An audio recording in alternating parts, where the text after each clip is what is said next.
Hey guys, welcome to the stream. This is Rod Arriagada coming to you live from the Hangar Billiards and Sports Lounge.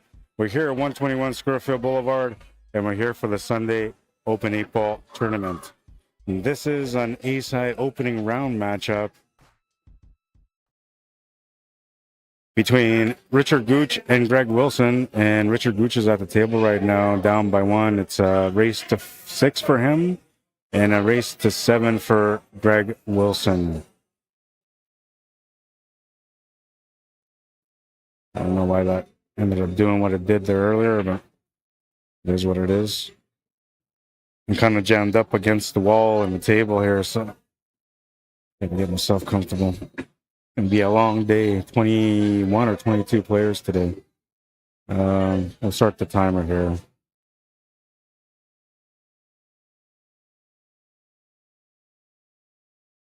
That's Gregg Wilson at the table.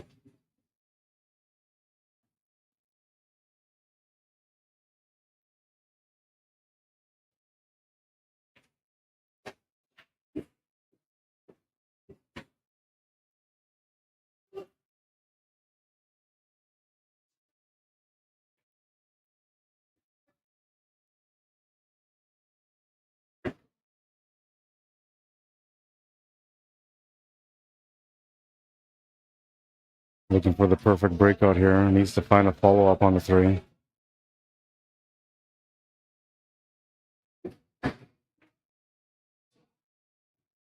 Goes just a bit too far, but he's still all right. He can still attempt something here. The bank side is available. That's what he's going to call.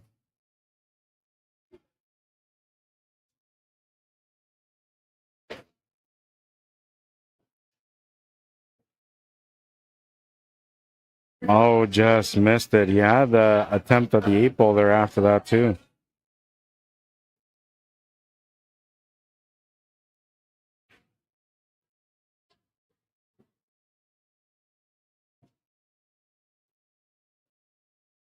It's kind of busy in here. They got card league going on in the back. That's going to be a little loud. They got their own music going and their own crowd going right behind me. You're going to hear a lot of that stuff throughout the day. They're only here till around 6 o'clock or something like that. Good hit, but it's going to scratch. Ball in hand for Gregg. He'll have a chance to win this game.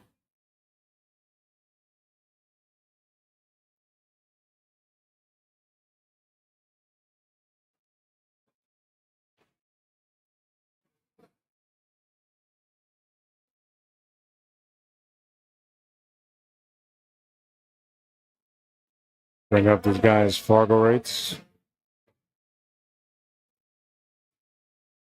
A 532 for Richard Gooch. 574 for Gregg Wilson, who's at the table right now. Shot to the corner is good. Takes a 2-game lead. 5-3.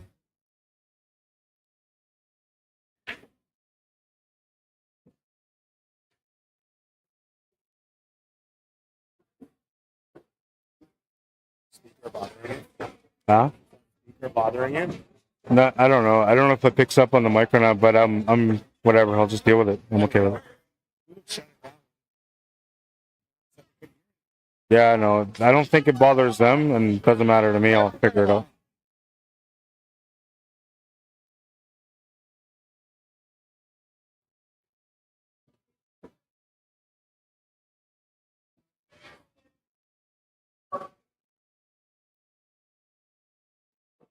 Oh my god. Oh, like I forgot to go live on Facebook. Jesus.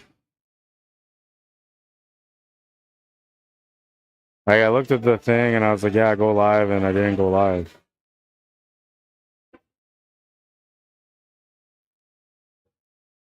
Okay, it's showing the stream now. Good. Right, so I guess I'll do it all over again. Welcome to the stream, everyone.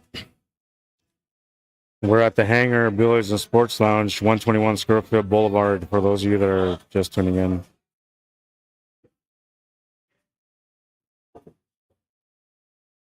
FargoRate based tournament. The handicaps are based on FargoRate.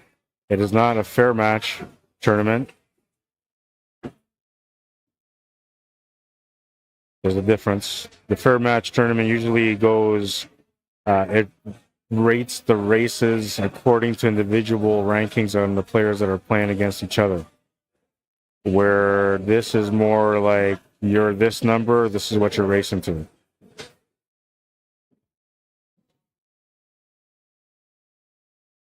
In a Fargo Fair match, your races will alternate depending on who you play against and what their Fargo rate is. So some matches you'll go 6-2, 6-3, and other matches will be race to 5, and then it'll be 8-2. Like, just depends on the player you're playing against. But Fargo Fair match, the idea behind it is that it's supposed to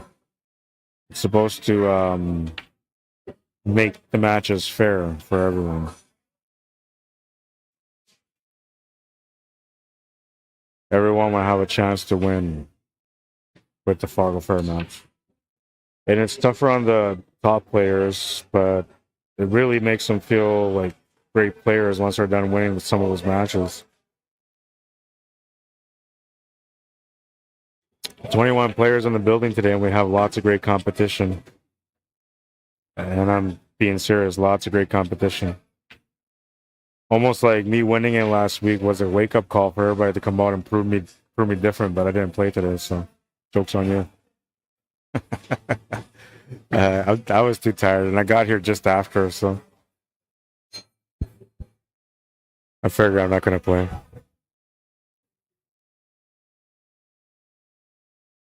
Plus, they had 21 players. That's a lot of players that they have.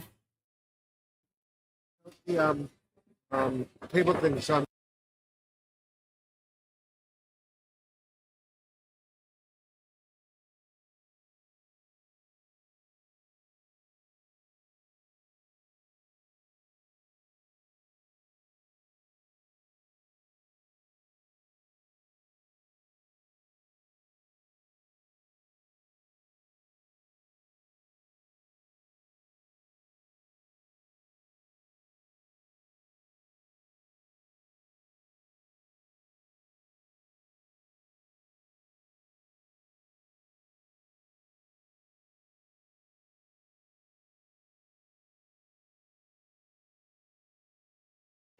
Sorry about that.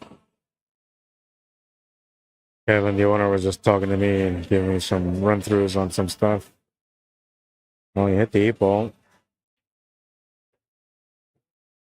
Ball in hand, says Gregg. Richard Gooch says yes, indeed. Now they're having a small discussion as to what happened. Pool players, man.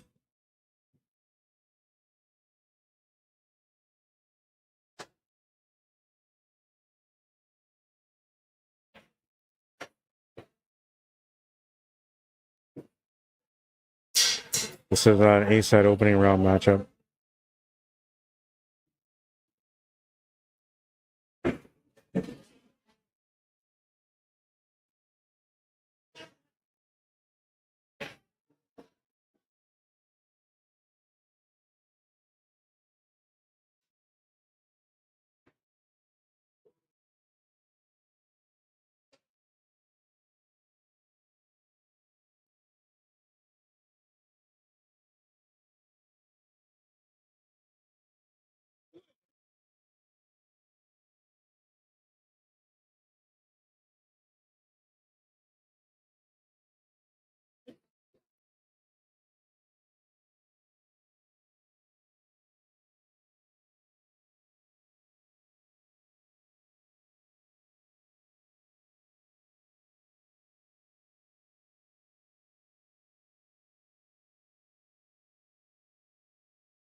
A little too far for the 7 ball, but he almost had the perfect angle there for the 7 ball to the side to get set up for the 3.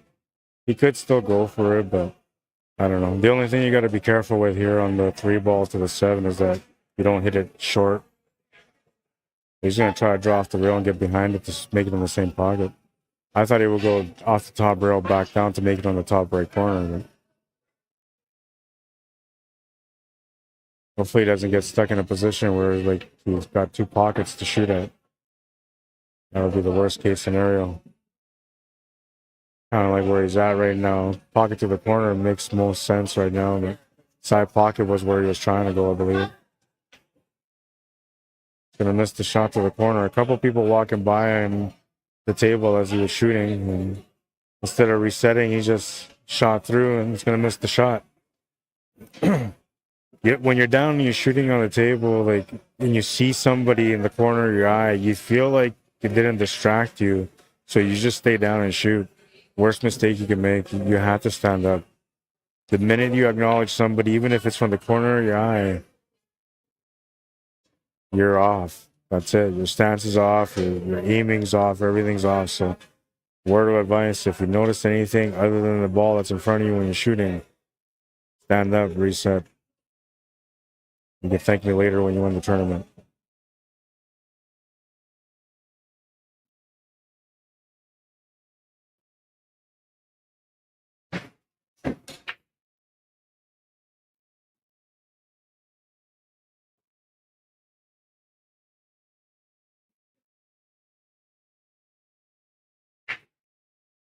Bit of a lucky break for Greg Wilson here. He's on the hill. Richard Gooch has to survive the next 3 racks if he wants to win the match. It's not a big deficit, so it's possible. Even if it was a big deficit, it's still possible.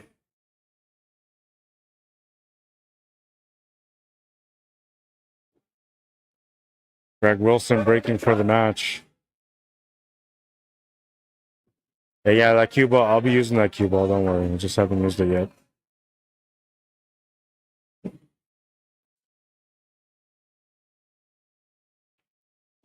Best break you could ever get is right there.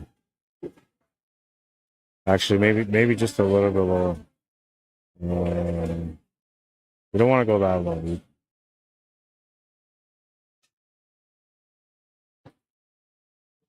Maybe about there. With an incline, we'll be all right. A lot of players tend to aim down here, like down here, but then they have an upswing on their break. So when they have the upswing on the break, by the time they come through, they're actually hitting around here.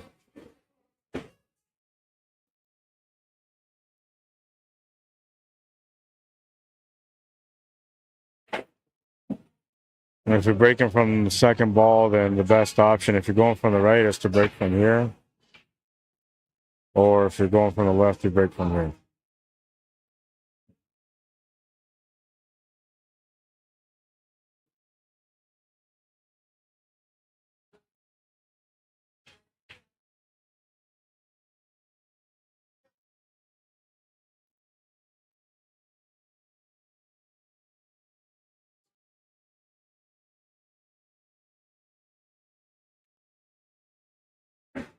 Makes the 6 ball.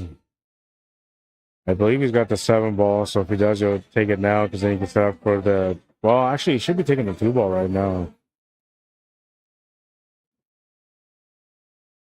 I'm wondering what's up with that 1 ball. I know it goes to the side once you move that 2 ball. But if he takes that 7 ball now, that 1 ball goes to the side. The only thing is that he has to get position on the 2 ball, technically. Just draw it back to the 13. Oh, yeah, there you go. That makes sense. That gives him the option for the 2 or the 3. But the 2 doesn't have a pocket. If you can make the 3 and get perfectly on the 1, then I would take the 3. Otherwise, you're taking the 2. And if you can set up for the 1 ball with a back cut, that's all right. You take the 1 ball next. And then you just set up for the easy 3 to the side pocket. Or you follow it through for the corner, bottom right corner.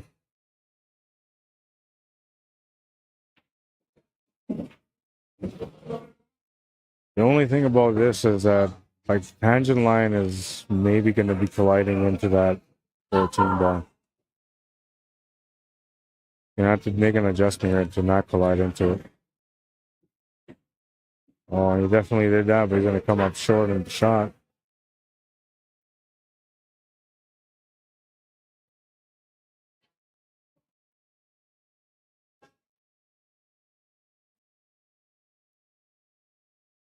Jump option or a kick option is the only options that he has. And so the difference between, like, he's my level of player, right? So between my level and the next level up is that the next level up always plays the cue ball into an area where you're going to make sure that you have a shot. Well, that would have been a beauty if he called it, but he called it on the side. So Richard Gooch gets a lucky break here and a chance to get on the board now. A little bit of work, though. That 9 and 15 ball are not in a good spot. Though the combo might be a possibility, though. I don't think I would take that combo. I think I would want to break it out.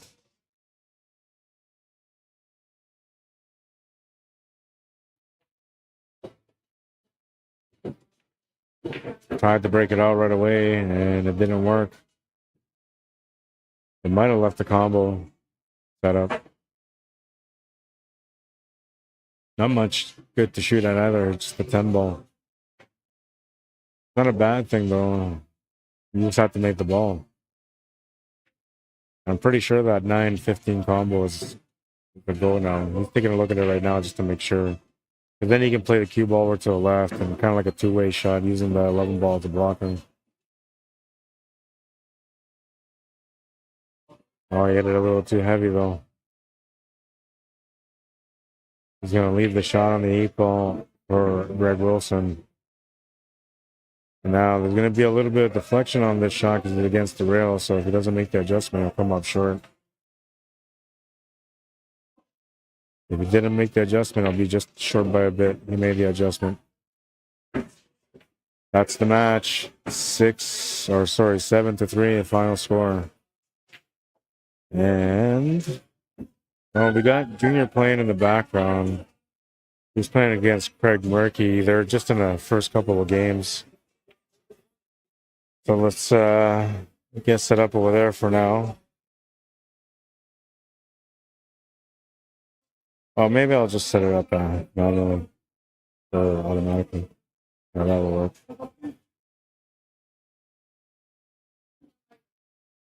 That's Junior shooting right now.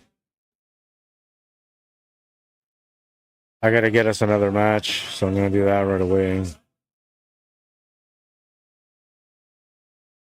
First, I'm going to fix this camera a little bit.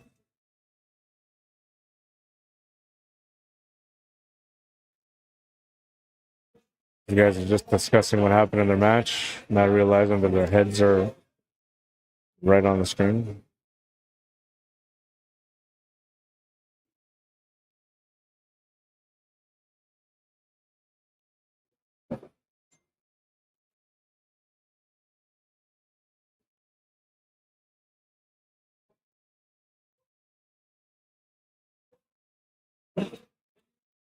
I'm going to go find us another match, so I'm going to stop the timer. I'll be right back.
All right, we got another nice matchup here. Gregg Wilson and Han Yu are going to play a match.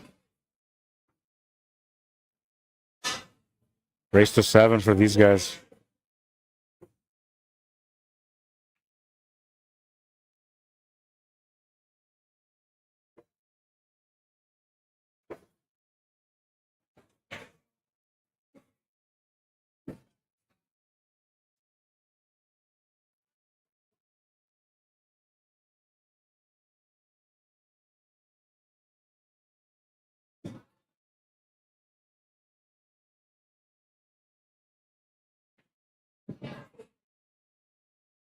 All right, so race to 7 between these guys.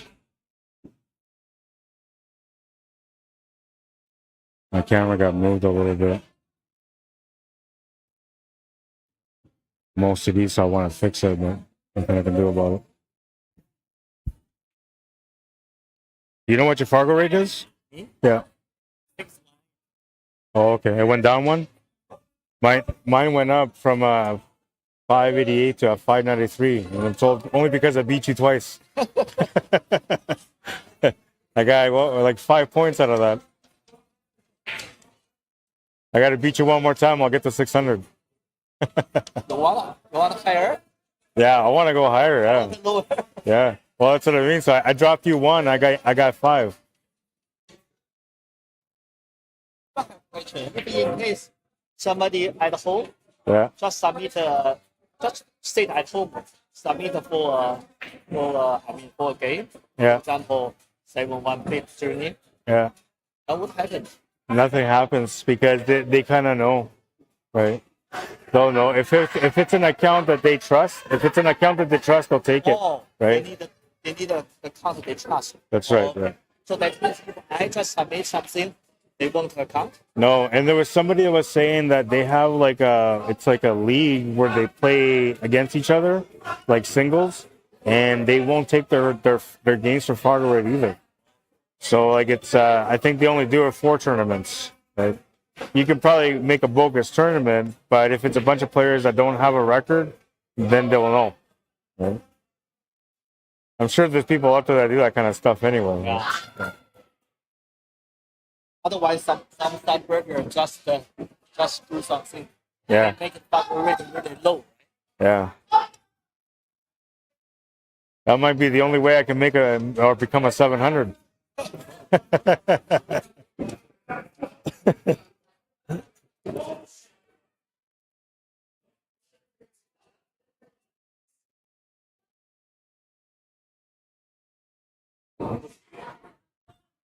All right, so Han Yu's at 618. Set that up.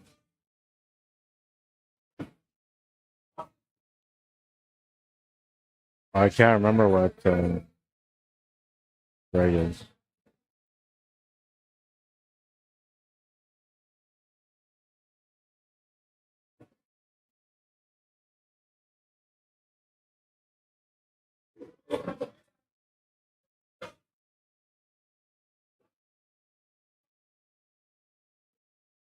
All right, they're gonna start the match. 574 against 618. Han Yu is at 618. He's at the table racing to 7. And so is Gregg Wilson. And you're probably thinking, like, well, why is he racing to 7 even if there's that many points difference between them? 54-point difference, I think. No, 44-point difference. Because both of them have won the tournament, so they have a rule here that if you like win the tournaments more than once or a few times, they bump you up. If you win the tournament, then you finish second and then win it and then finish second, whatever that case. If you're in the top 2 all the time, they're gonna bump you up. So that happened to Gregg Wilson. He earned his 7, so he doesn't want to lose it. And Han Yu, well, he definitely earned his 7, and he wishes he could lose it. But we just talked about that. He's got to lose to people like me for him to be able to drop his Fargo rate.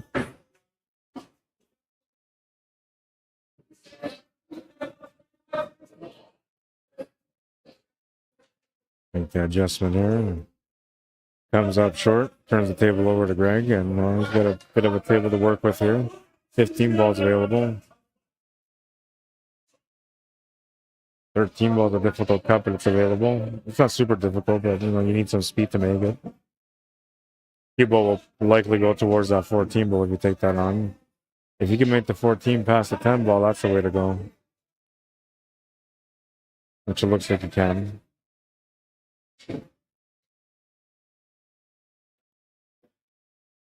And open things up here. You'll bump out the 12 ball. Does he get a follow-up? The 15 ball could be the rescue here.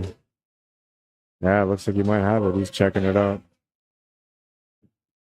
Now he's got to think about what he's going to do after this, though. He can't really follow this. He has to draw back. And if you draw back, the only option you would have after is the 12 and 9. Or the 11, which doesn't really go anywhere. If you try to check this off the rail, you're going to miss the shot. If you try to follow it through, you might get lucky and hit off the horn and come out. Maybe. A bit of a risk. You can see the 13, so he's going for the 13 ball.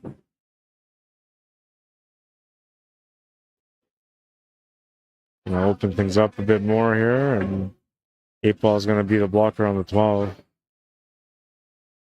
Still no real opportunity at this table yet. Might have a shot to the corner on the 10 ball. Otherwise, we're back cutting this 9 ball one way or the other. You could also maybe play the billiards, so the cue ball off the 12 into the 7, 15, and make the 15 to the side. But he's got the shot to the corner, so he doesn't need to do that yet. And that could easily be the way he's going to play that 12 ball after to open it up, play the combination.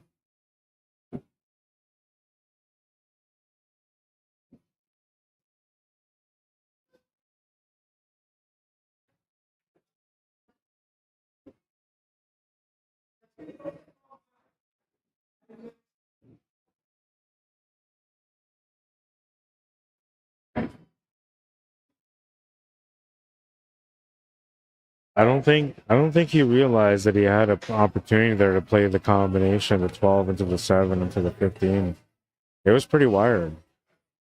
He could still do this though. The only thing he's got to make that 9 ball go for a ride. But he can draw the cue ball off the 12 into the 7 to make the 15 to the side. Oh wait, he's got the 9 ball there too. Okay, never mind. I thought that was a 1 ball. So he's still okay. Yeah, he definitely didn't see that there was that combination there. Natural combination. And now he's opened up the 15 ball, but there's no shot available on it. It won't go bank side because of the 4 ball. You can't bank corner the 12 ball because the 2 ball is blocking that path. You can try to back cut the 12 ball, and that would be the shot. The 8 ball will be the blocker, so it should give you a shot on the 15 ball instead of carrying the cue ball forward from there. He played a little bit of side spin, maybe a left-hand draw on that one to be able to make it. So what I'm thinking, what he did there, I'm thinking he did something like this, or something like that, but he should have actually done more of a spin like that to be able to make that back up.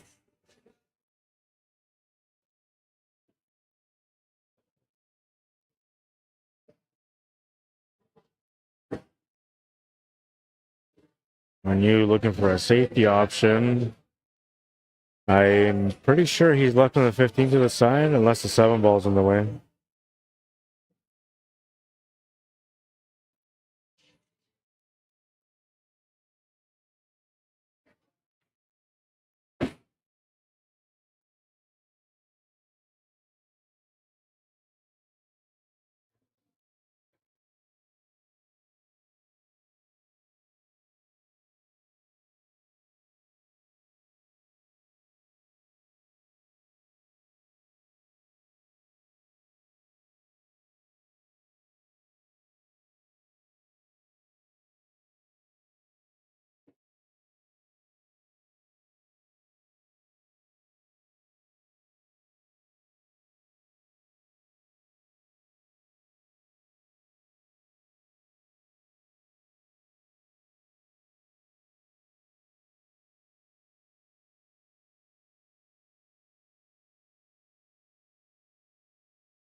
Was it Greg that won that first game? I had to look away because my wife was messaging me and Guy Smith was messaging me, so I have to get back to him.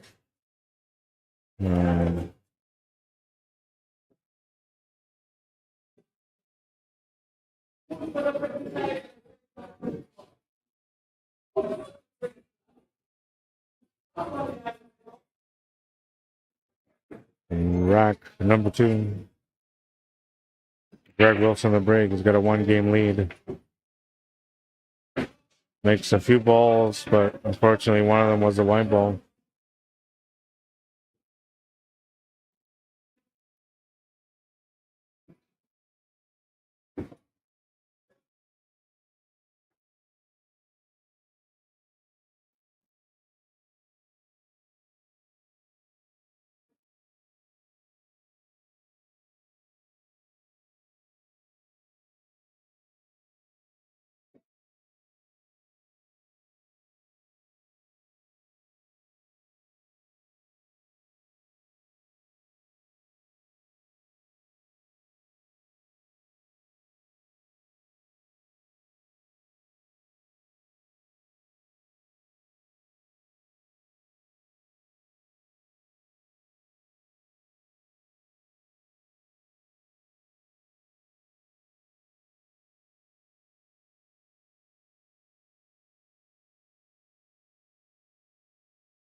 Give me a second here, guys.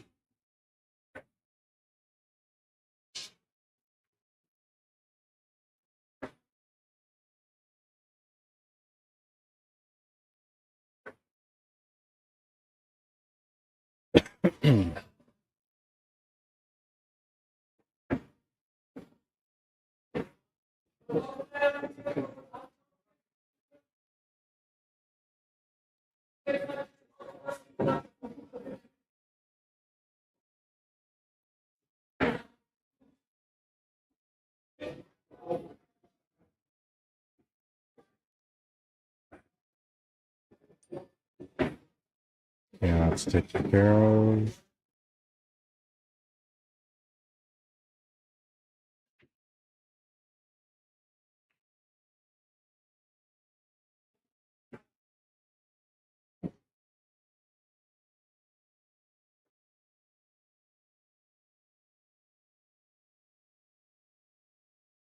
I didn't see what happened, but I'm assuming that Hanyu ran that table off for a 1-1.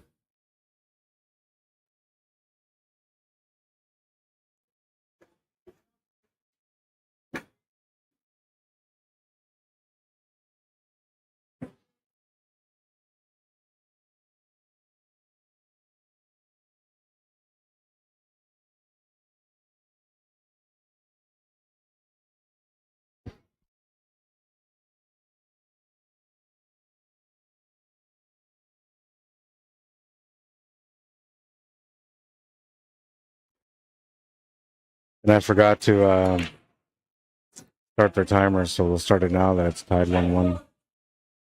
And we'll add 10 minutes, we'll say.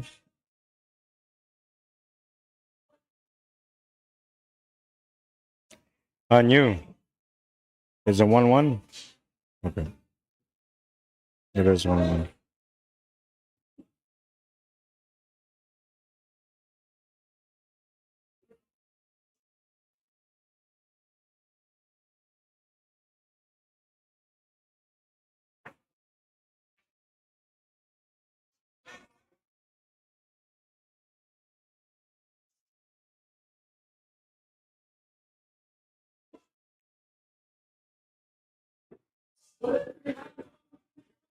And the combo.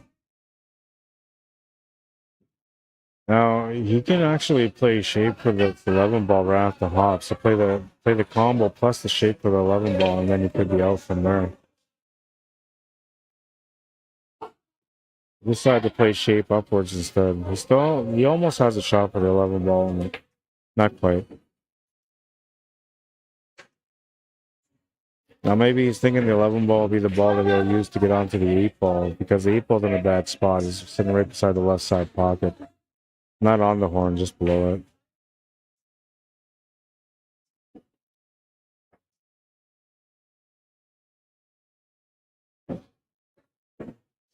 Couple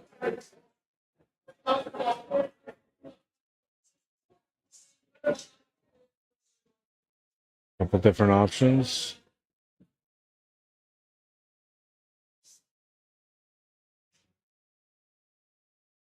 I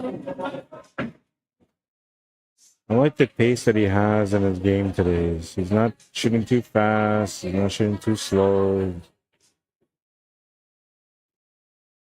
Maybe shooting this one a little bit too fast, but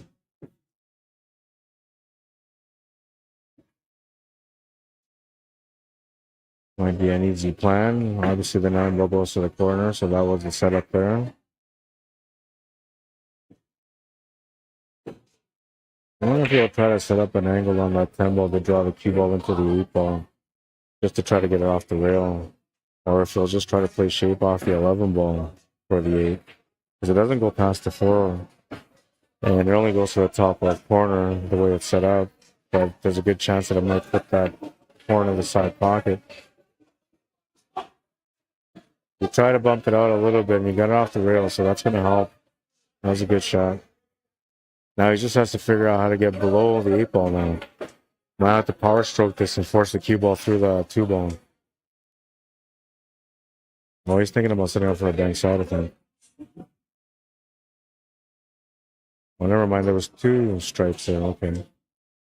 So he came up a bit short. Well, oh, that's cool.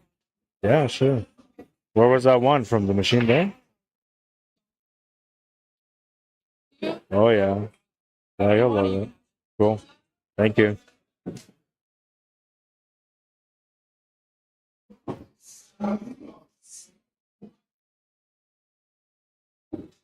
Yeah, so he's ended up in a bad spot for this 11 ball. I didn't realize he had the 14 ball there also. I'm not sure how I didn't realize that. But this is not good.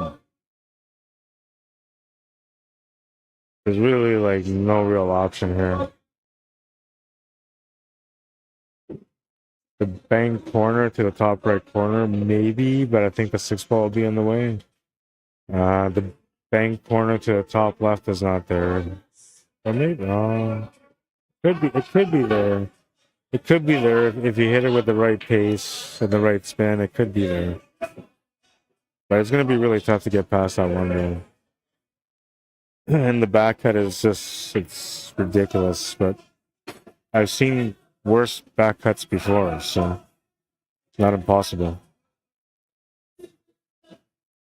What's up, Andy? Not too bad, you? How you making out in the tournament? I got the first one, but Gary McKenzie, that was a tough one. That's who you beat? Yeah, he's tough to beat. Oh, tough. Not Yeah. through the wire, but Yeah, good for you, the wire man. was good. So who do you play now? Just waiting. Just waiting to find out. Waiting for your next meal? I'm not in a hurry. Yeah. A side, slowly but surely. B side, they go, right? Yeah. That was good. Nice set. Yeah, thanks, son. I don't know what Gregg just did, but he made a beautiful shot, man. Oh, and he missed the 8 ball. Oh no. Oh, he did back cut it. Wow. I gotta see that again from the beginning. What a ridiculous shot. Oh man. That was a crazy cut, man. I saved it. Here, I'll show you. I didn't realize. I seen the cue ball going around. I was like, "Oh, I better save this." I don't know. I said, "I don't know what he did with the 15 ball, but I assumed he cut it." Crazy cut, man. And then to like miss the scratch and no, yeah, but you got perfect on the bank. The bank was good, and I sad I missed it after that cut. Yeah. I basically aimed to miss it, and then just put a little right side on it, so the deflection. Just so I hit it, yeah. And then the right side would help me. Yeah, that's extreme, man. Yeah.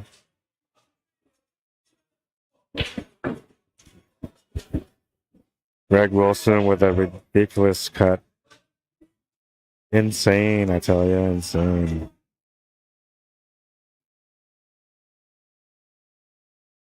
And Hanyu's gonna make him pay for that one. You don't give him a wide open table. Oh, and he's gonna miss. No way. He kind of popped up on the shot, but I'm wondering if it's maybe because like there's a couple people that walked up right as he was about to shoot. One that walked in front of the shot, and one that walked in at the bottom of the table. So I'm pretty sure he knows both of them. Huge break here for Gregg Wilson if he can make the shot. He's going for another big cut here. Oh, and he overcut it. Overcut it. He was feeling it there. He was feeling like he could make this other back cut too. Crazy guy.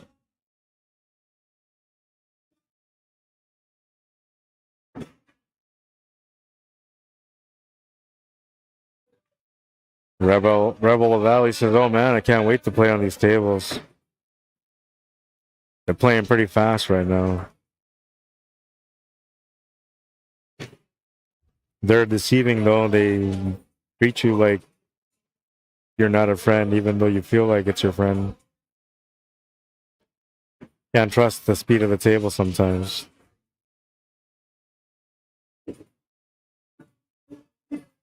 Huge break here for Hanyu. Gregg Wilson couldn't really do much there. The cut was a good choice. He just overcut it. 2-1. Hanyu in the lead. Gregg Wilson will have to just keep that shot in mind. Know that he's playing good right now. And just try to capitalize next time around. He had the bank, man. We're going to watch this one twice again. Ridiculous. He got the shape for the bank. That's the crazy part, is that he had the shape for the bank to win that rack.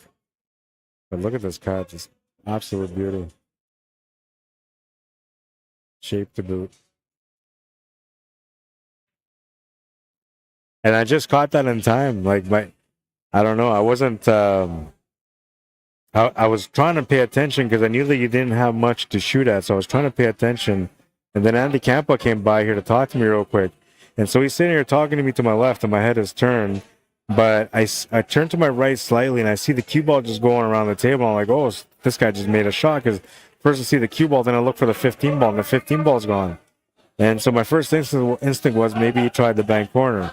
And then I thought maybe he tried the cut. And then I went to look, and sure enough, it was the cut that he tried. Beautiful cut.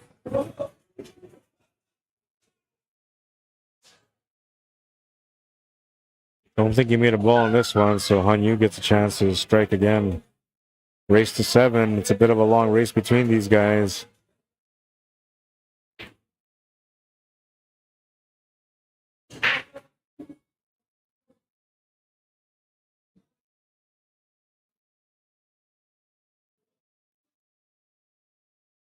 Christopher Snow says, "Oh, that was a guy named Richard Gooch." Yeah, no, that's his real name. They call him Gucci. What's up, Nathan? Nathan, Will Anderson. Harold says, "Hello, Mr. Arriagada." I get the Mr. now. Yeah. We're all formal. What's up, Harold? Mr. Harold. No comments on YouTube or quiet over there.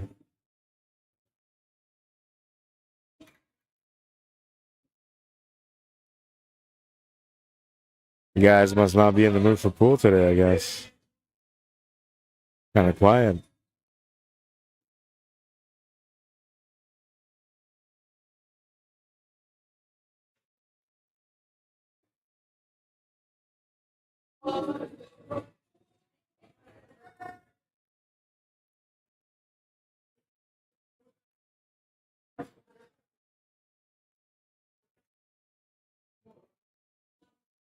Tight space to work with here when it comes to that 4 ball, the 2 and the 1.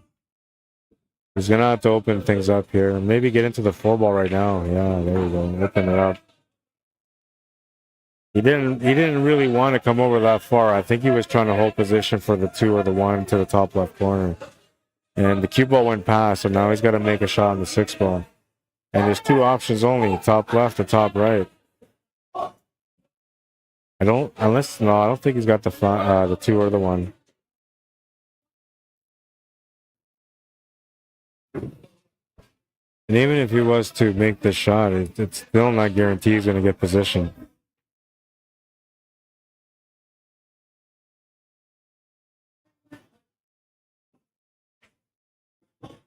Safety, maybe? Can you see the 1? Safety. Opened him up, but he left the table a bit open here.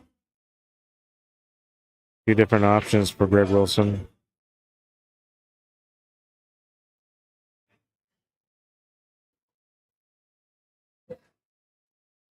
Makes me a little nervous when people walk by because they kind of walk by towards that tripod, and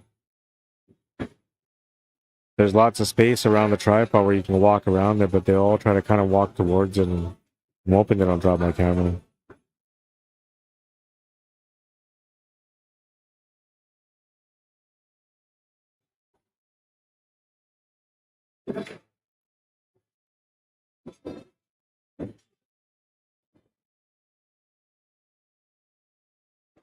Your last name, you mean, Harold? Well, I always said it was Mito, but Dan says Mitai. Which one is it? Number 1 or number 2? Dave Blacklaw, what's happening? Thought you'd be out here playing today. I guess it's nice out though. You guys like to enjoy the weather. I don't see Curtis here today either.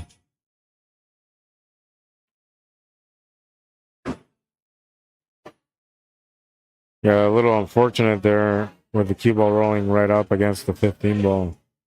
But maybe you can just play a safety off of this. Mitai, okay. So a silent L. Matai, okay. Matai. Not Dan. Speak of the devil and it shall appear. Hope you're enjoying your weekend, guys. Ah, too heavy. He's going to leave the shot.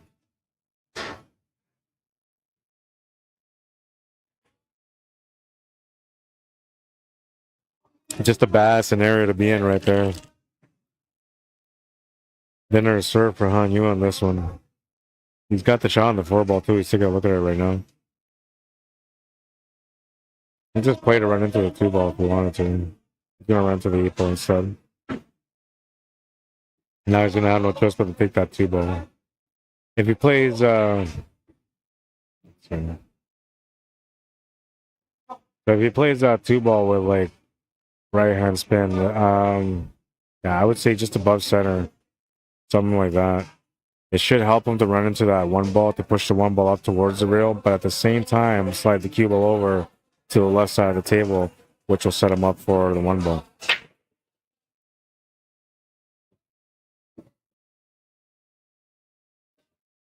A bit too heavy, but he'll still have a shot. Plus, he's got the 6 ball available if he really wanted to take something different, which I think he's going to have to. The cut's not there on this 1 ball, only a bank, and it's a decent shot to take on. Cue ball control is limited. I think the 6 ball is a better option. If you can play it through for the 1, awesome. If not, then you try to just draw it back a little bit. But as soon as you try to draw this, it's going to go towards the left side cushion. Option number 3 would be to play a safety off the 1. We'll roll the cue ball up.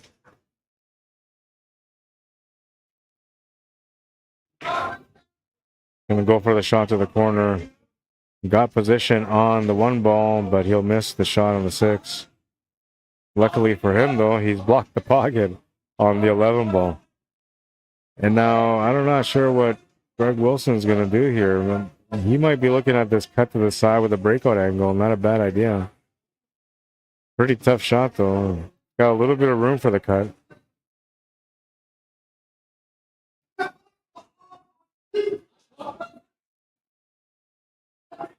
Oh, he's playing the safety. Oh, no, man. It was such a good safety, too. And then it opened up. Oh, that one hurt. He knows it too, man. Like he calculated that to make sure that he will hold the cue ball in the pocket where there's no shot for Hanyu. He still would have probably maybe tried a jump shot from there, but fortunately for Gregg, he's left the shot at the table, and Hanyu will capitalize once again and take another game lead in the match. 3-1. You can't make those kind of mistakes against him, man. He'll punish you.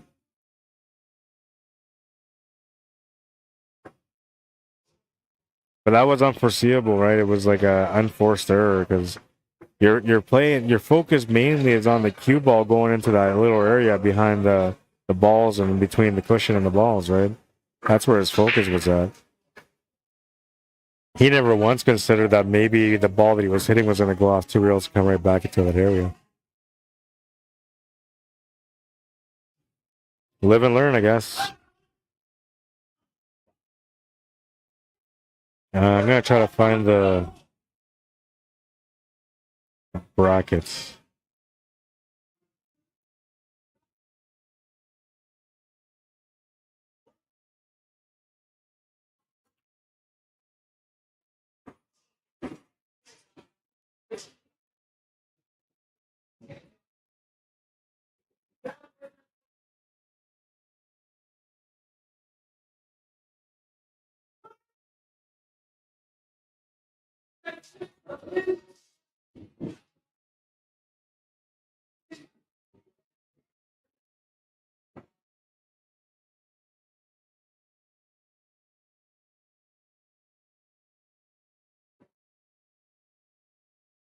I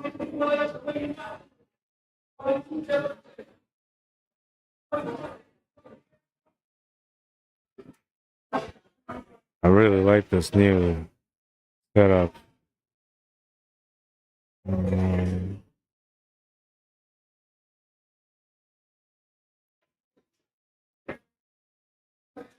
Lots of tournaments going on today. There it is.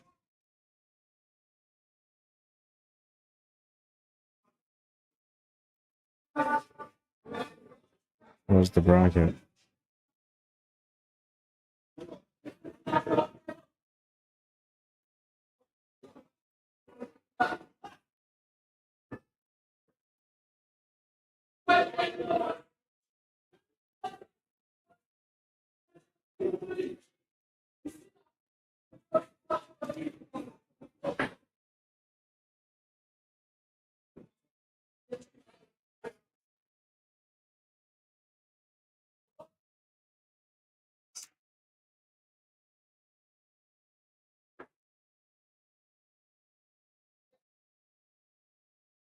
I'm trying to figure out how to share this bracket to you guys.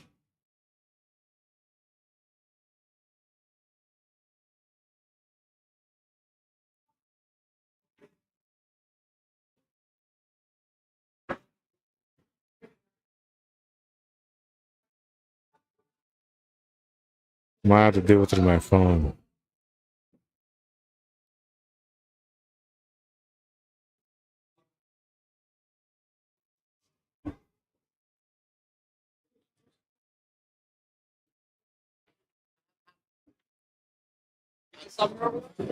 Yeah.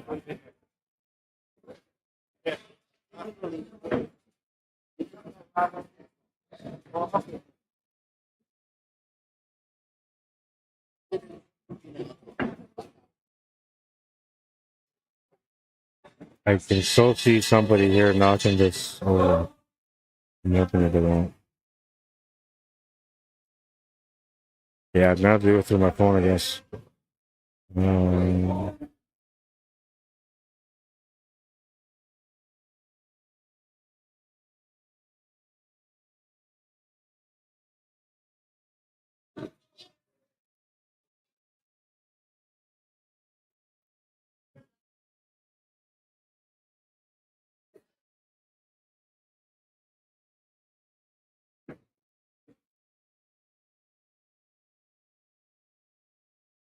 Just trying to find the bracket.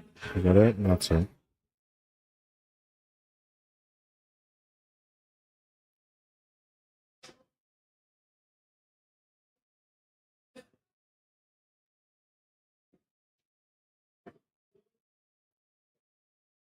Okay, so here's the bracket.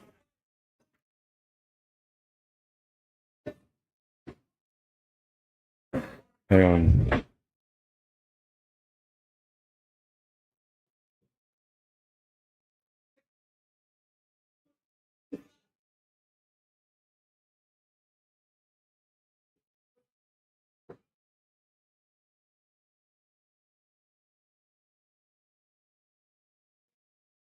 Yeah, that's the right one. Okay.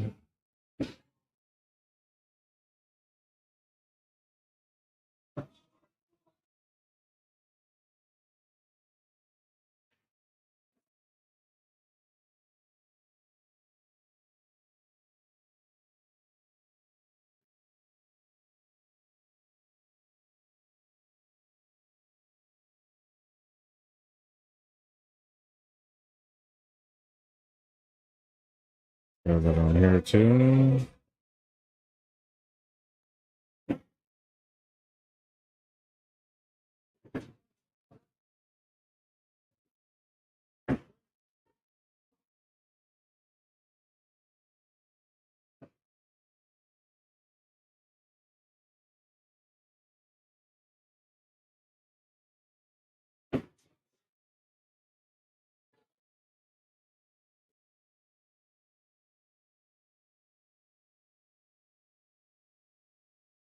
Okay, there's the bracket for you guys.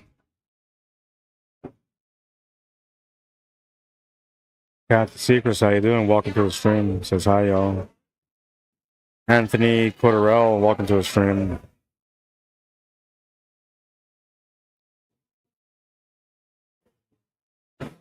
Welcome everyone on YouTube.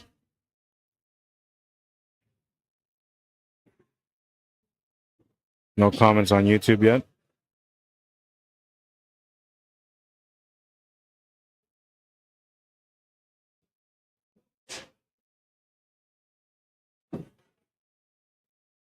Oh man, I can't believe we missed that. Not sure what happened. He gave him a ball in hand. Did he double tap it maybe?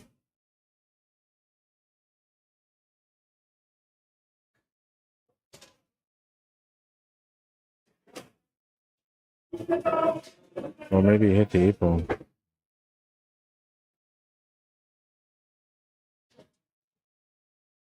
Oh yeah, he just knocked the apron.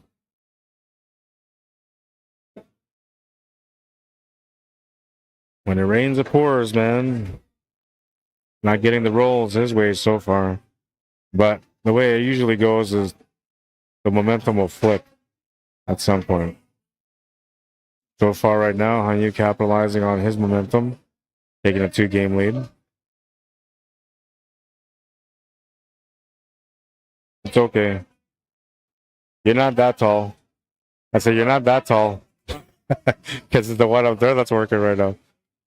Like everybody keeps ducking, but like you need to be like 6.5 feet to be able to walk in the way, right?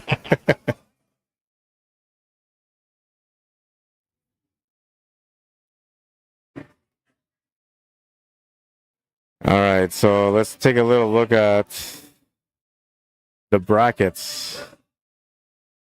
On the A side right now, we have Greg Wilson, Hanyu, race to 7. The winner of that plays against Desiree Church because she just won her match against Steve LaValle. She's been playing some really good pool for a little while now. I'm not surprised by that. Tony Dankowski wins his match against Mike Valtour, which brings him to a matchup against Andy Kempa, who defeated Gary McKenzie to get there. Then they have a matchup between Craig Murphy and Cornell McLean Jr. They're currently playing at the table right now. The winner of that plays against Mike Orvis. He just played a match against Angelo Maglian, and he won that match. This is moving to the bottom of the bracket now. We're in the quarterfinal stage. David Wilkes will win the match against Jason Drake, which sets him up for a matchup against Blair Lawson. Blair Lawson ended up playing against Jason Drake's son, Xander Drake. That's what got him into that matchup against Dave. Those matches are about to get started. Then on the B side, we have Richard Gooch playing against Xander Drake, Jason Drake's son. Trent Gogan playing against Jason Drake. So if both father and son win their matches, they'll have a matchup on the B side next. Ian Cape playing against Angelo. That match is already going. Greg Herkert playing against Gary McKenzie. That match is already going. Mike Vatour got a bye on the B side, so he goes to the next round. And Barry Bremner is playing against Steve LaValle right now. Winner of that gets a bye. No, they don't. Winner of that plays against the loser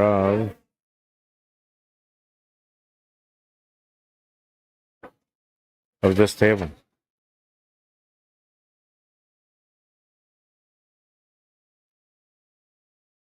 That's your friendly neighborhood update.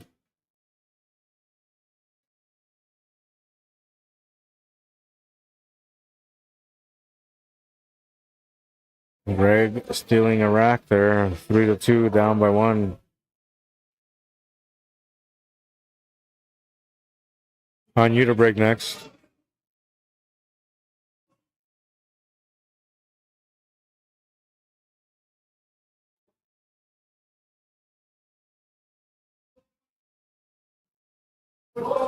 He's also using that same standard break spot, so he's breaking from here, straight down below that.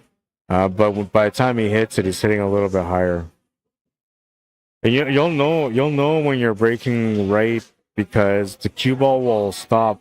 It'll either hit the pack and jump up in the air and land perfectly in the middle, or it'll hit that front ball and it'll do its best to stop in the middle. If you're putting too much draw, then you're gonna lose some control. So let's say you put like bottom rights or bottom lefts on your break. If you put too much of it, it's gonna tend to scratch to the side pocket. So you got to be careful with that. Usually you want to put just below center, tip and a half below center. Good enough to go. 9 ball will come into play on that shot in 2 ways. First, it helped him to make the ball to the corner, and second, it's tied up against the 8 ball. Got a shot on the 6 ball, and he needs to open up that 3 and 8, so he might just go for it now. But the only thing is, opening that up right now is kind of risky, because the 5 and the 2 are tied up also. Though he does have a 4 ball in the bottom right corner that he can use to break that up. No guarantee he's going to get a follow-up shot after that, though.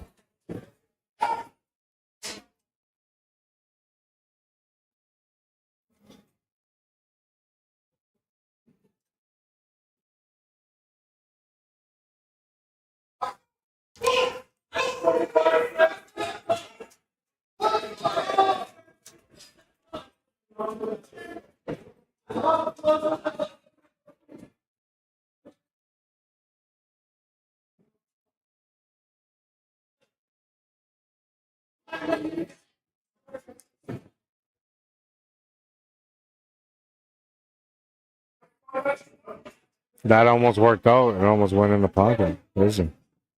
Well, made a bit more of a mess on the bottom rail there, so you will have to figure out how to get this all worked out.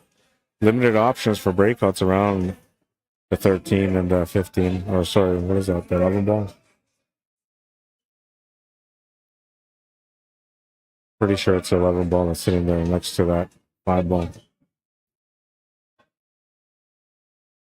No real opportunity on the opening turn.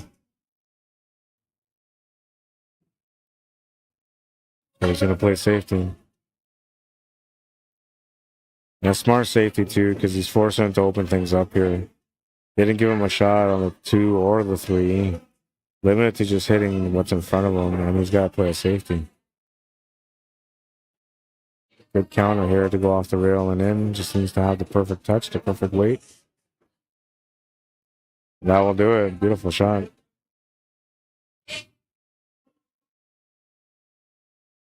I think he's given him enough to maybe make it to the side pocket, but that was a really good reply. Took away all chances at the table from him. And he opened up the 2 ball and 4 ball and 5 ball just a little bit. Maybe enough to make a difference. We'll see.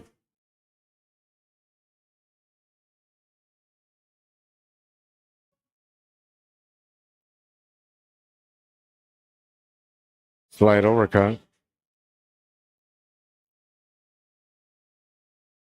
Could play the safety here again.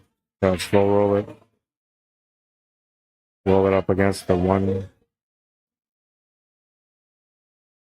You can play the 2-ball and try to bring the cue ball off the right cushion and back into that pile.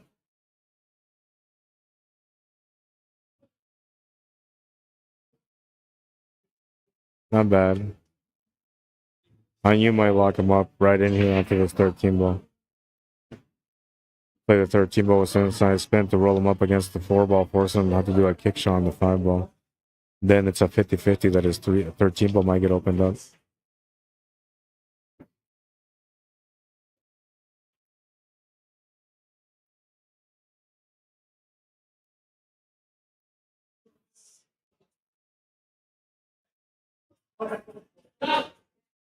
Yeah, that's exactly what he did. So now, like, even if he plays off the 4-ball, he's kind of opening up that 9-ball too. So if he's gonna play off the 4-ball, the only way you can do this is by just skimming the ball, just like barely move it. You really focus on just barely hitting it like that. Not bad. It worked out okay. Tactical battle on this one. YouTube is still quiet. Most of the YouTube crowd comes in the evening.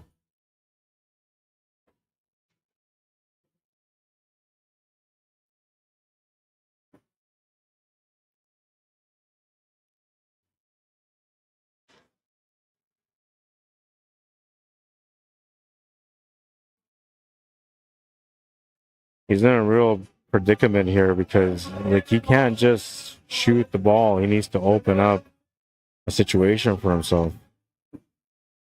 And with that 14-ball being where it is, limited things that he can do for the breakout on the 13-ball. So another nice reply here.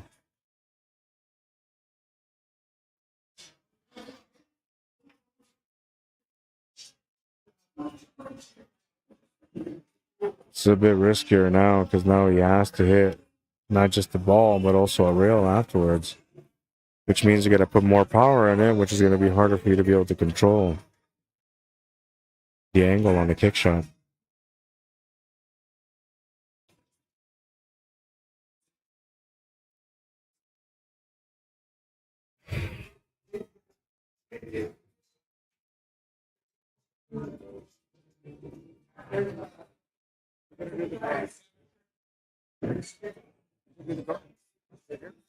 Yeah, just wait for him to finish her. Hang on. Wait for him to finish. Because you don't want to interrupt their match, man. Just do it here. They're doing the draw here for the 10-ball break. Right there. Bringing it down. Yeah, we're good. We're good. Yeah. 10-ball break and run. Drawing the name out. Trent Gobin gets the 10-ball break opportunity today. I'll just do this the fast way. Go back. Trent Gobin gets a chance at the 10-ball break. Almost, I think it's $1,400 in the pot now.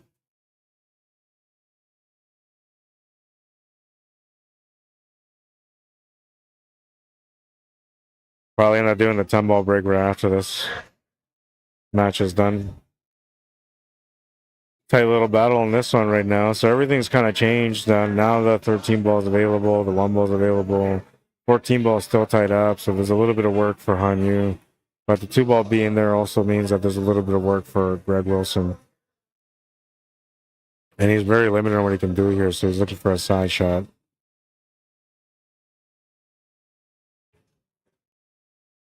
Makes the shot to the side pocket. He's going to have to make this 5 ball and just run the cue ball into the 14 ball.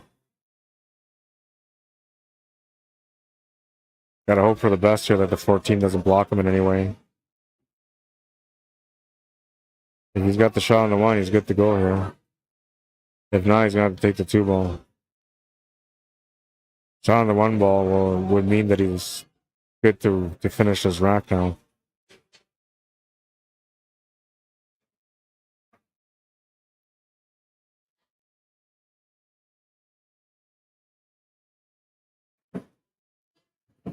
Try to get set up for the 4 ball. Gonna have to take the 2 ball now. The back cut on the 4 ball is available, but cue ball control is out the window. You're at the mercy of the speed of the table then. I mean, you can judge it to a certain degree, but on a diamond table, that judgment is usually slightly off.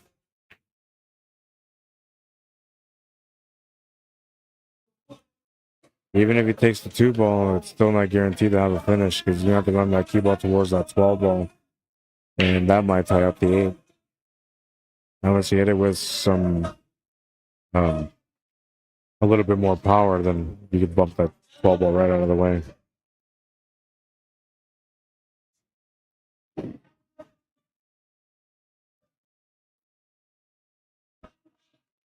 I think he's trying to get the cue ball to go in between the 8 ball and the 15 or the 12 ball, but I don't know if he's going to be able to get onto the 2 ball that way.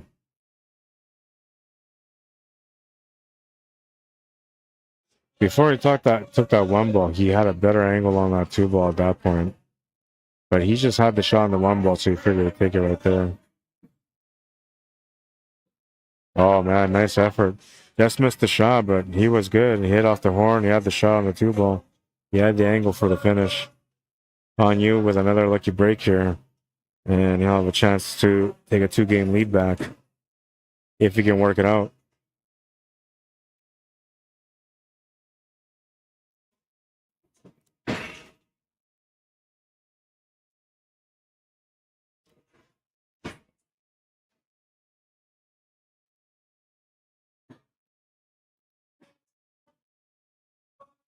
I like taking the 12 ball here because then you set up for that 13 and 14, which is kind of your problem area. Really not that big of a problem area, but it sort of is. And you can see here, like, he didn't get perfect on it, so it's still sort of a problem area. Going to do his best just to draw away from this 13 ball, but he's going to run into the 13 ball, and that's going to change things again. Going to have no other option except for a shot on the 10 ball. No 2-way here either because both the 2 and the 4 are available. So he's in a spot where he has to make the shot. They make a beautiful shot, and now the 13 ball is going to look pretty good. It's going to give him the setup for the 11 ball. Too much pace. Oh no, and he's going to scratch. That's when I thought he was getting the lucky breaks once again. He turns the table over back to Gregg Wilson. Chance to tie up the match now.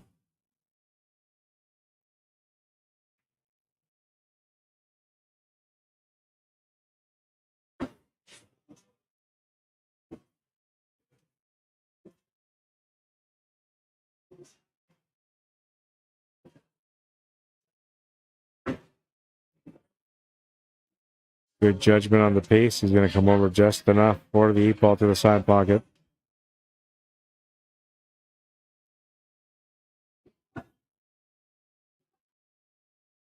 Oh no, something going on in his mind. He popped up in that shot. Something, small little thought at the last second. It could also be like the loud noise in the background because these card players are pretty loud. Last time they came around, they were playing back there in that same area. It was so loud that I played and I couldn't concentrate. And everybody around that was playing on this table had a hard time concentrating. And they're really, really loud, like really loud. You guys may not be able to hear them, but they're really loud.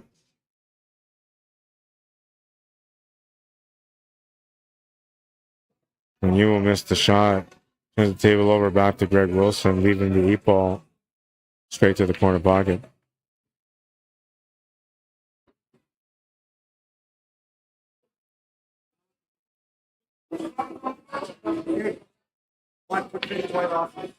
You make the 8 this time.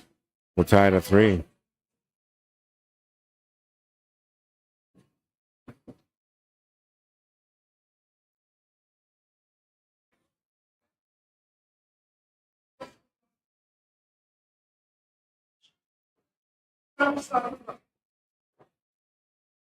Tangent, says Harold. That's right.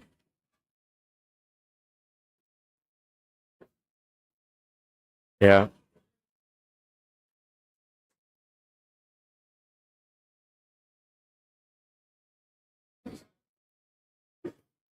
Wanna get lost in your rock and roll and drift away.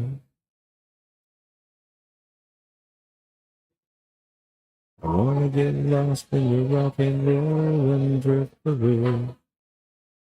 All right, moving into round number 7 of this matchup. It's a race to 7, so now it's officially a race to 4 between these guys. Gregg Wilson to break. Looking for some action. Doesn't sound like anything went in. Dry break means that Hanyu will get a chance to get going.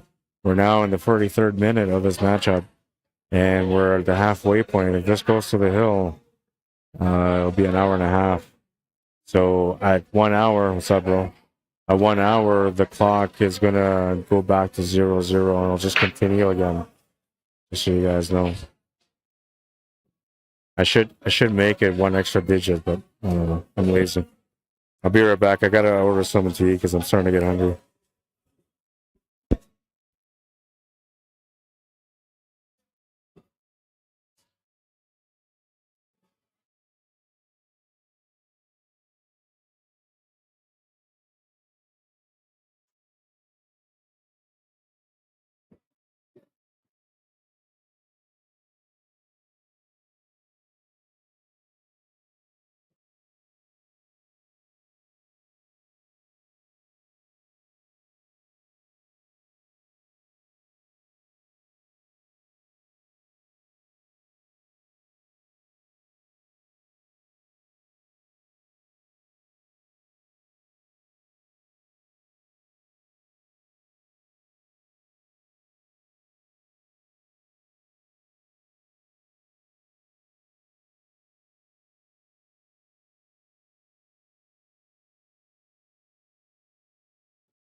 All right, so it's 5-3 for Hanyu right now.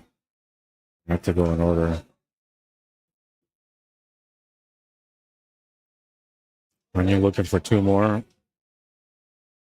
Greg Wilson looking for 2 more just to tie things up.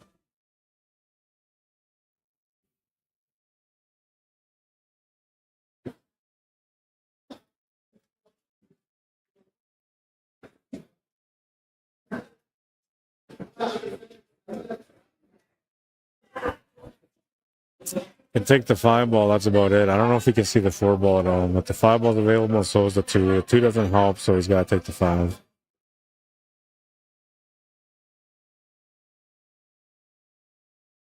It's going to come up tight on the 5. He was trying to limit how much he moved the cue ball and the 8 ball.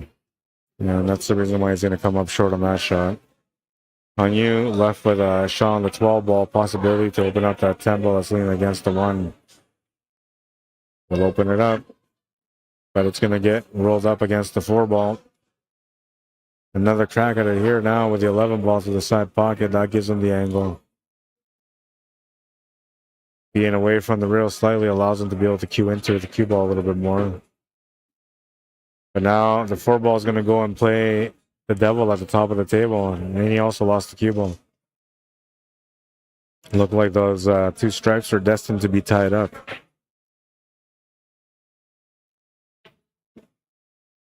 I'm thinking you take the 1 ball here and break out the 4 ball. There's no other way around it. The only thing you're looking out for is that you don't want to push any of those stripes towards that 5 ball. Or roll that 4 ball up towards that 5 ball or something like that. Which shouldn't be the problem here. He opens up the 4. I don't know if he's got the 5. I don't think he does, but he's looking at it like he does. Yeah, you can see it. It might be a throw. Something that he's got a mass here around this 9 ball.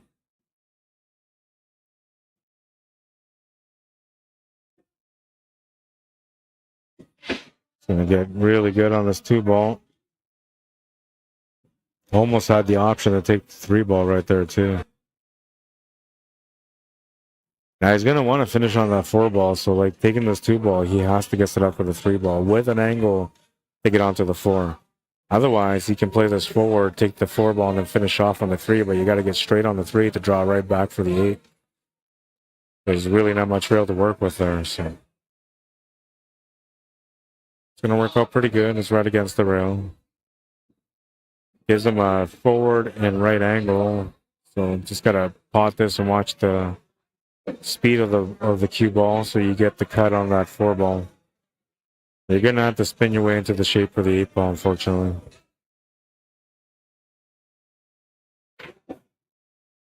Oh, maybe not. He's going to force the cue ball over. No, he's still going to have to spin his way in. Might be a little bit easier, though. He might be able to get on top of his 9 naturally off the 2 rails here short instead of going side to side.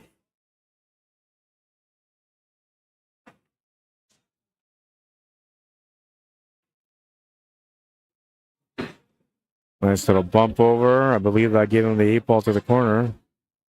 He's not stressing, so I'm pretty sure that's the case. 8 is good. Down by 1.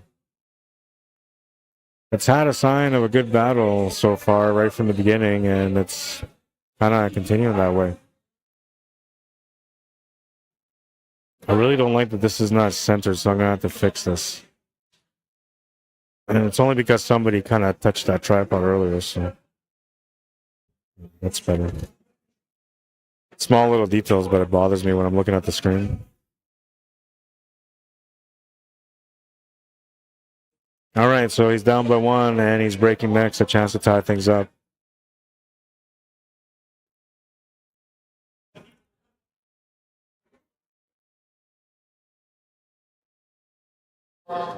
.44 Fargo difference between these guys. And right now it's a 1-game difference. Technically, it should be a 7-6 race based on Fargo Fair match.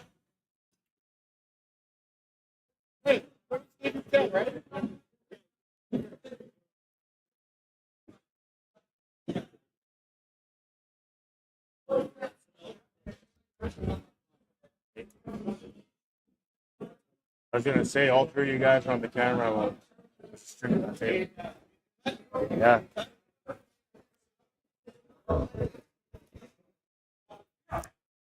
All right.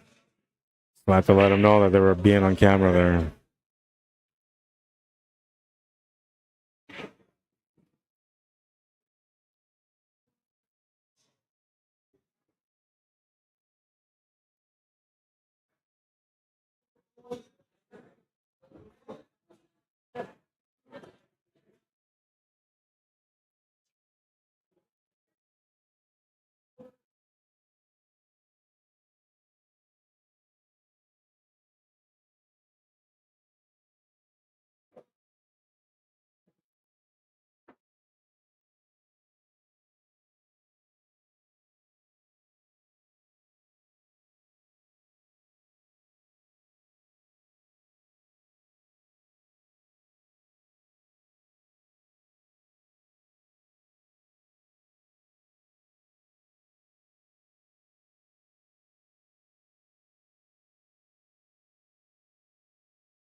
And tight on the shot here. Gonna miss it. The shape was what he was looking for, and he had perfect shape.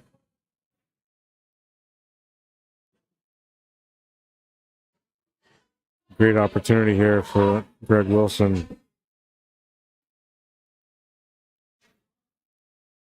I don't think he's got much option other than the 6-ball.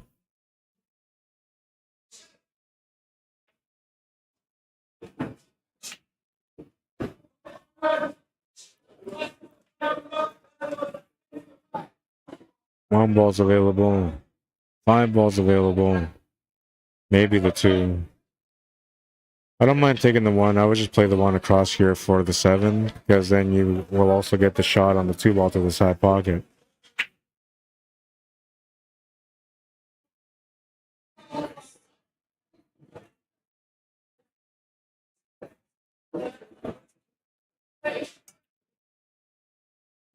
And that 2 ball being where it is actually kind of helps him.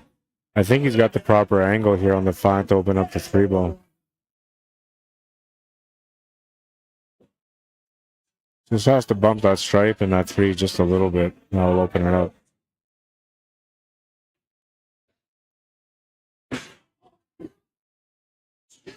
Well, it's a good thing he left that 2 ball and the 7 ball there, because they're escape shots. He's going to have to take this 4 ball, though, because he needs to open up the pocket for the 3. Can he try to get in between the 3 and the 13 ball? Oh, yeah. Good job. And he didn't quite get the position on the 3 ball, so that was the gamble there, that you have to have the perfect weight. And now he's going to have to take that shot on the 7 ball. He needs a little bit of luck here to get something to follow up with afterwards. Can't just have a shot on the 2 ball. He needs to have a shot on the 2 ball to get set up for the 3.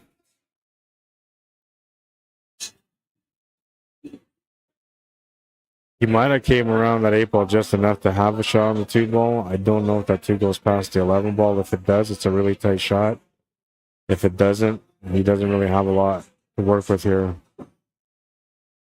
Looking at this 3 ball is a good option, but the 8 ball's in the way slightly. You have to hit it with extra speed, and you have to hit it more towards the right, or the left or right screen, I guess. But if you're standing where he is, more to the right of the shot.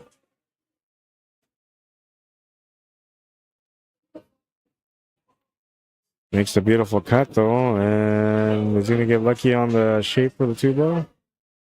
Does not.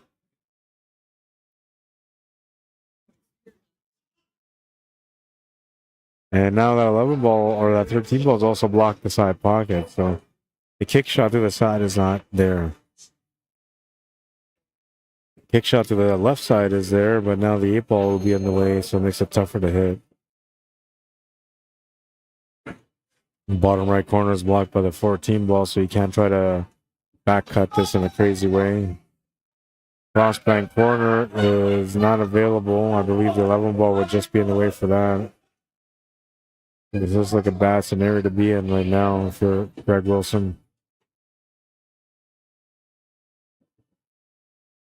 It's going to take a bit of a miracle to get out on this one. A calculated miracle.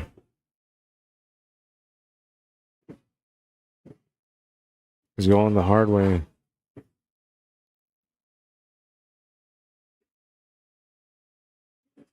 Great hit. He overcut it. Nice effort, man. Really nice effort. I'm pretty well. The score, it says on their app, they're using the scoring app. It says there that it was 5-3, so now it's 5-4. I'll confirm though with Hanyu once he gets back to the chair here. If he gets back to the chair here. That was fast. Thank you. Appreciate it.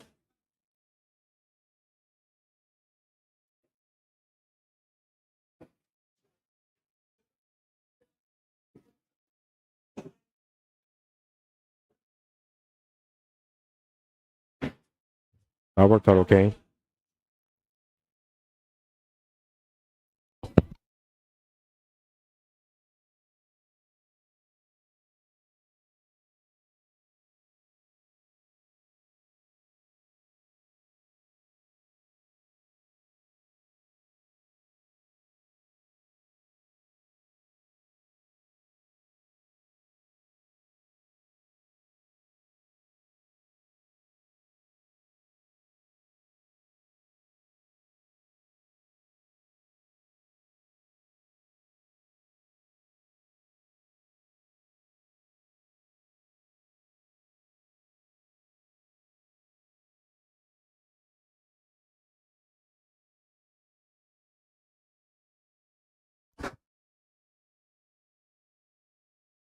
Nice little setup here for the 9 ball. Just focus on making the shot only, and then you'll get natural shape on the 8.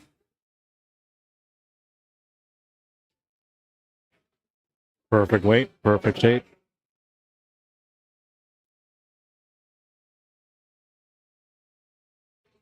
Keep on the corner to get on the hill. 6-4.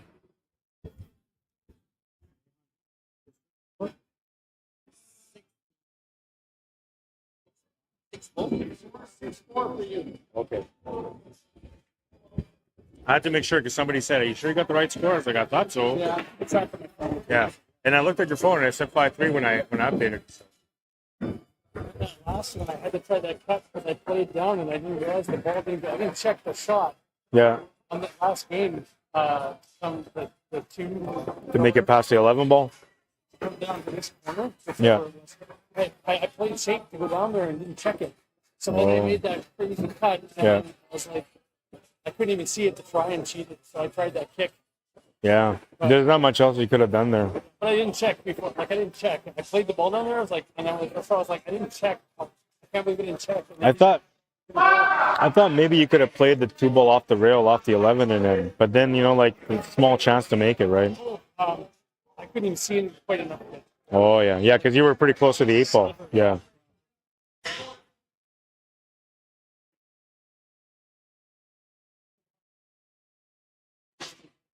Yeah. All right, so a dry break from Hanyu is going to bring Gregg Wilson to the table, and he's got his back against the wall now. Needs to win 3 games to win the match.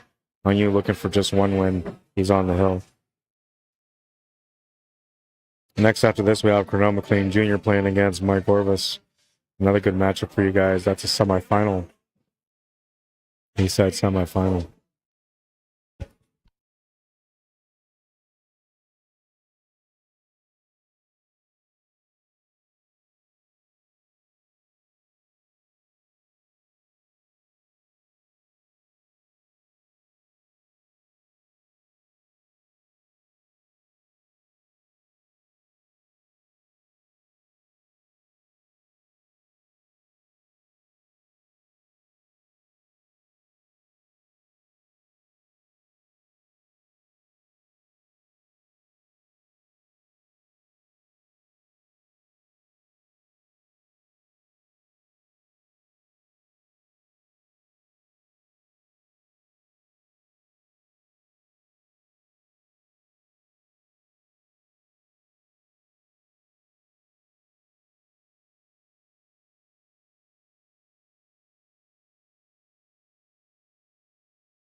We're almost done.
Looks like Greg Wilson's on a quick bathroom break, so we're just waiting for him to come back. Down by 1 right now. Chance to tie up the match on the next rack.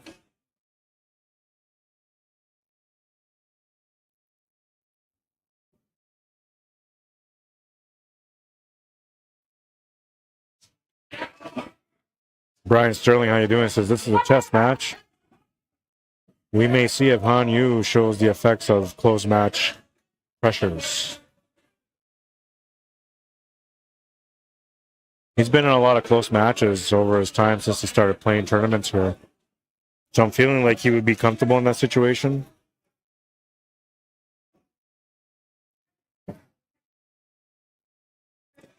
But I had him in a situation like that last week, and I was able to force him into a few mistakes because of it. So he's not prone to creating mistakes from pressure.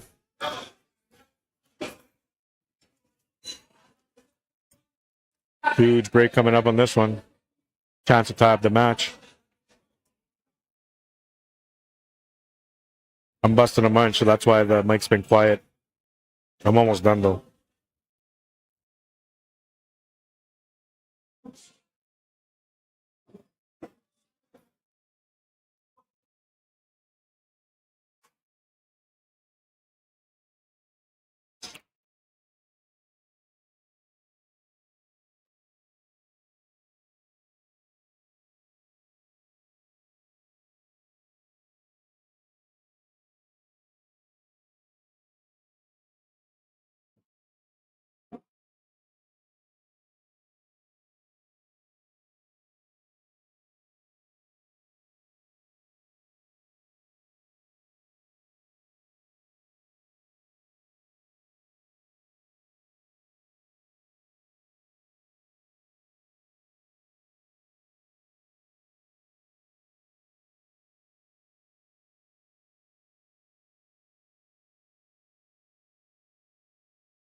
What do you guys think? Do you think this one's going to go to the hill?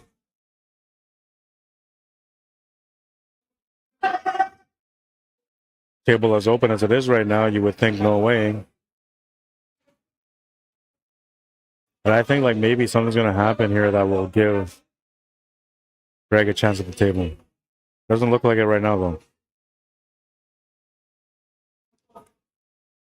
I think how he plays the shot matters. If he plays the 2-ball instead of the 6-ball, he might get into trouble. But if he plays the 6-ball, he won't be able to have a finish. Yeah, a little bit of trouble there. Leaves him a combination. Yeah, I figured that was earlier, Harold. Thanks, man.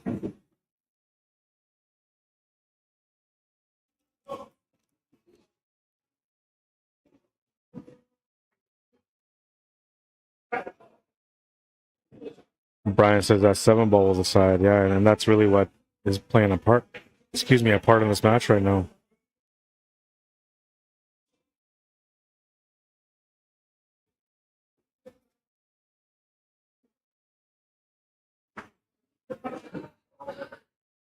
He's gonna turn the table over. I'm telling you, man. Like I had a feeling something was gonna happen. And now this is usually like where the other player will make a mistake and eventually give the table back to the other guy, so he closes out with 7-5. But I don't know. I think Gregg's gonna do well on this one. He'll find a path to finish it. It's all there technically. Almost created a problem for moving that 6-ball towards a 9, but he's still okay.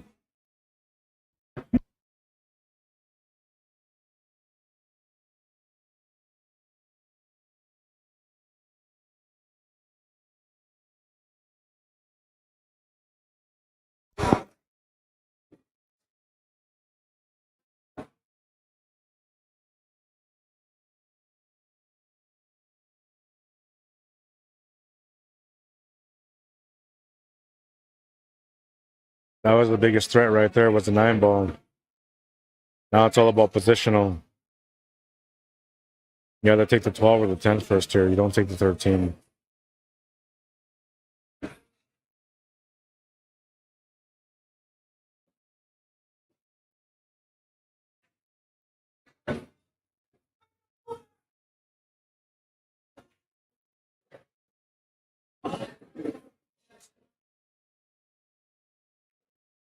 Just the 13 and 8-ball remaining to tie up the match to the last rack.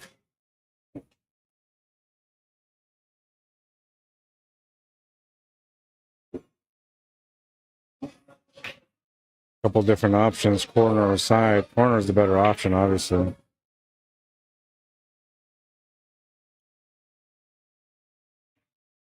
He'll make the shot to the corner and tie up the match at 6. It's Hill, and Hanyu will be breaking for the match. Final rack coming up. Good match. It had the signs of a good match right from the beginning. And I'm pretty sure I said something about this maybe going to the hill earlier.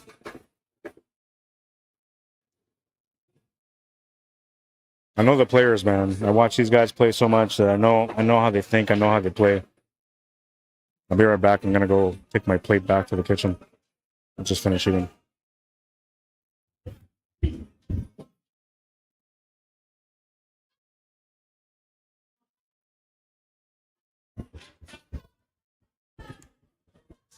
Maybe I'll wait.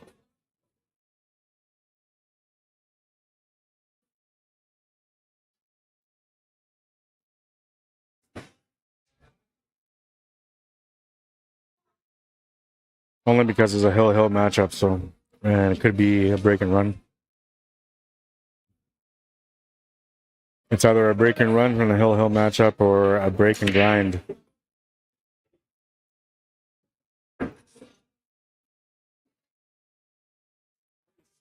They made a ball. Huh? Yeah, they got their own party going now. Some Caribbean music, I think. Oh, no. I think it's Caribbean poker, I think. Yeah. It's a league. They play once a year. Yeah. Crazy loud. Yeah, yeah. It's tough for all the players that are playing on these tables because they're screaming if they get the card they want, right? And, I'm over there. yeah. Last time I played when these guys were here and I couldn't focus. Like my game was just out the door, man.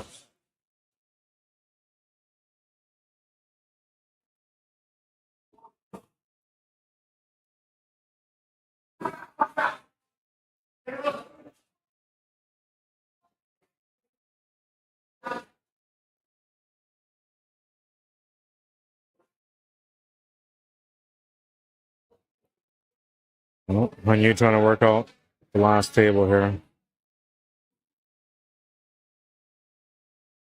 Needs to get set up for the 2-ball or the 7-ball next. It's gonna roll up right up against the stripe. Takes away all the shots on the solids. Best you can do now is just go for a kick shot safe on the 6-ball.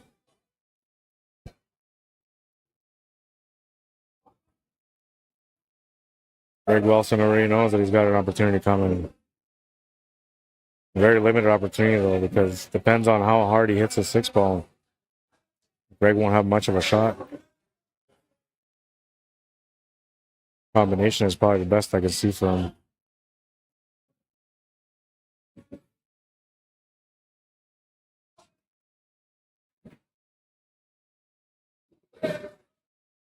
I think there'll be one more table turnover from each person, maybe.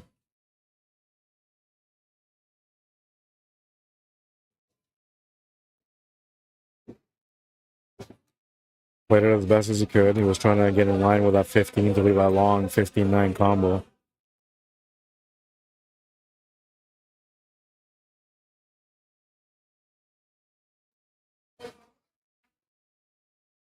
Greg's going to turn the table over.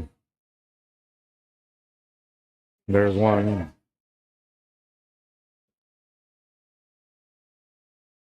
Something came out from under the... Perfectly straight. I just had to tune in the ball. I'm pretty sure I seen a hand come out of that table and choke you at that moment. You say he's choking.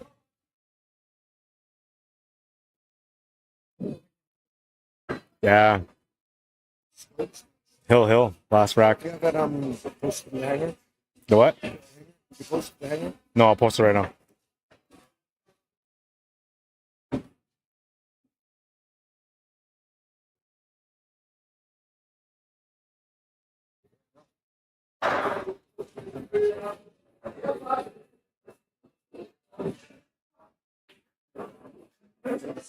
Yeah, it's posted on there.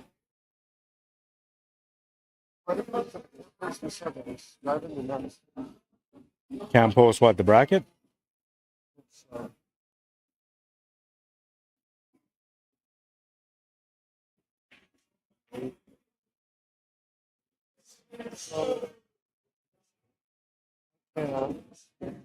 Where did it go now?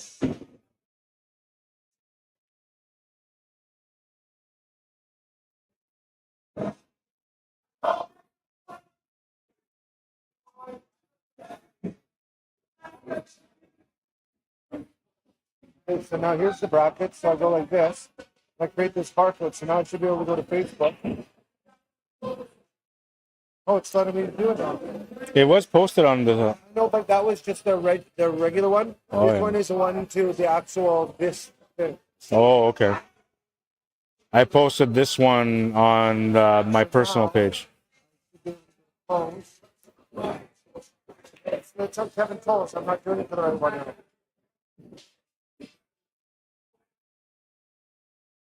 Put it on there, and then I'll show it to them on Facebook, I guess. Now this here, be able to share.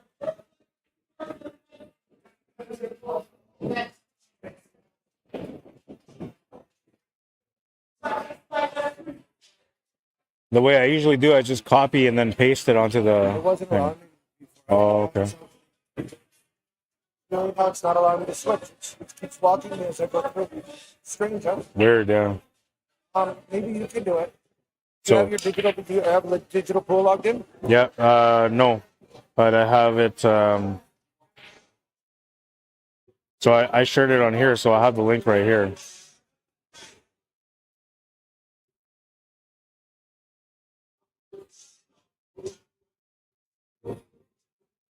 And so now you go like this. Well, I usually share it from down here, so I'll just press the share. I know, but what that does is it sends a link to their whole page, and then you have to sign in and find us. Oh yeah. It's sending you the barcode so you can go right into ours. So it opens this one when you click on it. When you do it this way. So this is mine, how it is. But when I click on it, it'll take me straight to the bracket. But that's because you're signed into it properly. When other people were doing it, it wasn't doing that. They were saying, Oh, "How do yeah. I get into this?" Oh yeah. Okay. And that's what I'm trying to figure out right now. I've got to somehow. And there's turnover number 2, like I expected. Each one of them will turn the table over once more. And now, well, it should be the last turn of the table. Gregg should win this one.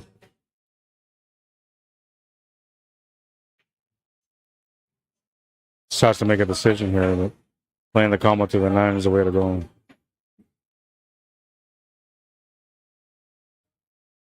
See, now it's saying you can't do it. So reload it. I'm going to post it there. Reload page. Okay, so I'll try to post this one. No, we're. Go to newsfeed. But now I don't know if it's doing that or not. I don't think it's plugged into it. Hang on.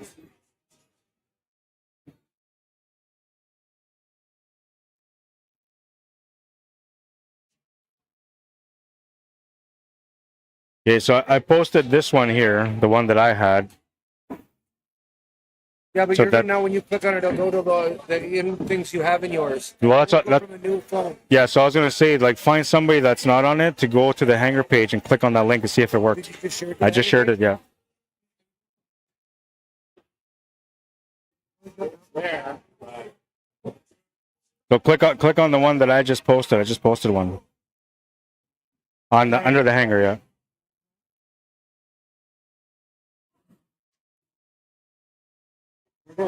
Yeah. Yeah, you got it. Yeah. So you did it to the share on the bottom. I'll try that one. Yeah. Just copy the link. That's the best way. But you have to be when you copy it, you'd have to be on the bracket tab. So then it'll, because otherwise it'll just give you the link like it does for everyone else. But thank you. Yeah. That's why I came over to talk to you about it. I appreciate it. Yeah, no problem. Get the viewership up for us everywhere. Yeah, I We're know. going to start capitalizing on that by doing all this stuff. Yeah. I know. Yeah. Oh no, man. I didn't think there was gonna be another turnover, but I guess there is. I have to go back and watch this now. What happened? How did he lose control? I don't know if they'll let me.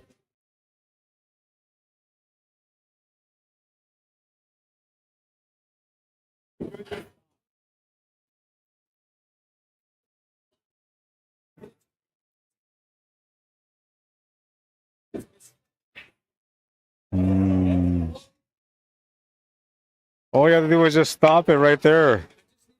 It's done follow for shade. Yeah. I didn't hit it straight. When you popped up, when your body popped up on the shot, that's when the cue ball went over. Oh, no way. Oh, man. Yeah, he scratched the cue ball. He scratched the cue ball. And I said, so there was a first turnover. I was like, well, these guys are going to do one turnover each before this match is over. And then you had the last chance. That was the last turnover. But then he just made another turnover. No, first you did one more, and then he did one more. Yeah. That's how you know when a match is close, right? There's a lot of that stuff going on. Yeah, just breathe and relax, man. Embarrassing moments and some nice moments. All that matters is that you won. I wasn't even looking at the table. I just thought he was going to shoot the hand. I guess I was way thinner than I thought. Look, I'll show you this. I don't know. So when you got to that shot, Stand up, eh? you stand up, but when you stand up, let me see. so when you stand up, that's when the cue ball It shifts is. over. Watch. A little bit. See? So when you jump up, it's putting that follow through force on it, right? Well, no, the follow through was the exact amount I wanted. Oh, okay. That was a straight in shot. It should have trickled forward a couple inches, not to the side. So I stood up means I missed my line because I stood up. See, like I was thinking that was a here. stun follow. I was supposed to trickle forward 3 inches. You couldn't just draw right over to the left, or just stop it right where it was. That was great. I would have had to cheat to draw over. Oh yeah. So you know I what I mean? would have Like, just stopped it there and just made the shot with a cue ball going off the top and If I had just down. gone stop, I wouldn't have gone as far. Yeah. But I was planning on hitting it straight. I wasn't. All everybody's gonna remember is that you won the match. That's all you can look up now. That's how you look down. All right, so we're gonna have Mike Orvis and Cornell McLean Jr. here. It's gonna be a 7-1 match, so I believe it's 7-5.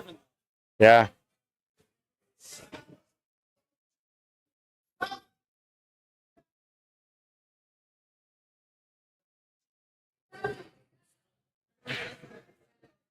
Seven five? Yeah.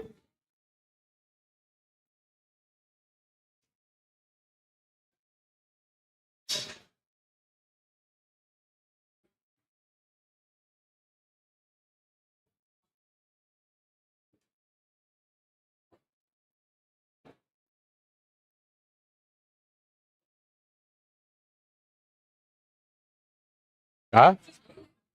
What? He just told me I'm playing junior. No, it's Orvis. Mike Orvis is playing. He's Yeah. inside. Yeah.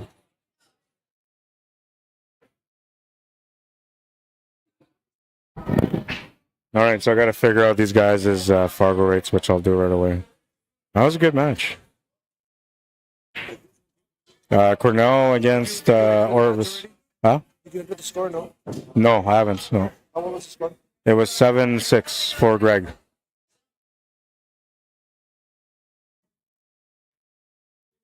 And now it's Junior and Mike Orvis.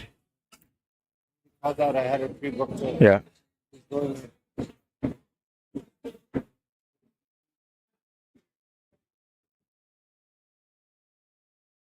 Hard to see on this thing. A little bit, yeah, the navigation first.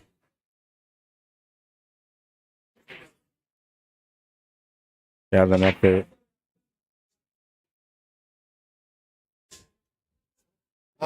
What is the URL for your You got to go to YouTube, and then you do the same copy. something? Give me something.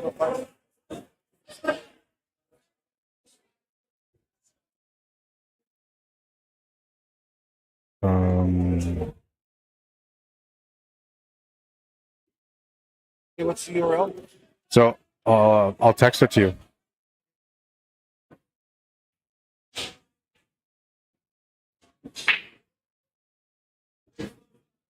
It's on your cell phone. It's an iPhone, right? Yeah.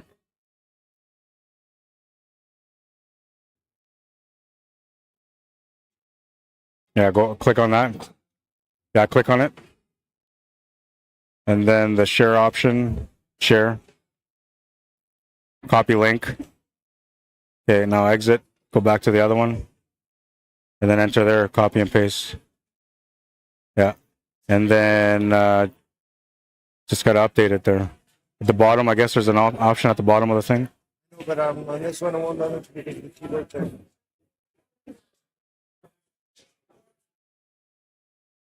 Yeah, right there. Yeah. So now when people look, if they're watching anywhere, when they're getting it on their They'll be able to go straight to the thing. they're going to see your link right on there, so you're going to get the free. See, Yeah. we're working together here. Yeah. Challenge does that too, but this is better. Yeah. Now it's all linked right in, integrated, so that we want both of them to go to all the customers. Yeah. Because if all my customers look at that, your views are going. Yeah, I know. That's why we want all those clicks to be going there. That's why we're Yeah, I know. it, so you're going to get we're doing it over time. Yeah. Just make sure that everybody gets those links out there. Yeah.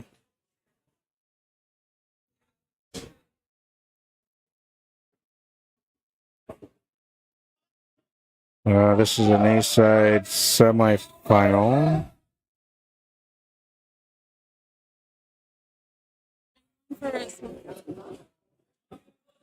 I'm on the winner's side. You're on the winner's side still. Good for you.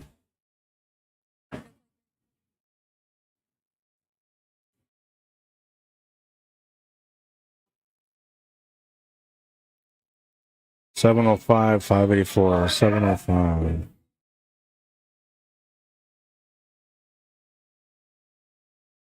$705. against 584.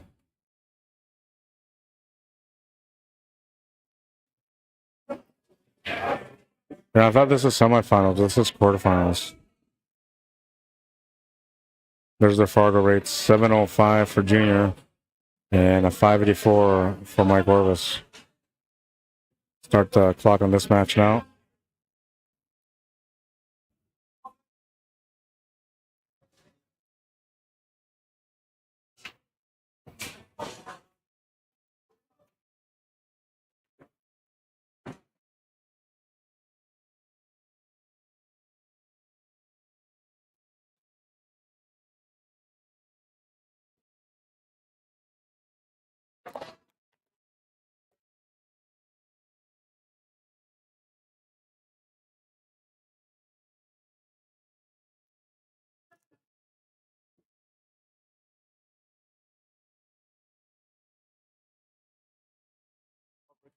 Okay. We're going to do a 10-ball break and run right now. So I got to get this camera over for it. I'm pretty sure it's still programmed, but I'm going to try to program it again.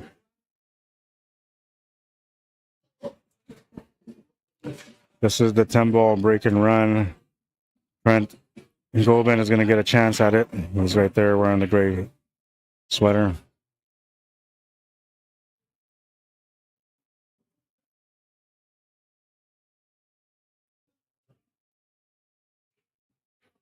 Objects of the break and run is that you have to make a ball, or objectives of the break and run, I should say, are that you have to make a ball off the break, first of all. That ball doesn't give you any money until you make an official legal pot afterwards. You can continue to shoot, but if you miss a shot while you're continuing to shoot, you lose all the money. You can also stop at any point.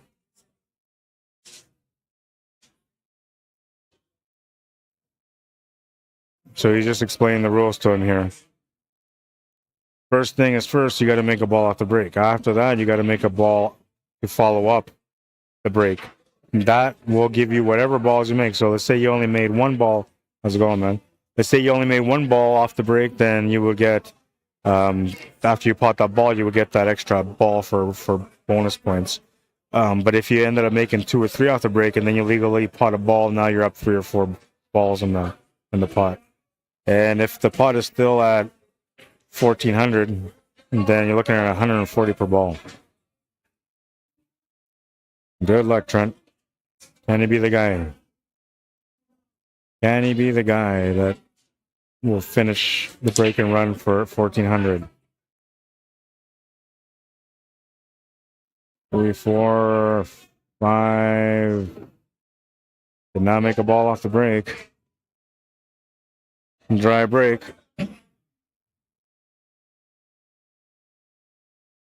Go back to this table here now. And I believe Mike won the first game, but I'll confirm that as soon as he's done shooting here on this one.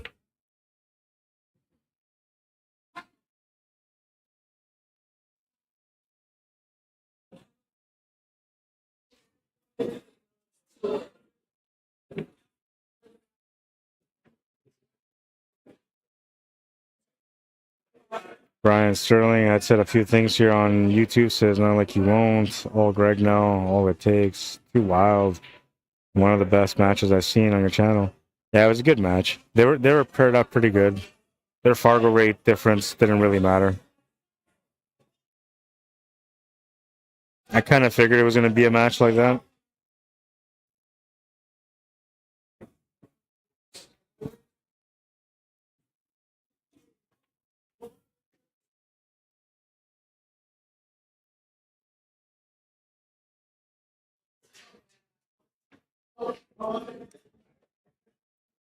Hey, Mike, you won the first game? Mike, you won the first game? Yeah.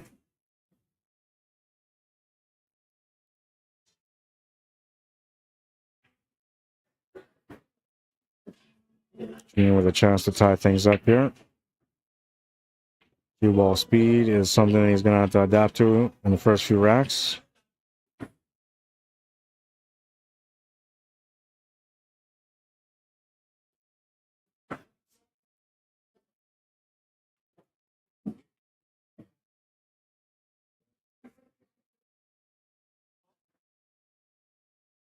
Not in a good spot to be in. He can shoot the 10 ball still, but there's not a whole lot of things he can do with that cue ball. Cue ball is basically going to go towards that 7 ball.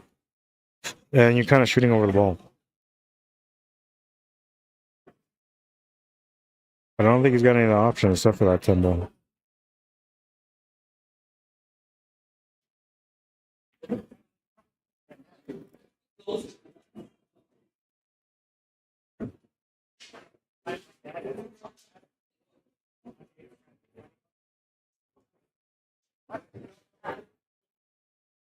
And tying up a little bit there on the shot, trying to control shape for the 11 ball and come up short because of it.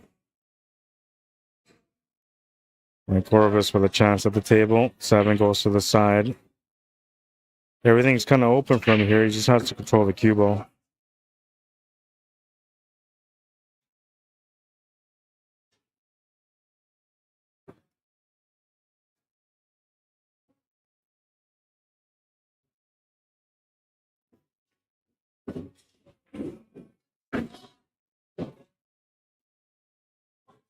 Shot on the 5 is available, or the 1.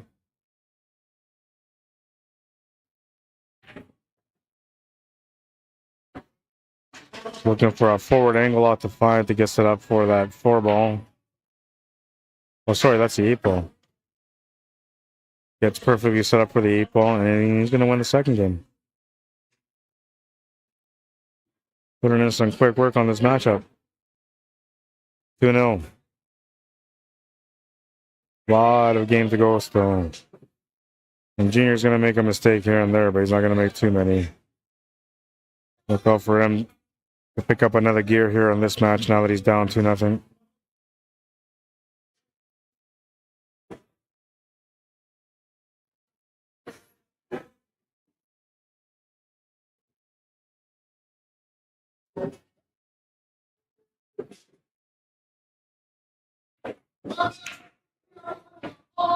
He's using a Tau Magic Rack out of here last time he played in the tournament on Sunday.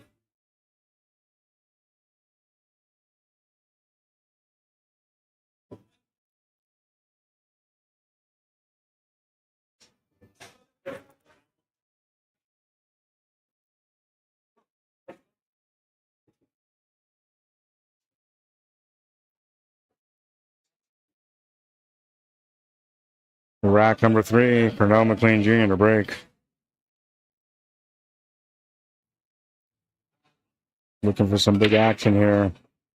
Gonna pop that cue ball perfectly.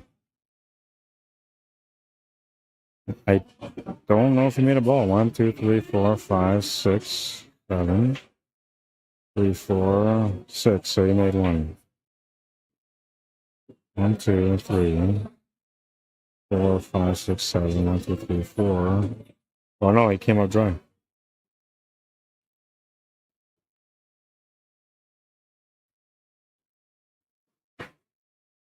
Mike Orvis with a chance to take a 3-game lead here against Pernell McLean Jr. You usually don't see these kind of gaps in a scoreboard when Junior's playing. And nothing he can do about a rough start.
Still capitalizing, just in a bad spot.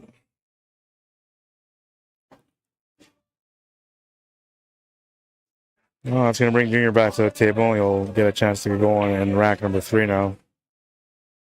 Kind of dry break, not much you can do off the break. A lot of action, man. Everything moved on the table, but nothing went down. Didn't get off to a good start today, so he would like to make up for it here in this rack just to get going.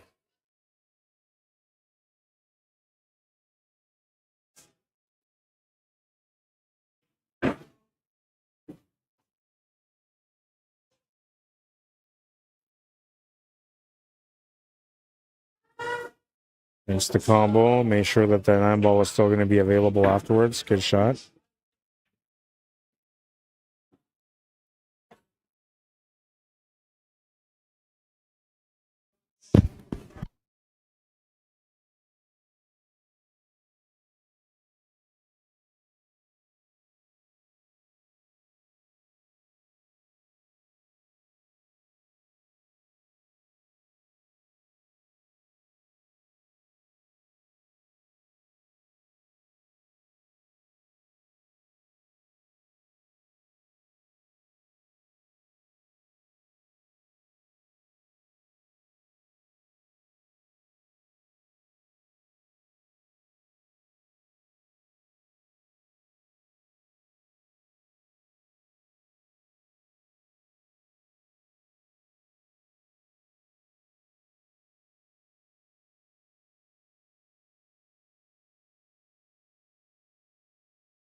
Just missed the contact on the 8 ball.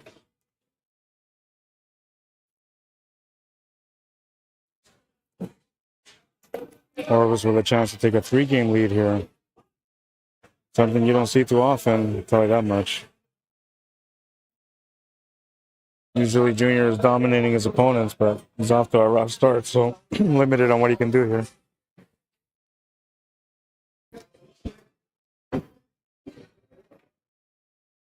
He'll open up the 8 ball and the 1 ball, giving him the opportunity to be able to get the close now on this rack.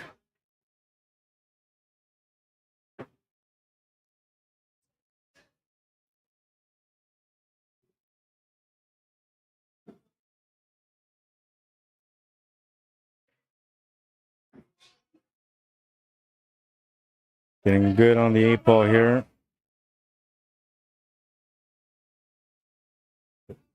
Eight ball's good, 3-0. I gotta go talk to Kevin about something. He just asked me to come over there, so I will be back in a few minutes. Chances are when I come back, the score's probably gonna be tied. Vinny, how you doing? Says, how you doing, Rod? Getting ready for our playoffs happening this weekend here in the PA. Hopefully the solar eclipse doesn't consume my energy. Everybody's talking about it, man. I'm doing a coaching session tomorrow here at the hangar throughout the solar eclipse. All right, I'll be back. 3-0 is the score. Orvis breaking for a chance to get on the hill first.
All right. So, and I said that by the time I come back, I'd probably be tied up at 3. It's 4-3.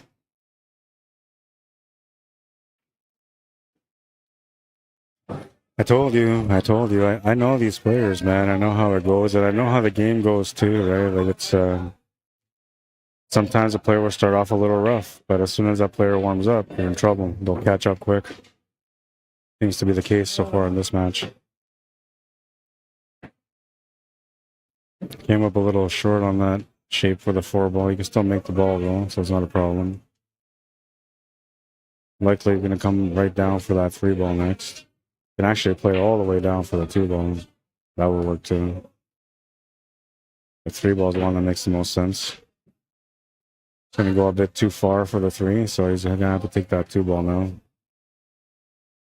Oh, he's going to stick with the 3 ball. Oh, yeah, he was alright. He was able to hold position for the 1.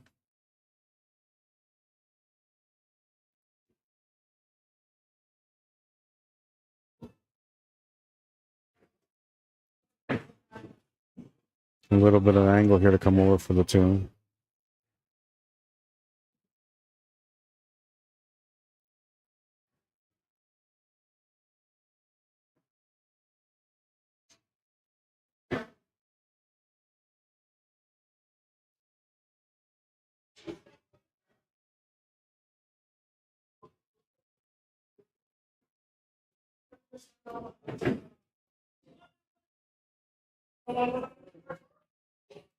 Makes the 8 ball 5-3. Yeah, it was, well, not a special vacuum for tables, but it's a special vacuum, and it can be used for the table, and it does a really good job. So like it's like dusting off all the chalk while also sucking up all the chalk particles.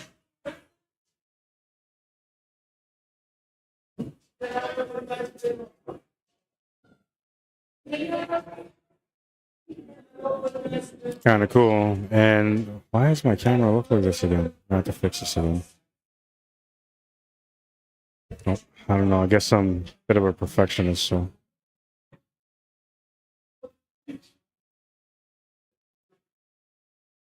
Oh, well, that's better. All right. We're moving on to rack number 9.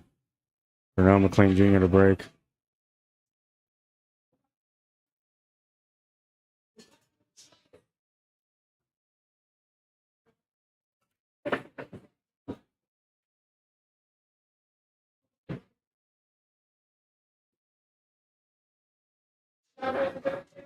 Don't think he made a ball. Mike's going to the table. Looks like the rack is stuck under the ball, so they can't move the rack.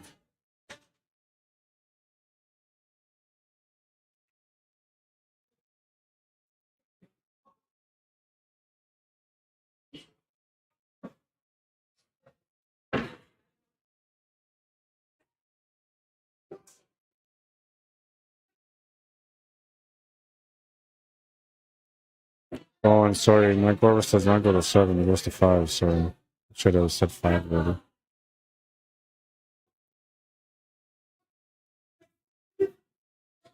Seven five is the base. I know it said 7-7. You guys are thinking, okay, well, this is going to be a one-sided match. But technically, Mike's 2 away from winning, and so is Ronald McLean Jr.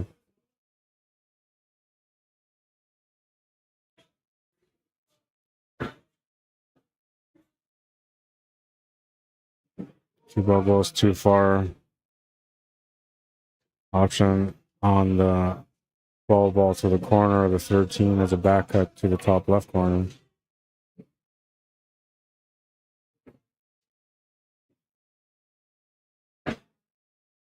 Kind of goes right back to the same spot. Has a difficult option now. Only the 12 ball to the corner or a safety. But she was trying to do safety. Gonna leave him a shot on the 7 ball. Junior will probably get that rack off the table. Even though it's not really a problem because it won't interfere with the cue ball, it kind of distracts you a little bit.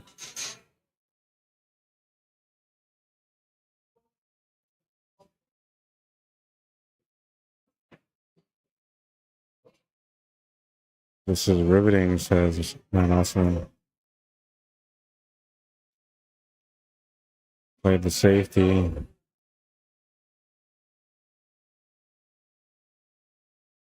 You might have the option of jumping here for the 12 ball, maybe. Gonna try to spin around it. Worked out all right.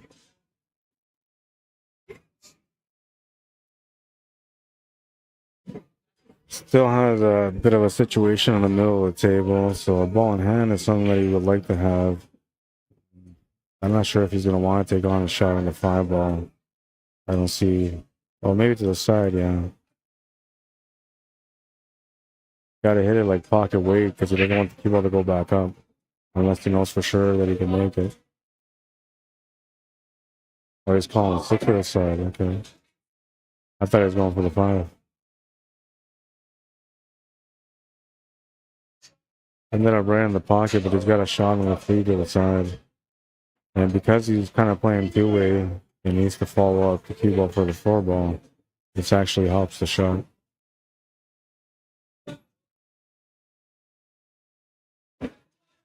A little tight on that 4.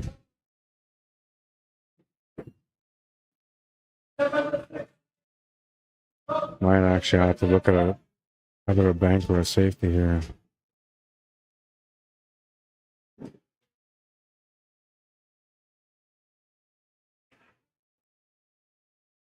Also the bank on a two-way.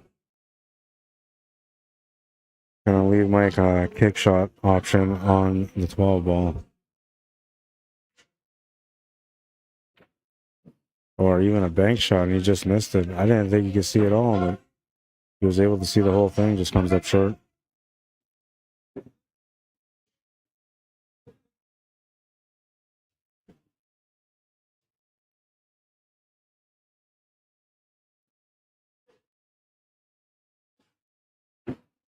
Try to tone down the pace a little bit to make sure that he didn't scratch, and he didn't come up short, but he's got a different angle than he was looking for.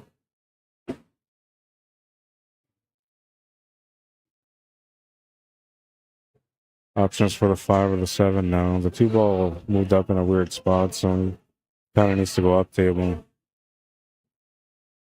Or across to the left where the 8 ball is, so that would be good too. It gives him a shot at the 2 ball.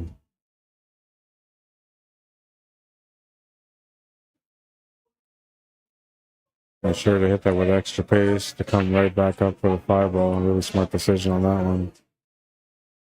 Get straight to the side pocket.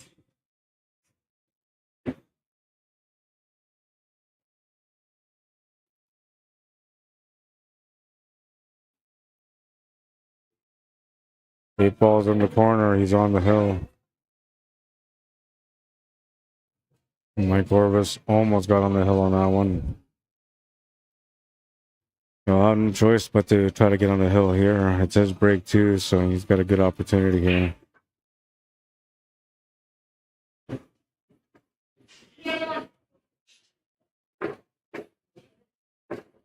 You're playing good right now, though. And the last shot there to play shape for the 8 ball, you didn't have to do it that way, but he's letting his stroke out, letting his opponent know he's ready to play.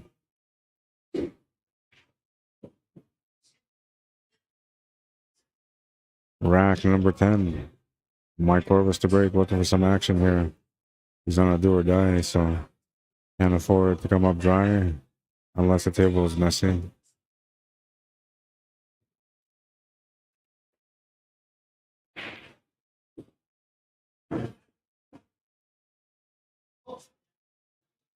I think something went in. No. Nothing went in.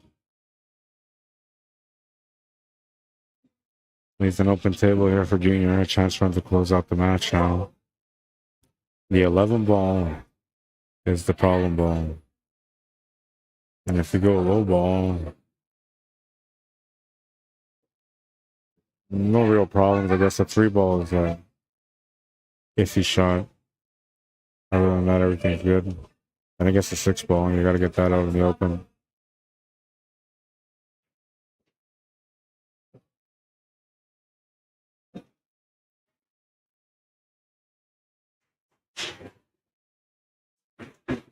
He got it out, but not in the open. It's both tied up against the 15 ball.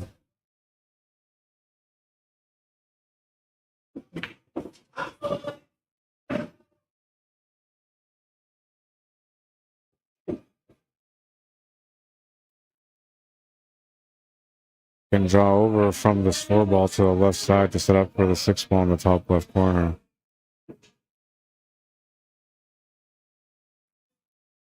He could also wait till after when he gets onto the 1 ball to do that.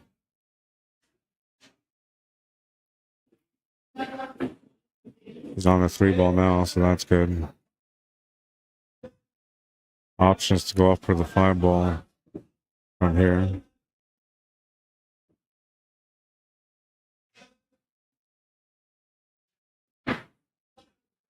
Just enough pace to make sure the cue ball comes off the rail. Different angle than he was trying to get, so he's gonna have to compensate here with some spin. Gonna punch it off the top rail. We follow it through. Okay. Could have punched it off the rail, but I guess he needed some angle to be able to get onto the 6 ball, so that's why he played it the way that he played it. Now he's got perfect angle. His cue ball to come up around that spot. And it's going to go over just a little bit. That's not a problem here. This is going to complement him for the shape on the 8 ball.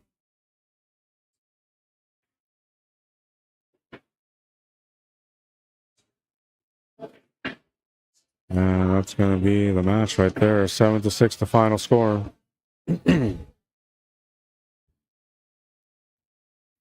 7-3, the final score, sorry. 7-3.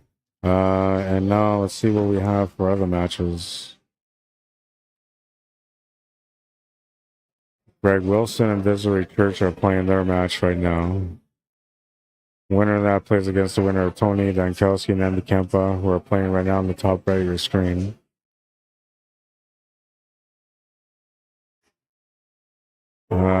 Junior just won his match against Mike Orvis. He plays the winner of Dave Wilkes and Blair Lawson. On the B side, we have a father-son matchup. Oh no, it looks like Jason, as the dad, won the match. 5-0. He didn't even give his kid a chance, man. Good boy. Good boy. That's the way I treat my kids right now, too, if they were playing pool and I had to play against them. I'm sorry. I love you, but you gotta learn how to play if you want to win. Right? You gotta learn how to deal with pressure. Looks like Dave's match is done. He's going for a smoke. Angela's playing against Craig Murky. That match is going down there, further down, so we can't get that one onto the table. What's up, Andy? Gregg and Mike Rotour. Mike forfeited. What's up? Are you playing? Who are you playing against? Exciting. So right. Wait, hang on. So you played against Tony. Did you beat Tony? Yeah. What was the score? 6-5. You're a 6? 6. You gotta go to 6. Oh, when? Like where? Yeah, the ball is 6 in the middle of the tournament. In the middle of the tournament. Why? Because somebody complained about you. Who did you beat?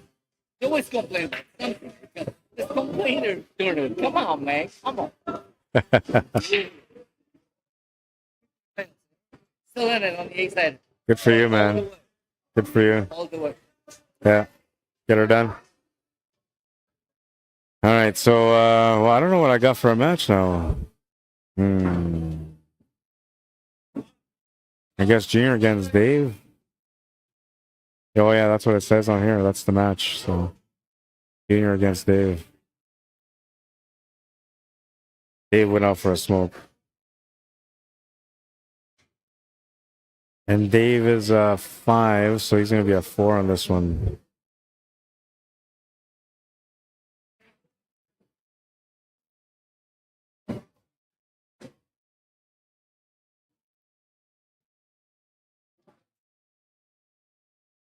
I went outside. I got a text message saying I played Cornell Junior and playing on the TV table. Oh, nice. Yeah, 7-4. Yeah, because you're 7 minus 1, you're a 5, right? Yeah, so then you're 7-4. But you can play on race to 7 if you want, even. I won't be a Mike. Or you can spot him a game. Like, come on, pay him $35 and just fucking like, dude, I'll take those anything. All right, good luck, man. All right, so these guys are going to get going.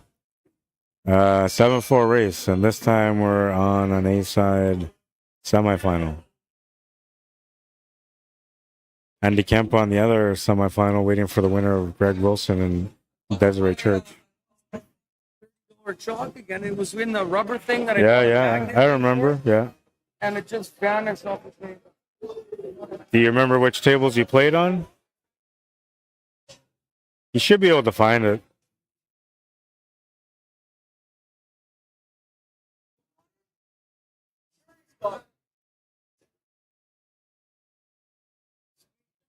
Alright, he found his chalk. I figured somebody would have his chalk.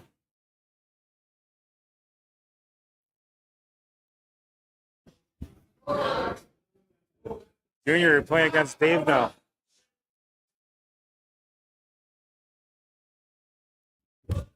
Seven four, and David Wilkes is what is he? 494.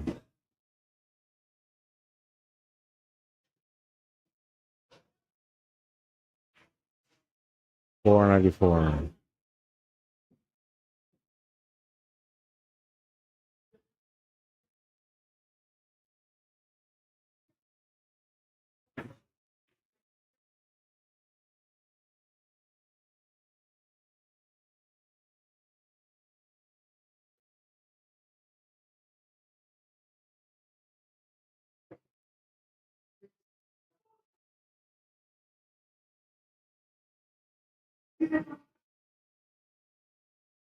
Waiting for them to get started.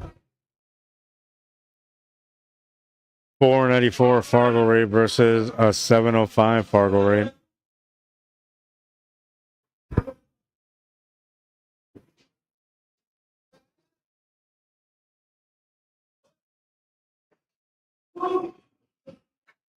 Second annual Moses Capel Memorial 9-ball pool tournament happening on June 14th to the 16th at Dooley's Billiards in Moose Jaw, Saskatchewan.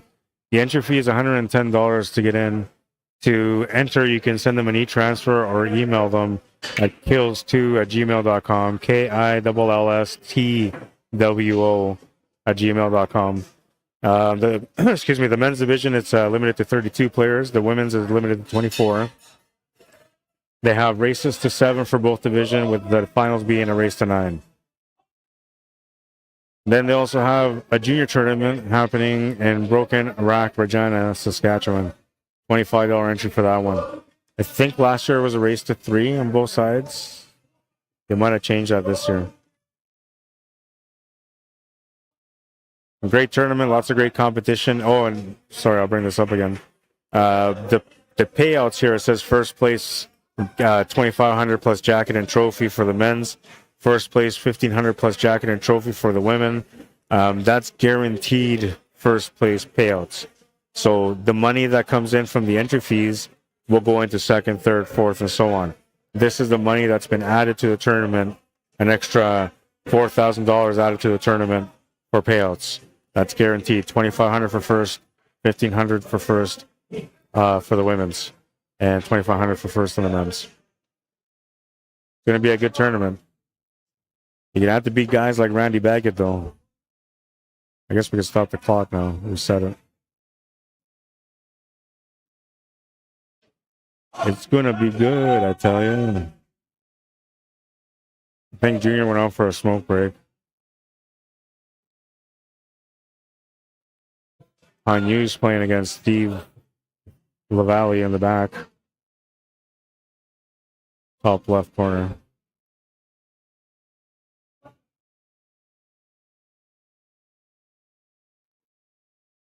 A bit of a safety battle. I can tell you that one of them's on 4, the other one's on 1.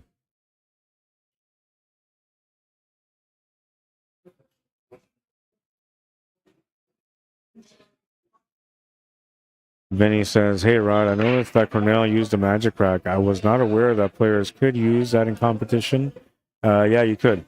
Can I use that magic rack during a VNEA game? No, you can't, unless they say that you can. But normally, like in VNEAs, they won't let you do that.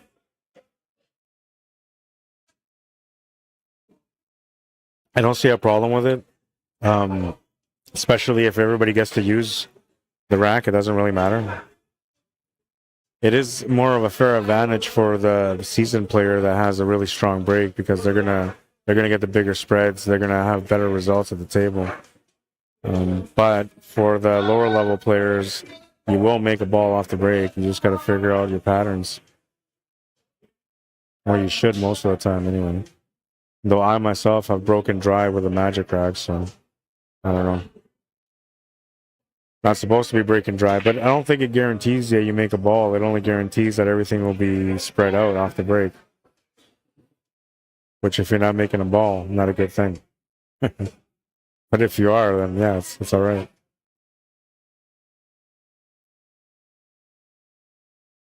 Still waiting for these guys to come back. I think Dave went to go join Junior.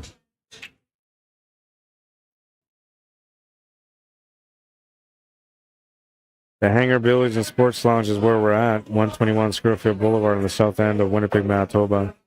If you want to give them a call to book a spot, or maybe you just want to reserve a table on a busy night, give them a call at 204-560-2929.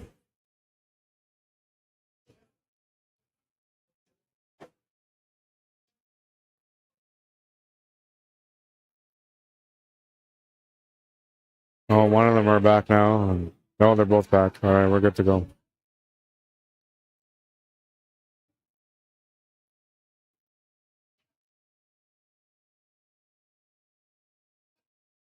Looks like it's going to be David Wilkes that breaks first. This will be a challenging match for Junior. And a very challenging match for David Wilkes. All right, put your bets in. Put your bets in. Who do you think is going to win this match? Brian Sterling says, play VNEA here, BC, and use that lot. So, okay, so I guess, I don't know, maybe you are allowed to use them. They never used to allow you to use them before, but I don't know. Magic racks are good, don't get me wrong, but they say that the best rack is a wooden rack, because the wooden rack is never like the same, but it gives you a nice, good rack. But it'll still vary the break a bit.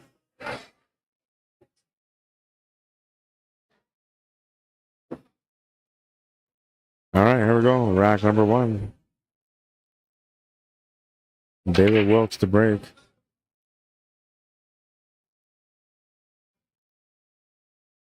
Brian Sterling says I have to favor Junior. Any other bets out there? Junior will win, says Harold. Stephen Robertson says, hi, Rod. My VNEA league allows it, and the AccuRack also. Cool. Yeah, he's a bit of a bully at the table, for sure, Harold. Not fun to play against. I mean, I don't know. I personally like playing against him. Win or lose, it's still fun. Because he pushes you to your limit, right? Like, you have to play a solid pool if you want to have a chance against him. And you can't give him wide open tables. Like, if you give him wide open table, he's going to punish you 9 out of 10, sometimes 10 out of 10. 7 straight in the last match, says Brian. Yeah, well, that's the problem. So 2 things that are like going against Dave here is, one, that he just went on a 7-game stretch, and 2 is that he just went on a 7-game stretch on this table. So he knows the table, he knows the speed. And Dave should know the speed of the table, but it might take some adjustments at first.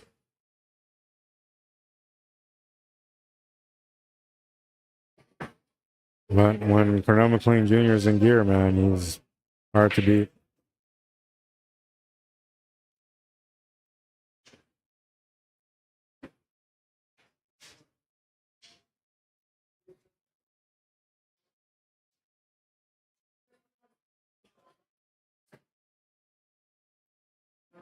Dave just finished a match, so I'll go to check out on the bracket. Yeah, he's out on the first rack. Problem, man. And then that was off of Dave's break too. So now Junior gets the break, and he usually makes a ball off the break. Monster spreads, right? So a real good chance that he's going to go up 2 games here before Dave gets a chance to break again. Hasn't shot a ball yet, and he's already down 1-0. Let's see. Dave just finished his match. I know that he just finished his match. And his match went to the hill against a good player in Blair Lawson. So he had a good warm-up. He definitely had a good match to get set up for this one here. Blair's not a walkover player, I'll tell you that much. Lots of experience in that player. All right, so I'll go into rack number 2 now, and Dave Wilkes will just wait for an opportunity. See if he gets one.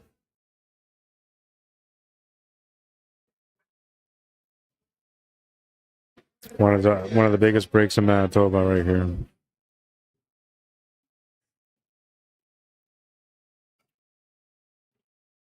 Kind of tamed it down a little bit there, but he made a couple of balls. Got a really nice spread. And yeah, it's, oh man, like 92% chance that he's going to run this table out. Oh, even better than that, I'd say. Like 96%. We'll see. But that's what I see. Table's pretty available. What I am surprised by is the fact that he didn't take that 3-ball right off the hop, because he's got perfect position for it right now. But it must be because he wants to deal with that 7 and 2. Got pretty good on the 2-ball. Can roll this forward here for the 5-ball next, or for the 7. But technically, you could also draw back over for the 3-ball again. No, I don't think you want to do that. I'm thinking you want to set up for the 7 here. If you can get back for the 5 from there, then the 3, then the 6, then the 2. Or sorry, the 4. 2, 5, 3, 6, 4.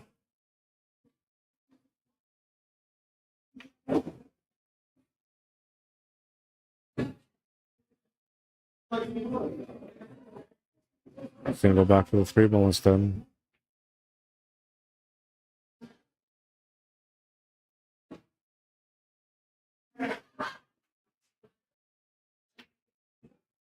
That was the problem ball for him, and now it's gone. You can play a 2-way here, set up for the 7. If he doesn't get the 7, he gets a shot on the 5. And that's it.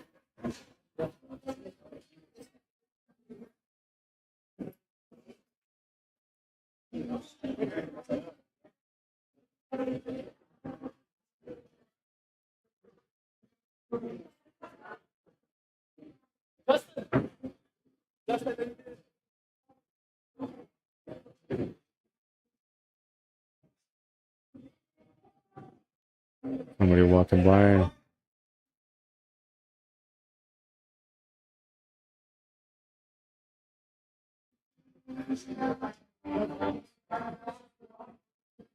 Just need a pocket weight. David's just smiling right now because he's like, man, like, what can you do? This guy's running everything out.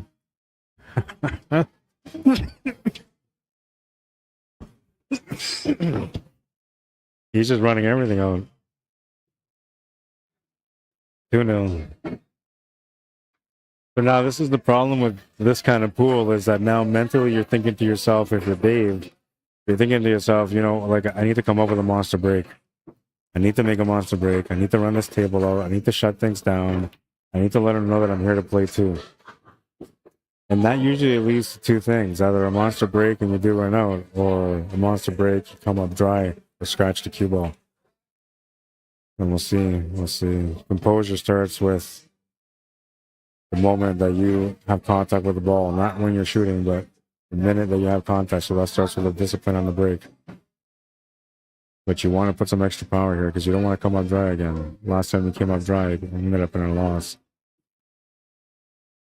Extra power is going to make a ball to the side. He's going to make 2 to the side and 1 to the corner.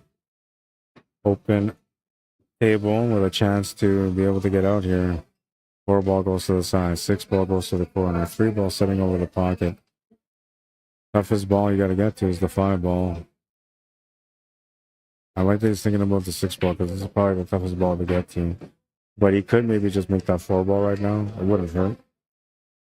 You could make the 4, play the combo, the 1 to the 3, then take the 6. You know, you roll up a little bit on the 6 just to get past the 11 ball and take a little draw angle to go up table towards that 5. Then you're pretty much out.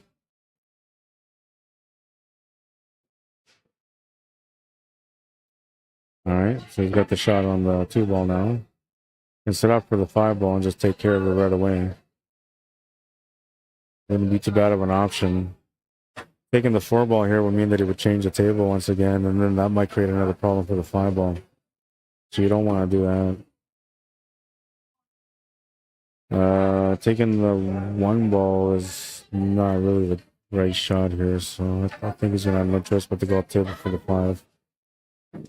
Maybe you play from the 5 over to the left side of the table to make the 6 ball in the bottom left corner.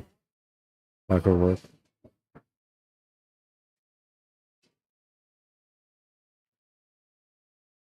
And all the options, trying to make sure that he makes a good decision here.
All right, so he's got the shot on the 6 ball. He's got proper angle here.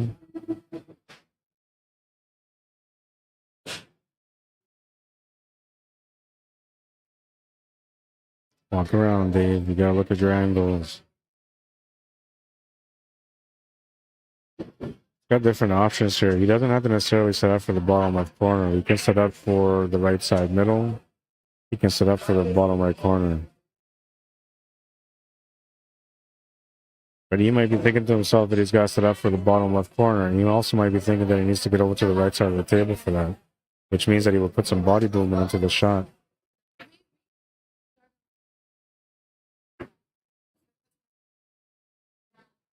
He got a decent angle. He's going to have to play 2.5 rails to get up there. 3 rails would be too far. It only goes to the top right corner and barely. You can either enhance the angle to try to get into that 11 ball or widen it out. He's going to try to do a draw shot or a dual style. And he will not have a shot on the 8 ball. Only a kick shot option or a cross bank. I think he's looking at the cross bank. Maybe off the rail on the 9, and then off the 9 into the corner.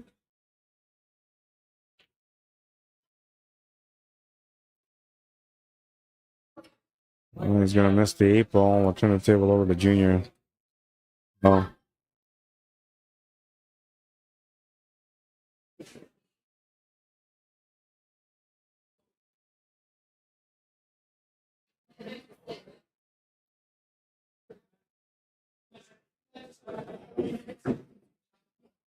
Looks like Junior's just practicing, says Brian.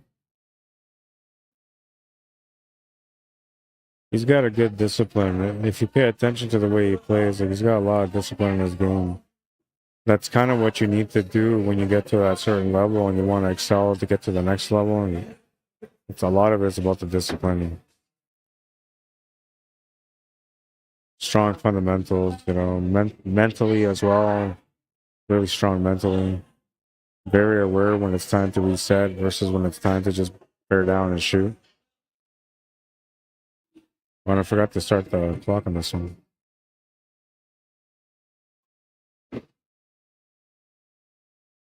We'll say the first 15 minutes.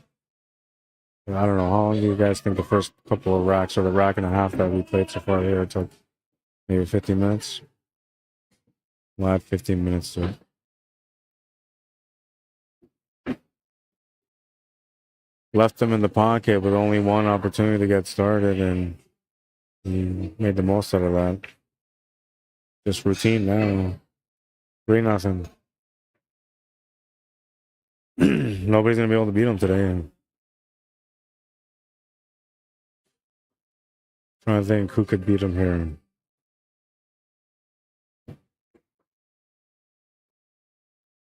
You could. I think Mike Orvis could too. He didn't beat him on the last one, and yes, he had a 3-game lead before Junior put on 7 games straight. But if he ended up having to meet him again, I think he would get the battle. But the way Junior's playing right now, it's going to be tough to beat him. You're going to have to either lock him up really good or you're going to have to run a lot of tables. Only a few amount of guys can do that kind of stuff here, and they're all still playing in the tournament. But when it comes to having a showdown with Junior, every one of these guys know they're in trouble right off the hop. Doesn't matter how good they're playing that day.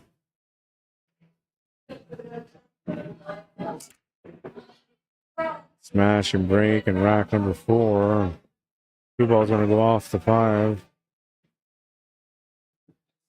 It's got a shot on the 3. Looks like he maybe gets it up for the 1 ball from there. He might actually be able to take the 1 ball now. Get the cue ball to come off the 6, which will set him up for the 3 ball to the corner after that. And then the 6 ball will get pushed up towards that 10 ball. That's why I think he will take the 3 ball instead.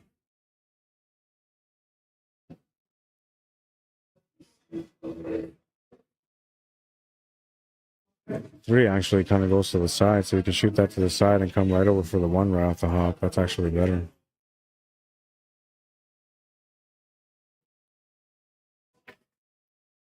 Into the corner instead. Drew back to open up the 1 and the 6. He'll have a shot on the 1 ball.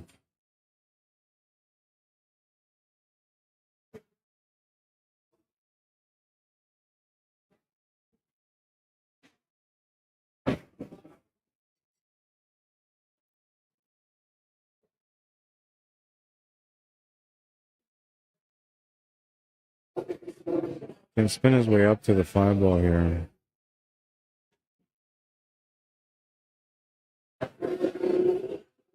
Got just above the 4, perfect for the 5.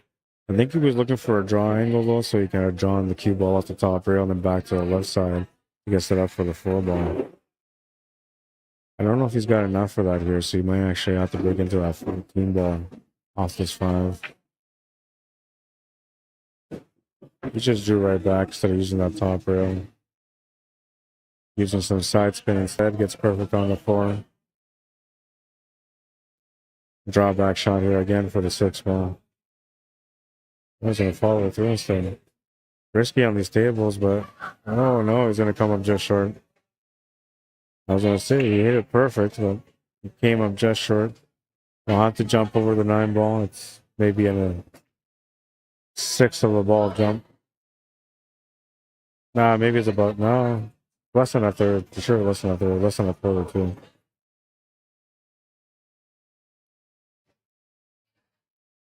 It's a makeable shot anyway.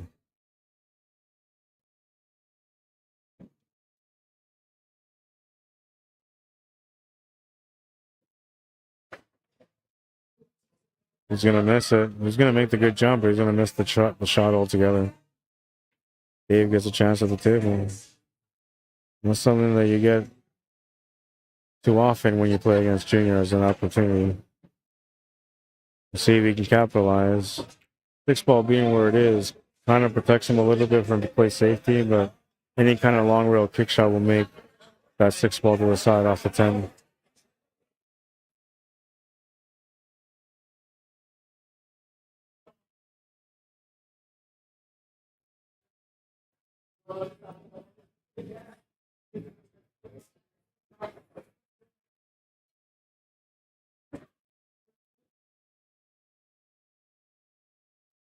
Playing smart here, just trying to play a safety.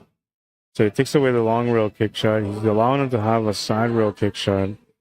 And it's kind of like a high percentage that he's going to foul if he tries that, because the 10-ball is just slightly ahead of the 6. And for him to hit it perfect, that means he would have to try to hit the bottom side of the 6, which is tough to measure. Not impossible, though. Not impossible. It's kind of like a masse shot without masse, and you just shoot straight and put a lot of spin on it. And then it'll check off the rail with the angle that you're looking for. But this is tough to hit that 6-ball. He's getting something. I'm not sure what he's getting. Oh, he's getting the bridge.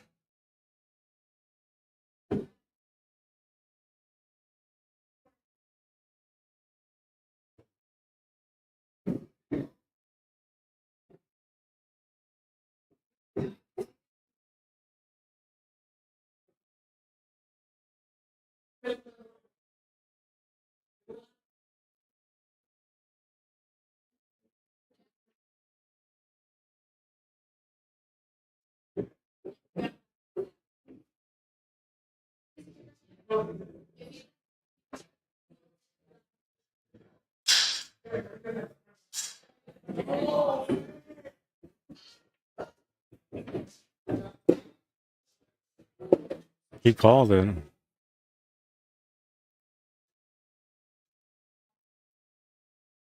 Made the shot.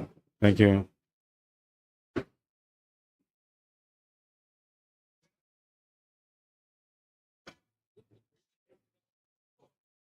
You don't really see it at all, but he did a 2-rail kick shot for the perfect 6 to the side.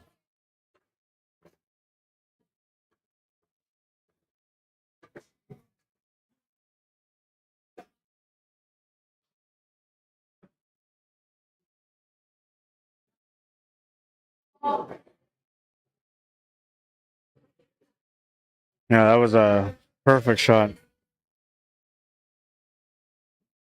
I should set up my 3rd camera now. You can see the finish there, like perfect kick shot. I'll let it play right from the beginning.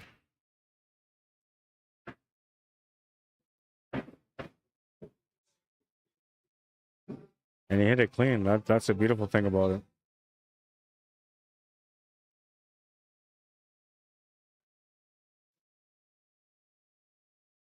Hit it clean with a perfect way to get straight on the 8-ball.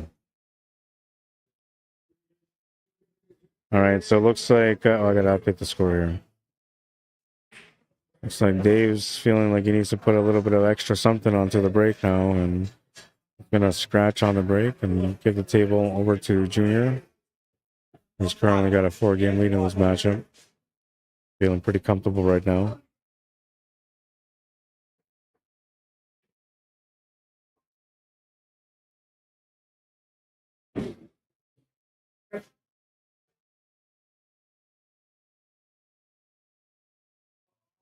Looks like the card guys are all done.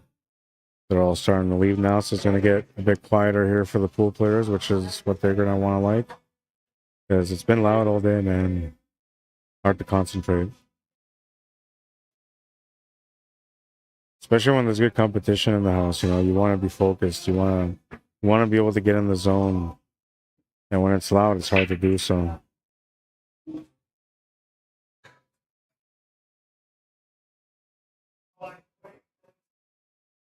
Brian Stone says that makes 10 in a row. 11 in a row. Yeah, with a big shot, too.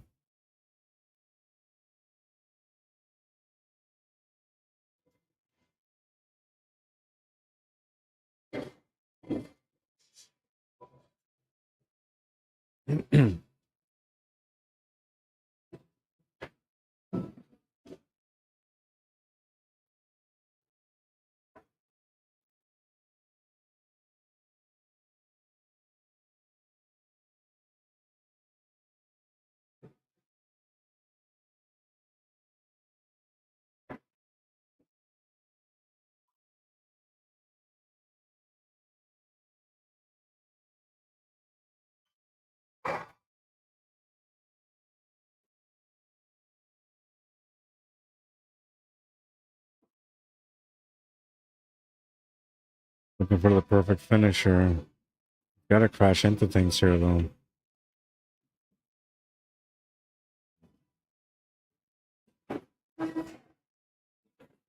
Gonna run into the 8 ball only.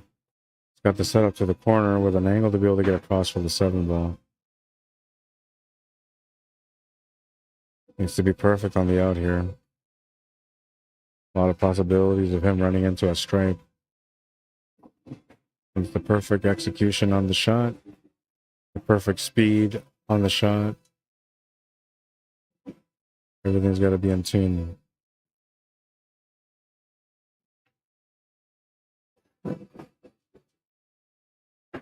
Nice little shot there on that one. He's going to be shooting over top of the ball, though, for the 7 ball, making it a little bit tougher. However, you kind of want to play this with left-hand spin anyway, so he's got a little bit of the cue ball to work with. What he doesn't like here maybe is a stretch shot.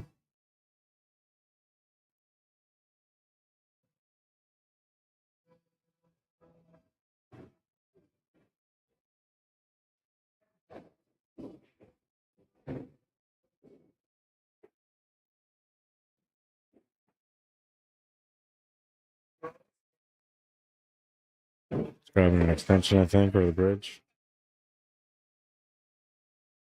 Perfect shot here to get across.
Tough table to work out here.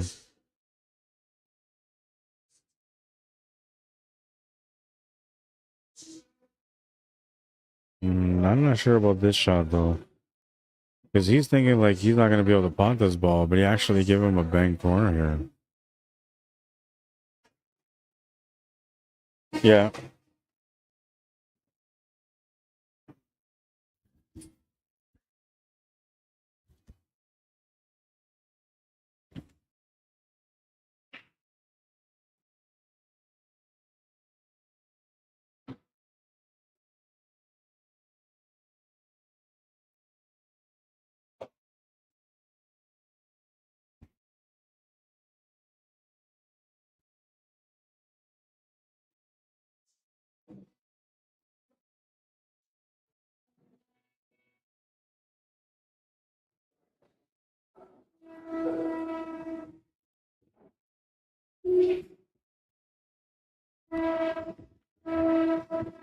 Well, he ended up making that bank, right? I'm assuming he did. Kind of knew it was going to. That's what I was saying. It was a mistake the way he played that.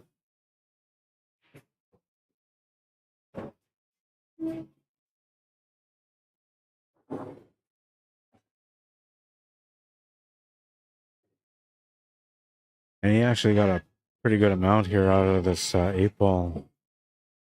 Pretty sure you can make this. Lots of speed required for it though. Just overcut it. Almost got lucky on the lead too, but he's gonna leave a shot on the 14 ball to the side pocket.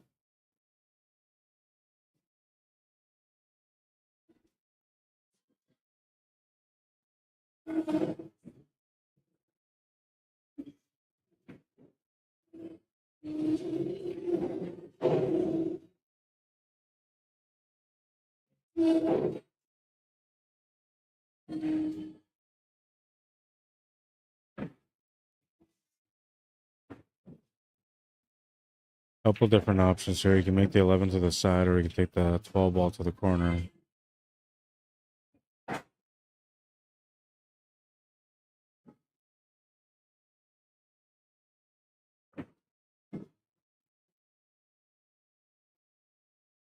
Good kick on the 11 ball sets him up for the 11 to the side.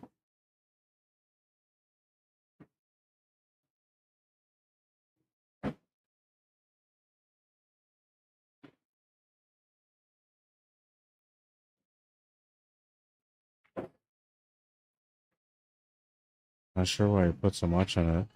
I would have played forward there for the 9 ball to the side pocket. He's left himself in a tough angle here. Tough to make the shot because you're also thinking about the scratch. See how he makes on this one, but usually when you're thinking about the scratch, there's a little bit of body movement on the shot, or you'll try to compensate and overcut it or undercut it. And he was thinking about the scratch. I'm not sure why he decided to draw back there. He didn't have to draw back.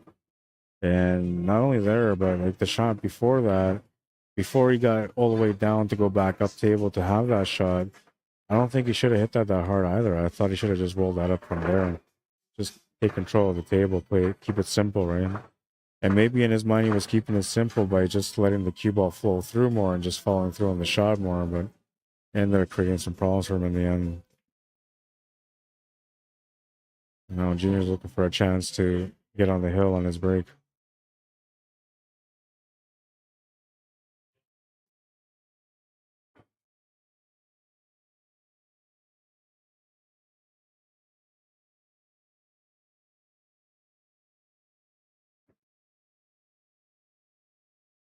Smash and break. He's going to make a few balls off the break and have a couple of different options to get going with. And this is a really nice table. Like really, really nice. High ball, low balls, they both look good. But I'm thinking he's going to go low ball.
I'm pretty sure the 8 ball goes to the top left corner, so he doesn't have any issues with the 8 ball.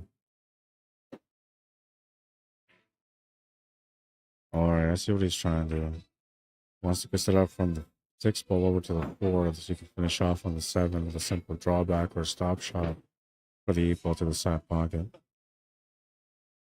He ended up not getting the angle that he wanted though, so he's going to have to either draw back off the rail with some spin to come over back, for the 7 ball instead, or try to play it through and try to get somewhat different for the 7 ball. We're gonna punch it right off the rail.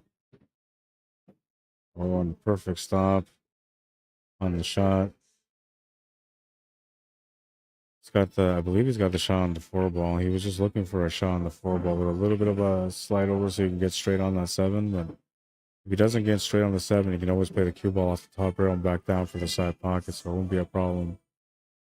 Now, if he doesn't have the 4 ball, that's where it becomes a bit of a problem, because now he's got to make that 7 ball and have a funny angle on the shot for the 4 to get back for the 8. He needs his 4 ball. He can make it. He can try to hold the pace here on this one, adding a little bit of right hand spin.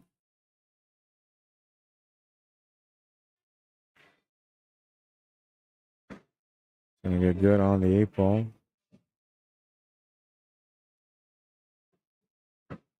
Six nil. He's on the hill. Not much Dave can do on this one. Just sit there and kind of hope for the best opportunity when you got one.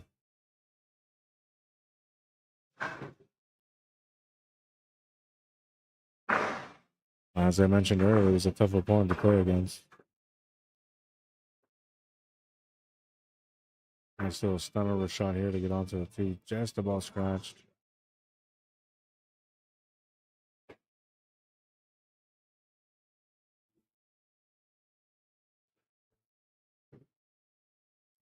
Moving into rack number 7 now.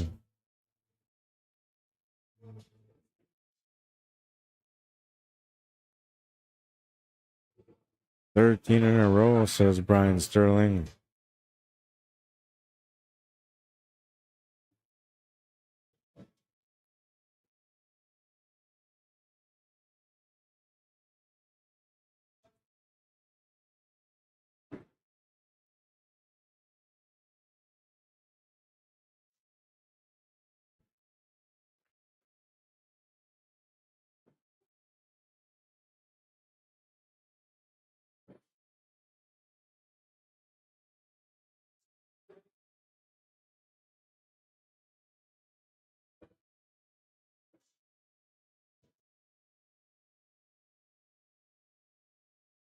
He's kind of sort of limited here on what he can start with, but he has both options, the solids and the stripes. It's just that the pattern on the table doesn't really help, so he's got to figure out what he wants to do here, and I'm thinking low ball is the best option. That's what he's going to call to. Makes the shot to the corner to open up.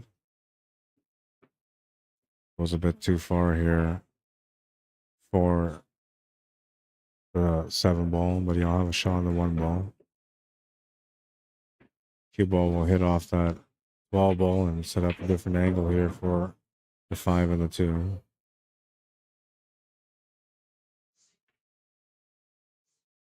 Cheat the pocket there. He's going to come up short.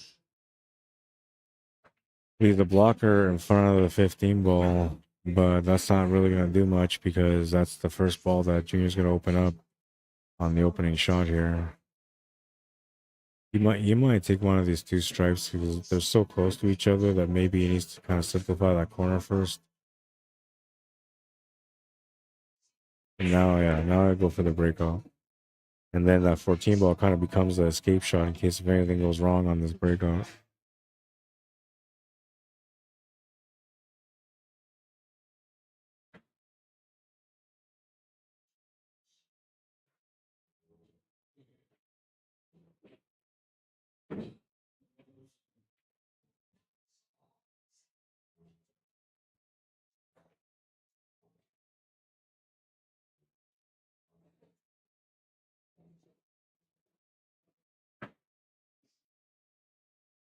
It would have been all right by having the one ball available by itself, but he's going to have to play a combo here now. And no, I didn't mean literally the 1 ball. I meant the stripe. It's going to make both of them off that combo.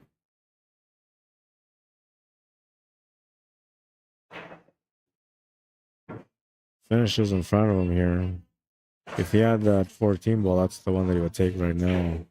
Because then the 15 ball will make it easier for the finish, but it's not hard to get over from the 14 ball over for the 8, so Should be all right. Just has to make this shot to the corner and make sure that he doesn't hook himself on the 14.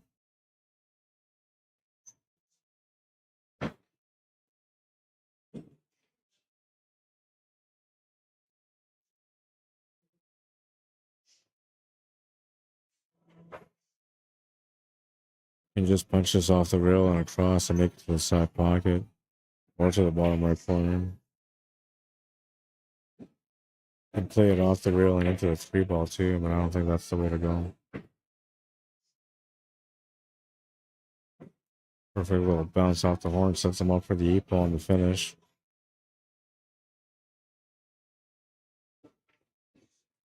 Eight ball's good. 7-0, the final score.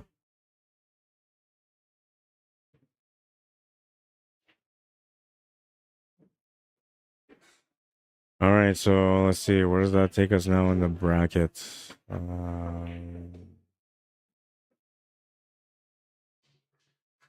going to be Andy Kempa waiting for the winner of Greg Wilson and Desiree. They're still playing. So let's move the camera over. Stop the timer.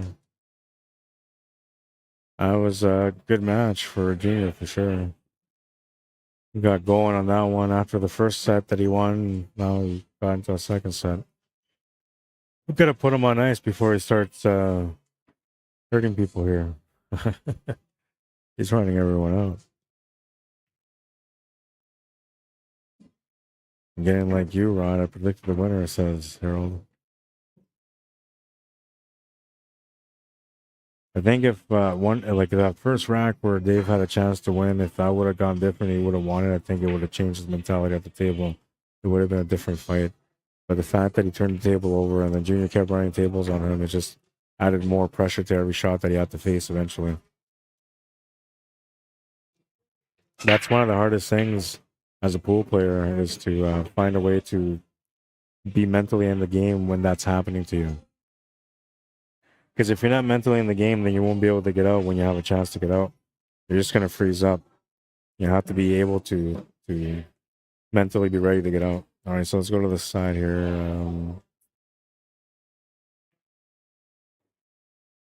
Yeah, we'll put these guys here.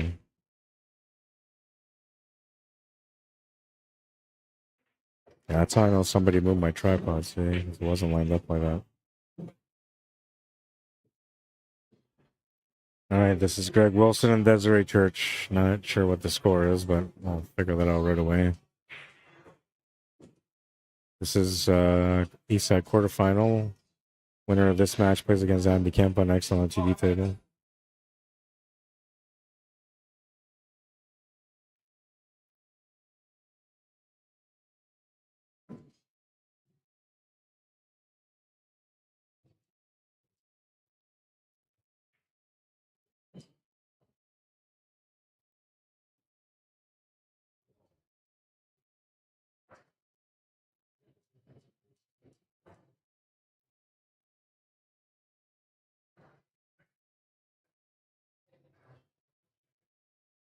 Not sure what the score is, but that's their names.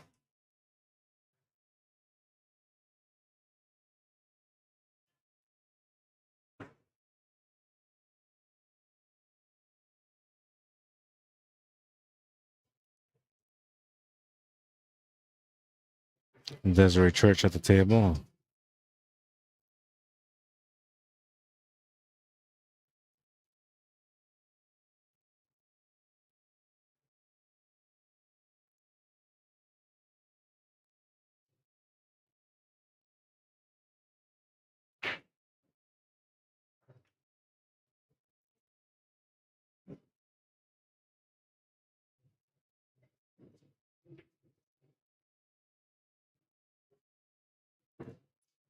They're not using coins, they're using the phone for the score. So as this rack comes to an end, they're gonna go over there and take a look at the scoreboard on their phone, on Greg's phone.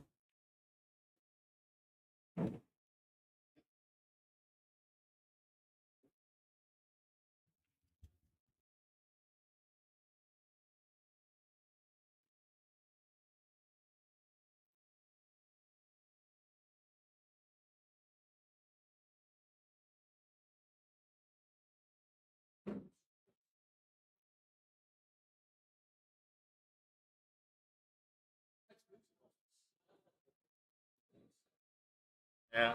Well, and so he was down. He was down 3-0, Dave, in the last match. He won 7-3 after being down 3-0. He won 7-3. Then he won. Then he won 7-0 against you. So he won 14 games in a row. To beat you. There's pressure, and then you get used to Marco and pressure, but then that's a whole new pressure that I had to go through. The first time is usually like that, man. The second time will be better. All right, so this match is 6-3. It's Hill. They're on the last rack.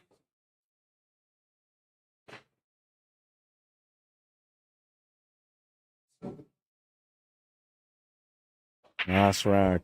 Winner of this plays against Andy Campo next.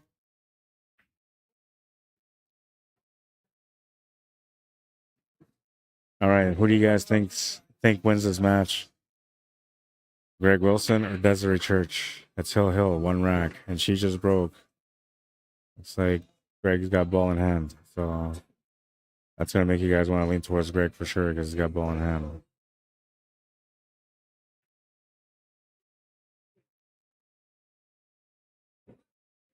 But you never know.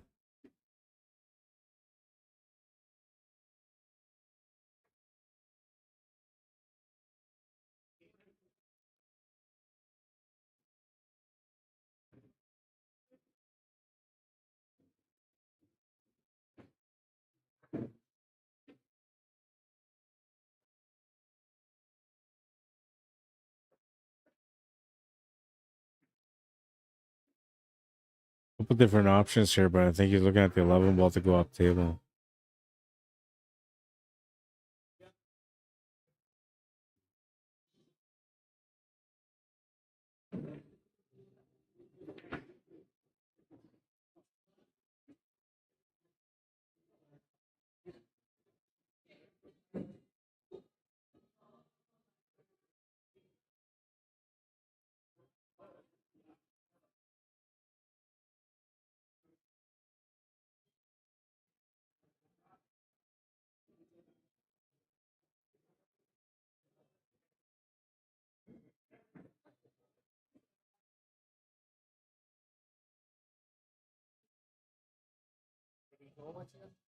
Cool.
All right, so Gregg Wilson's going to win that one with a score of 7-3. And now it's going to be Gregg and Andy. You're right, Harold. You're a psychic today.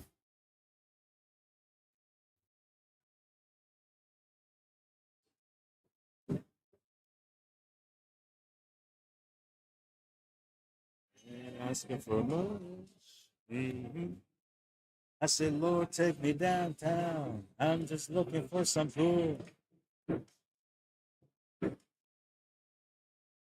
Yeah, fix this camera.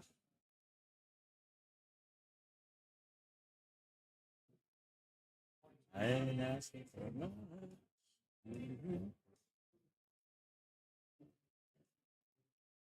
All right. It's going to be Andy Kemp, Gregg Wilson.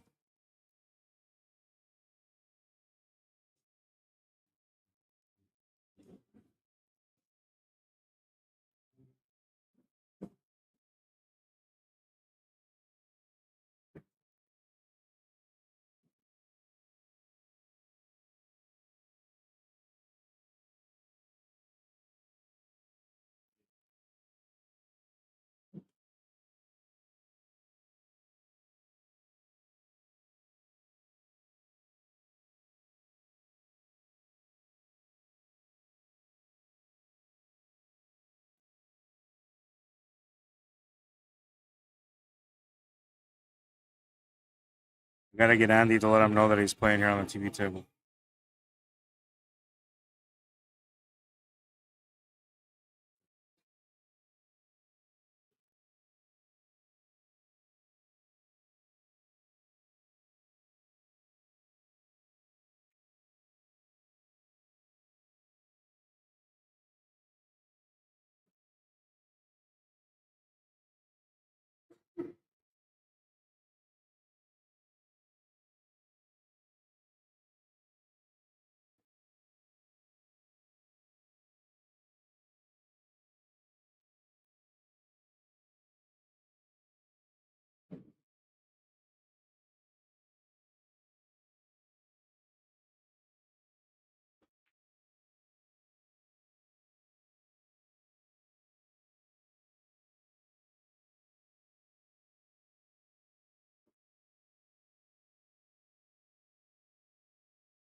Yeah, it was Trent Bowman that got it, and he didn't end up winning. He came out dry on the break. I knew got it last week, and he came out dry on the break too. Yeah.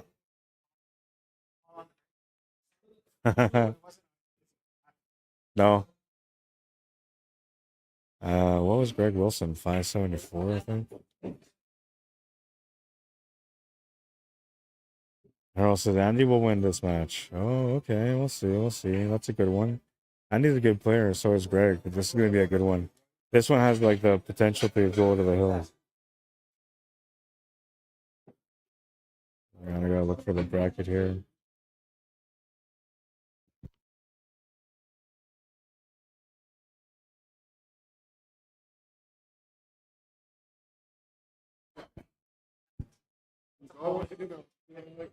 All right, so Andy is 575 and Gregg Wilson's a 574. And it's a one-game spot. What was the score for those match? 7-0.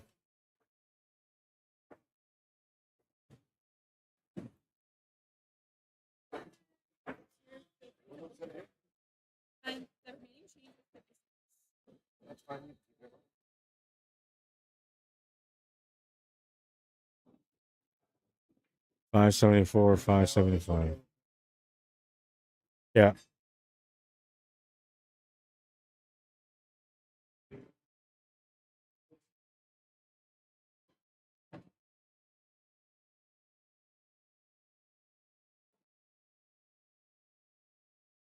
There are lots of these segment tips to do anyway. Yeah.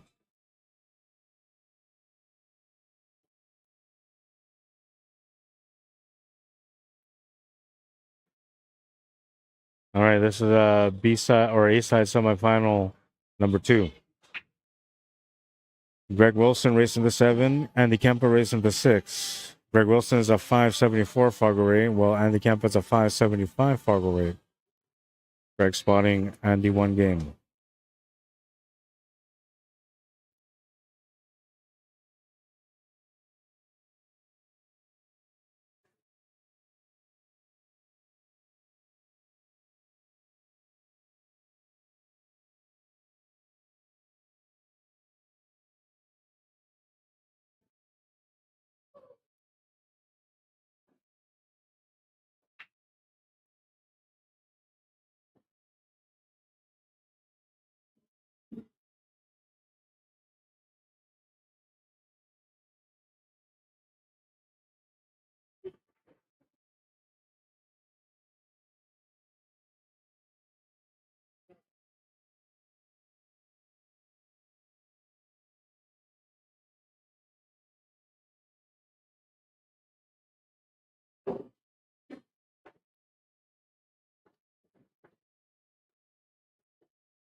All right.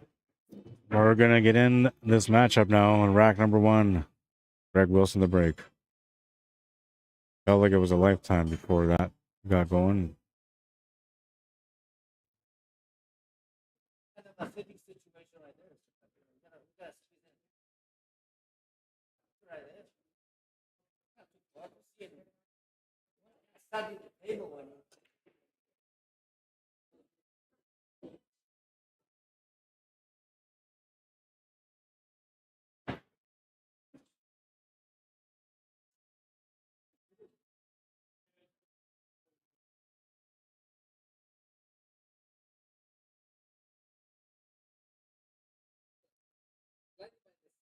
Hi, Michelle.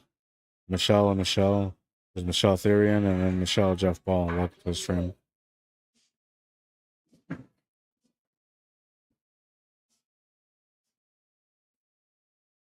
I'll be back. He's saying the light is too bright. It's affecting his sight.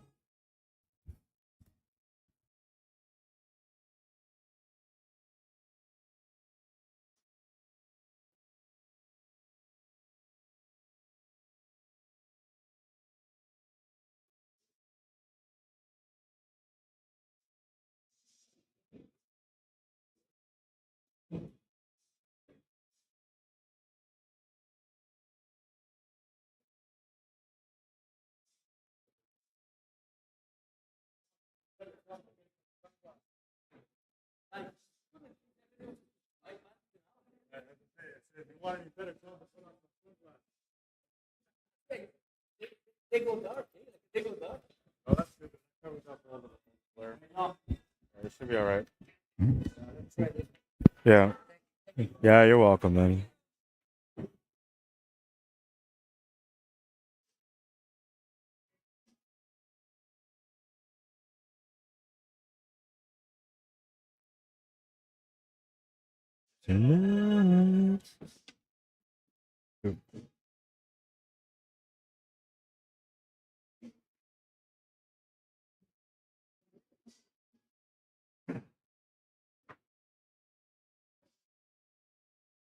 Oh.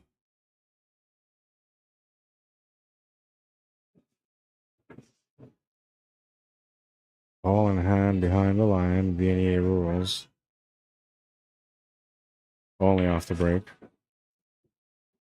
Anytime after that, it's ball in hand anywhere.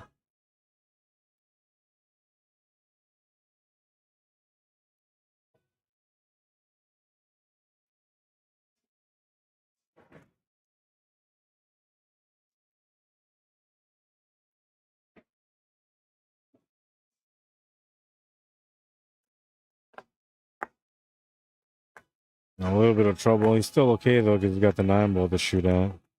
I don't think he can do anything with a 12 ball from there, so that's not an option.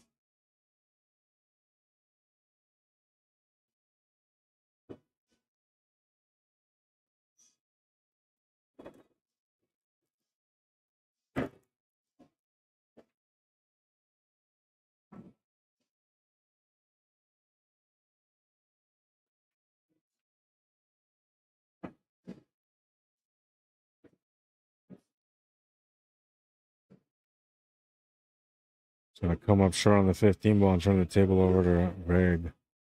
6 balls available to get started with. 15 to 12 I've gotten tied up near the 1 and the 8 ball, so a little bit of trouble still at the table.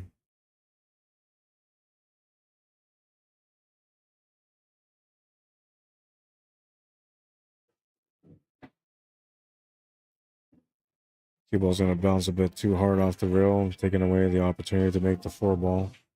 Still has an option on the 5 and the 2 ball though, so he's still okay. I kind of like the idea of maybe drawing back off this 2 ball into that 8 ball and 1, but I don't know. There's a small chance you can get hooked from there.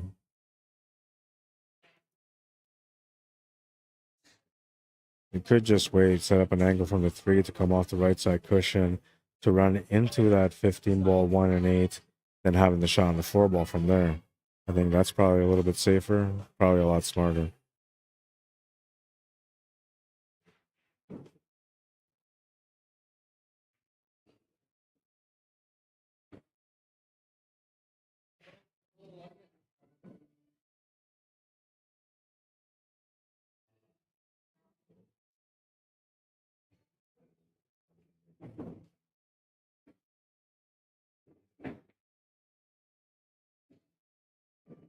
Didn't quite get the angle on his 3 ball here. He's got a shot on the 5 ball too, but the only problem is that if he gets into that 5 ball, he's committed to having the breakout on the 1 from the 3.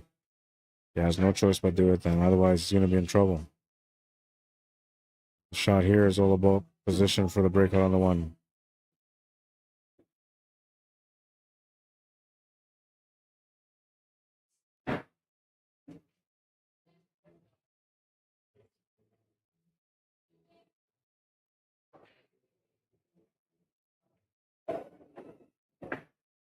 Missed the breakout.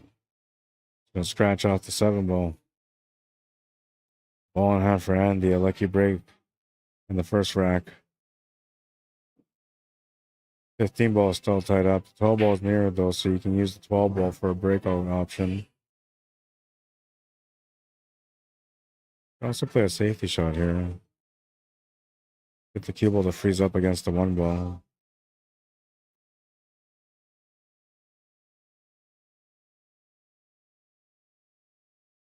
He's playing the wrong way if he's going to do that though, because now he's got to make sure he hits the rail. He went for the breakout. I thought he was playing the safety, but he went for the breakout and just missed the shot. Everything's open here for Gregg now. Shot on the 4 ball becomes a helper now instead of a problem. The 1 ball could be a problem. That's what he's looking at right now, trying to figure out how to get out here. Take the 1 ball now, but tough to get on the 4 ball. Can take the 4 ball now, but tough to get on the 1 ball after.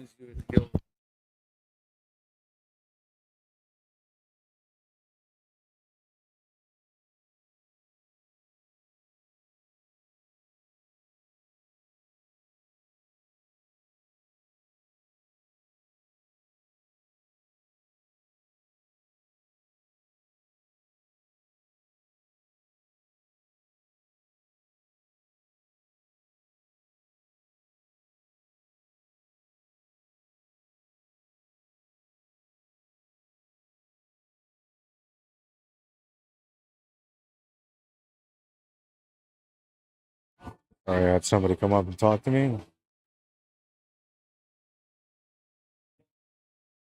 Yeah.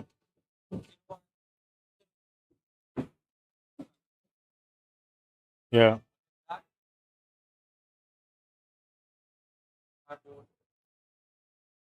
Good thinking, man.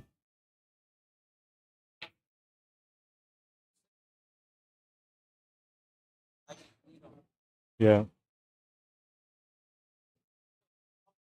That's how it goes, man. That's the way it's supposed to be, though.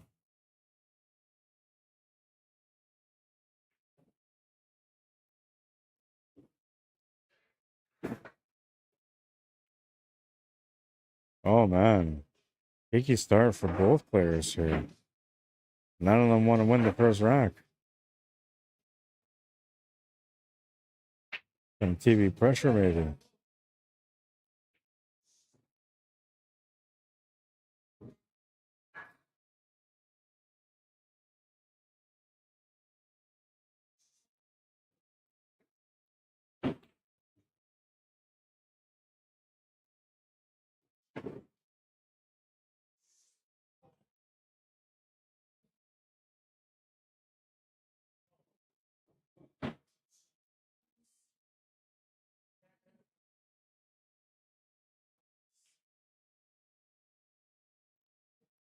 All right, that was a lengthy battle for the first rack. 1-0 for Greg Wilson. And he can't put a break next.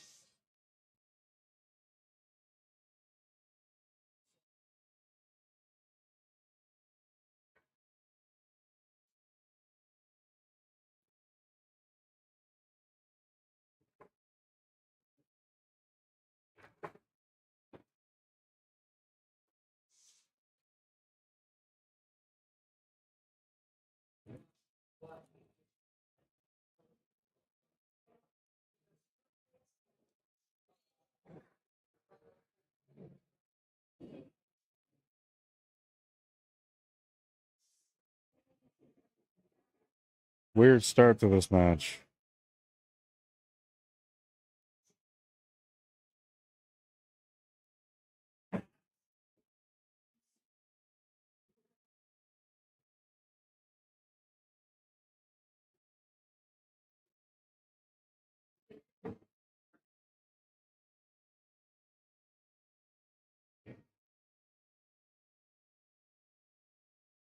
Winner of this match has to play against Junior next.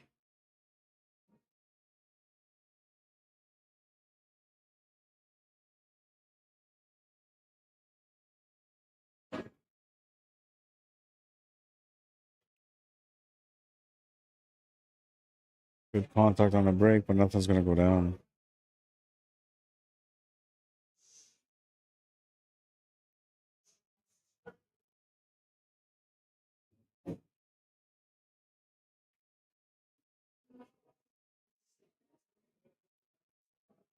Oh yeah, for sure they do. It kind of starts off like that. And so like you don't really feel the TV jitters unless you miss a shot on the TV table. Then you start feeling them. But some people do feel them right away. Don't get me wrong. Some people just, it's inevitable for them. But the minute they get anywhere around a TV table, they just fall apart. They just can't do it. No matter how good they play prior to or after, it just makes no difference. They get on TV table, shut down. Something you got to get accustomed to, right? And I don't know. It's at first you're all nervous about being on a TV table, but you have to understand that it's a privilege to be on a TV table. Not everybody gets a chance to be on a TV table, right? So just enjoy it when you get an opportunity. Play your best, and don't worry about it. As far as the missing goes, like everybody misses. There's not many players that I've met so far through my years of streaming that have played on a TV table and not missed a shot, including myself. Everybody misses. It's just a matter of how you deal with it, right? And you can either think, oh man, 1,000 people are watching me and I can't believe I just missed that shot, or you can just be like, hey, don't miss the shot again. And be more focused. I don't know. Good players don't think about the stream. They're not worried about it.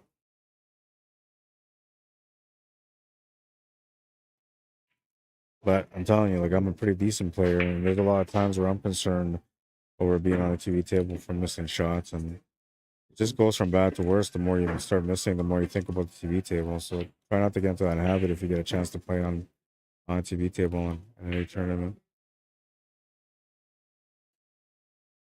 And always keep in mind that whatever you're feeling, your opponent's feeling as well, and sometimes worse.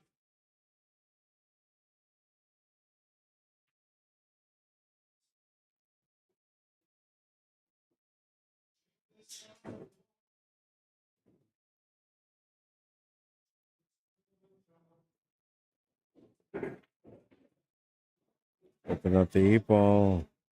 Went a bit too far here for the 2-ball. Gonna have to do a back cut with a 3-rail positional shot on the 2-ball after. Back cut on the 6th. 3-rail shape for the 2-ball. He's a tall player, so he can maybe jump the shot too, but I don't think he will.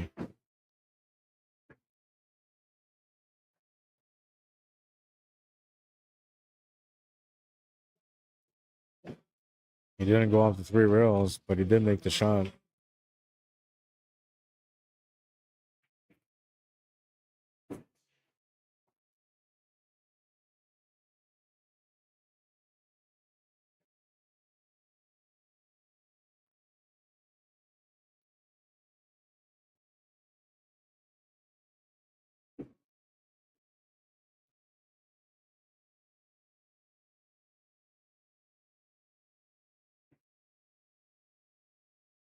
Oh, nice try. Just came up short. Really nice effort. Harold says, I'm used to camera from Hollywood days. From back in the day, you mean?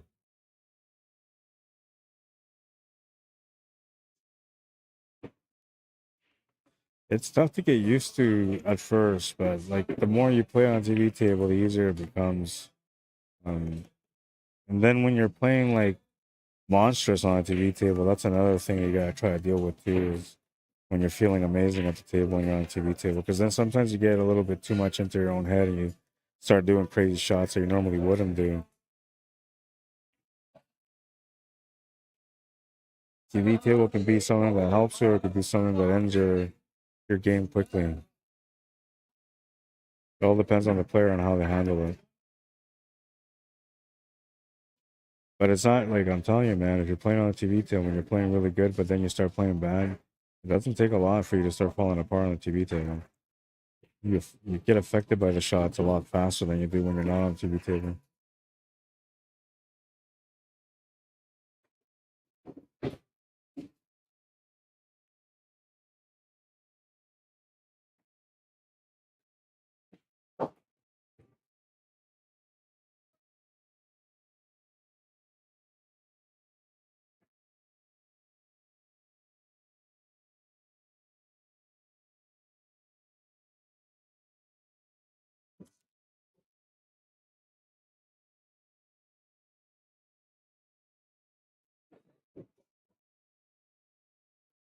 What's that?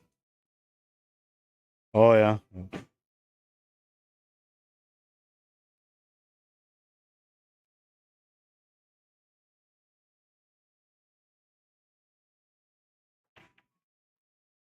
trying to go off the ball into the side. Will come up short from what he was trying.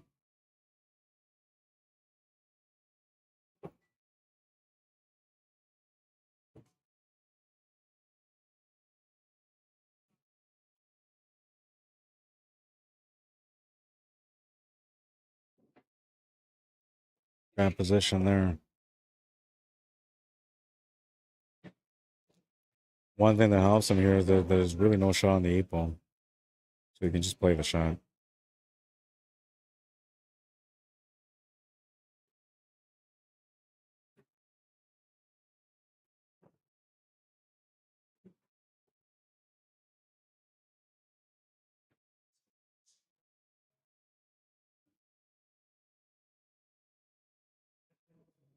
Gregg will just hit the ball. That's all he can do there. Andy with a nice opportunity now. Can play the cue ball off the bottom rail and back into the 12 to give him the shot on the 10 ball. It's going to open things up instead. It almost worked out perfect, but then the ball bounced over a bit more and ended up in a weird spot here against the 12.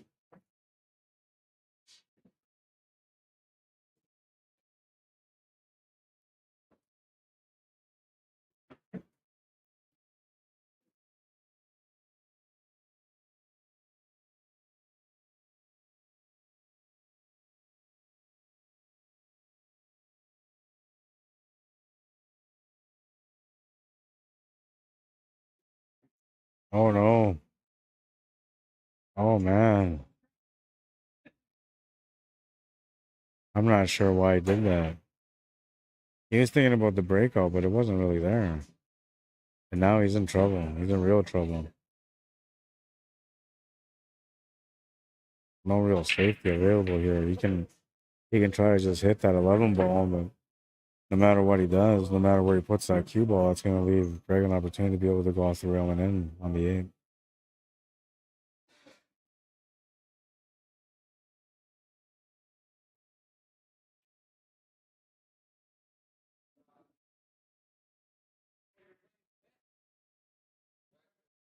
For a big bounce, but it's going to end up perfect here for the 8 ball.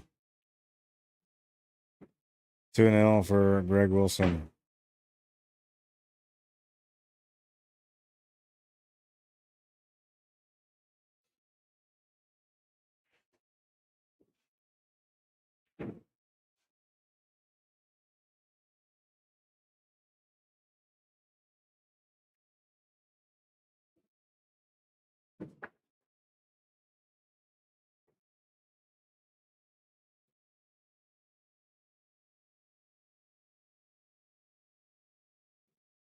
All right, so what do we got on the B side? Yeah, on the B side, we have Jason Drake playing against Tony Dankowski.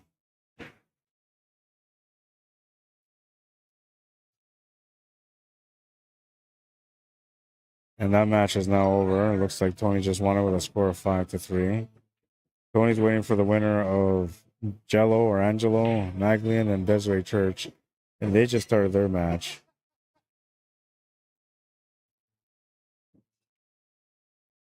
Further down on the B side, we got Greg Herker playing against Han Yu. Winner of that will play against the loser of 53, which is the matchup. Where is it? I can't find it.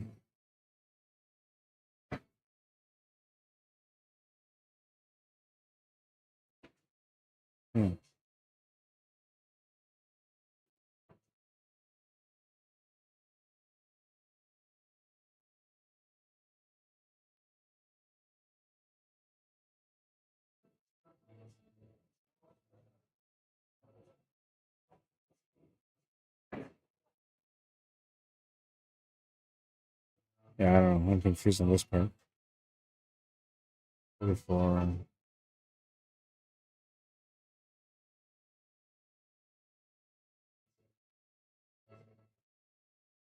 Oh, okay, the loser of this match. Okay, that's what it is. Now it makes sense.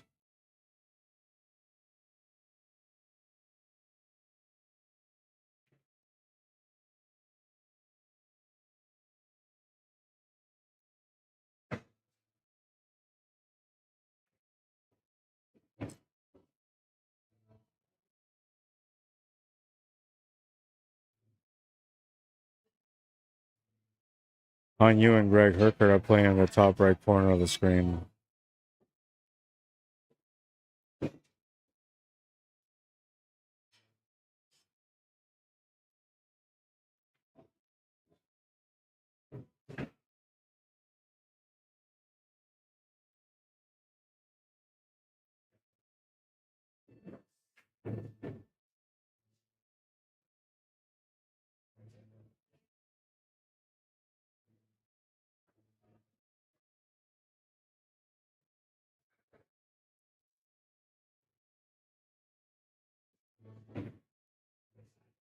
Jump shot's the only thing I can think of here. Because a kick shot would be all right too, but no real shot on it, just a hit. Gibbles turned over to Andy. He's got a shot to get started with. Either a 6 ball to the corner, the 3 or 4 to the corner, or the combination, which is what he's looking at.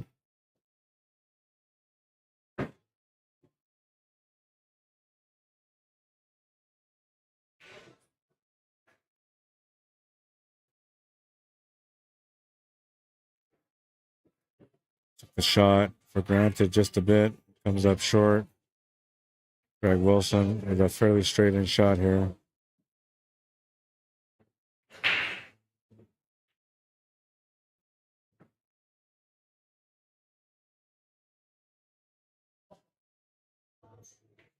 Eight in the corner is good. It's a 3-0 lead for Gregg Wilson.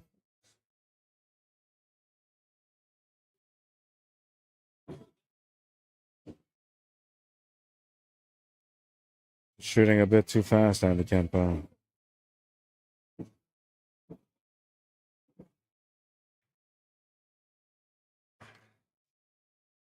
I gotta go give these payouts to the bar, get a water, use the bathroom. I'll be back. 3-0 the score. I'll update the score when I get back.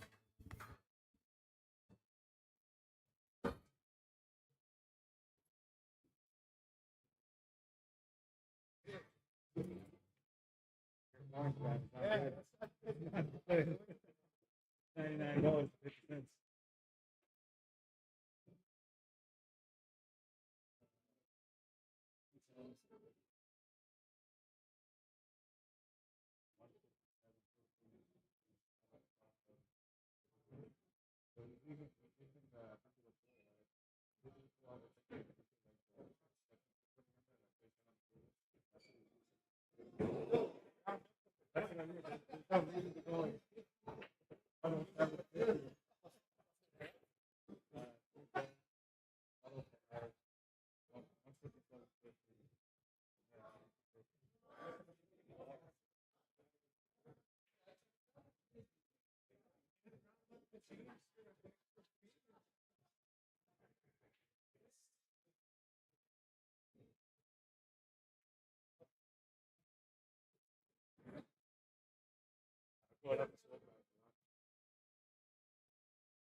Missed 2 racks on a little bit of time. 4-1.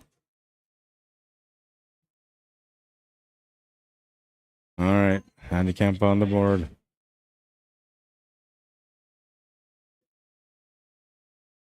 Can he keep it going?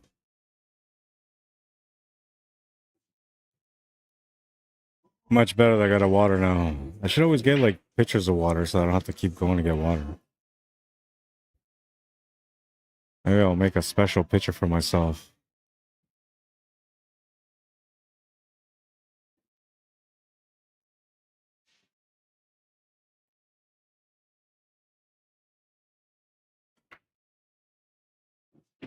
Nice break on that one. Really nice break. Good spread. A little bit of work, of course. There's always going to be some kind of work. But really nice break. Options for solids or stripes, but solids are obviously the best choice right now. Though the stripes aren't that bad if you take the 11 or the 12 ball to the corner to start.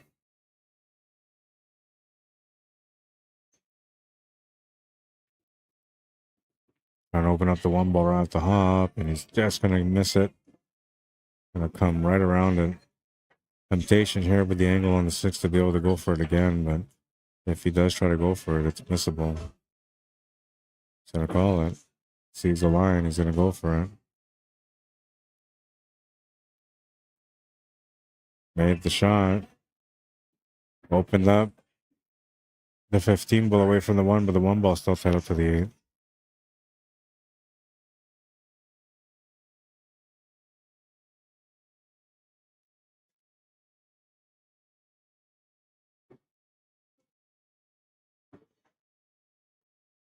Getting into some tight work now. Needs to break out that 1. Needs to have an escape shot after he breaks out that 1 if he doesn't get a shot on the 1 ball. And the 5 and the 7 have to work together in the situation here. Needs to make the 5. Needs to get shape on the 7 ball. Now, what I would like to maybe do here if I was him is just take the cue ball off to the top rail. Create a back cut angle to the side pocket on the left. And then make the cue ball go down to the right over the 1. All right, so I know squiggly lines, but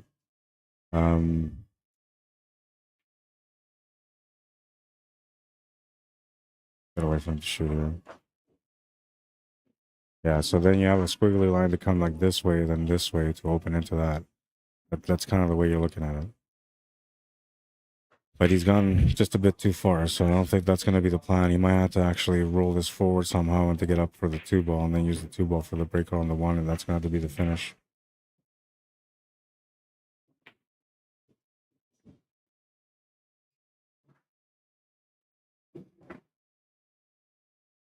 Just missed the breakout.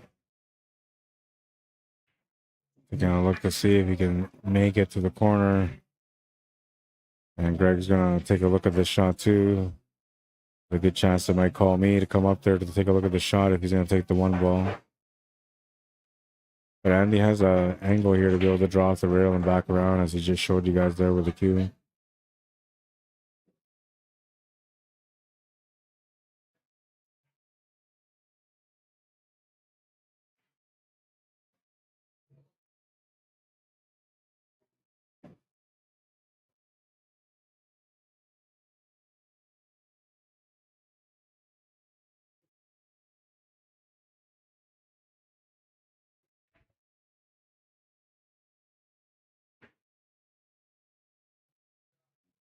He knows he can get the breakout, but he's trying to figure out how to get the breakout.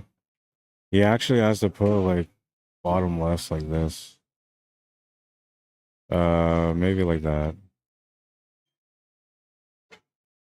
And he's got to like power stroke it.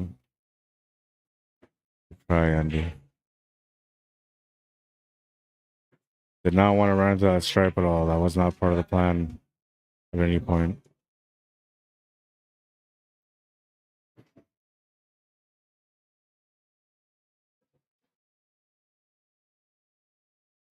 Calling just a shot.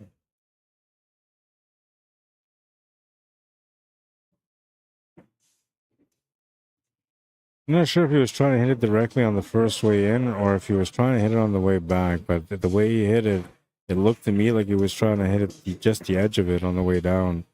And then because he was trying to hit it that way, the spin took over, ended up running into the stripe. Ball in hand for Gregg Wilson.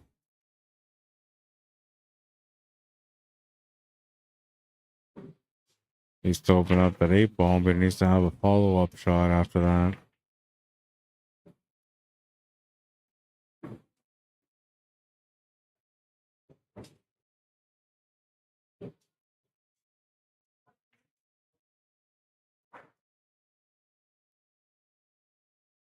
I think it's a question of how you break into this 8-ball, when you break into the 8-ball, I guess.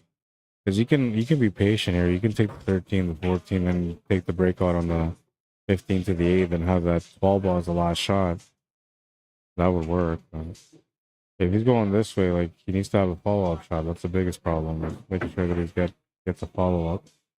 And he will have a follow-up here with a 12 ball, so he's done his part to get set up here.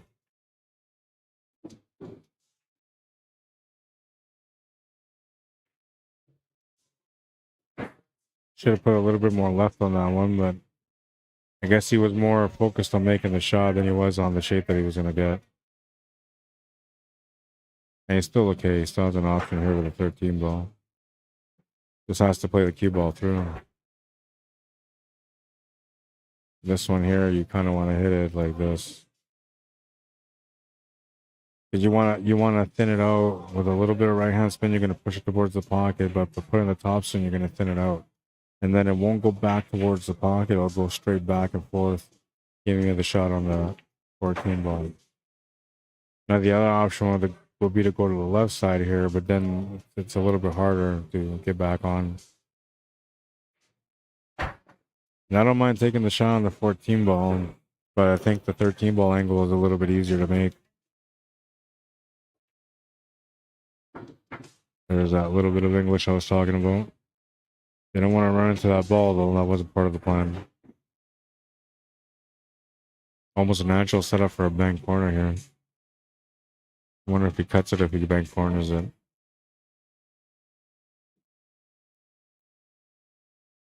Gonna cut it. Oh, man. And it just didn't go in. Nice effort, man.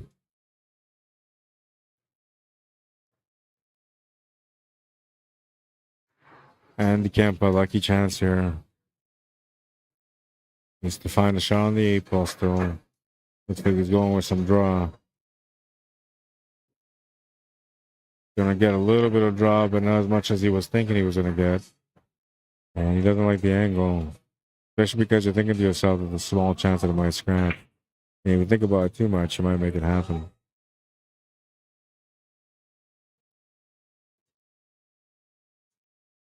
Makes a good shot to the corner though. And he'll get on the board again, 4-2.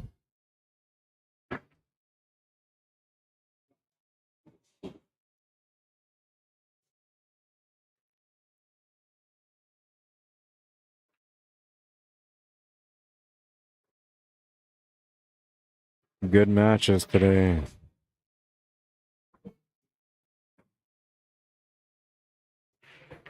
I think these guys are starting to get over their TV table jitters.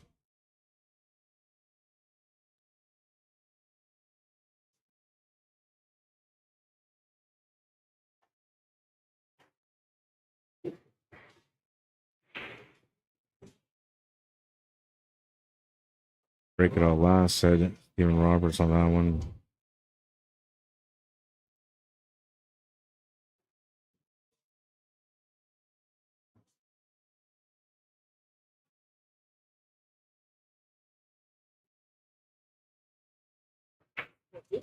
That's what I have. That's what I have. Is that what you have? Yeah. Yeah, it is 4-2.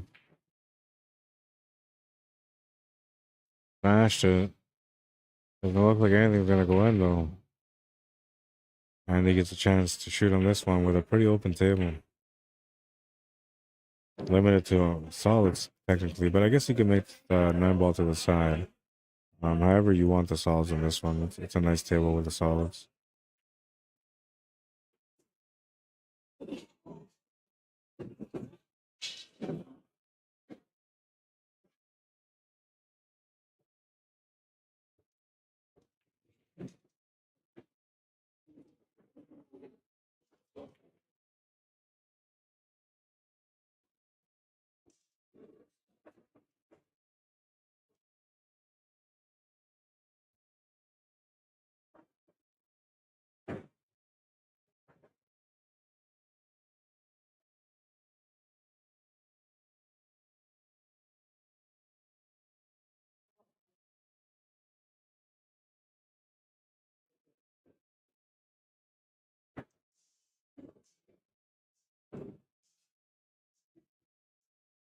This is where the table's gonna start changing a little bit.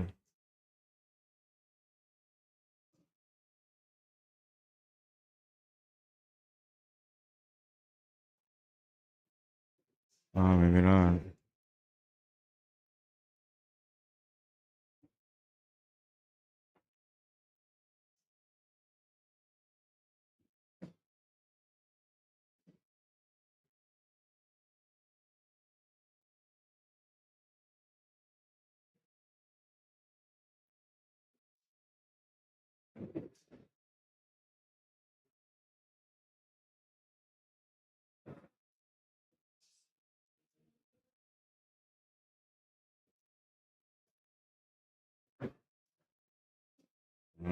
He almost got perfect for that 7 ball there. I guess he's not really looking for that 7 ball yet, but he should have been. That's gonna be the problem ball for him, is the 7 ball. Unless he gets a good lineup onto the 5 ball, then it won't be a problem.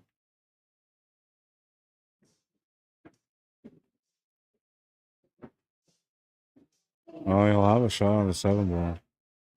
8 ball's in a tough spot still, though. Do you try to bump it out a little bit to the open, or do you leave it there and just try to play shape for the 5 ball?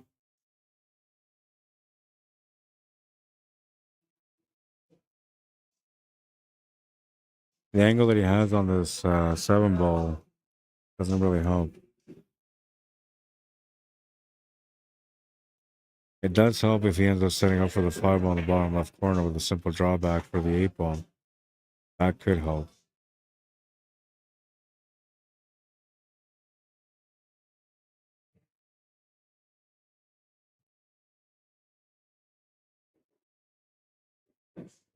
Gonna miss the 7 to the side, and Gregg jumps up from the seat and goes straight to the table. Needs 3 more to win the match. And he needs 4. What's up, Doug Carr? How you doing? Welcome to the stream.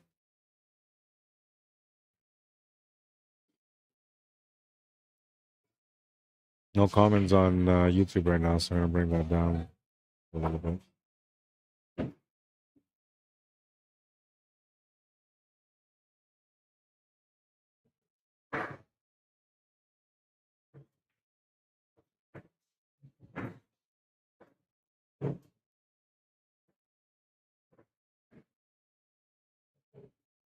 Looks like he's perfect for the side pocket here.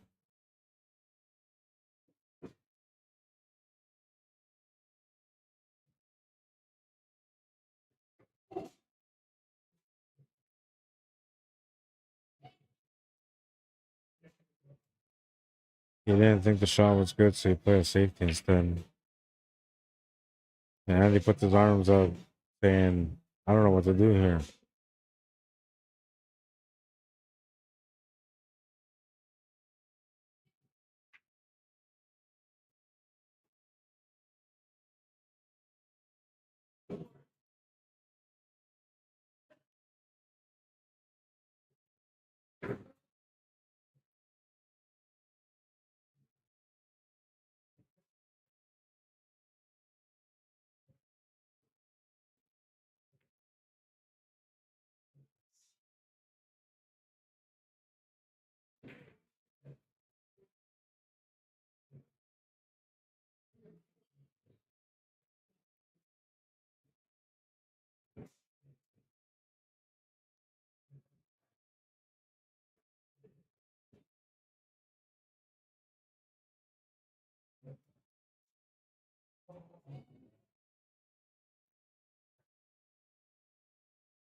Yeah, maybe.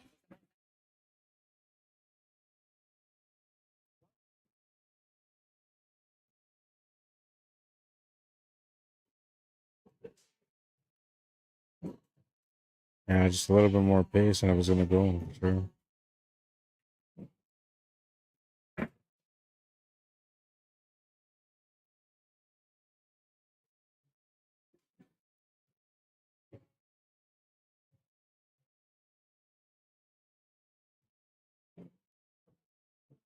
He's gotta get a pretty straight shot here.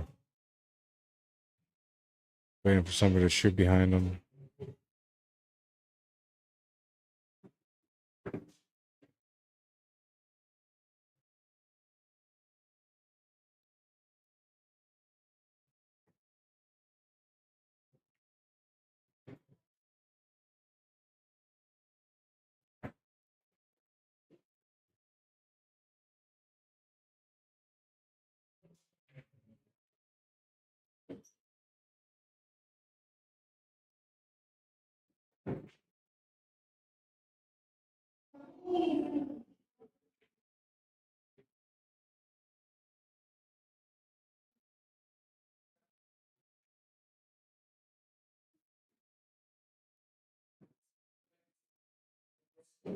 Needs to try to get perfect again. Now he's more or less committed to trying to get perfect.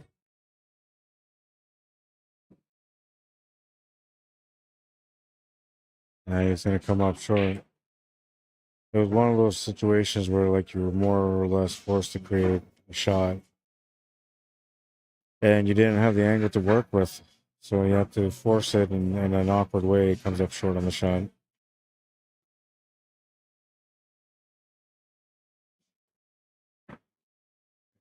And they tried bumping into the 7 ball, just missed it.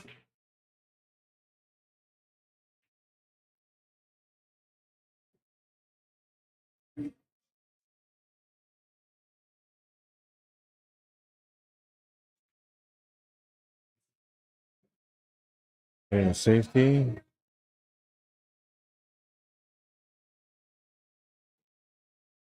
He might be able to make the shot to the bottom right corner.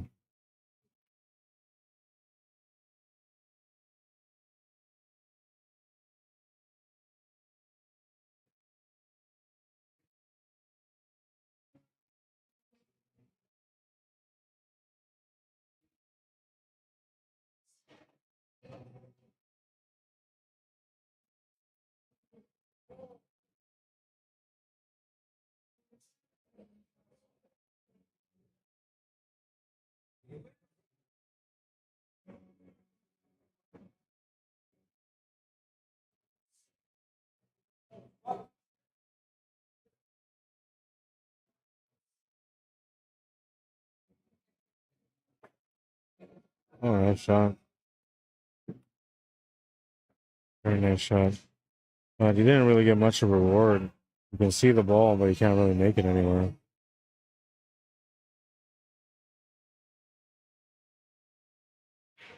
Let's do a jump shot here.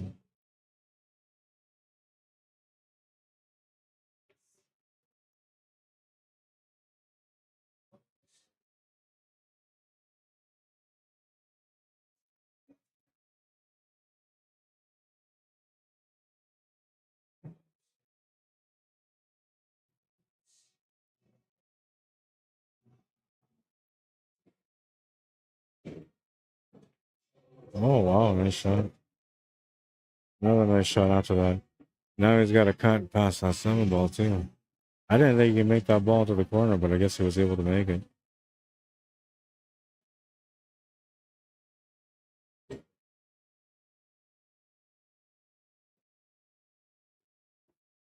Nice little shot there on the last one. That was tight, man, right by the 7 ball. Perfection.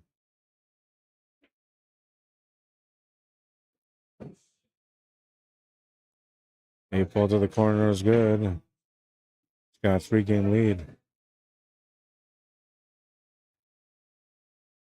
5-2.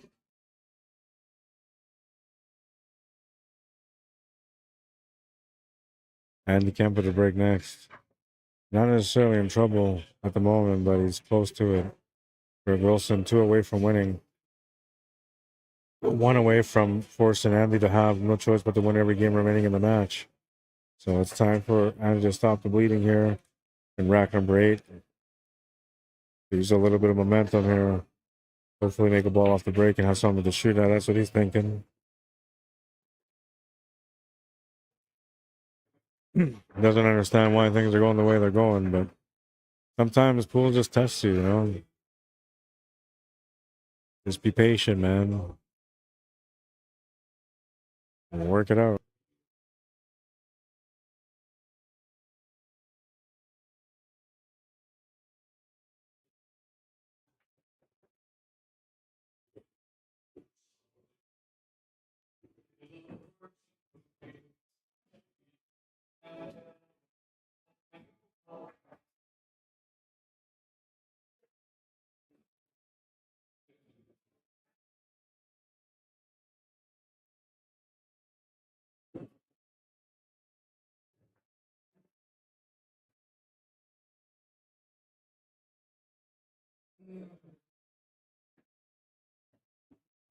Lost the cue ball off the break. A decent break, too. Greg Wilson with a chance to get on the hill. Yeah.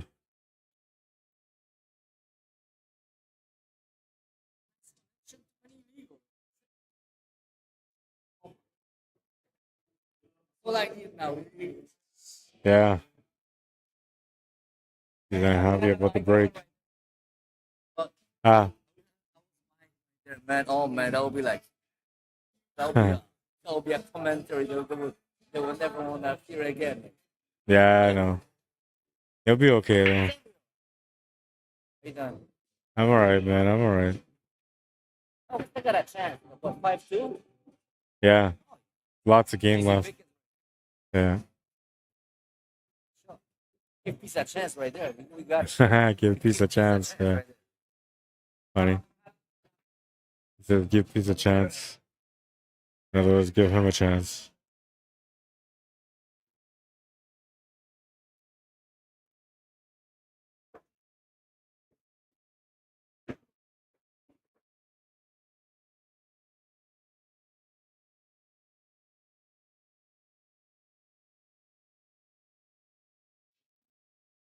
Should be perfect here on this 12. So I want to hold shape for the 15 ball. Not yet. Oh, not yet.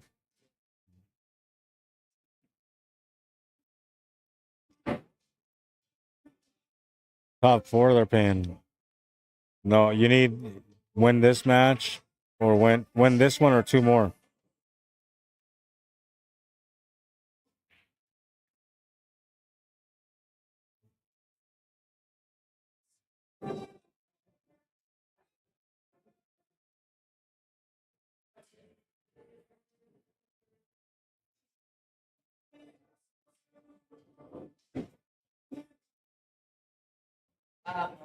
That worked out really nice.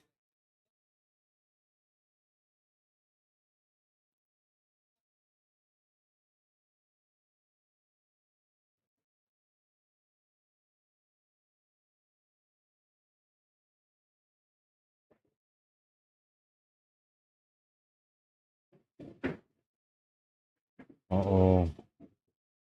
Tried to get cute, and I think he got burnt. Oh, maybe not. He's still shooting. Yeah, he still has a shot on the 13 ball.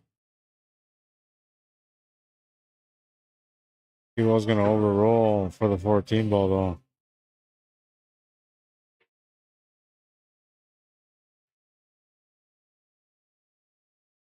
Yeah, it's pretty bad. He's got to do a kick shot.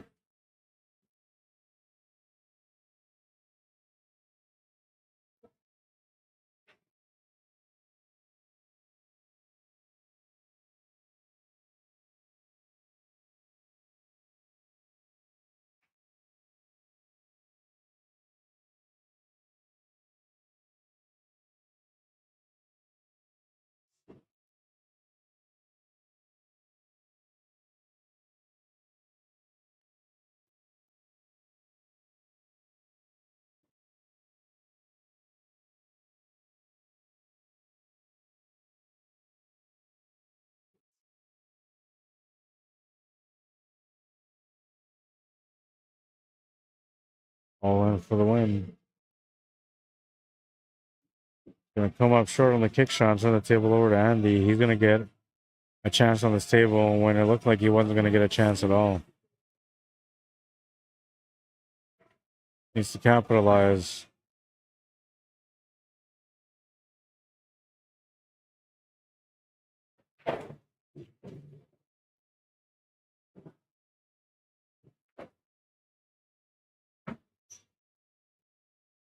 Gonna get just on top of the one ball. Has the option, I believe, for the one ball to the corner.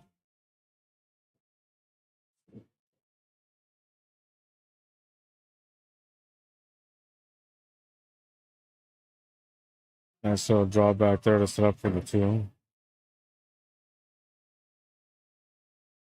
7 ball looks like a tough ball, but it actually goes to the right side middle pocket, so it's not that bad. If anything, what he's got to do is figure out how to get onto that 5 or 4 after this shot. Unless he can make the 4 ball right now, that would probably be the better option. Tougher shot though, from that angle.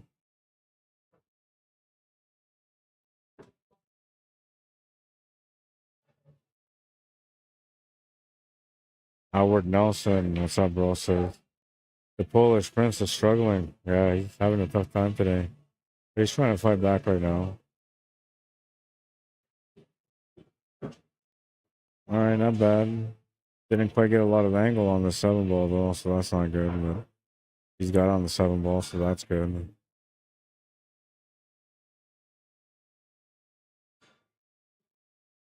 So tough to make the perfect window here for the 5 ball.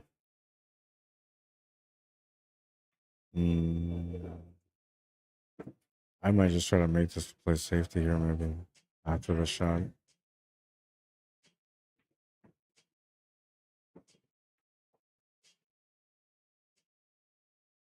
Nice spin, perfect bounce. I think I missed it. I think he got the shot.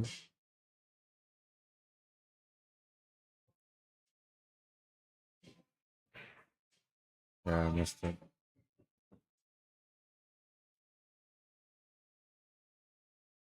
Perfect little spin to get over there. But I think he went too far. Pretty sure he went too far. He doesn't have the shot.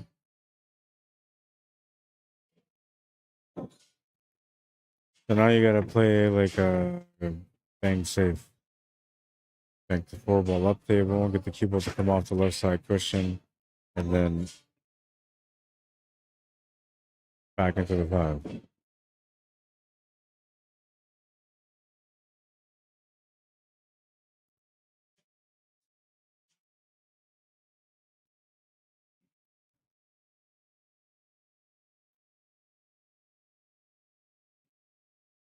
He's trying to figure it out. But technically, like, he should make this ball go here, and then make the white ball come off this rail, and then back this way, and back towards the 5.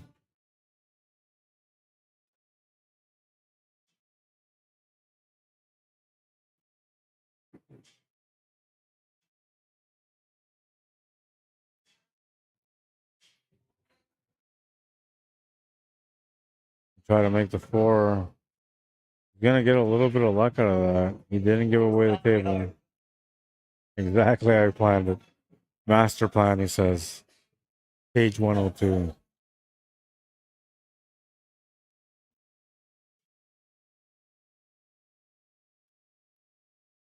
Greg's gonna try the reverse bank to the top right corner.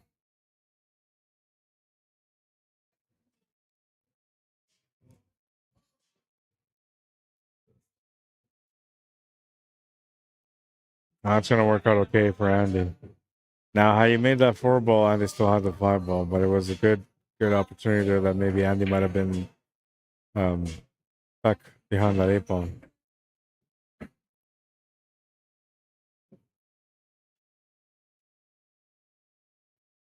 Still okay for the shot. Has to figure out where he wants to put it. I would just spin this cue ball off the rail to make the 8 ball on the top left corner. Keep it simple.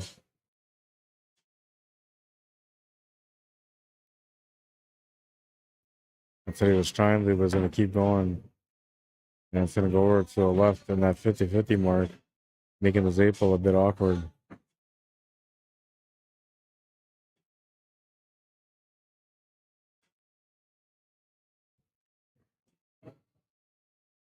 Oh no, he missed the 8-ball and he left the 14 to the side pocket, which means Gregg is going to get on the hill. I had a feeling he wasn't ready for that 8-ball yet.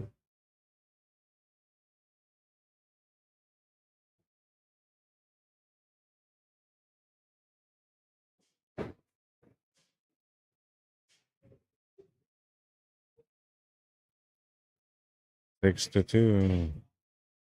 Unless he has a scratch in the cue ball here somehow.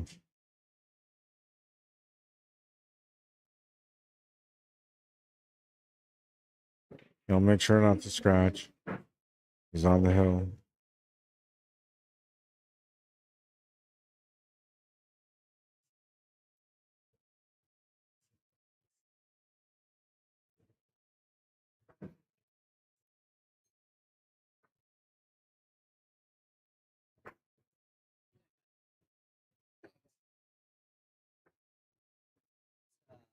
Don't miss the ball.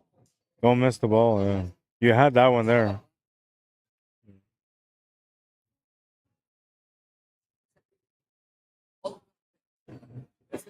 But that's a secret. They say that's a secret to winning. They say that's the secret to winning. Just don't miss the ball. All you gotta do is just not miss. That's it. Everything else will work out. Rack number 9. Gregg Wilson's gonna make a ball off the break. A nice spread on this table too. 2-ball is probably about the toughest ball, but that could easily be the opening shot here.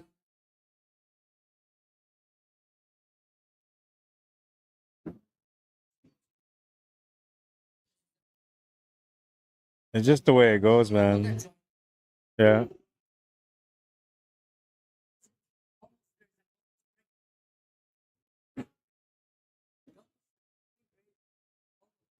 Yeah. Yeah, man. And it says he apologizes for not being able to play to his expectations. Says that he's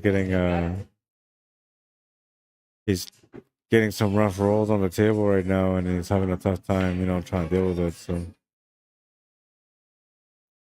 but we all know how it goes. There's days when the ball just doesn't go in, or everything's going great, but the cue ball keeps getting into trouble.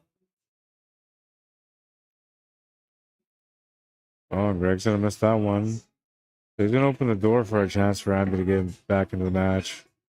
Tough climb here, though. He needs to win 3 games to win the match.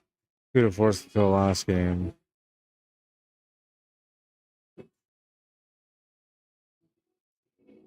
No, sorry, he needs 3 to get on the hill. 4 to win. Yeah. I keep thinking he's a 5, but he's a 6. And I think he started off the tournament as a 5, and then they switched him to a 6 halfway into the tournament.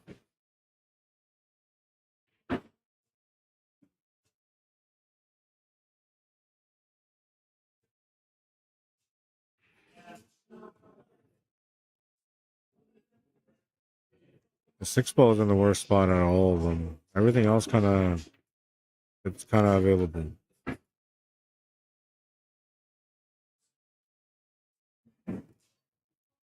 Instead of a better angle here off the 1 for the 7-ball, they get up for the 6-ball.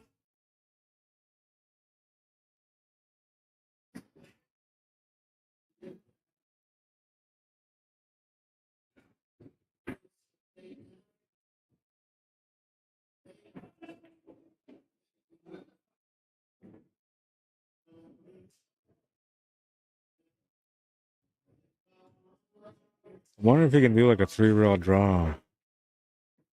Bottom rail, left rail, back to the right rail. But it's so tough to control the speed on the 3rd rail that you might end up right up against that 6-ball, so I'm not sure if that's worth it. I actually like spinning my way to the right here. He's going to try the 3 rails, 4 rails, and it's going to go a bit too far. Still kind of okay, though. He's got a shot on the 3-ball. He can try to play the perfect weight on this one now and just have to finish on the 6-ball instead. He tries just to open everything up too, but if he does, chances are that he's not going to have a shot on the 6 ball after.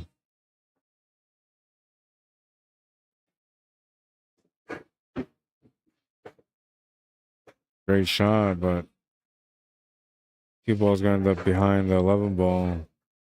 And he's got a jump shot situation now.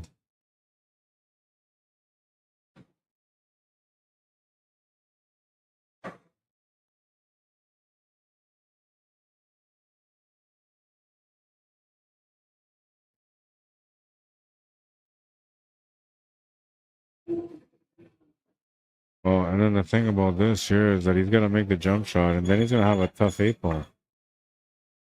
And if that cue ball rolls forward at all, it makes the 8 ball tougher and tougher and tougher. But you can't think about that when you're on this shot. You got to just think about the jump, and that's it. Keep it down to the simplest scenario possible in your mind.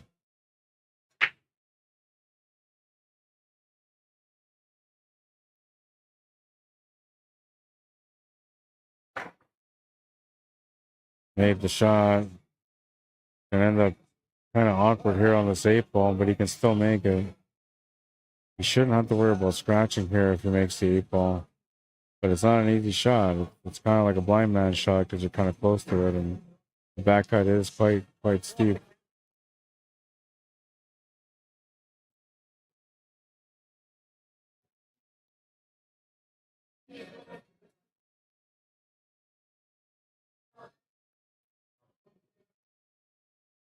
You're gonna call it in the corner. He's just making sure that he's not gonna scratch. So if he tries to put like right hand draw, yeah, let's see.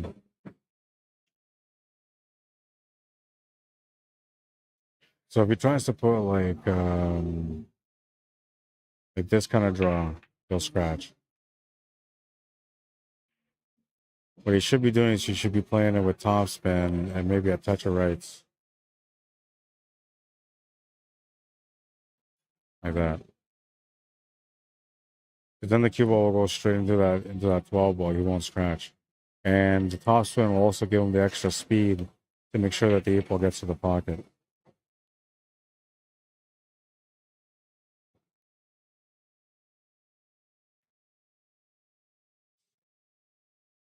There's a little bit of pressure on this because he knows if he misses, he's going to turn the table over for a loss. So he has to make it. Telling himself that there's a scratch angle there, but I don't think there is.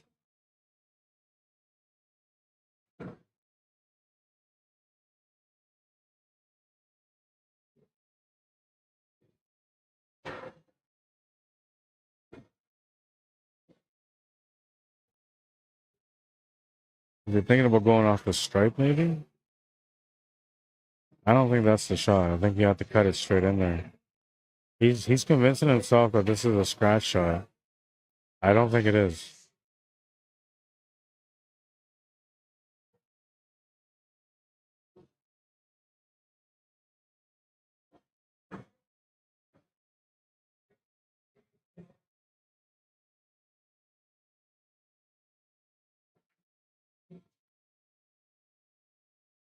Did not make the 8 ball, left the cue ball inside the pocket, which I believe may have taken away the shot on the 12. If it didn't, then Gregg's still okay. If it did, he's still sort of okay. Like, he's got a couple of different options to shoot at, but we would like to have the shot on the 12 ball, so we'll see right away if he's got it or not. Looks like he did have it. Looking for a combination here now to the 14 ball.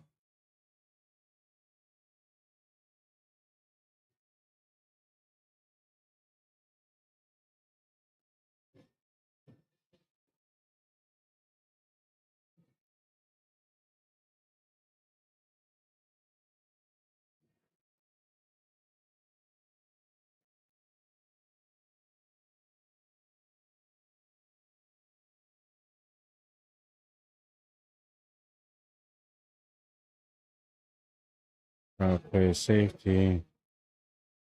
Come out a bit. Cut to the corners available.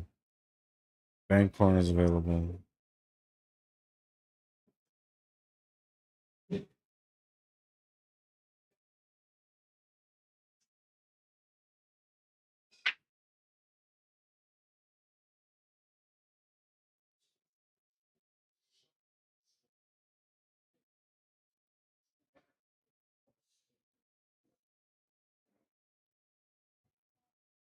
Now, for me, I'm looking at the shot as a cut. I'm just cutting it to the corner. Not sure what he's thinking. He might be thinking about the bank. Oh, he was thinking about the bank. Came pretty close. I don't know if he had pointed to the bank or not because I was looking away for a couple of minutes. So he might have.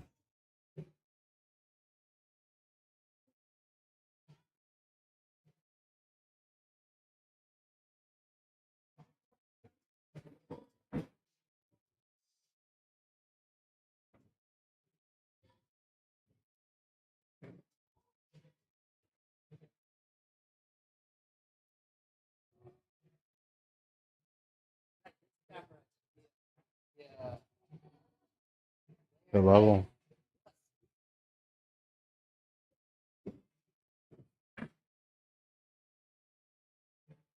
Okay, he's got a draw angle here off the 14 ball for the 11.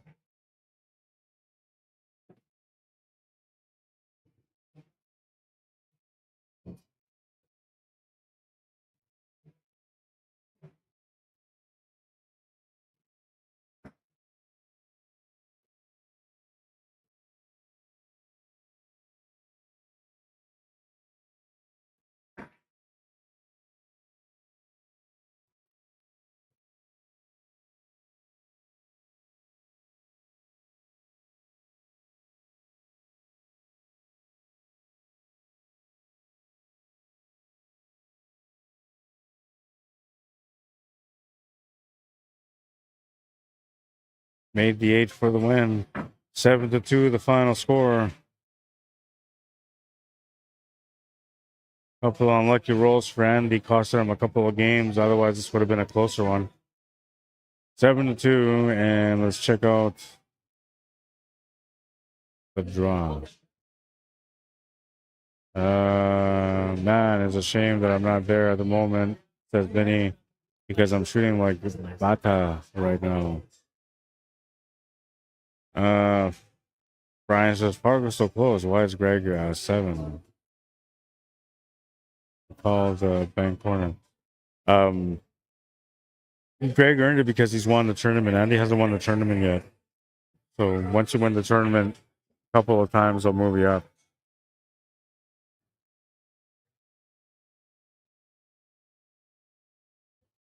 Yeah, you guys can play right now. All right, so Gregg Wilson's going to play against Junior.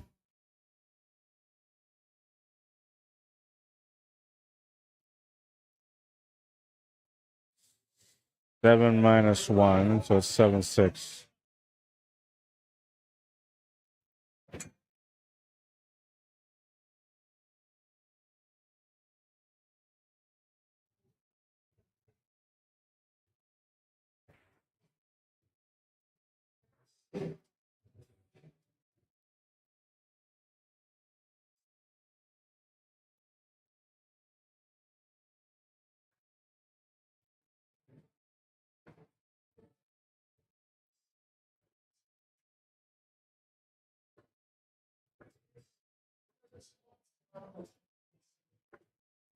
All right, fresh match, 7-6 race. This is the A-side final now.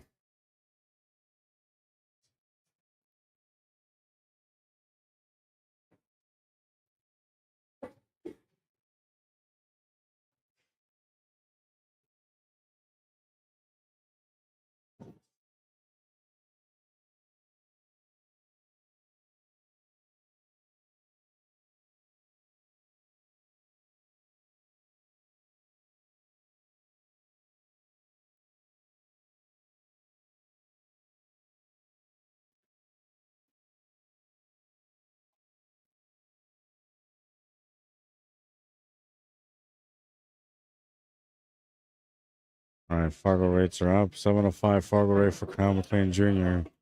A 574 for Greg Wilson. 7-6 race. Junior going to 7. Greg going to 6.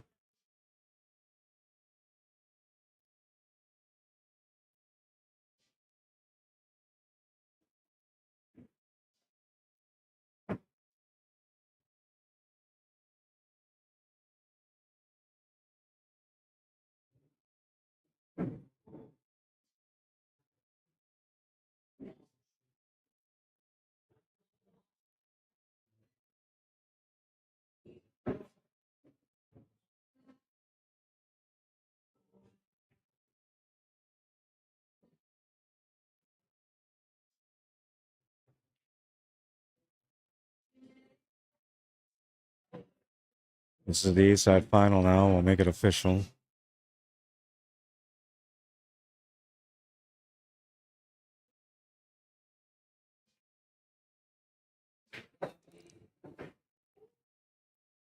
Great try on getting the 7 ball opened up. He just missed it. He nicked the 10 ball, but it wasn't enough to get it out of the way. I think he can still make the shot on the 4 ball and break out the 7 ball from there. If not, he's always got the 3 ball, which is what he's looking at right now.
Oh, he kind of opened it up.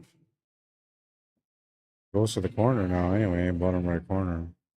I believe it would go to the right side middle too after taking the 4 ball, but no real shot there.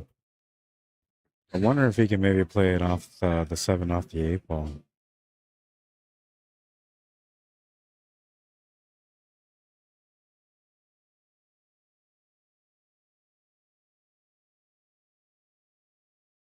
He can draw it right back for the 7 ball too. Make the 7 in the bottom right corner.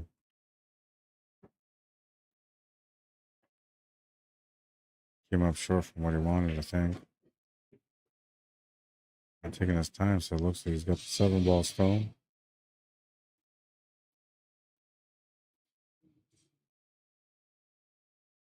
Well, he was able to hit it clean, but not enough power to be able to make it to the pocket.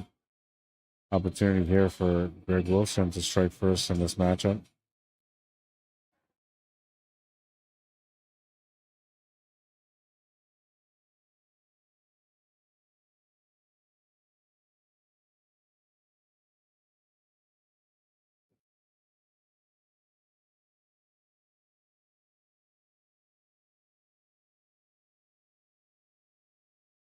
Gonna miss the shot to the side. And he's gonna leave the cut to the side here for Junior. Might have to intentionally run into this 12 ball. Well, he avoided it. Nice cue ball control off the 2 horns to get down for the 8.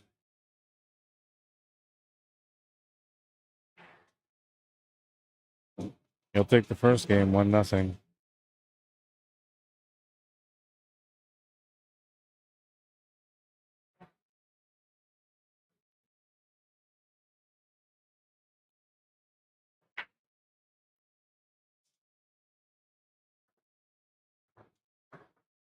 All right, let's do our friendly neighborhood updates.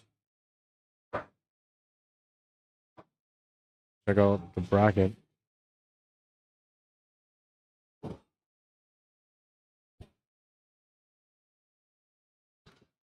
All right, so on the A side, we're down to the last two players right now, which is Cornell McLean Jr. and Greg Wilson.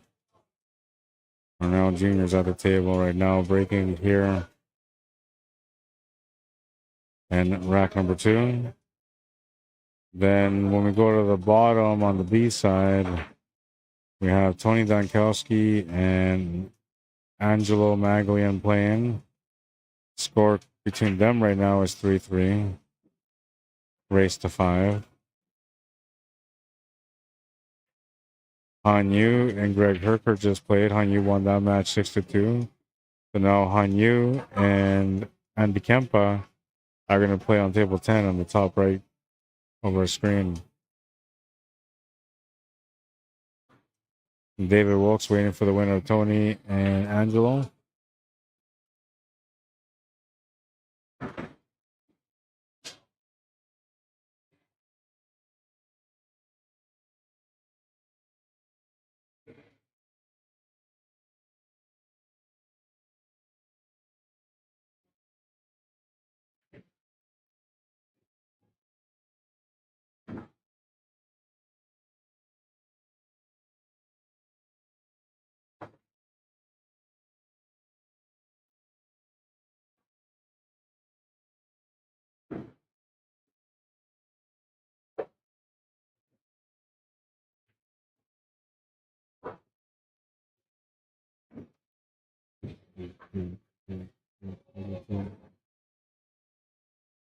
Um,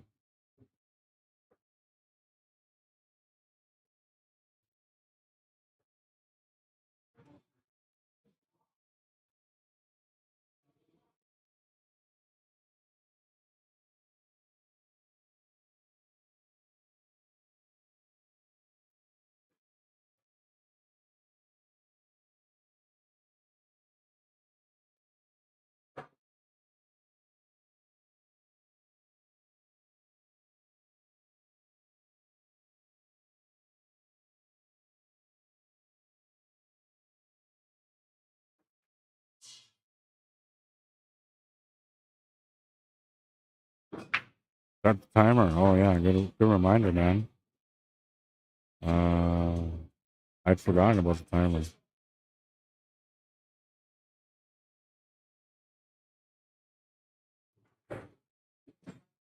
Okay, timer's on. We'll call it the 6th ball. Didn't make it. We'll turn the table over to Junior. He'll get a chance to shoot at something here, but not much available. Shot on the 9 ball. About the best option he's got right now. Playing a safety off the 15 ball will be another option, or safety off the 11 ball, that will work too.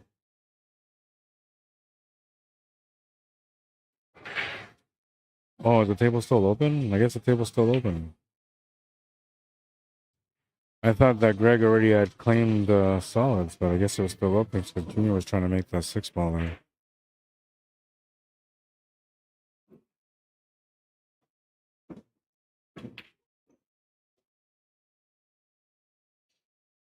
Oh, and he's just tapped the white ball. A little bit nervous in this matchup, it looks like. They're both having a little bit of a moment here on the table.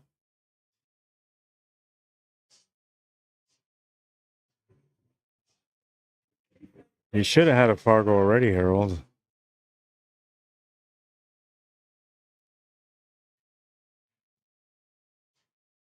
I'm surprised you don't have a Fargo yet. When's the last time you played in a tournament here? Which tournament was it? A Sunday?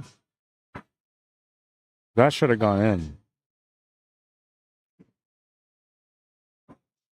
I'm going to look you up.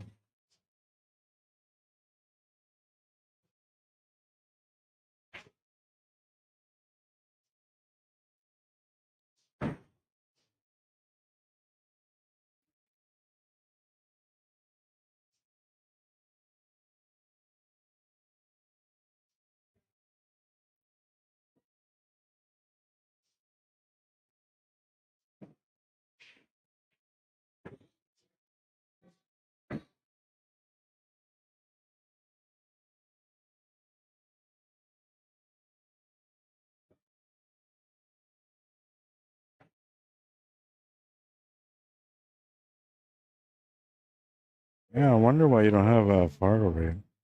I wonder if it's a caps thing.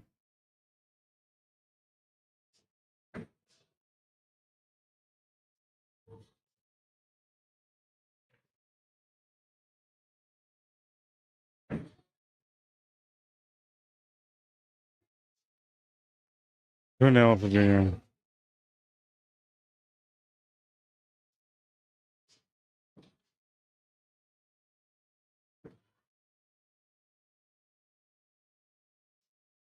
no, you're not in the system, man.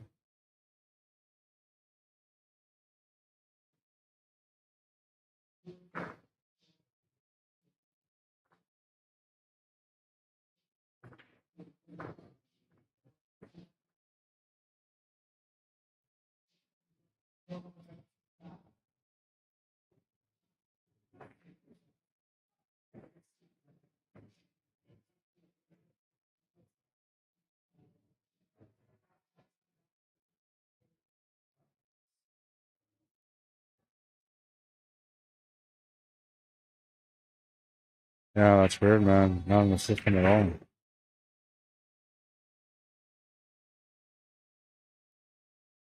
What's up, Monty? How you doing, man? Oh, decent break and a great opportunity here for Greg Wilson to get going.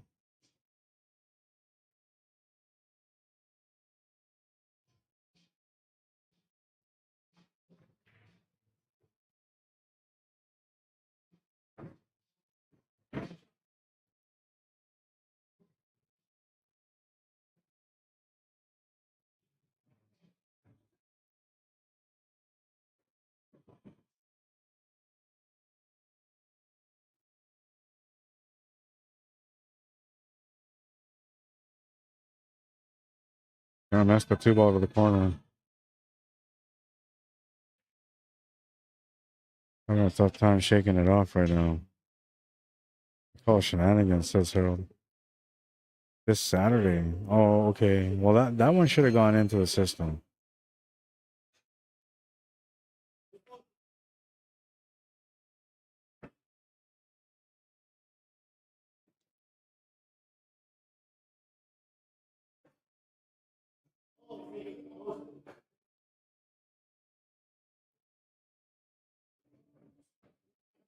I'm not sure if Tim put all the scores in for the brackets yesterday, and if he completed it and sent it in, but he should have, and it should be on there next week.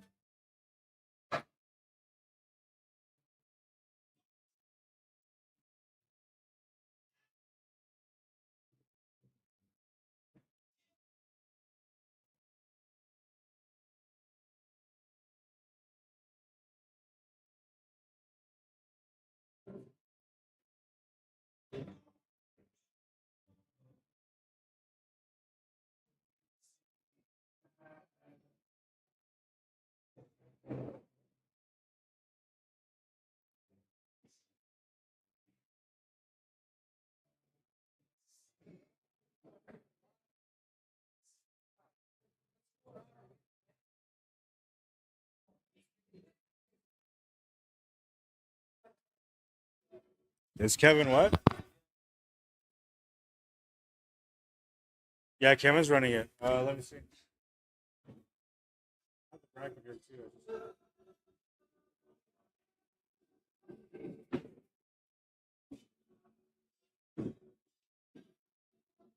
You're waiting for the winner of Tony and Angelo. Tony and Angelo.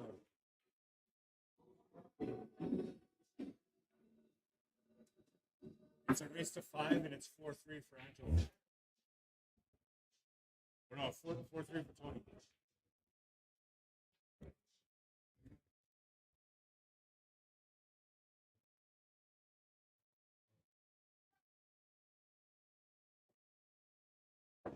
Nice and simple. Need a lot of juice, but he kept it nice and simple. Good discipline on that one. Reno. I gotta get this other match going. I'll be back.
Oh my And I god. go to him, I go, man, you got me intimidated. You're in my head. I'm like, he goes, you got the junior jitters, do you?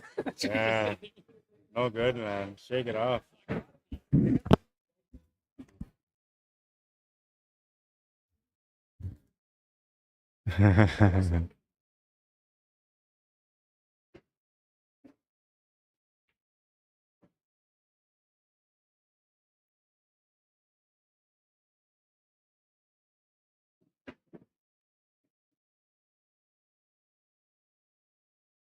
He's feeling the table again. A little dangerous on that one, but he got perfect on it, I think. I don't know. He's looking at it again, so he may not have it.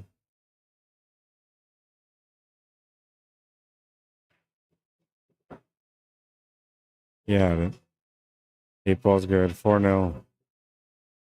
Gregg was telling me he had a ball in hand, and he missed the shot and scratched. But he's just feeling a little intimidated from playing against Junior. And I don't blame him. I mean, a lot of people feel intimidated, but you can't be like that, man. In the end, it's just a game, and, you know, he's human. He's going to make mistakes, too. But nobody gives him a chance to make mistakes because they're the ones that make the mistake first.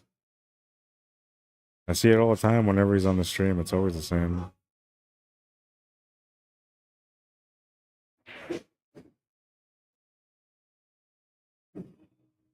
All right, time to turn it around. Down 4-0. Rack number 5. Gregg Wilson the break.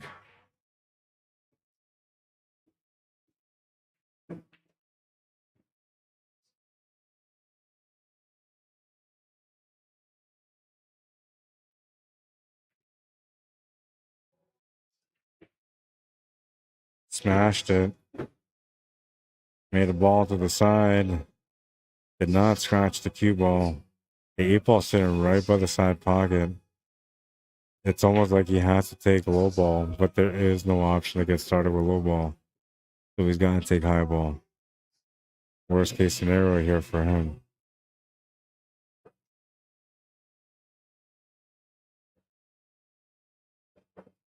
He thinks he can make this 11 off this 8-ball. Risky, man. Oh, he was able to make it, though. So that gives him an opportunity now. Shot to the side is available. Got to figure out where he wants the cue ball to end up because he's got to shoot at that 14 ball next. If not, he's got to shoot at the 12 ball next. But he would like to shoot at the 14 ball next, so that way that will open up the table for him.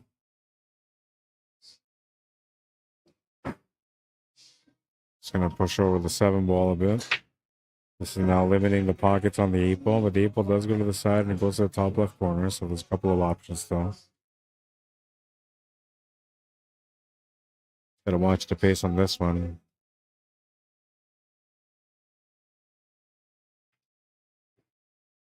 Gonna try to get below and around the 13 ball, but he ends up running into it. 13 ball ends up in a tougher spot. And now he's really got to think about this because, like, he's not out. He needs to find an out now. He has a little bit of angle to maybe draw over just enough to get a shot on the 13 ball, but then it's going to be really tough to get onto the 10 ball. So he's got to finish it in a different way. So he's got to go 12, 10, then 13, then 8.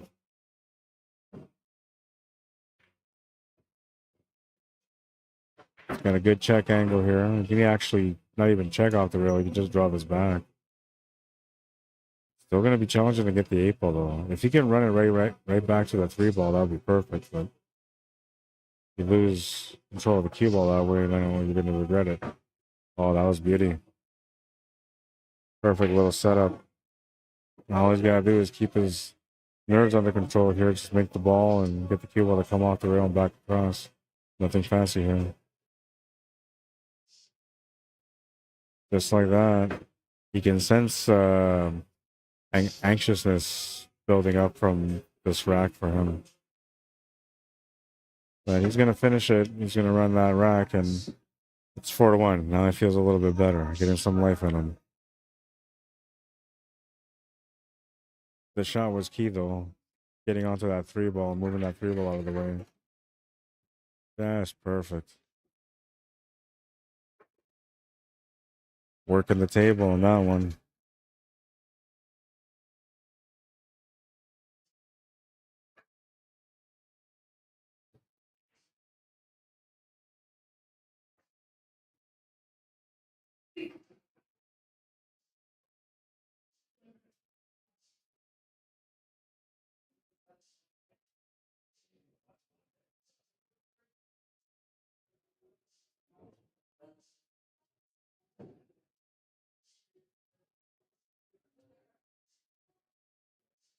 Mean game phase, like you said yesterday. Yeah, he needs that, man. He needs a little bit more of that and a little less of the jitters.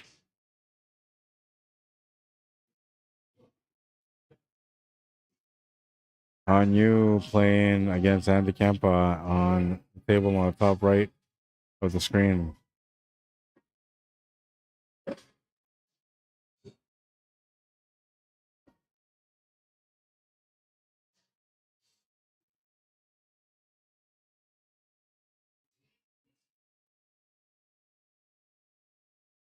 Rack number 6. Junior to break. 3-game lead. Would like to continue that momentum. Gonna make a ball off the break. We'll have a great opportunity here. Or did he not make a ball? I guess he did make a ball. That must have been a ball from the other table. I heard something drop.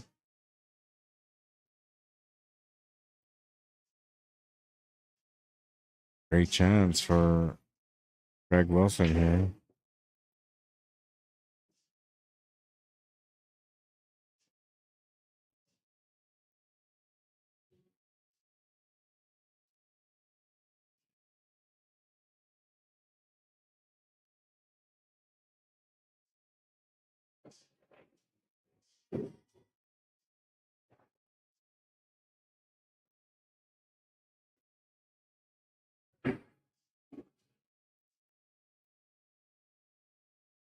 Decent angle to work with.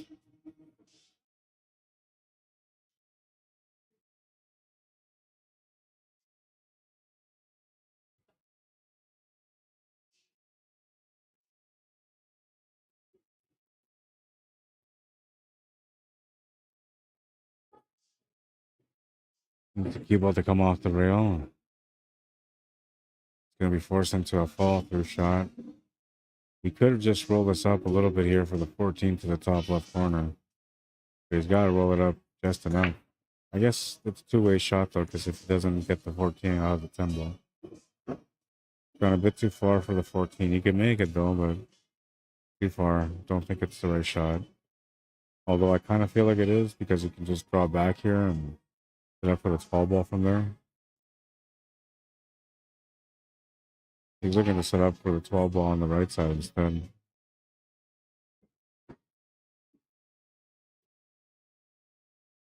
Needed a little bit of angle here to be able to get into that 14 ball. And he wants to be able to make that 14 to be able to draw into that 7 ball to hopefully set him up for the 11 ball as well.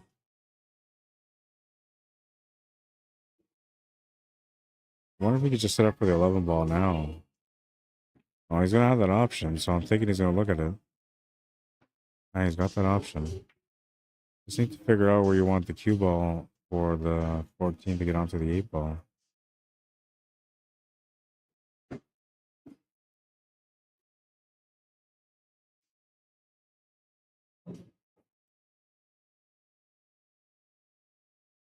I would just bump into the 1 ball here. Yeah, there you go.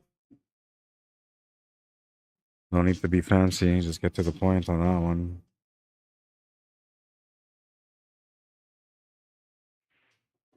All right, he's going to make another run out here, 4-2.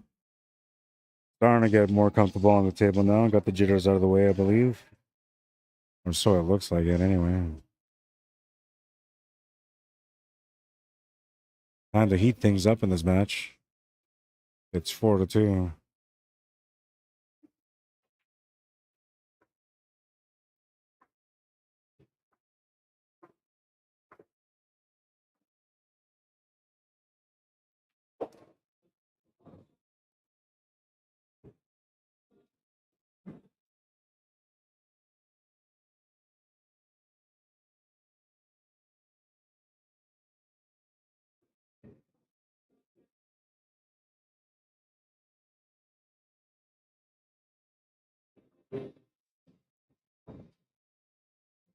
All right, moving on to rack number 7 now. And Greg Wilson to break. Getting a little bit of momentum here, and would like to keep that going for himself. Needs to make a ball off the break. And I believe he made one. He's gone to grab his playing cue.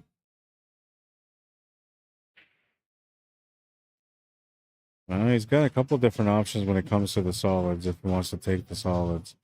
And I'm thinking you probably do, only because of where the 4 ball is. It just makes sense to go with solids.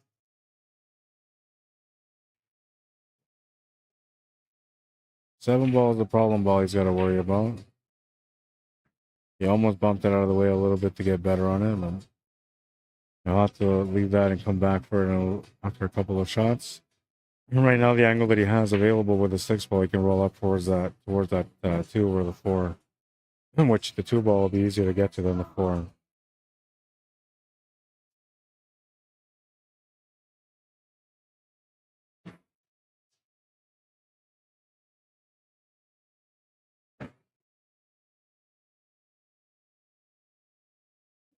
Just leaned on top of the 13 ball. Didn't get the shot on the 4, but he definitely has a shot on the 2 ball.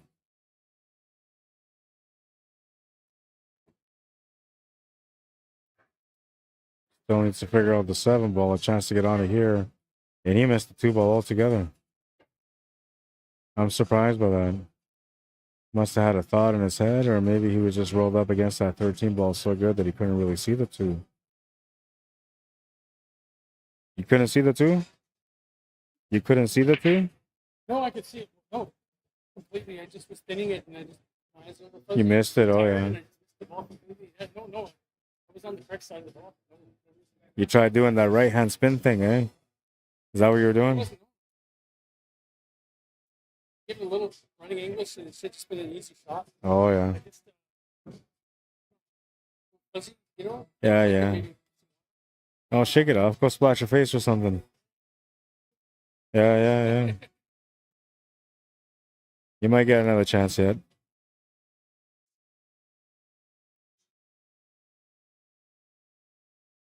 Cue it. There was no excuse. I could cue it. Oh yeah. I thought you were tucked into the 13 ball. Cue it. Oh yeah. Were you trying to hold it for position on the 4? Is that what you were thinking? No, I was coming down table to this. There was no way. Oh, I okay. was honestly Okay. to shoot it, so I just must have moved my eyes. Oh yeah. Yeah. There at all. Oh yeah. Yeah. It happens, yeah. Yeah.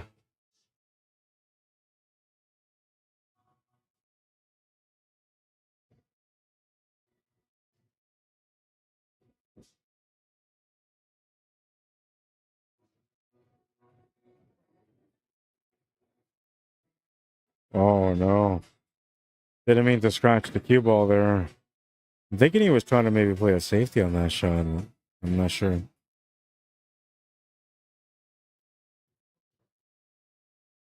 So ball in hand for Gregg Wilson. It's a chance at the table after making a mistake, which is something that doesn't usually happen when you're playing against Junior. Gonna count his blessings and get to work on this table.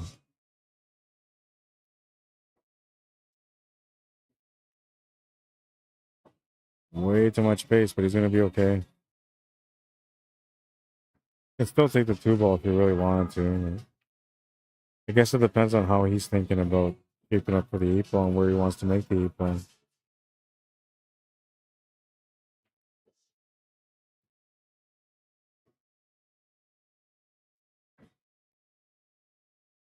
Perfect angle here. He's a tall player, so he shouldn't have a problem reaching over the 8.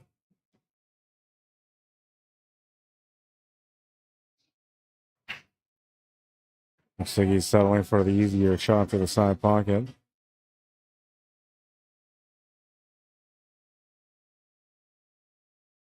Four, 3. Lucky break turns into an opportunity. Down by 1.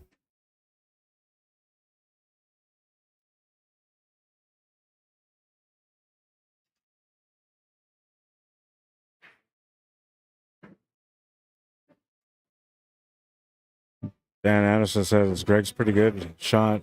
You and Junior afford to do that too often.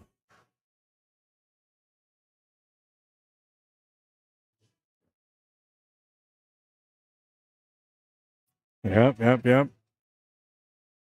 I don't know. I've only ever played junior a few times, and I remember beating him the last time before the last time, and then the last time I played him, I lost him.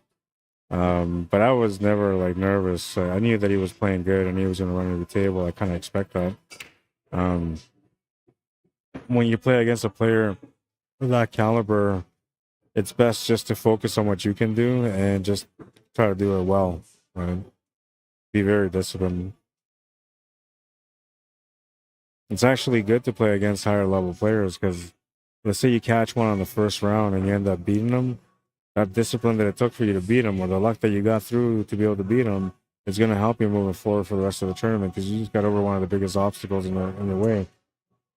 So that can really help in your game sometimes. The fact that Gregg Wilson made a mistake there, missed the 2-ball completely, he gives the ball in hand to Junior, then Junior turns the table over back to him. It's a huge lucky break for Gregg Wilson. So right now, even though he might have felt a little bit lower in the confidence area, he's actually been picking it up now by turning that game around and turning it into a win. And I'm not sure what Junior was doing on that one, but it didn't look like he was trying to do that.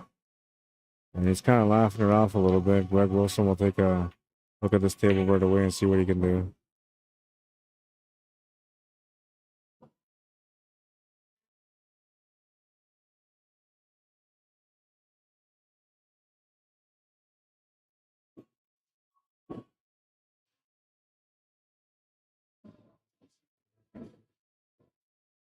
Andy Kempa and Hanyu are playing their match right now, right behind us on the top right corner of the screen.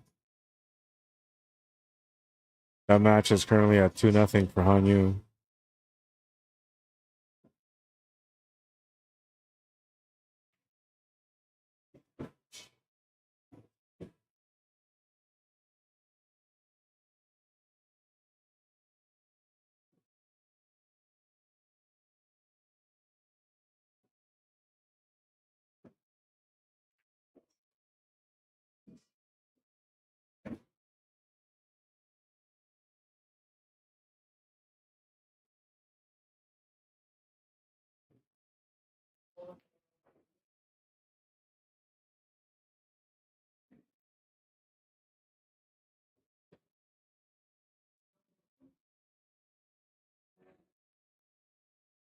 Was trying to make the 3-ball and came up short. And now he's trying to table over to Junior, who just made a mistake, but likely to make another mistake? I don't think so. So he's going to try to do his best to capitalize here on this one. He doesn't want to have a tied-up match right now. We'd like to keep the lead in this one. Having a 2-game lead would be ideal. Table's pretty open now.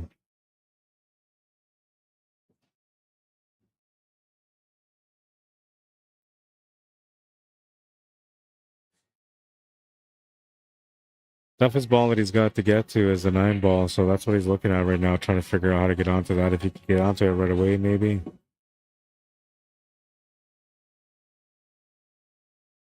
Not going to try it yet. Options to put the 10 or 14 ball that's sitting on the bottom rail in the pocket right now, but he's going to take that 15 ball instead. Options on the 12 or the 10 or 14, whichever is below that 4 ball.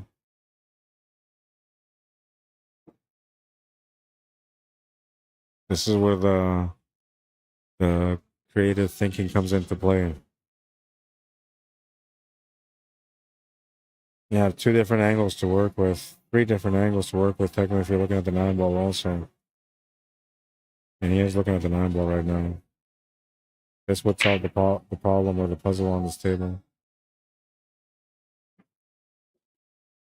Oh, he's going to come up in a bad spot here.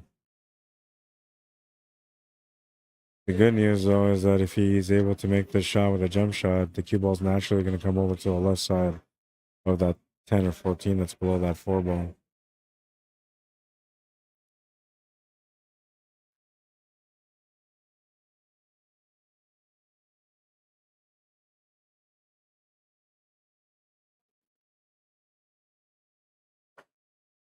Great shot. And position to boot. You can see that the line was there, though. As long as he made that jump shot, he was going to be able to get across.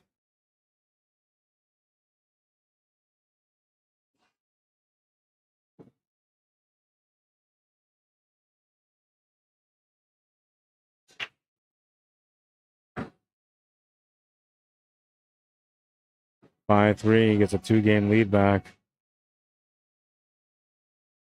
This is a beautiful shot, man. Perfect shape, too.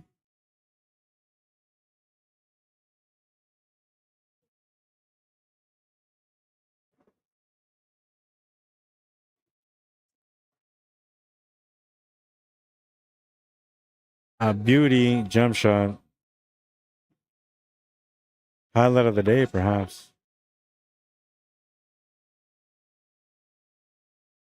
Beauty jump shot. Great execution.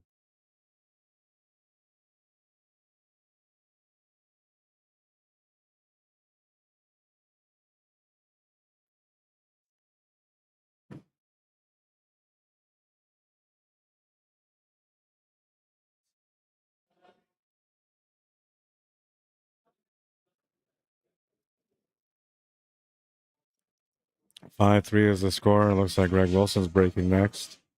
Down by 2, needs 3 to win the match, and Junior needs 2.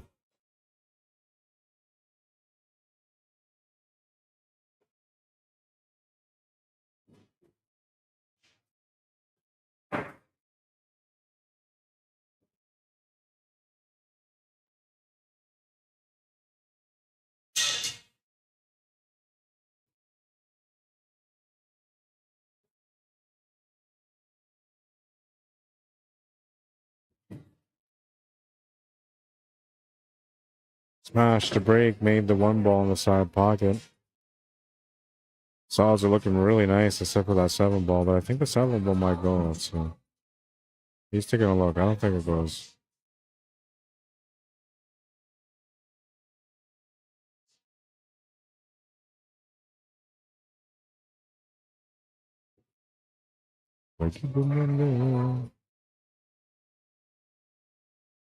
Informer. No. I remember everybody thought that guy was going to be somebody.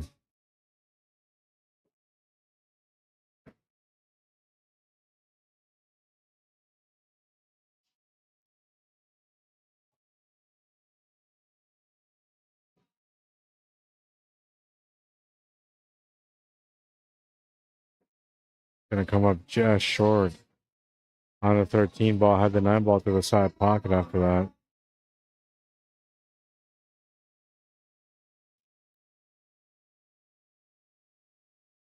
Just tightened up a little bit there. Needed to take his time a little longer, maybe think it out a bit more before going into it. He was going to try to open up the 7 ball right away, and he just missed it. Just missed it.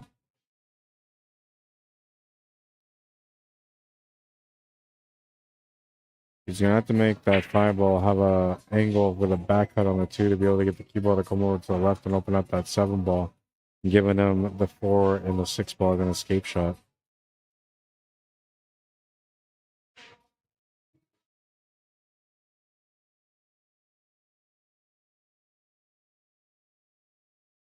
If he's going to do it that way, he's basically going to try to get that cue ball to get as close to that right side middle pocket as possible. But the line that he has here doesn't allow for him to do that.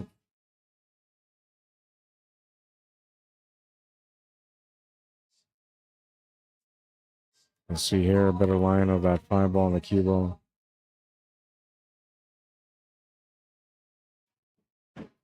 Made the shot on the 6 ball.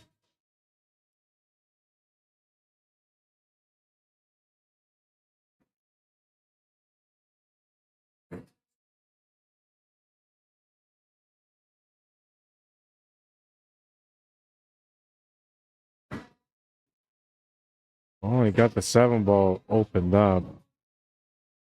I don't think he has a shot on the 7 ball, though. And I don't think he's got a shot on the 2 ball unless he jumps it. He just made a beautiful jump on the last frag, so he might try to make another one here. he's got to weigh out the options, because if he makes the jump, the cue ball is going to go loose, and if he doesn't run into that 7 ball or into that 7 or 8 ball, then it won't give him a shot on that 7. And then the shot on the 5 ball is going to be really tough to get onto because of where that 9 ball is.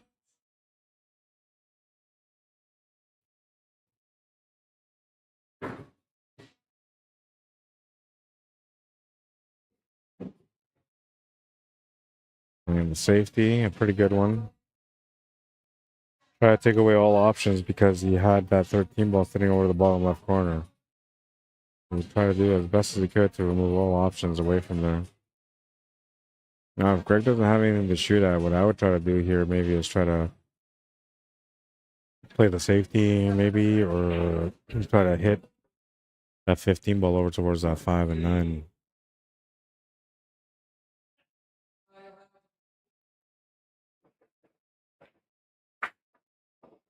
Oh, he made the jump, but the cue ball is going to jump off the table, giving Junior a ball in hand.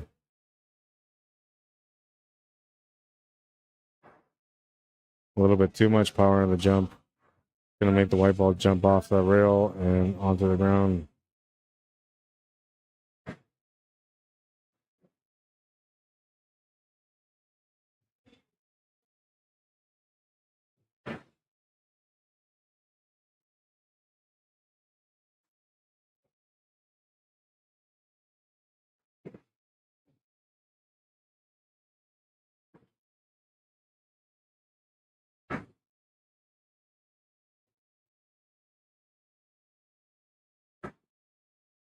Six to 3. He's on the hill. On the hill and going for the finish here in rack number 10. He's breaking for the match.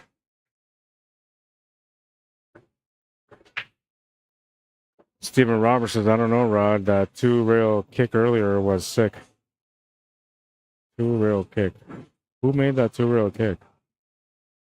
I gotta go back and watch some of these shots though.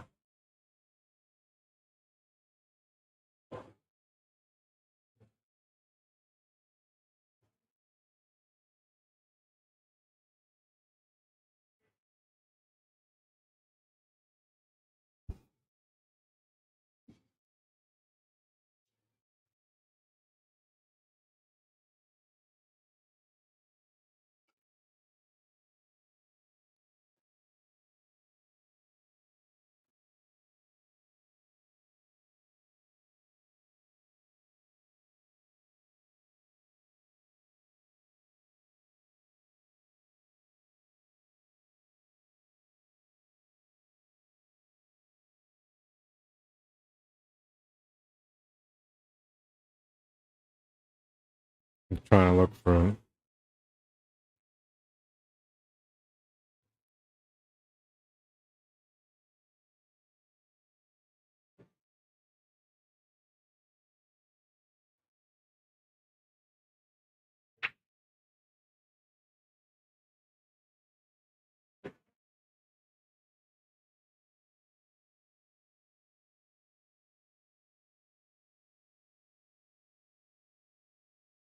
Oh yeah, that 2-rail kick shot from Junior earlier. Okay, I know which one you guys are talking about.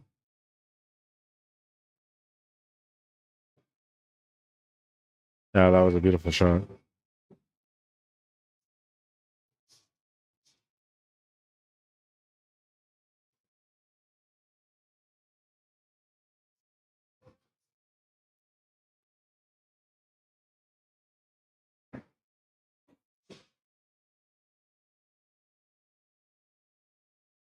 Yeah, we had a lot of good shots today. I believe every match that we had a good highlight shot. Just watching all the highlights right now.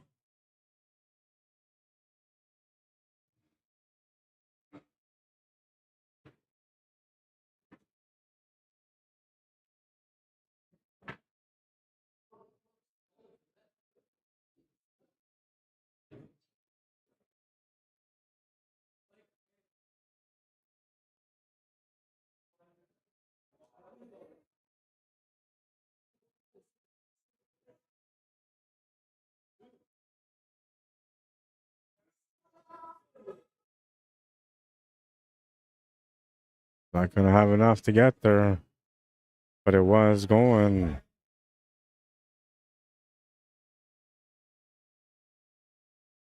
Golden chance here for Gregg Wilson.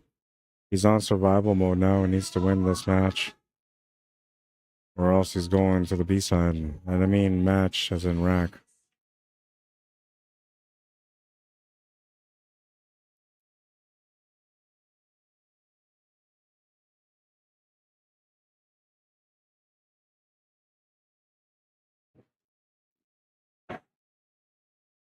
Still have to open up that 6 and 5 ball.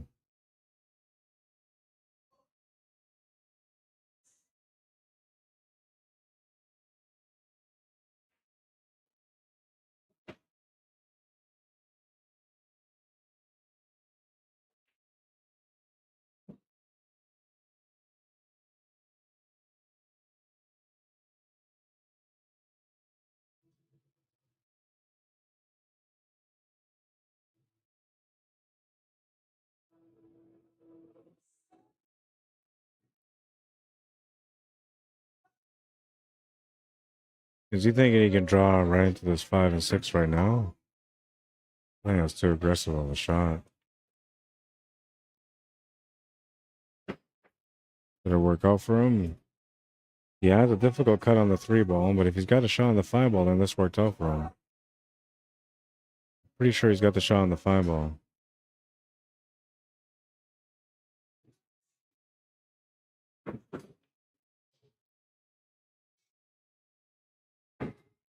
Gonna get around the 5 ball and will end up on top of the 2 ball, so he still has an opportunity here. Really tough to get out here now, though.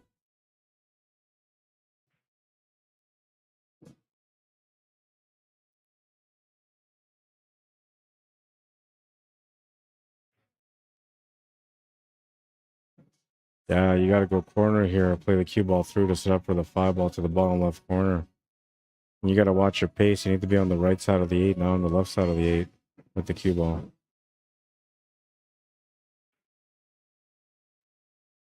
Made a beautiful shot. He's going to get a shot on the 5 ball. Didn't quite get the angle that he wanted to be able to set up for the 6 ball, but all he's got to do is figure out a spot where he feels comfortable making a cut, and that's all he needs to do.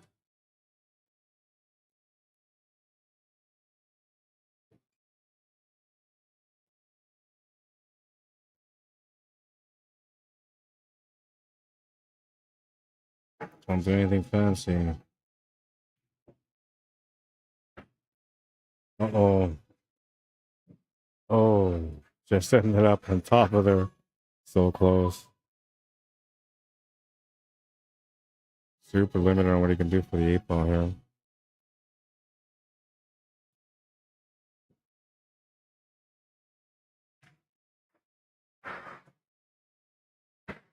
Push the 8 ball just out of the, or the 15 ball just out of the way of the 8 ball, but the 15 will go up and force Gregg into a tough cut on the 8 ball. Good news is all you gotta do is make it. The bad news is you gotta make it.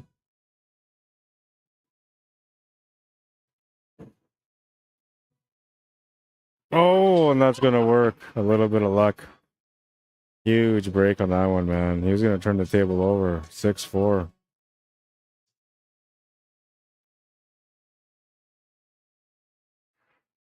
Nice little shot, but he missed it. Then he put enough spin on that cue ball to make it. A little bit of luck on that one.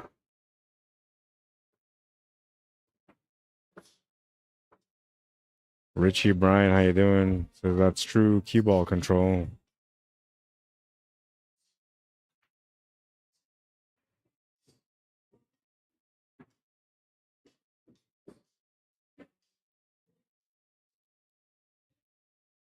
Gonna be looking for some action off this one too.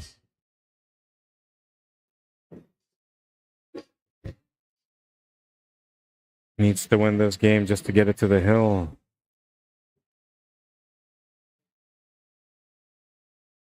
Nice little matchup here for the A-side final.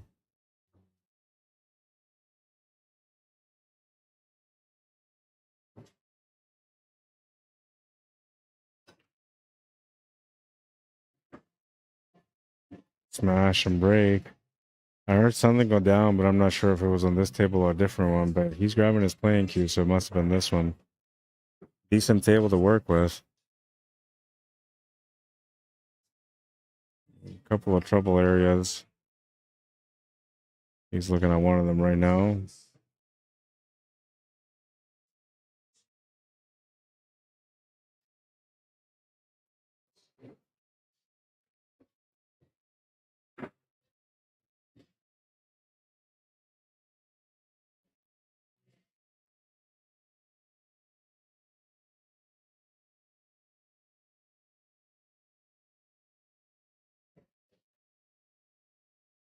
I'm trying to get this 15 ball out in the open too.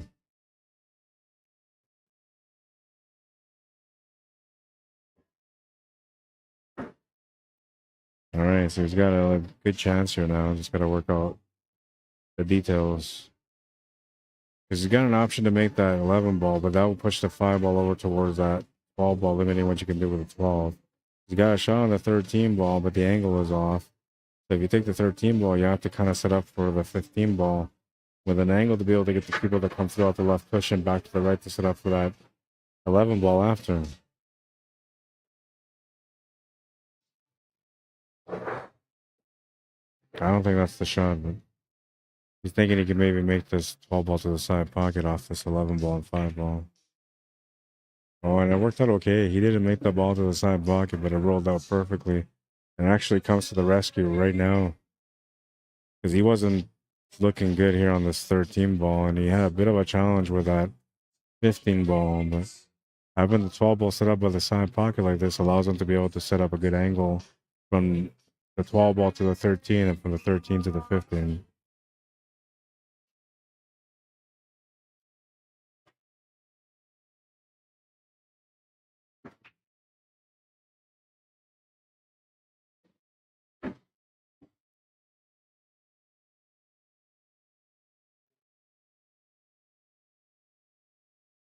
You should be looking at where he wants the cue ball to be for this 15 to set up for the 8. He's going instinctive though. He figures as long as he just gets a shot on it, all he's got to do is make the cue ball come across the left cushion and back to the middle, and he should be all right on the 8 ball. It does go to the left side middle pocket. He might be thinking to himself a little crazy here, like he needs to go off the left rail, off the right rail, and get on top of the 8. But all he's got to do is just play this forward. Just needs to walk around the table and take a look. Like, look at that 8 ball, man. See, he's thinking about the back and forth. This is dangerous for 2 reasons. He can scratch, and he can get hooked.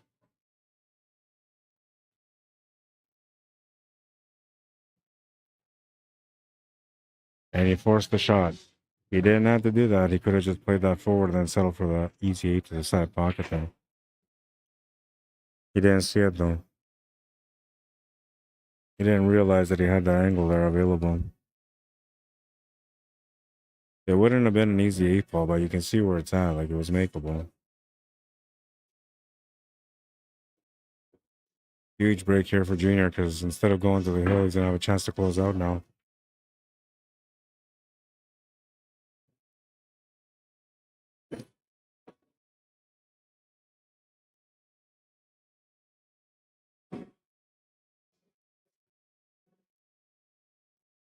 So, Brent Bacon Weaving, how you doing, bro? Says he's lucky. Had he made the 8, that cue ball would have scratched. Yeah, that's right, actually. You're right. I never even considered that. You're right, 100%. It was like a double lucky roll in one. And Junior's going to close out on this one. I can't see him not closing out here. Unless he ends up running into some sort of trouble, which he almost ran into some trouble there with that 4 ball. But he's still okay. 4 ball can be the finishing ball or what the second last ball before hitting on the 8 ball. Or he's going to take it now for sure. He's going to want to finish on that 3 ball.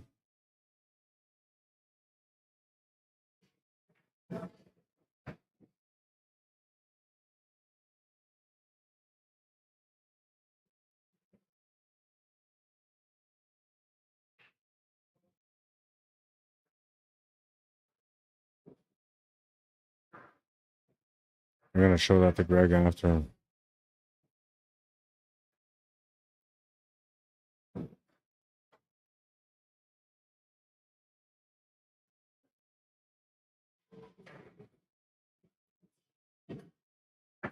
Brent says on YouTube, doing well, brother. Love seeing the family pics. Hope you're well.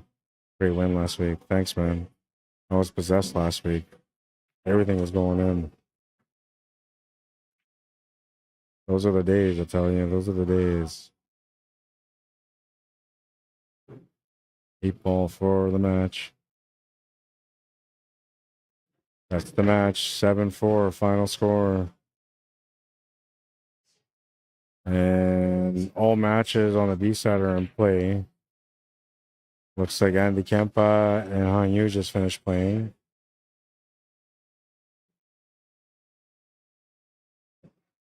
And Andy Kempa's taking his cues apart, so I'm assuming that Han Yu won. Take a look at the bracket, see what it says.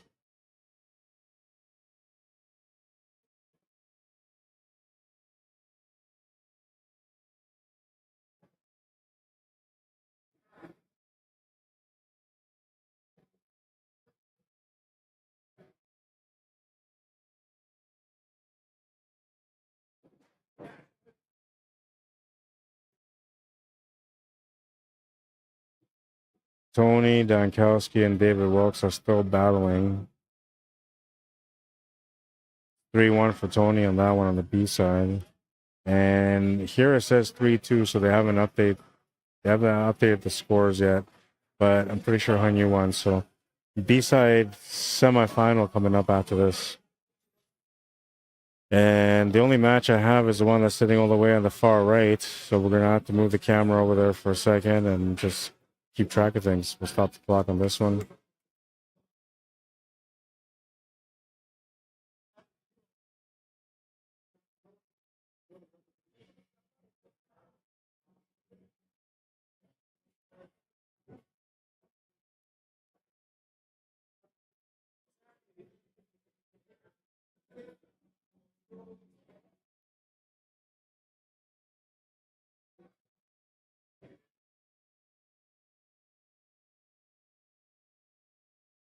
Tony Dankowski is a 5. Playing against David Welch, who's also a 5.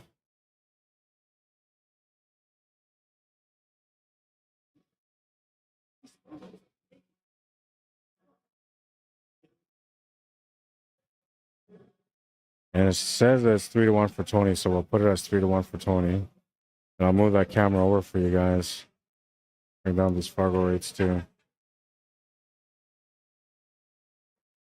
I gotta show Gregg what he could have done there.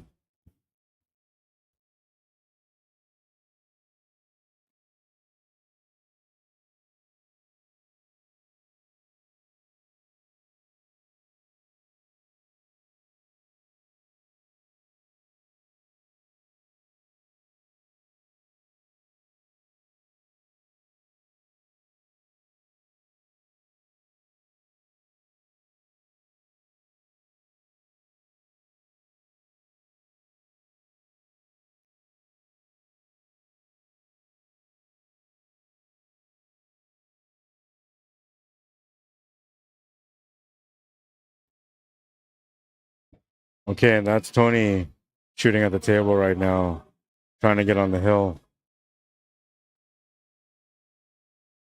I'll be right back. I gotta go show Gregg that shot. Welcome, Jake Stone says, watching from Sydney, Australia. Welcome to the stream.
All right, so this is a 5-4 match.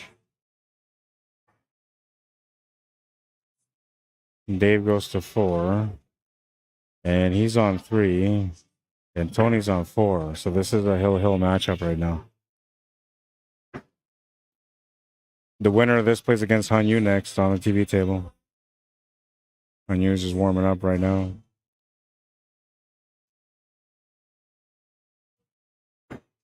This is your typical hill rack. Bit of a mess. 8 balls tied up. Couple of safeties. Pretty typical.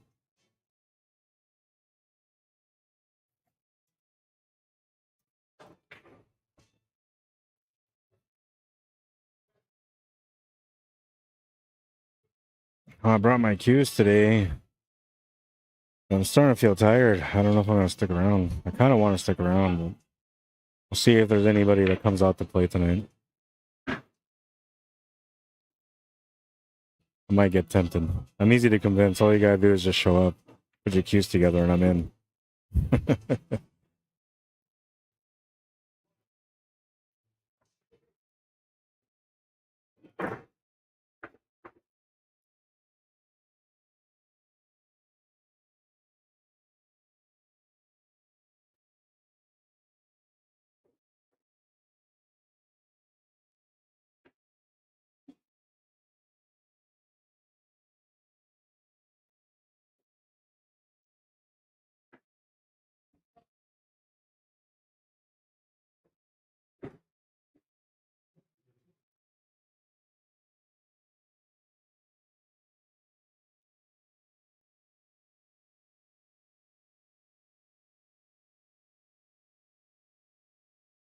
Where are we at? So we're getting close. So we got about an hour left before the stream will cut off. Depending how far we are in the match, I'm either going to stop the stream and restart it, or it's just going to continue on YouTube. So if you're watching on Facebook right now and you haven't subscribed to the YouTube channel, or you haven't gone over to the YouTube channel to see the stream over there, then to find the YouTube channel, all I do is follow the link that's posted on the post with the stream, and that will take you there. And then I might even throw that link up there. Actually, I will throw the link up there on the comments for you guys shortly. That way you can just follow from there, from the comments. That's if we end up getting to a point where it's like, okay, the championship match is already playing, and then the timer runs out for the stream, then at that point I'll just keep it going on YouTube. But let's say we're on a B-side semi or a B-side final, and then these guys end up the tape runs out of time, then I'll end up having to switch it over, and we'll deal with it then. We'll see how it goes. Most of the times, usually I just carry over onto YouTube, but right now, like, we're pretty close in time.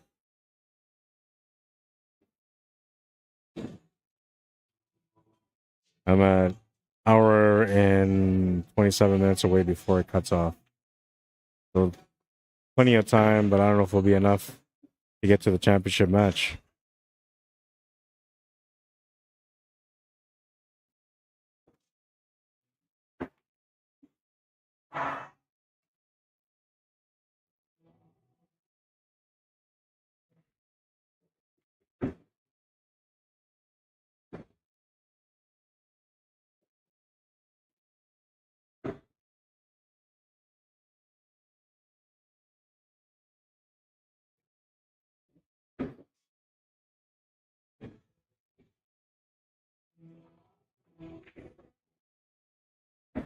No, we're at that moment of truth now, the finish on this rack.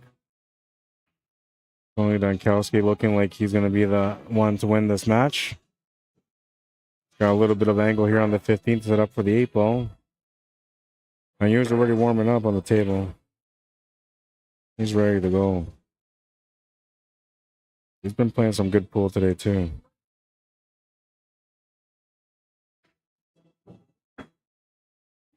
One of the main choices in my mind when I first came in today as somebody that can maybe put up a good fight against Junior. Second one was Greg Wilson, because I know he's been playing pretty good. He had a rough go on that one though, but he's waiting patiently on the B-side final now for the winner or for whoever to come through the B-side to challenge him. And if he can win that match, he'll get a chance to go back to play against Junior again. That's the match. 5-3 for Tony. We're going to go to the B-side semifinal now.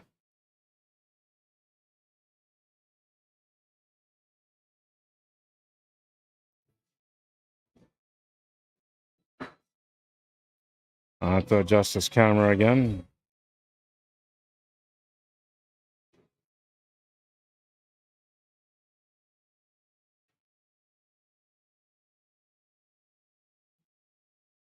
All right. Get these names on the board.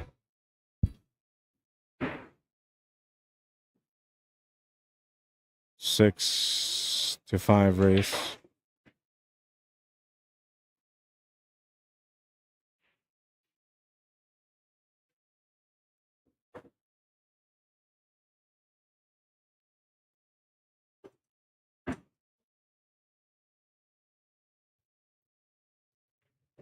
And you're just waiting for Tony so they can get this match going. Watch your step. Yeah, you're welcome, man. Are you coming out Thursday? Oh, tonight? Oh, yeah. That'll be good for you. Oh, yeah. Sounds like a good Sunday.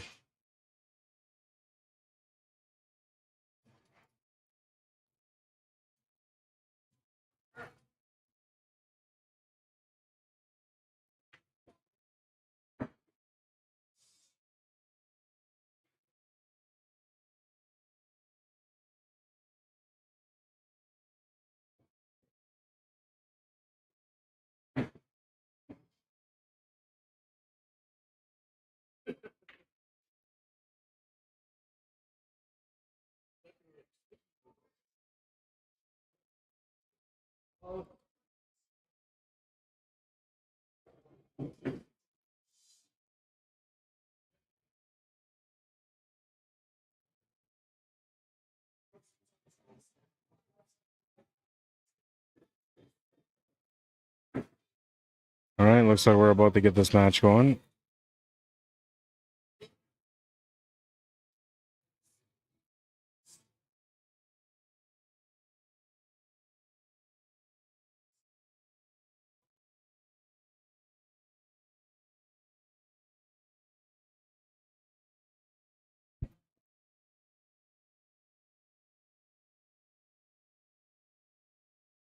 Looks like Tony's going to be breaking first.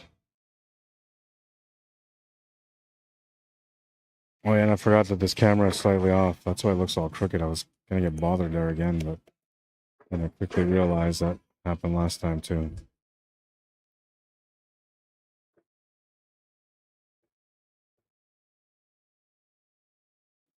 Make a little adjustment here.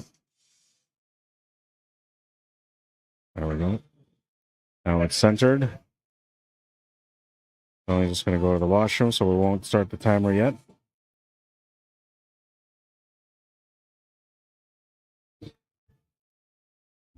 I'll be back.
Here, starting to like finals.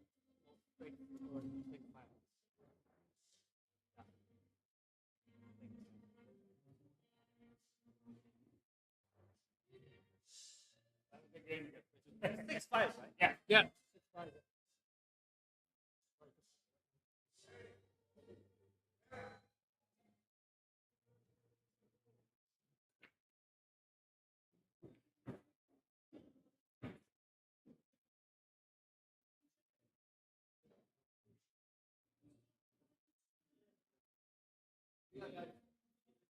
Yeah.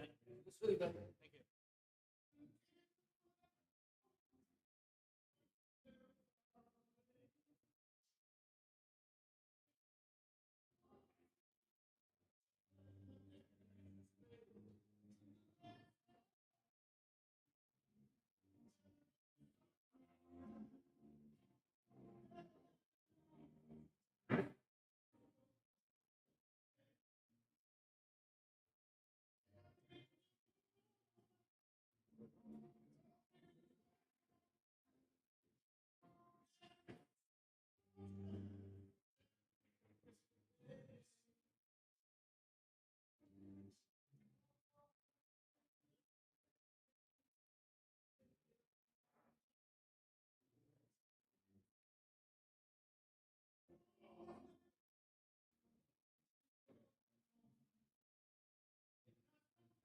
All right, timer started. They're officially into the match now.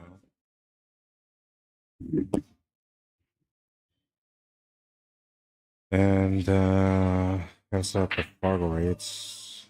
Not sure what Tony is. I know Hanyu is a 618.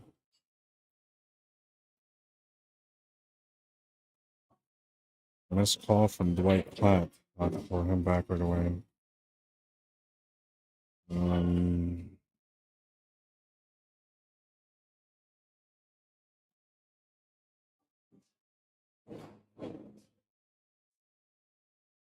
573.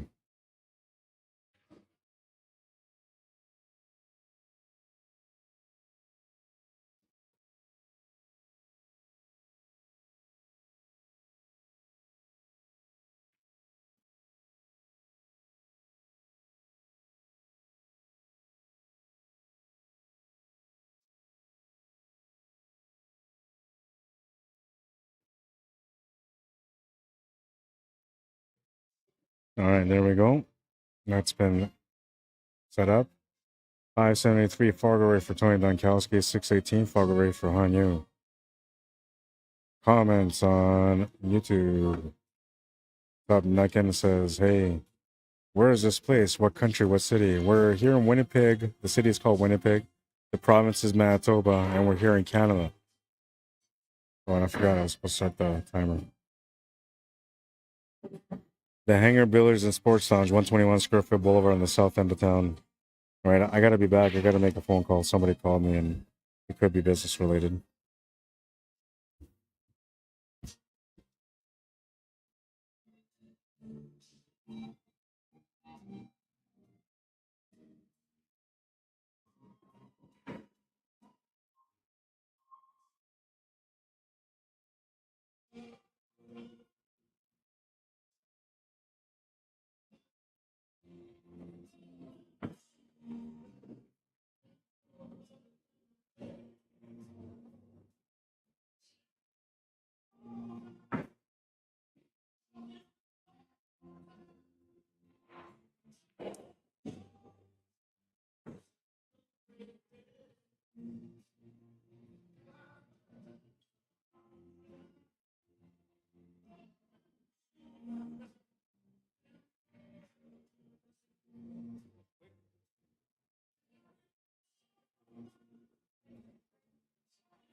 Yeah, no, I would love the opportunity, man. That's to me, I really enjoy working with music, so for sure.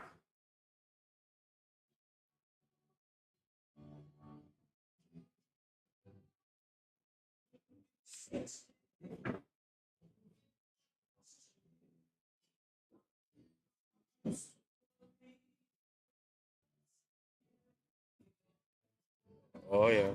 Okay.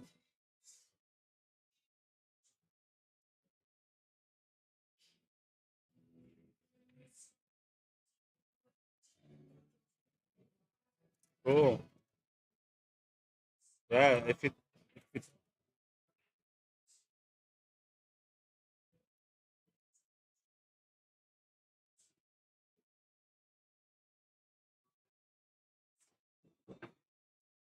oh yeah. Yeah, just I don't know, call him or talk to him and just tell him to call me, man. Don't be shy. Like,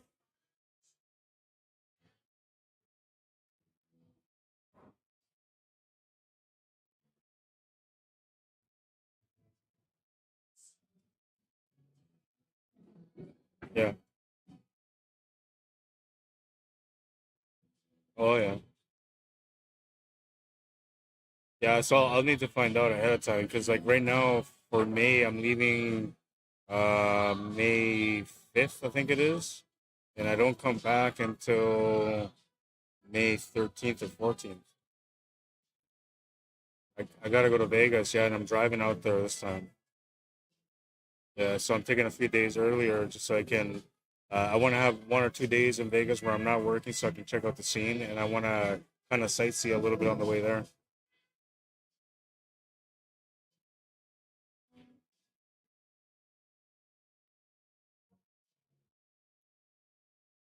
Yeah, is he gonna play in that Moses Capo Memorial?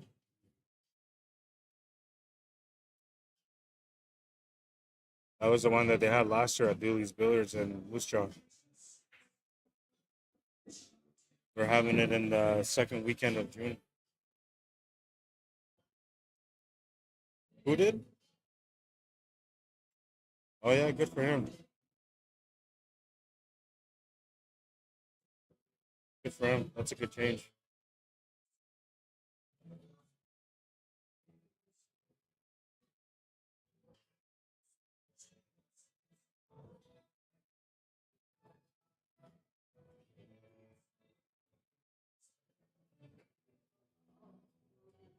Yeah,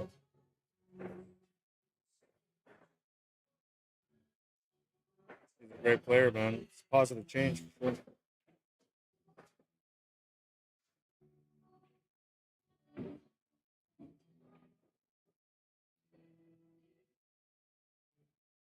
Yeah, and he's gonna be playing better because of it too.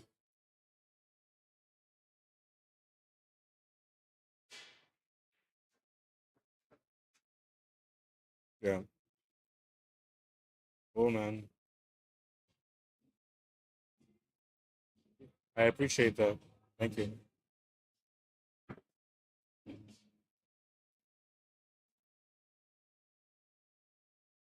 Yeah, yeah, I support that for sure. Yeah, yeah, yeah, yeah. That's awesome. Good to hear.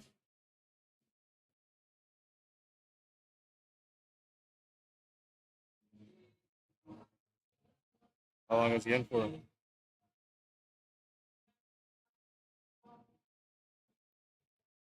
Oh, okay, so he's just in and out.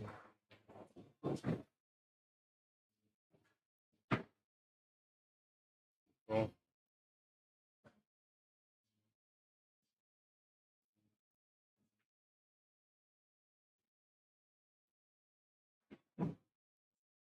cool.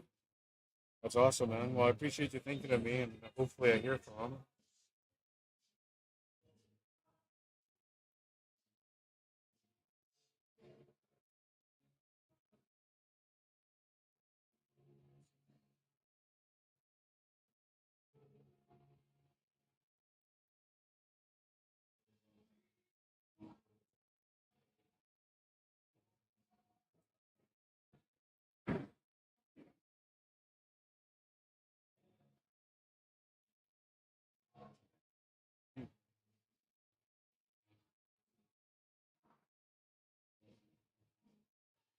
Yeah. Yeah, there's no limit to what I can do for sure.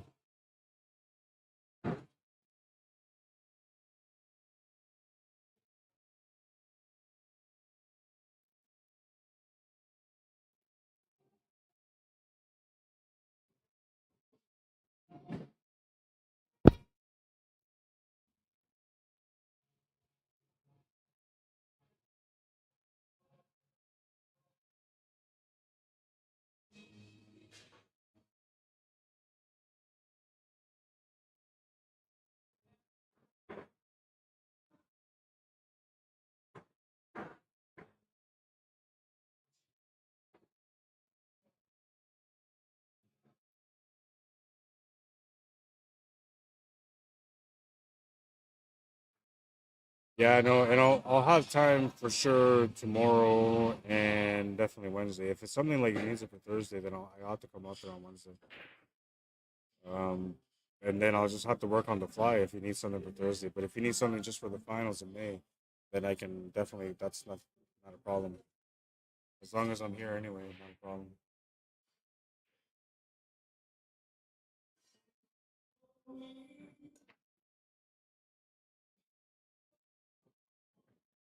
Yeah,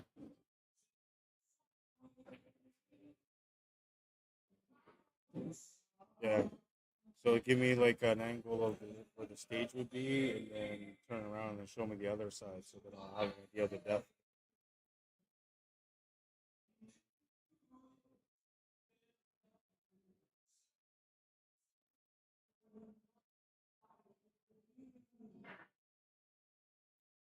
Yeah.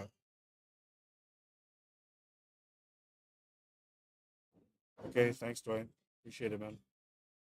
Enjoy the rest of your night. Bye.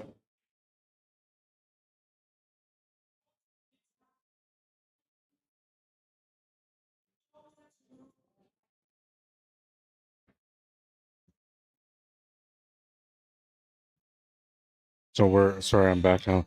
We're at the 1 hour marker for this stream.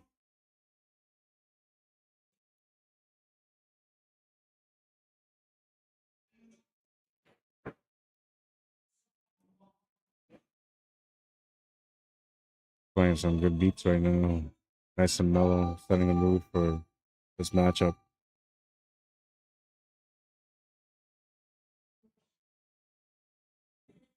Gonna miss the shot to the corner, turn the table over to Hanyu.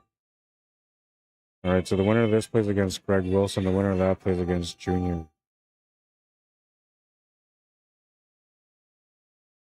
What do you guys think I should do? What, in your opinion, what do you think I should do? Do I stop the stream after this match and come back with the B-side final, the championship match?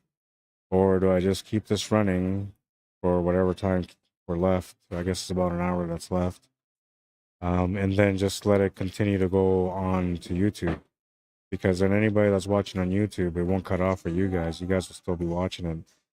But anybody on Facebook, they won't be able to see it. So all you guys would have to do is just follow the link to get to the YouTube channel.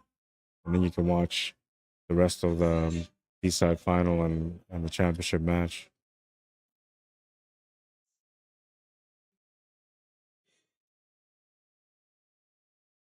Go majority. Majority says just keep it going. Then we'll have to switch over to YouTube. Once it cuts off, you'll know at least ahead of time, so you won't be shocked. In about an hour from now, you would have to switch over to YouTube. And the other option is just to run another stream.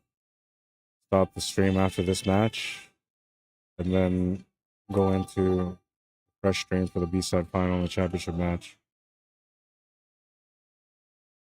I don't mind the YouTube way, but I'm not the one that's watching. You guys are, so. And everybody on YouTube is probably thinking, well, it's not affecting me, so yeah, just leave it on YouTube. It's the Facebook people I'm looking for your answer. You're the ones that are getting affected. YouTube are sitting there chilling and not worrying about it.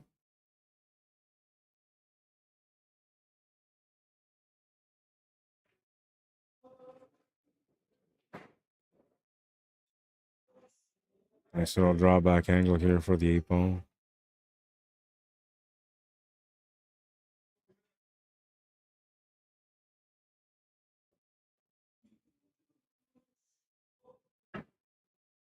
Dan says everyone watching on Facebook should subscribe to your Q Sports Live Manitoba YouTube channel. Thanks, man. I'd appreciate it. A lot of people did though already. A lot of people did. 2-1 for Hanyu.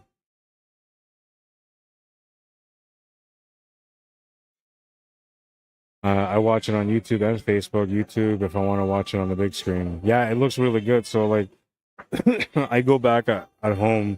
Like sometimes I'll mess around and I'll try different things when I'm streaming. And so I go back at home and I'll watch the stream. And I like watching it on the big screen. It looks really nice on the big screen.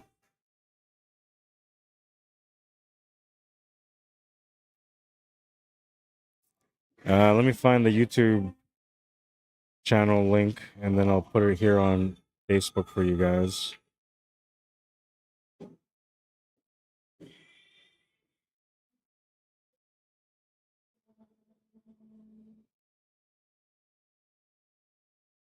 That way, if you guys want to come over and join, or if we end up getting cut off and it continues on YouTube, then at least you'll have a way to get back on there. All you have to do is just search for the comments. And why is this paused? Got to pause on a commercial. Don't know what's skipping.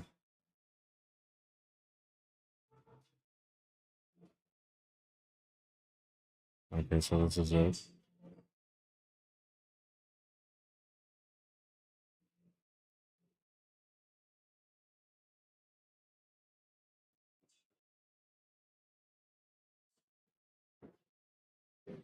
All right, there we go. That's the YouTube channel. I'm gonna pin this one in comment.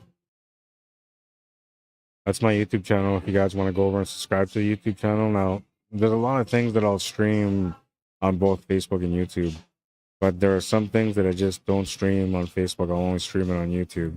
Though lately I've been dual streaming on Thursdays, but I was streaming only on YouTube on Thursdays for the round robin open 8-ball and then the single elimination finals.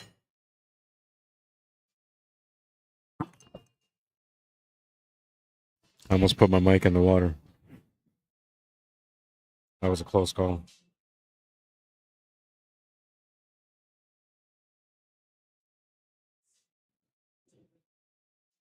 Thank you, Stephen Roberts. Lisa said, let it drop. Let what drop? What happened? We all don't have iPhones or smart TVs in their computer literate. Yeah. Well, you know, Google, Harold, Google. Google tells you everything. Just don't believe it all though, because you know it does. When it comes to like health things on Google, people are like, "Hey, what is this?" And it's like Google will tell you the worst in the world. Not a good thing. Believe some of it, not all of it. Up to your own judgment. You know what I mean?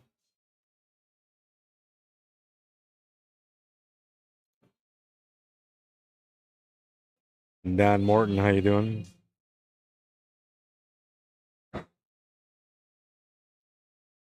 like that he's playing with a nice, calm pace. He's not shooting fast. You know, he's taking his time, so it's good. You know, it's going to pay off in the long run. He still has to make sure that, you know, it doesn't come up short and leave an opportunity here for you. But as far as the fundamentals, the way he's approaching the table, he's doing the right things.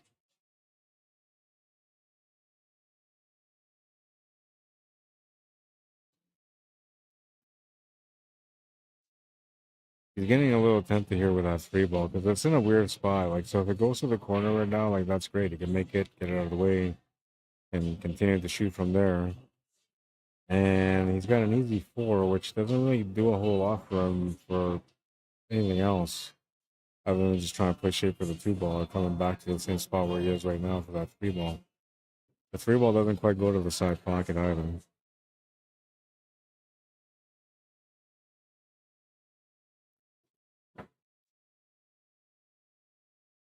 Well, he didn't tie up the 3-ball, but he's going to have that 10-ball roll up against the 5-ball, limiting what he can do on the 5.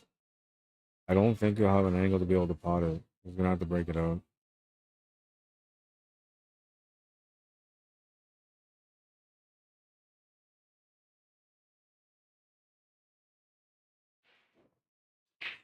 Gonna play smart and play safety. He has left the shot on the 11 ball with a draw angle to be able to open up the 15 and the 8. And I think that's what he was gonna do.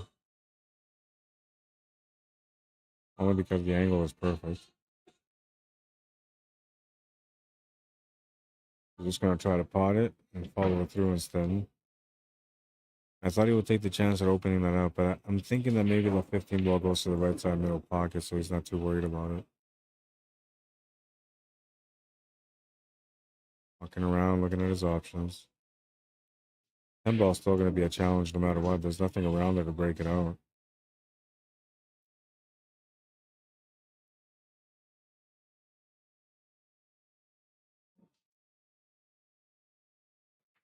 If this was like a poker match and there was percentages, you would say the percentages are sort of against on you right now. And Tony should have the percentages on his side. But he's changed the table now, and we'll see. You know, maybe things will work out here where Honey gets another turn. But Tony with the first crack at this table now that it's changed and it's opened up a bit more. April is still a bit of a problem, but 7 goes. The 3 ball now definitely goes past the 2 ball. And he can make the 5 ball right now if he wants to, or he can take the 2 ball right now if he wants to do the side pocket.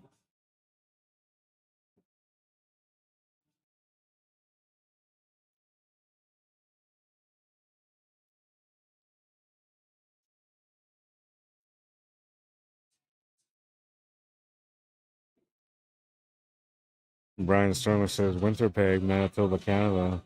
Yeah, it's chilling over here. Well, it's not that bad now. I mean, we had a plus 15 day today, so it's kind of nice out. Plus 9 degrees right now at night, so it's pretty good out, I'd say. Around 9 o'clock p.m. here in Winnipeg, Manitoba at the moment. So it's full night. The evening is now done. Playing a smart safety.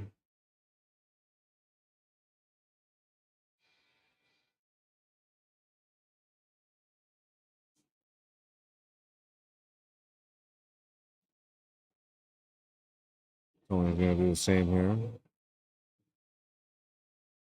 Didn't really want the cue ball to come off the rail, but he wanted to make sure that it hit the rail and they didn't come up short of it.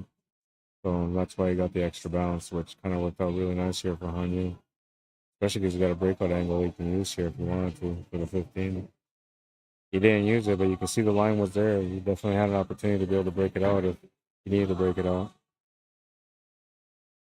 He's taking a look to see if it goes to the side past that 3 ball.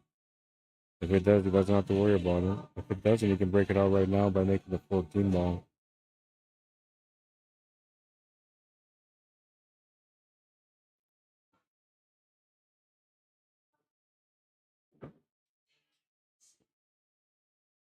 I believe he was trying to set up for the 15 ball to the side pocket, but he didn't quite get it. And now that 15 ball might be in trouble.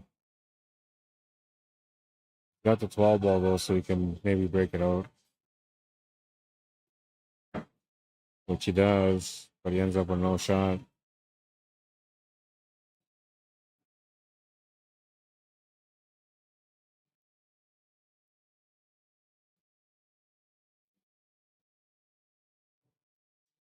No shot, no shot. But he did tie up the 3 ball, so he's going to be able to get another opportunity here.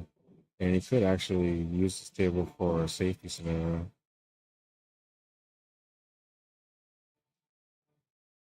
He's going to limit the options here for his opponent to either a combo or a safety. I don't think, well, maybe he might be able to cut it to the side, but I don't think he can cut it to the side.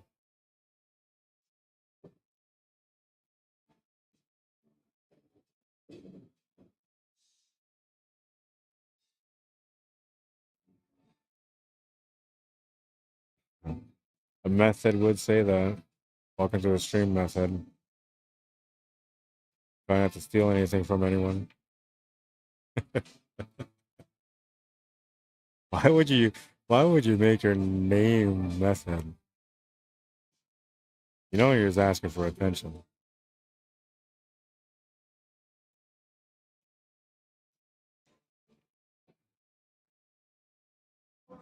Oh, you're right. Okay, I get it. Lisa McDermott was saying you asked if you should reboot or just let Facebook drop and let us go over to YouTube, continue watching. I asked to let it drop. Okay. Harold says, well, I don't have iPhones. Okay. Well, you can watch. Can't you watch on YouTube, Harold? Dan, why don't you teach Harold how to like download YouTube? Create an account for him.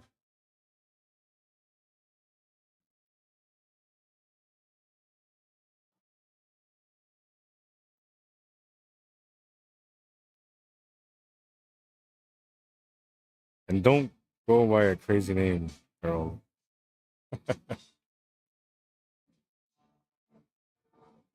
I think it's funny that this person with that name came on here on the chat just to say that. It's so like out of nowhere. How much is the bike? Like kidding. I'll give you $5.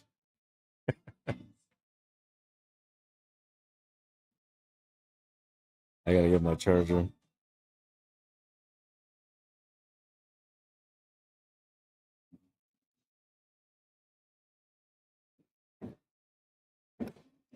I'm still here. I just have to get my charger.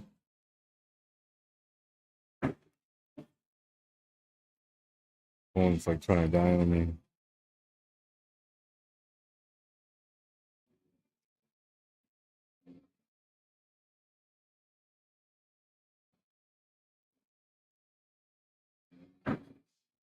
Oh, why is he gonna do that three ball? He's gonna have to break it out. I don't think that it goes past that 12 ball, does it? Oh, he's playing shape like it does. I don't think it does though. Don't worry, I meet you. Funny guy. Oh yeah, it went all day long. Not a problem at all. I really thought that 15 ball was like right over top of it. Made a great shot. Had a shot on the 8 ball.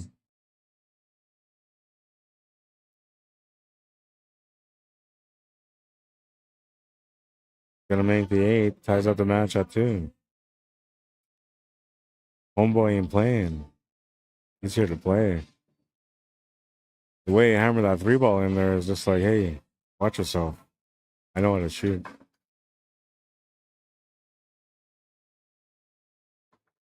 It's only got one flat tire and missing the chain, but it's good anyways. As is, in working condition.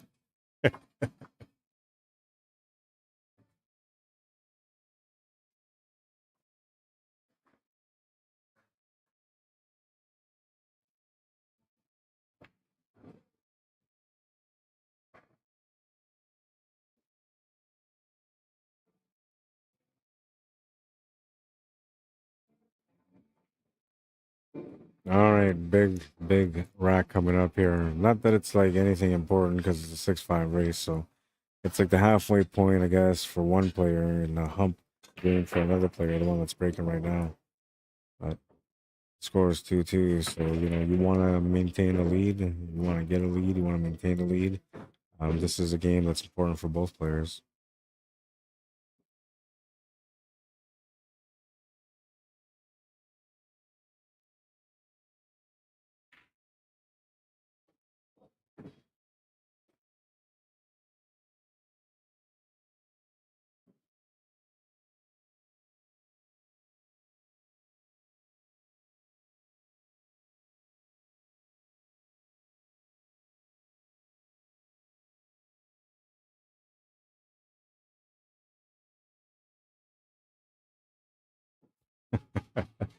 I'm still laughing at your profile there, man. I just like totally out of nowhere, like what? uh, I like that you played the roll through though with the offering to sell a 10-speed bike.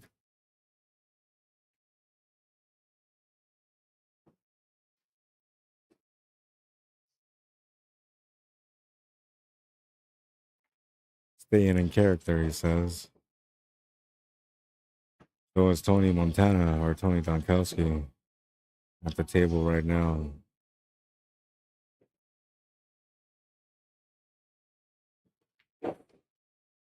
Gotta make sure that he leaves the ball over the pocket after the combo.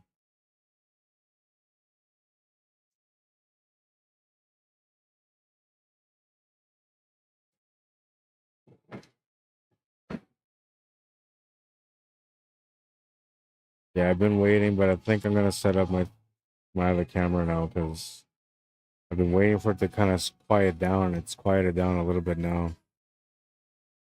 Probably perfect time for something like that. Okay, thank you.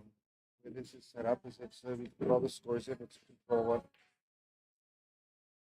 Yeah, I entered the scores in there earlier, so.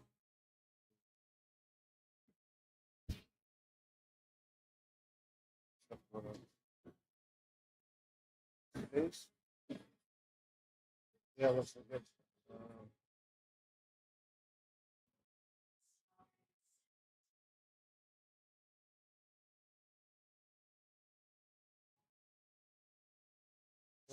This is the one that's up there as well. You got that going? Now, Oh, yeah. call the next match right here. We'll put it here right now. So this is going to be the next match no matter what, right? Yeah. So when we go to here, we can say a schedule for a future table. That one we want to make sure we put on the stream table. Oh, We yeah. want to make sure so when it's done, assign that table when you assign the game start. Yeah. Because then it's on the stream table because. Yeah, yeah. Okay. So then also if you can keep the score going as you go. Okay, so I'll just add this. So now it's on just a future table now. It's just saying that. What was I just saying? To keep up with the score as I go. Oh yeah, we could do that here. It's just 2-2 right now. Also, you were entering the whole time? I thought the players were entering it. No. Oh, okay. I've been trying to get them to, but there's no app to tell them to do it. So I Yeah. have to look more into what they're getting. So what I'm going to do tonight is I'm going to set up a tournament that I'm in, so I can see what I'm getting. Oh, back yeah, to, yeah, So that yeah. I can see how to do it. So I can. Yeah, tell that's people more smart. about how to do it. So I'm going Yeah. to do that tonight myself. That's what I was just working on. But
All right, sorry. I was talking to the owner here. Figure out some things. I'm trying to put an end to splitting. I don't mind if people split, but I feel like they should always play that first set. I can understand if it's late at night, it's like 2 a.m. Everybody wants to go home, it's going to be an hour and a half match. Yeah, by all means, you can split then.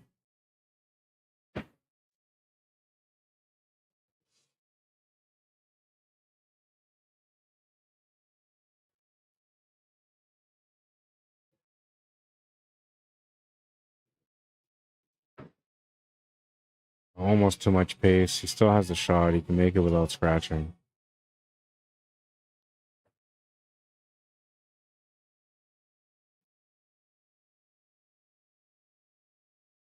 Three, 2. Onion will take the lead. And the only reason I think about it is because, I think of the viewers, right? People tune in to watch the matches all throughout the day and night. And then you get to the finals, and it's like, oh, they're splitting. You're like, what? Like, this was going to be the best match, right? Now, I'm not saying people can't split, but what I'm saying is that they should at least play the first set, even if the first set is reduced to a smaller race. because you want to see the two top players play, right? Like one went undefeated through the A side. The other one might have lost the first round on the A side and gone through the B side undefeated the whole time. So like it could be beast mode against beast mode, and who wouldn't want to watch that, right? So I'm fighting for you guys. But I appreciate you guys tuning in to watch the stream. So I'm fighting for you. Didn't feel good about it yesterday. And I don't feel about it any other time. Don't get me wrong. Tell the winner about the bike pro. Oh my god. You are that kind of guy, eh? I was laughing because I know you're just messing around having a good time, but I gotta hide your chat.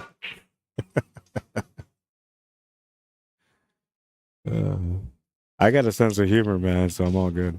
If this was somebody else, though, they would have been like, ban him, get rid of him right now. He didn't even get a warning, man. But you did get removed from the conversation. I guess that's the option number 2 is I can just hide your comments, but you'll behave yourself, right?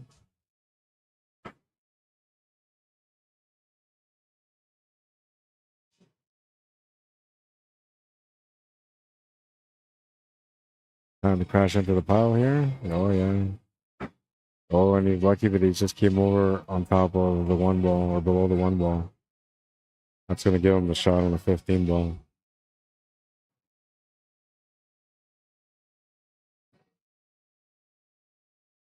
Ball's in a tight spot, but it does have a pocket. Trying to get onto that 12 right away.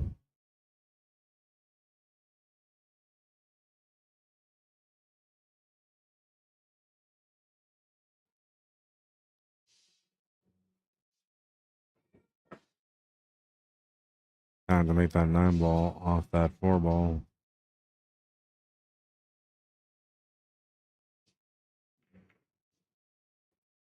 They wanted to make sure that he had position on the 11 ball.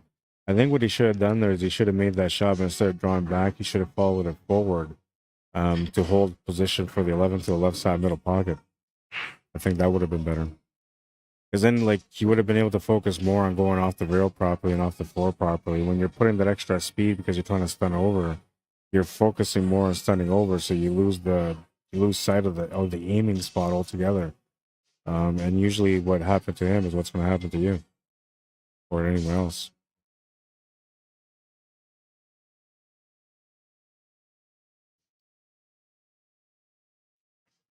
I don't think either player has held their breaks yet.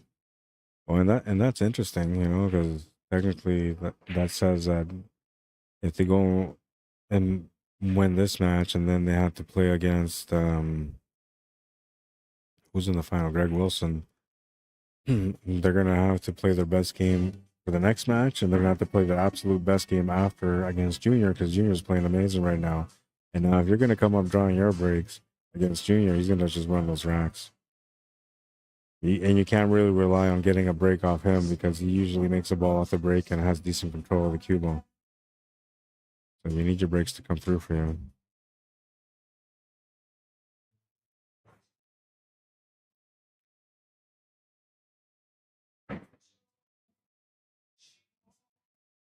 Not bad. That little bump off the 11 ball gave him a better angle on the 1 ball.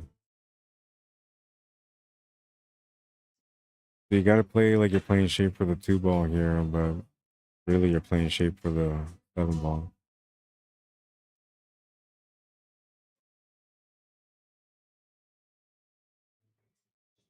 Oh, smart. You just came across and bumped out the 7 ball. All right.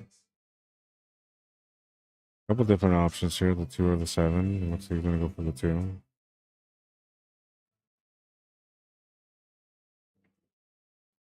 Needs to get some check angle on the 7 ball. Hitting this with just bottom spin alone will make the cue ball come off the rail and straighten up for the 8 ball. Keeping it simple at the table. I like the way he's playing today.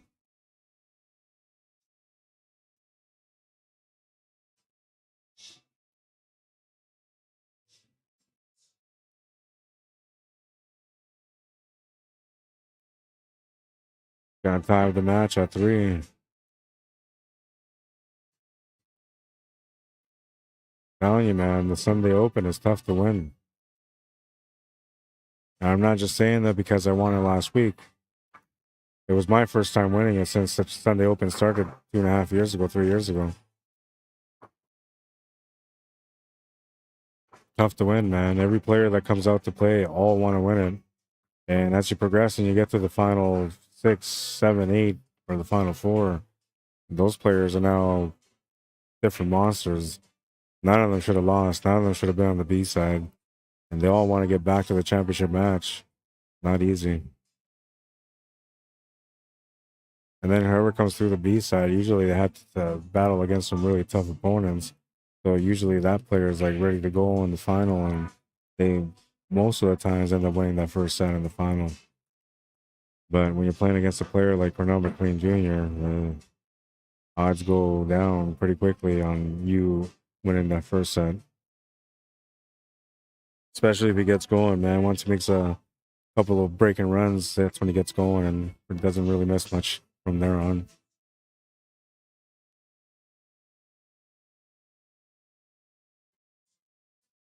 Oh yeah, I was gonna charge my phone. Reminding myself here, looking at my phone dying.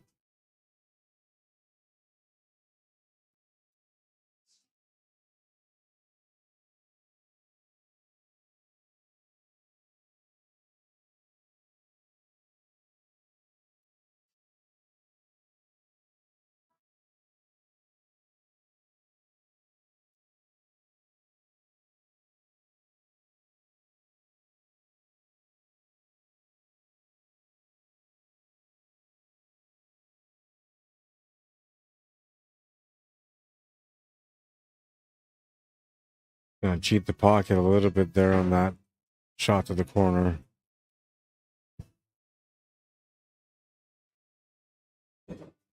Not quite out yet, but he's trying to figure it out right now.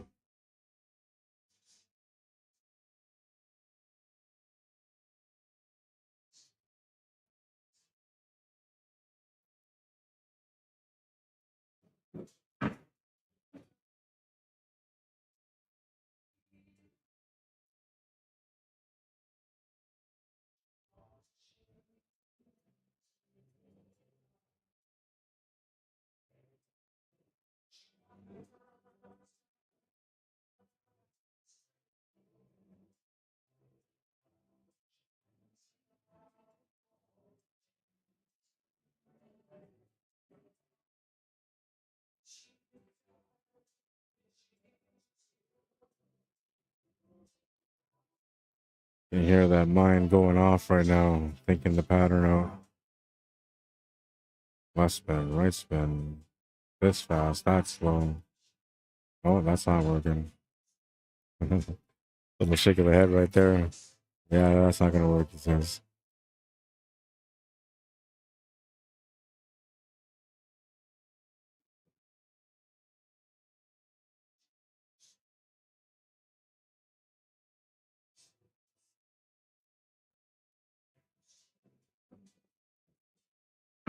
Well, that kind of worked out okay.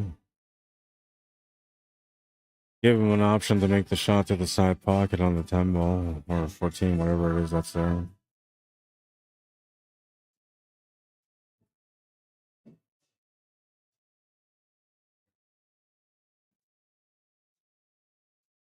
Now you could try to just play this straight up, but I mean you should be able to clip the side of the 3 ball, but I think that if you clip the side of the 3 ball, it's going to push it towards that 13 ball in an angle where it's going to be really difficult to cut it to the side pocket. But I'm not sure if that's the way I would go. I do think that maybe I would like try to draw back. So like I think that 13 ball goes to the top left corner, past that 9 and past that 6 ball.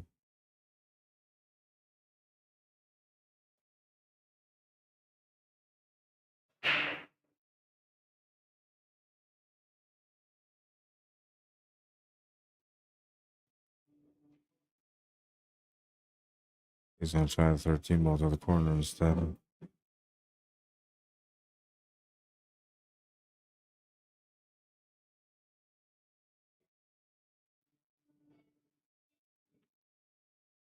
7 ball was pretty deep in the pocket, but the 13 will not follow through. And Hanyu gets a chance to take the lead again. 5 ball and 4 ball are in a weird spot, need to be opened up. Starting point here is interesting. He's got an option to start with the 2 or the 3. I kind of was thinking the 2 ball at first, but he was looking like he was going to do maybe something with that 3 ball.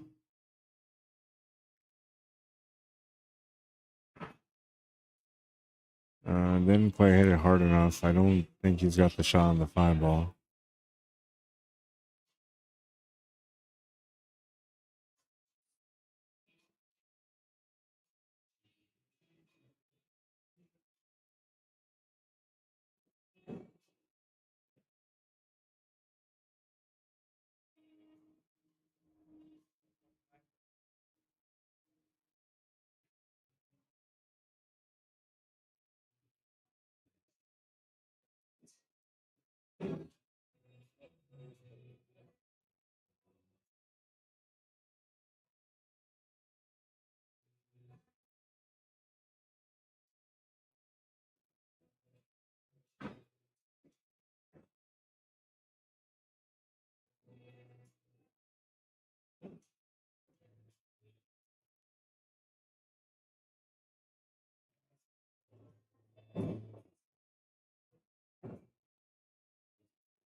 Got up there anyway.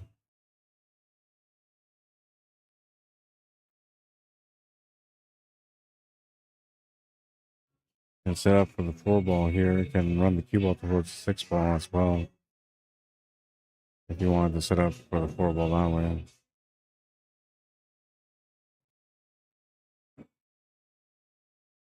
He's going to drop the cushion, get set up here for the 4 ball instead.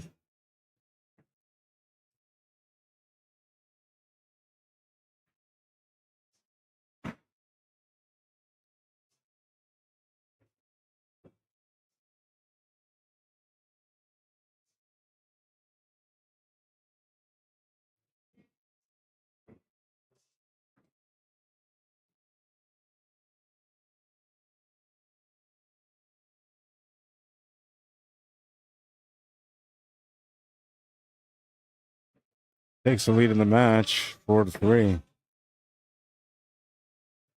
Smoothing that one out there at the end. Breaking next for a chance to get a 2-game lead and also to get on the hill first. It is the second most important game. Yeah, second most important game in the match.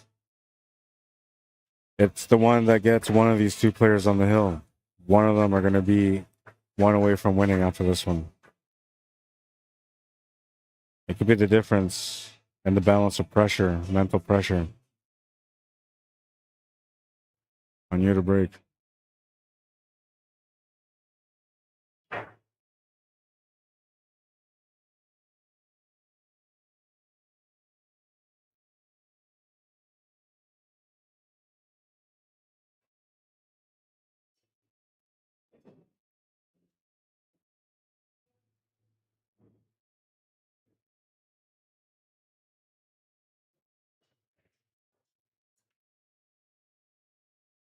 Smashed it.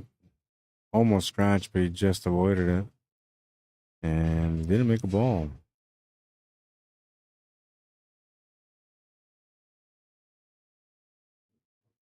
Not make a ball, so Tony will grab his cue and get to work here in rack number 8. The all-important rack. And the last rack that's incredibly important is the one that gets you the win, which is usually the one that's toughest to achieve.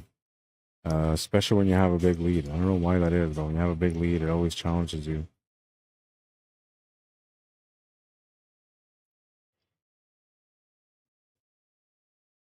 Squirrel. Funny hero.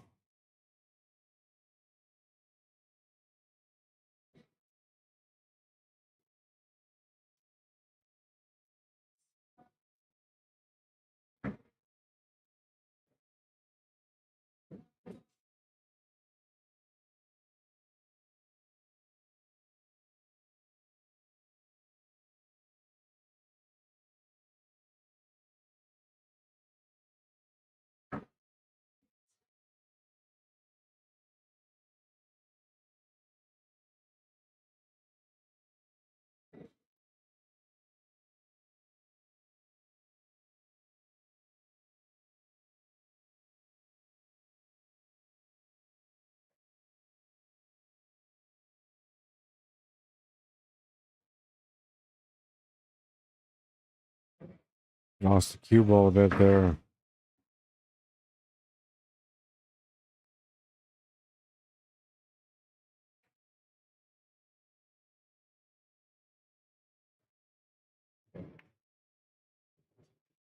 He's not right up against it right now. He can shoot at the 9 ball, but the 2 ball being there won't allow him to cut it to the side, so he's got to shoot it to the corner, which I don't think he goes past that 1 ball.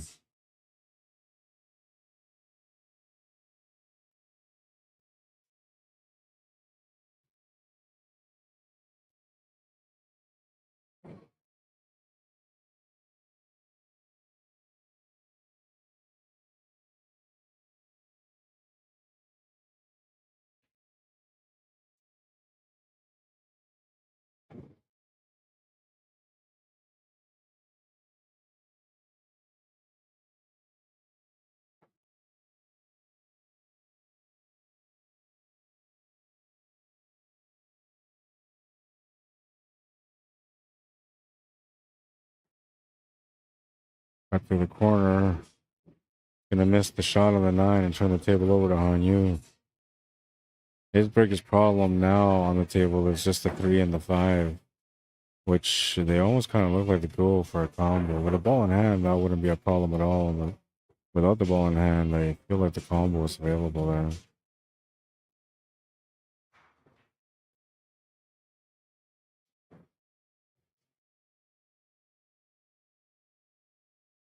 "9:30 p.m. and we're getting close to that time now. It is 7 hours and 41 minutes into the stream.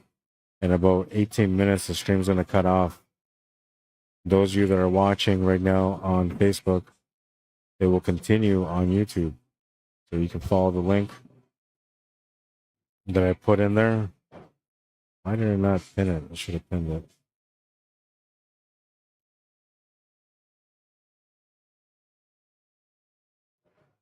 Oh yeah, it says that it's pinned, but it's not pinned. But you can follow the link there to my YouTube channel and continue watching the rest of the tournament there. We have the B-side final next and the championship match after that.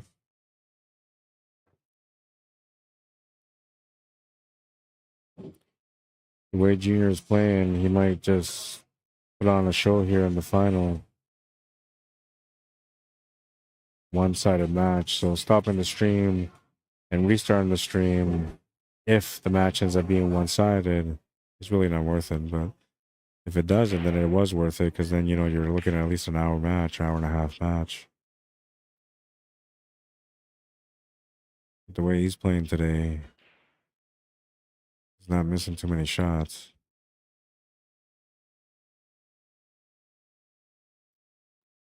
Fortunate there to go off the solid and to roll up against the 5 ball. No shot available. Just a kick shot option, which doesn't have a pocket.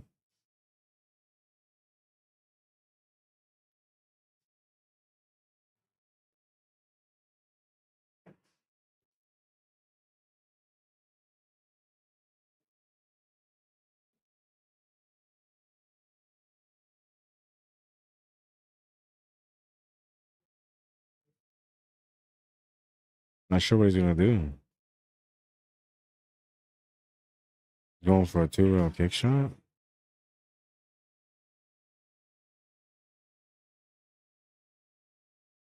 He called it 9. Did he call the 11? Oh, it didn't matter. He hit the 3 ball first, so that's gonna be a foul. Ball in hand for Hanyu, and now he's got a wide open table. Post is clear for him to get on the hill first.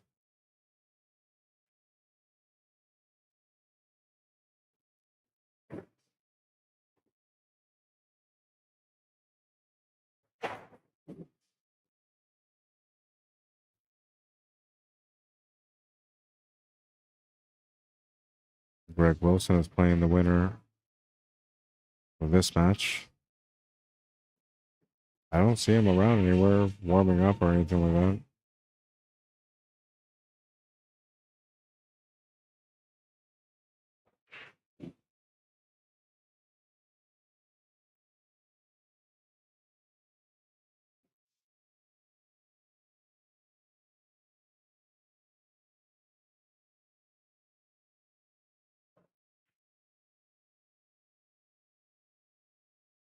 All right, so this match has rolled over an hour now. It's now an hour and 1 minute into the match.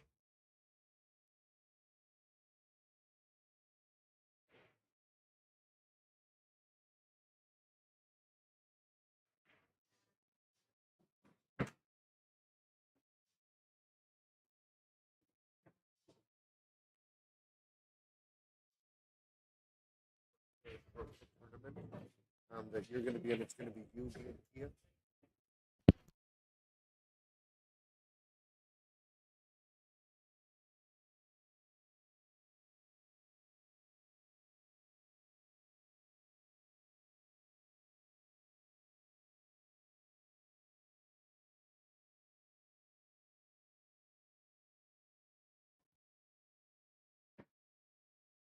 All right, I'm back.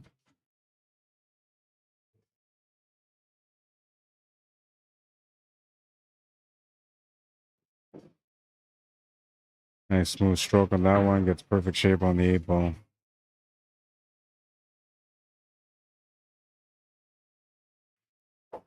Eight ball's good. He's on the hill. 5-3.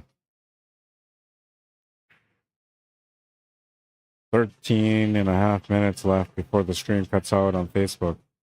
Those of you that are watching on Facebook, follow the YouTube link on the post or in the comments. That will take you over to the stream on YouTube. You'll be able to watch the B-side final and the championship match on YouTube. And if you want to watch it on the big screen on your TV, it's going to be even better. You can keep watching it here on Facebook until it ends. Harold, I don't know what you're going to do. You got to get YouTube, man.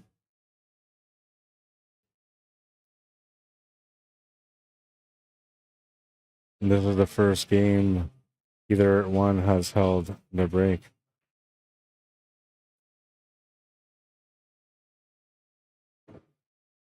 5-3. So if that's the case, then I guess it's turn for Tony to do so back. But it looks like he came up dry. So Hanyu gets a chance to close out the match now.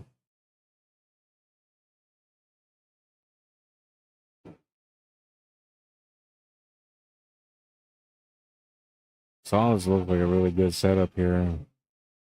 But the stripes aren't that bad, and actually it might be a little bit better.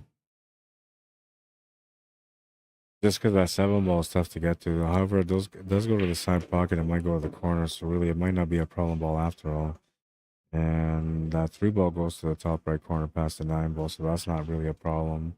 I don't think it goes past the 14 to the bottom right corner, so that could be a problem that way. He's looking at stripes though. Looking to hold position on the 14 ball.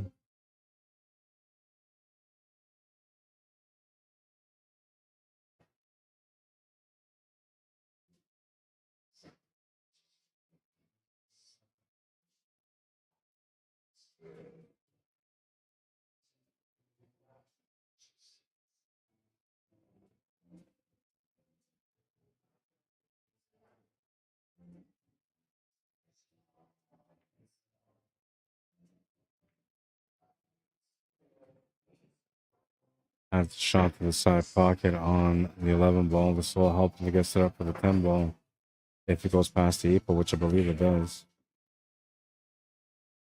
Gotta set up my other camera, but pretty sure it does.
Back cut on the 15 ball. Gonna have to be careful with that 6 ball.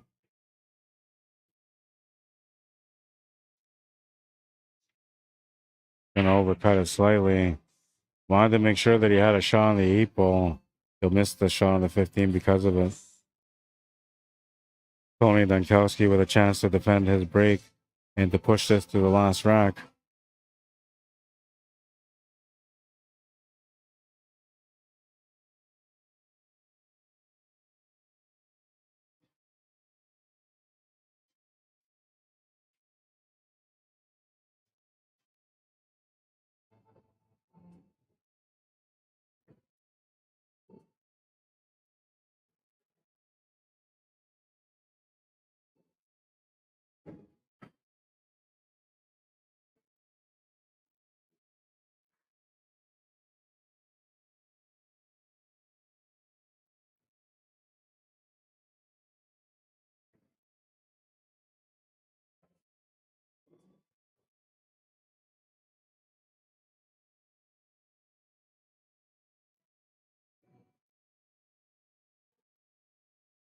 I think he's gonna have to break that little cluster up here. That 3 ball almost goes past that 4 ball to the corner. Very touchy shot. 1 ball is a shot that he's gonna probably take because it's easier. But then he's gonna have to play shape for that 7 ball if he's gonna do that. I don't know if you can see it on this other camera, but pretty close. Like you can see that 3 ball pretty close to go to the corner.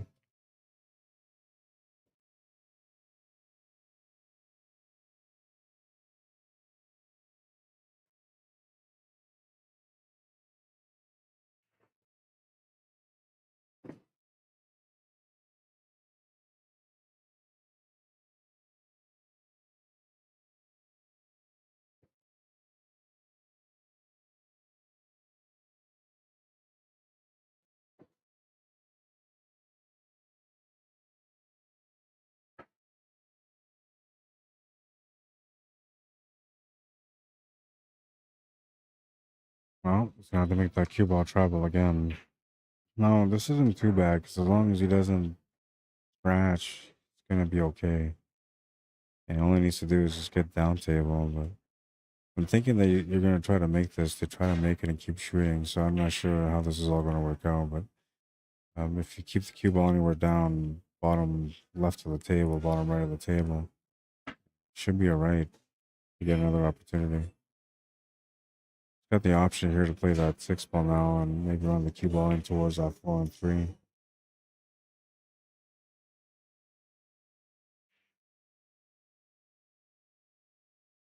Taking a sip of his drink.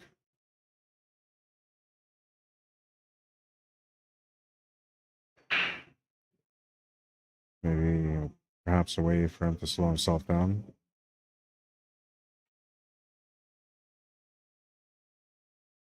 Kind of an important spot to be in right now. You don't really want to make any mistakes at this moment.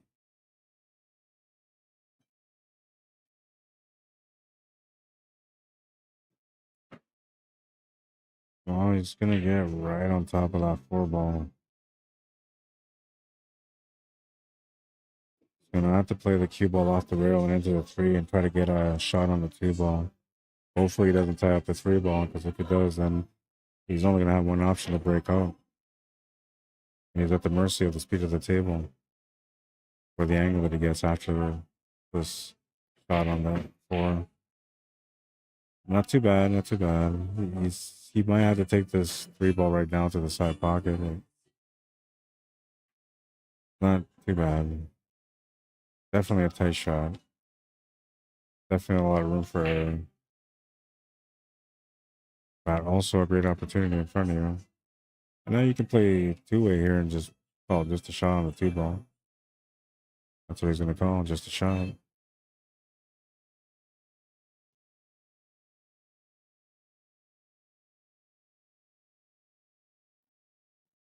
Trying to make sure that you didn't leave him any kind of cut to the side pocket.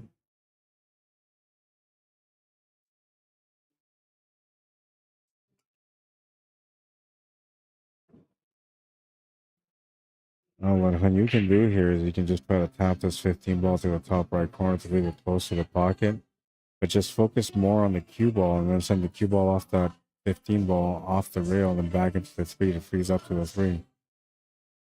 It's also a touch shot. You're not necessarily trying to get to the corner. You're just trying to make the cue ball go off the rail and back into the 3.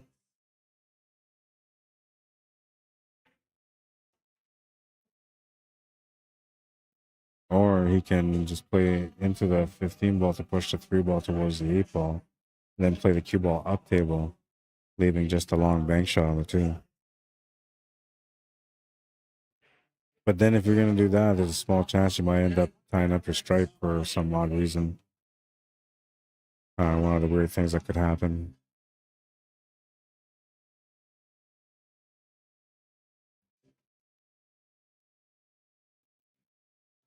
Play the 2-way, but he's left him an opportunity for the bank, and Tony is a good banker. If he sees the opportunity for the bank, he's going to call it right away. But you might look at this like, well, maybe I should just play safety. 2 ways you can do it. Going off the 3 ball slowly to make sure the 3 ball comes off the rail to hook in front of the cue ball. The other option is to slow roll the cue ball right on top of the 2 ball right now. Leave it right on top so that way if you're going to leave Hanyu a chance to shoot, he's going to have to do like a over the ball shot or a over the ball bank shot, making the odds tougher for him to make the shot and increasing the odds of you having another opportunity at the table.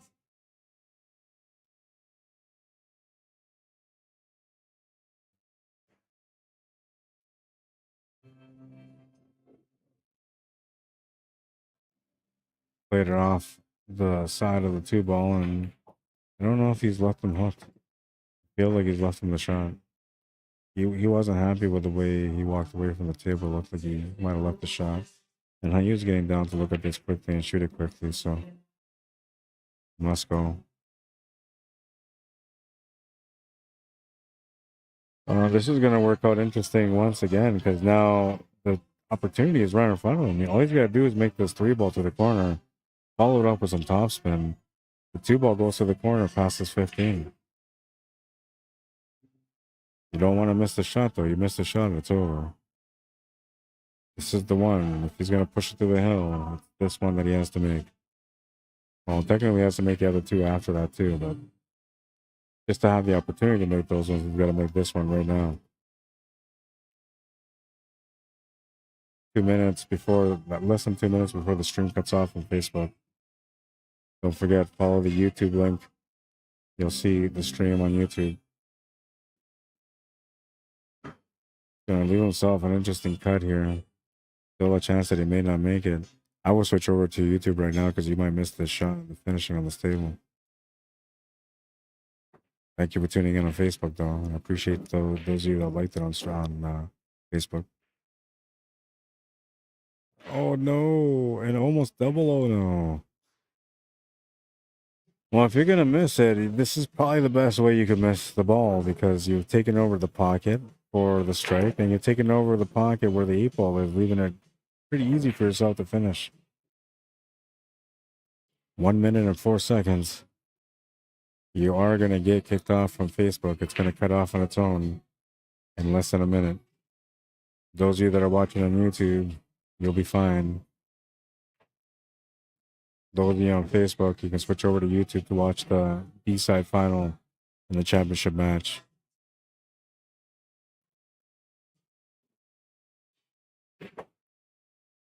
It's like they know the time's going to run out. They're just taking forever to make the shot. 30 seconds. Oh, and he made it. Didn't want to make it and leave the shot. He's left the shot. Easy 8 for a hill matchup. You're going to have to watch this on YouTube.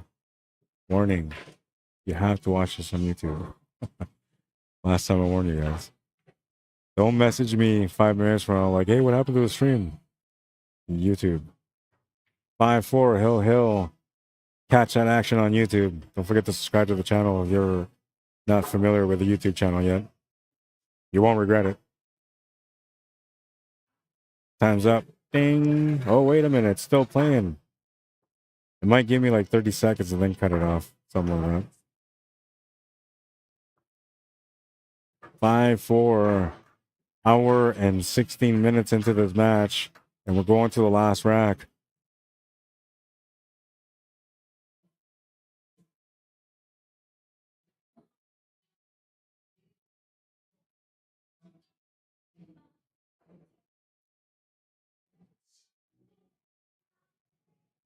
Still on YouTube, so I don't know. Or still on Facebook, I mean.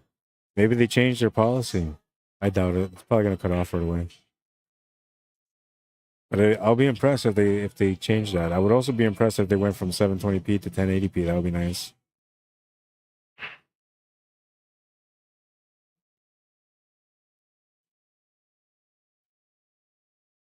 This is like the equivalent of 2012 when everybody thought we're all gonna die. Remember that one? And then nothing happened. Or the Y2K when everybody was going nuts buying everything to survive because the end of the world was coming. Computers cannot roll over to the year 2000, so everybody thought we were gonna die, and nothing happened. This is the equivalent to that. I've been warning you guys it's gonna cut off for like forever. We're almost 2 minutes into it, past the usual time, and it still hasn't cut off. Good way to get subscribers on YouTube, though, right? Unintentional, but hey, if it works. Thank you for subscribing.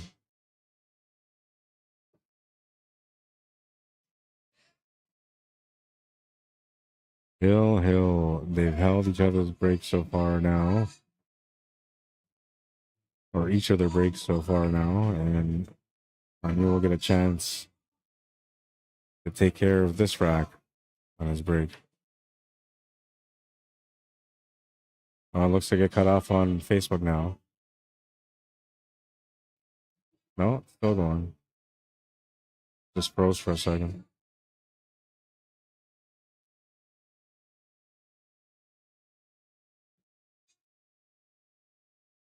Good shot to the corner.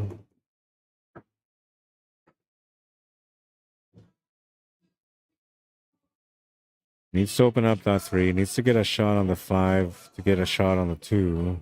And he's very limited on what he can do on this table, so it has some good cue ball control here. Came up short on the position that he was looking for to be able to follow up here for the 3 ball. So now he's gonna have to play shape off that 1 for the 3. You can just take that cue ball upwards towards that 14 ball. That should give you the angle to get onto the 1 ball. And then you might be able to just play some right hand spin off on it. Come over to the right side of that 3 ball. Oh, he was trying to open it up off the stripe. Will come up short and turn the table over. And Tony Dankowski, a chance to close out the match after forcing this match to the last rack.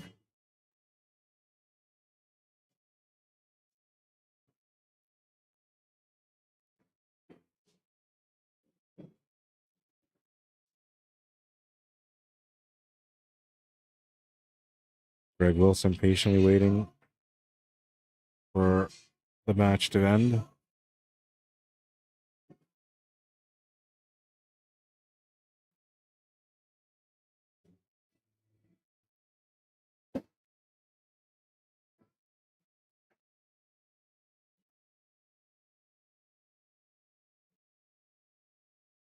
Rolling down the river. Yeah, not a good spot to be in.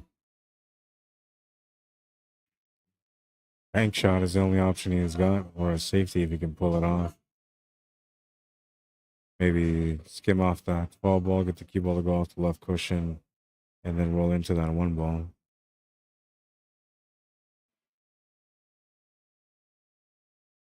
He just rolled it forward. All right, so Facebook got cut off now.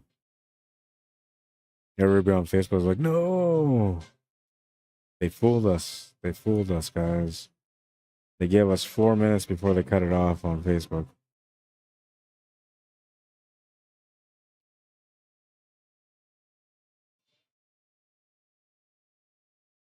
And I haven't gone to YouTube chat because, you know, you got some sus people in there selling bikes.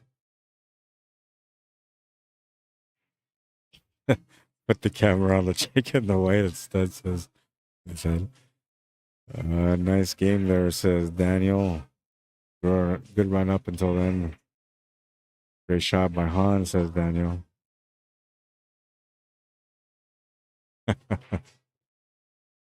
Sus, yeah, a little suspect.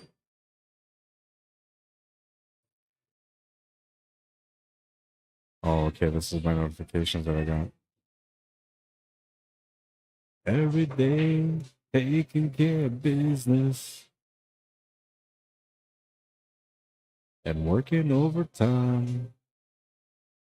For sure, every time I go out and stream, overtime, baby.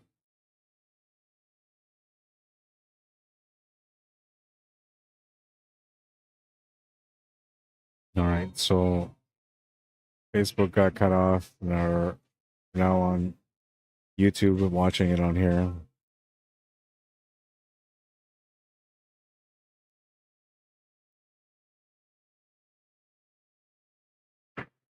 Oh no, cue ball's gonna scratch.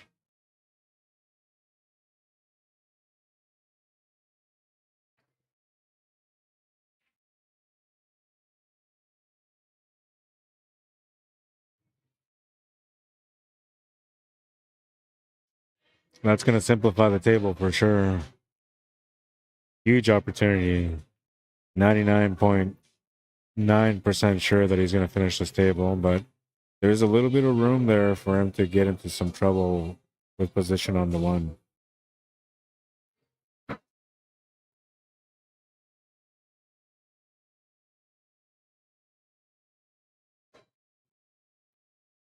Not if you go this way, though. Good choice.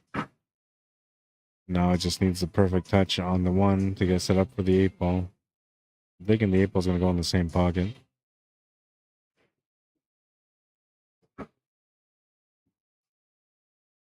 Came up a bit short from what he wanted to get for the 8-ball, but he has a shot on it, and he can definitely draw away from that side pocket. I think he can actually play it through also. Oh, man, he just missed the shot. Yeah, I didn't read it, but I seen it.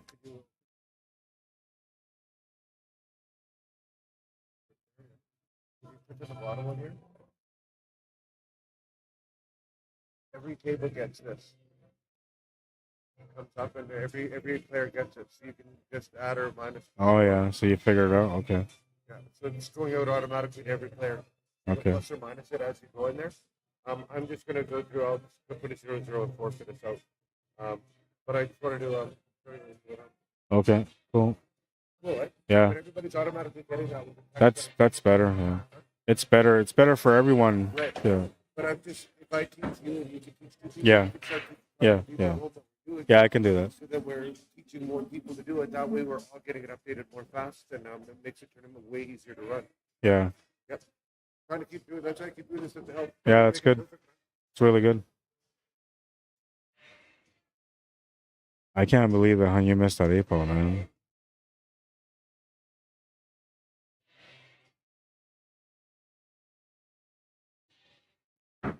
And that's going to cost them the match.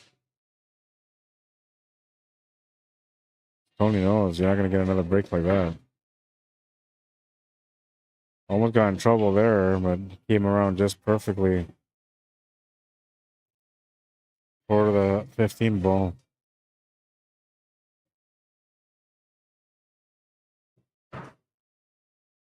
That's going to hurt on you. It's going to haunt him for a week, knowing that he had it. 5-5, the final score.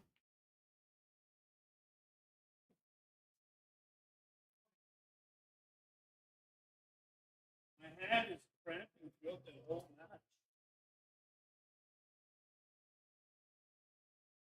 5-5.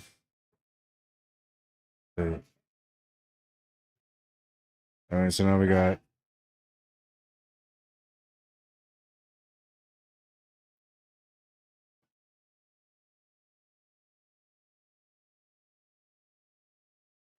We got a matchup between Tony Donkowski and Greg Wilson. They're going to get going. The winner of that will have to try to double dip Pernell McLean Jr.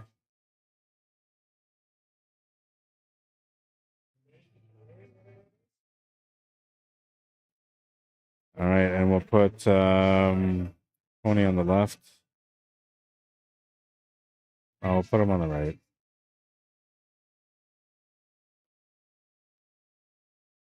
He'll go to 5, and Greg goes to 6.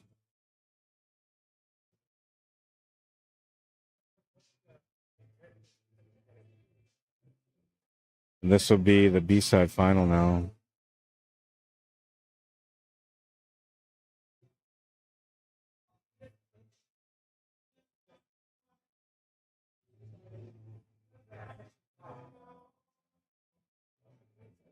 Not sure what's going on.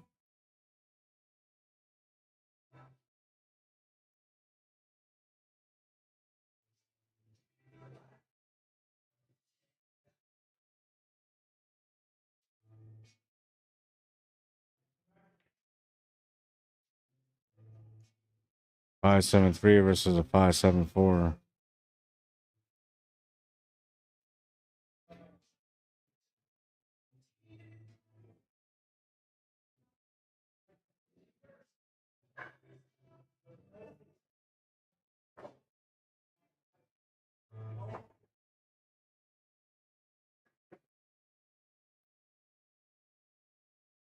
Fargo rates are up. They haven't decided who's gonna break first. This is the B-side final. Reset the clock. Timer will start once they break.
All right, we're in it to win it officially.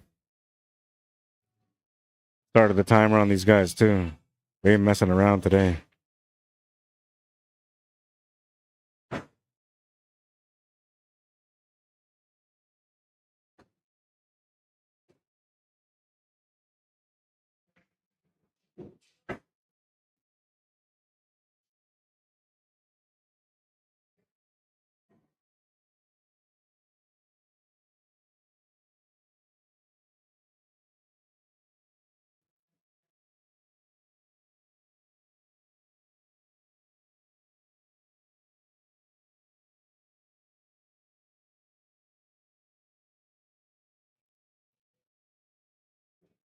Needs a position on the 5 ball. Gonna miss the shot trying to get on there. Comes up short on position for the 5 ball also. Though he might have been able to draw the cue ball off that 5 towards that 8 ball there, so I don't know. He might have still been okay. Greg Wilson with an opportunity at the table, but tough table layout here. The 11 and the 9 ball don't really have any opportunity except for maybe the 9 ball going to the bottom right corner. 10 ball has no options to go anywhere at the moment, but it could eventually go to the side pocket where it has to be broken out. 14 ball is in a weird spot, and it's kind of like the only shot that he has available right now. I mean, he does have the 15 ball also, but we can use the shape on the 14 ball to get better angle on the 15 ball to get over for the 9 and the 11 and the 10 ball.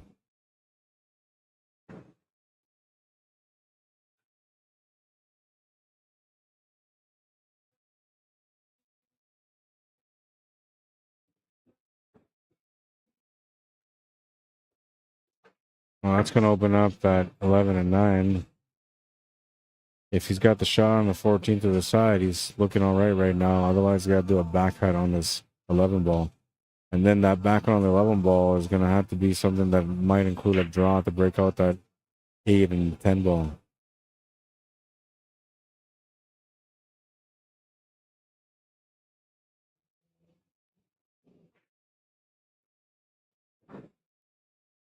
I had to order something to eat because I was starving. It's been a long day, man. Long day.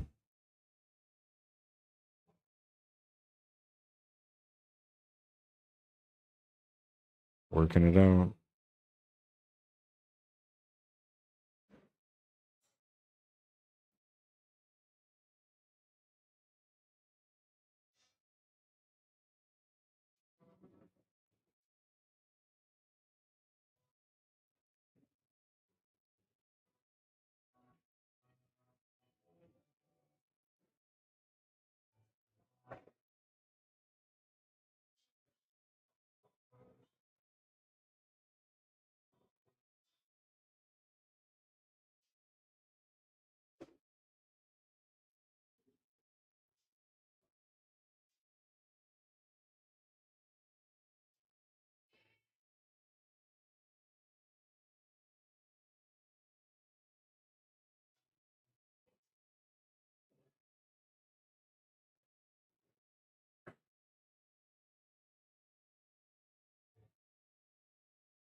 So he's going to call the 5 to the side pocket.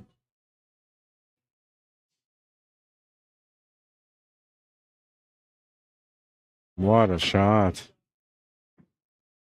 Huge shot.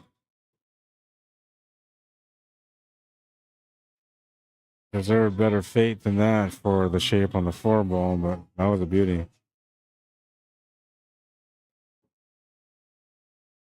I had a feeling he was going to make it. I've seen him make these kind of shots before. Great shot.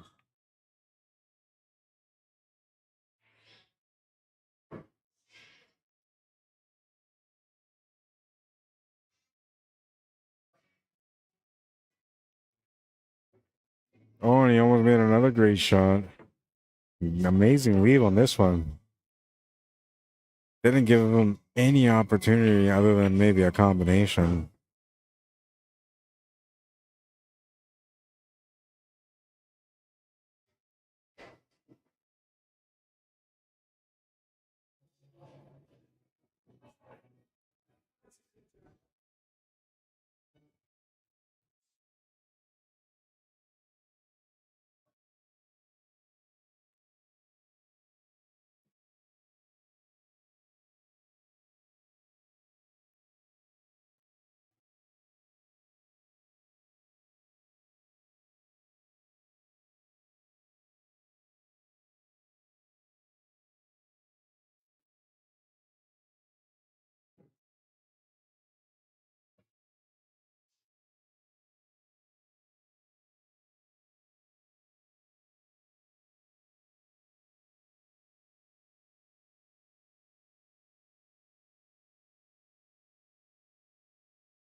Options for the side of the corner.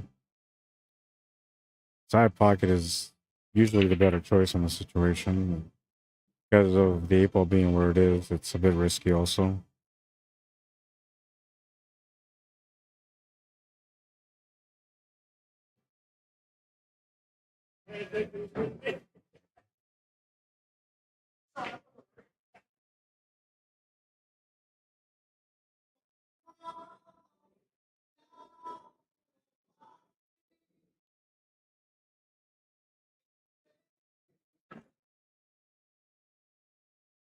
Bit of a stretch shot, but he's a tall player, so he should be all right. And if not, he could always use a reach for that.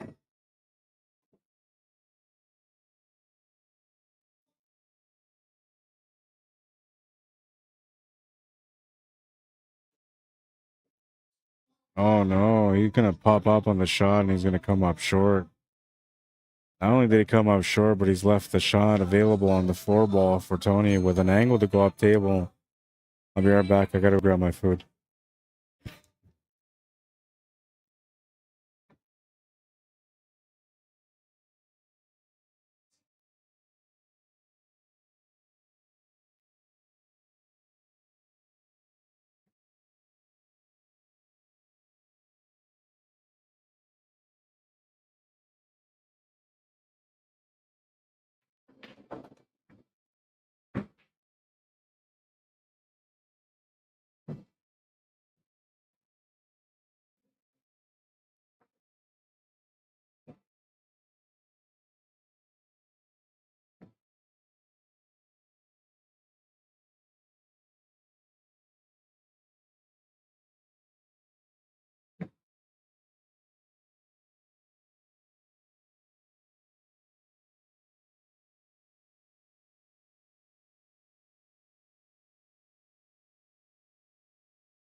He had the option there to break that out too, but he played the safety instead.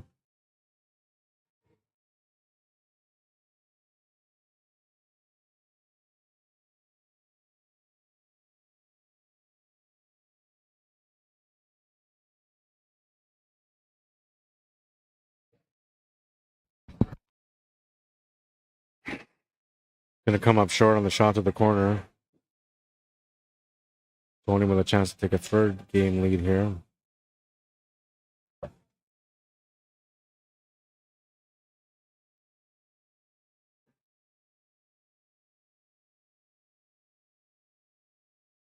One ball and the 7 ball still need to be opened up. That's what he's going to try to do here on this one.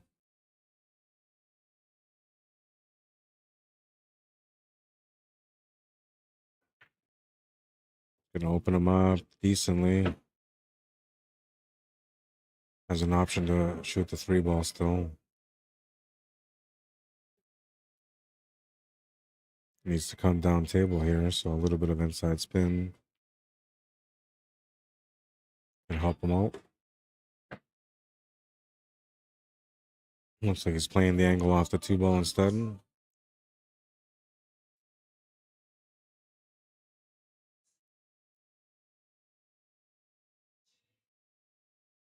I think you need to bring the cue ball off the top barrel all the way down for the 7 ball and then set up for the 1 ball to the side for the easy 5. The corner after that.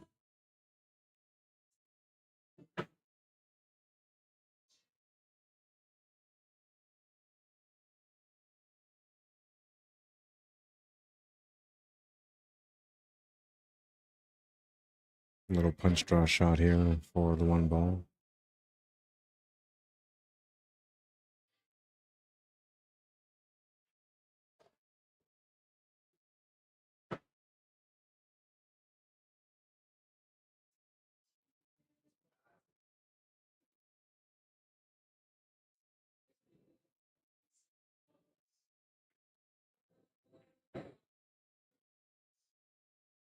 That was the shot that he had to get to in the 1 ball.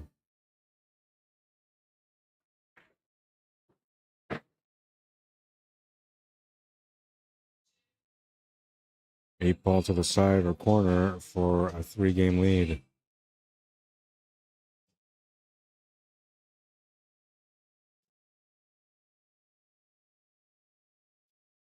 Shot to the side is good. He's got a 3-game lead.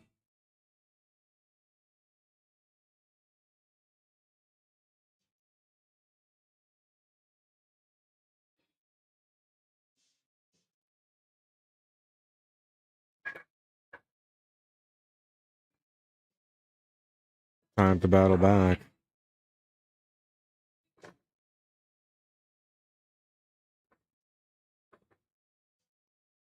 They're kind of better. I'm trying to fix this picture as best as I can. I actually think this is okay, but maybe too much saturation still.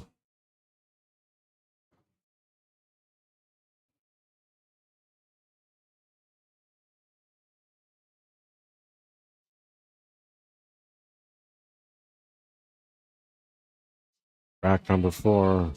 Gregg Wilson to break. Trailing by 3. Need something to get going here. To make a ball off the break and get a chance to start on this rack.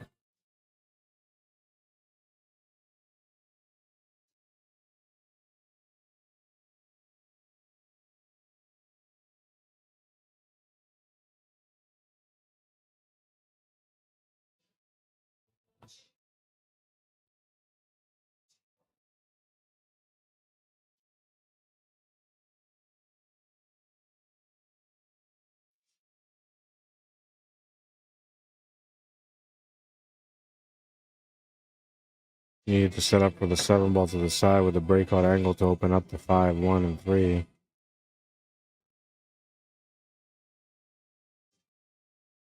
Technically, all he really has to open up is the 5 because the 1 goes and the 3 ball has a pocket also, a couple of them.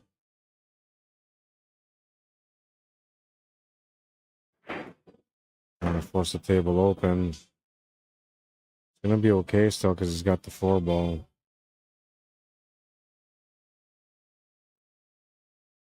Could take the 1 ball right now and open up the 5 ball.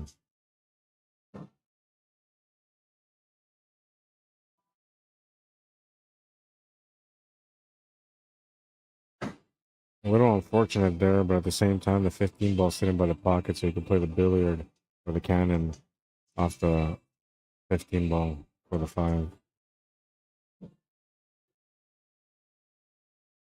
Well, I guess you could try to squeeze it by because it does go to the corner past the 4 ball, but it's a tight squeeze.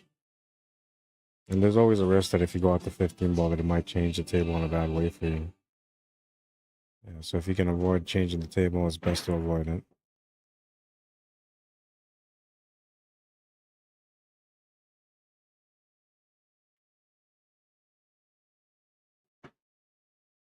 Looking for the perfect touch for the shape on the 6.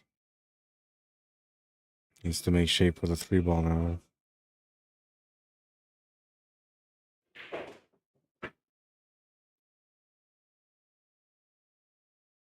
Didn't want to run into it.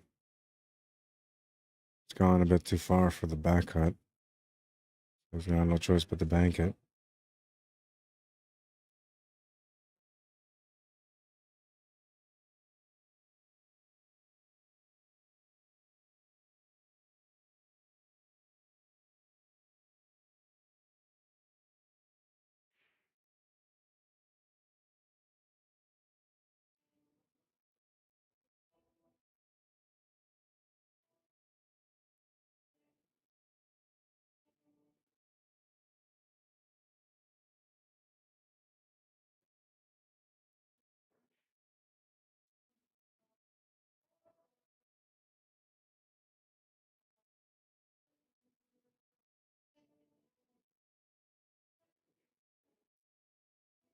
Gonna come up short on the bank.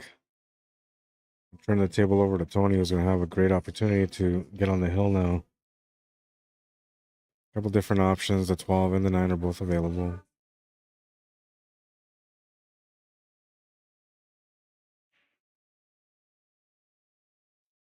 I play the 12 with some follow through here. You can also try to draw the cue ball back to the left top, left corner. That's what I meant to say.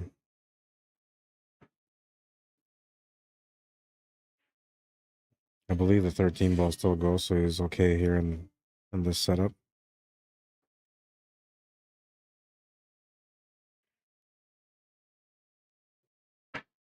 Got the option to make the 14 ball to the side pocket now. Also has the option to make the 15 ball, which is what he's looking to make.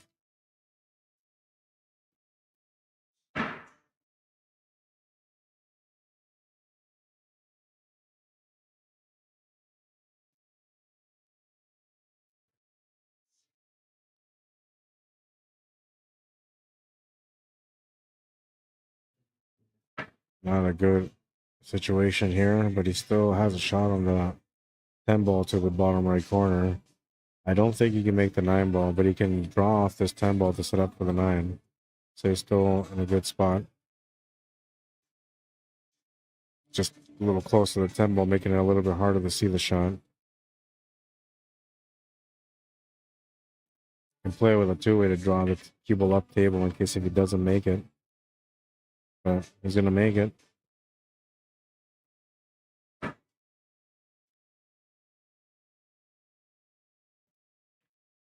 Now, last time I remember seeing Tony play like this, he ended up winning the tournament. I don't know if this game will hold up against Cornell McLean Jr.'s game, but it'll be interesting to see if it ends up being Tony Dankowski that wins this match. Right now, with a 4-game lead and on the hill.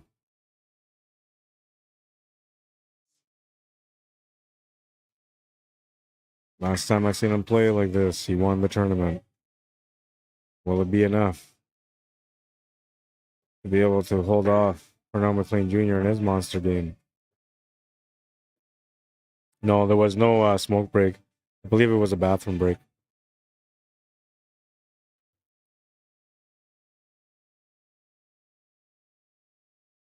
No, it didn't cut off. Or did it cut off? No, I don't think it cut off.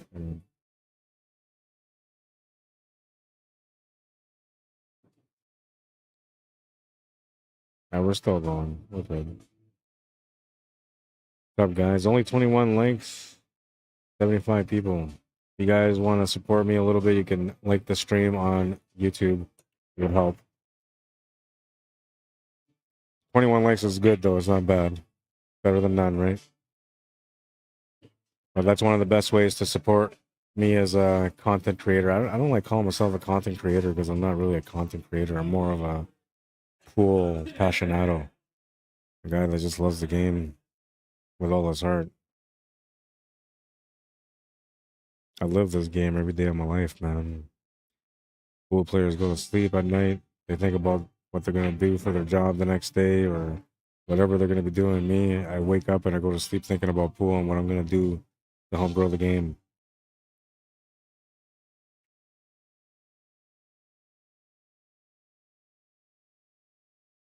Love the game. So just so you know, when you guys are supporting me and you're liking my streams and sharing the streams and subscribing to the channel and all that kind of stuff, you're supporting somebody that truly loves the game, and it's not a bad thing. Not a bad thing at all.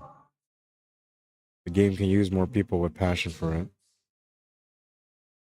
So I feel like the game is kind of moving in the right direction for the last little while, so we're seeing some decent progress in the future of pool. Chance to close out the match.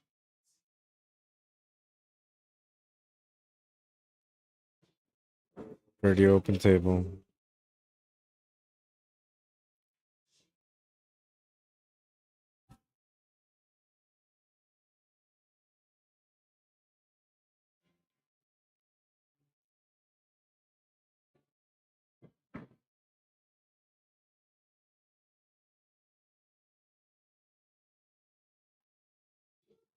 Oh, I gotta update the bracket over there.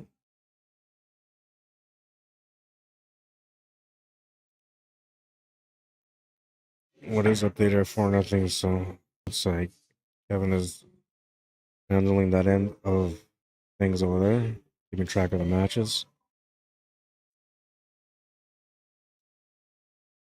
So for those of you that tune in to watch the stream and you see that digital pool link, that's for the bracket for this tournament. And we're doing our best to have live updates on all tournaments moving forward.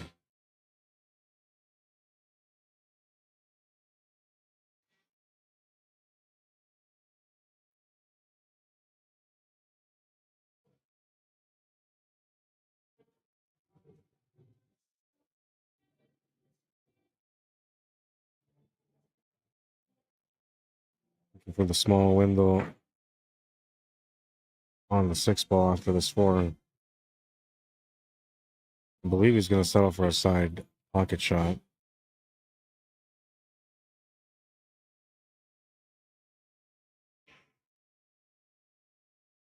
He's going to make sure to run into that 6 ball. That's going to allow him to have the shot to the corner now. And I don't know if he can get past that 8 ball clear, but if he can, that's going to be good for him because he'll have the finish. Otherwise, he's got to draw. He's trying to get past it perfectly. He will get the shot on the 8 ball, but he's shooting over top of the 9. No real pressure on his side because he's got a 4-game lead. He's on the hill and he's got a chance to win it. But this is a difficult shot, and you don't want to give your opponent an opportunity at the table ever.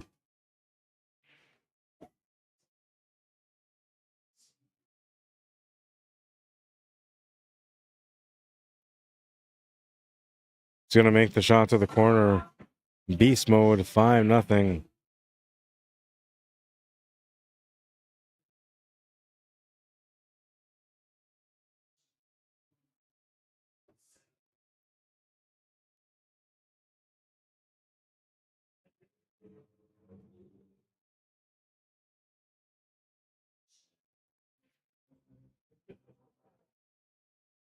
All right, so that's going to bring us to the championship match.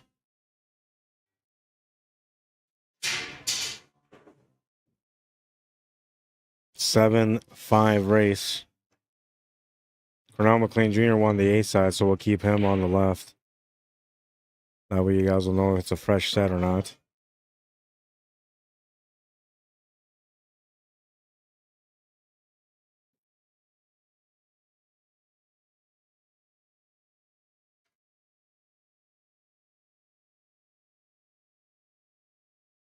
All right. This guy, Fernando McLean Jr., went on a, what was it, 14 game winning streak? 14 rack winning streak to win the A side after beating down 3-0.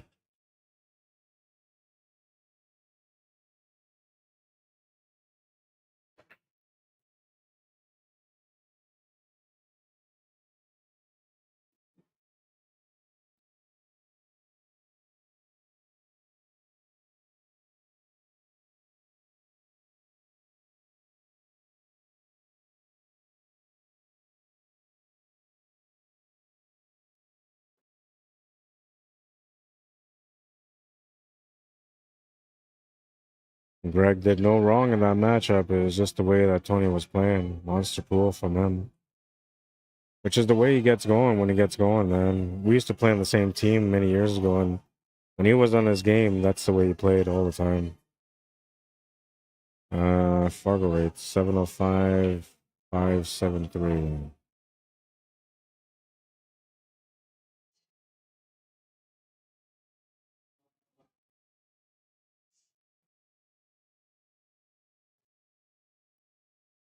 Fargo rates are up. Championship match official. Oh, we reset the time.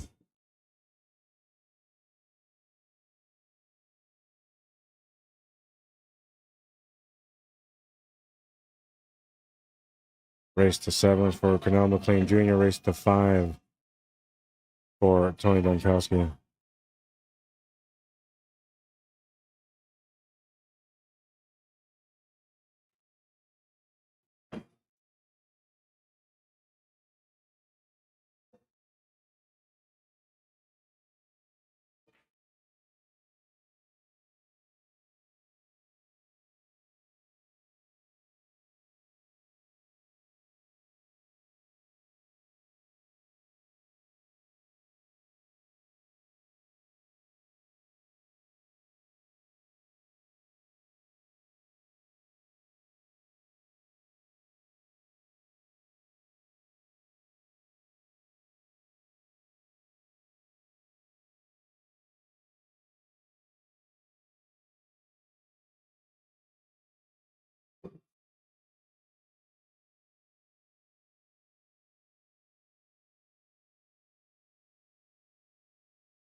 It's at the bar.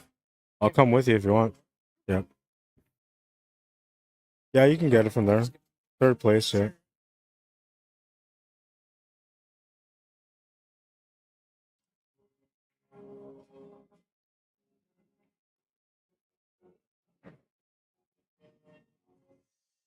Now he's got the shot to the side. Can he get the straight set up here to draw back from the 6 for the 8?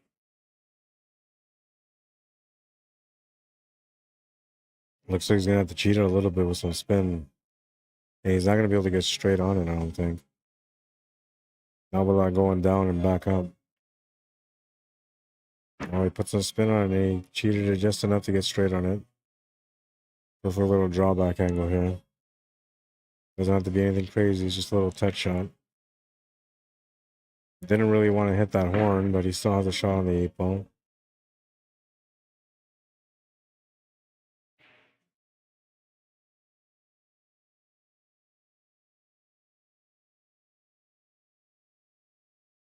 makes the 8, takes the first game.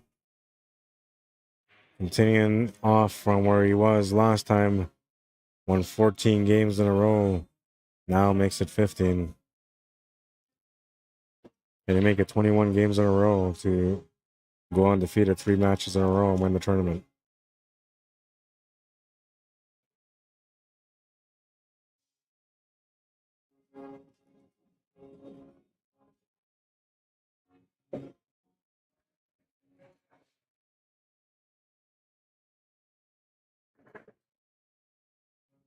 (10:44 p.m.) We're in the championship match.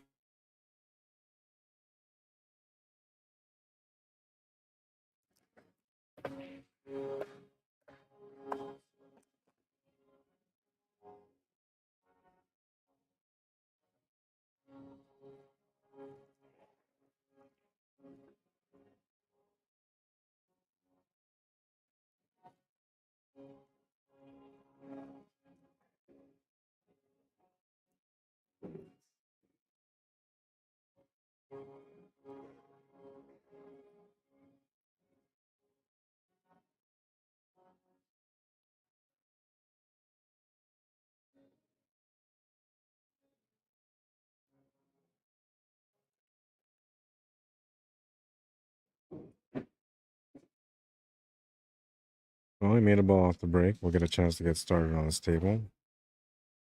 Just needed an opportunity. He's got one.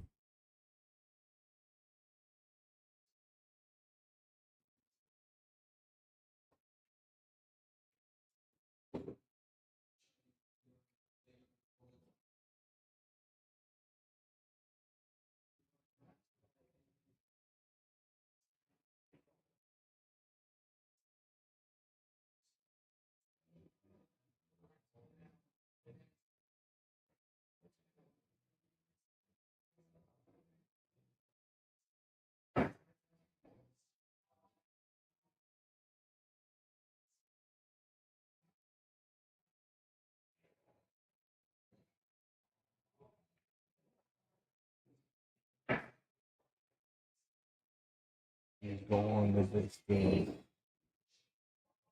Playing some inspirational music here.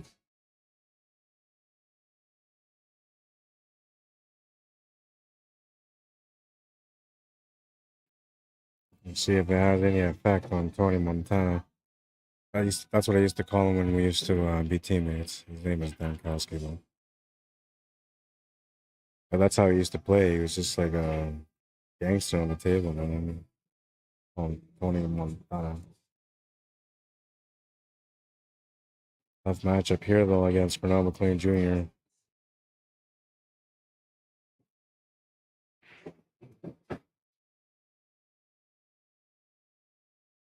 He's faced him before, so he knows what he's up against. Should not be in shock here in any way.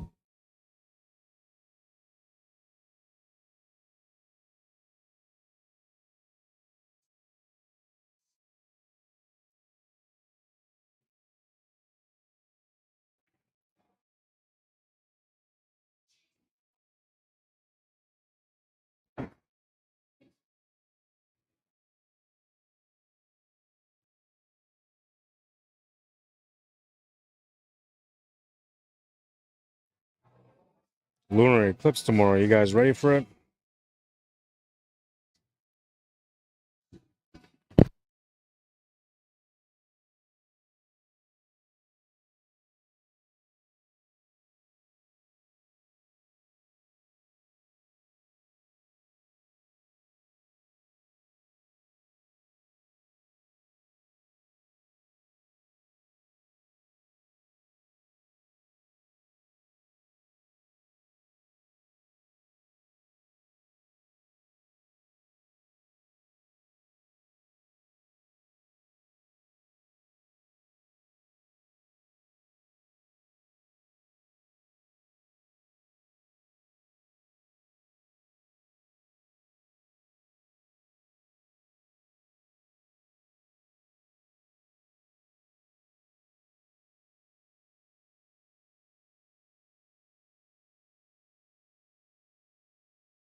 He's trying the 5 ball there, came up short.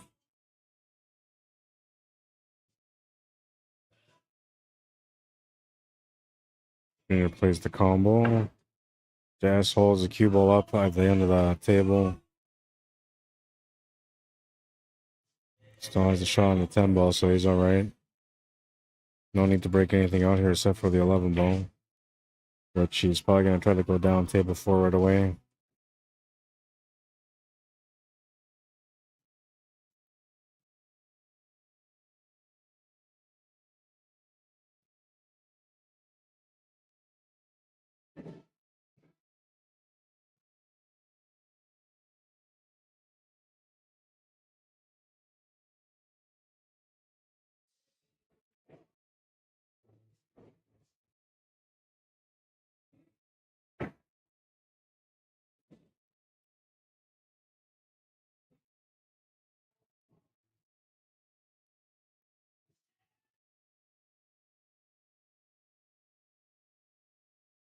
Play a safety here if you want to.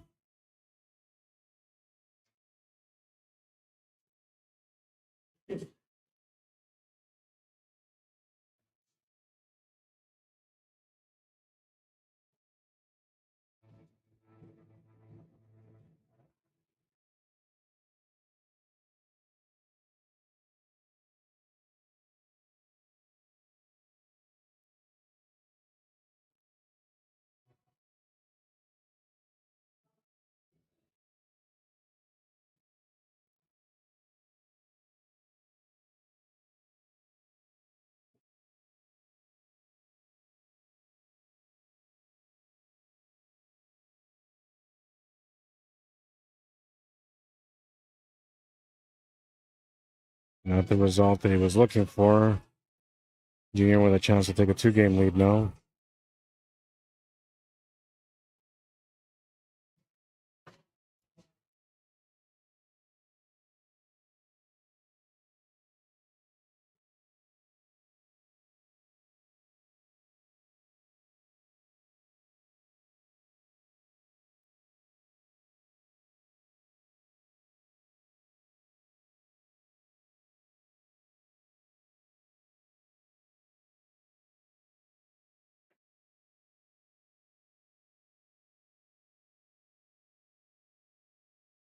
Kind of a quiet night here at the hangar tonight.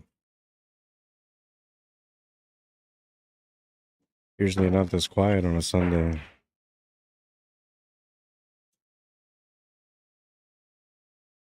I kind of want to go home because I'm tired, but I need to practice for my team because the playoffs are coming around the corner.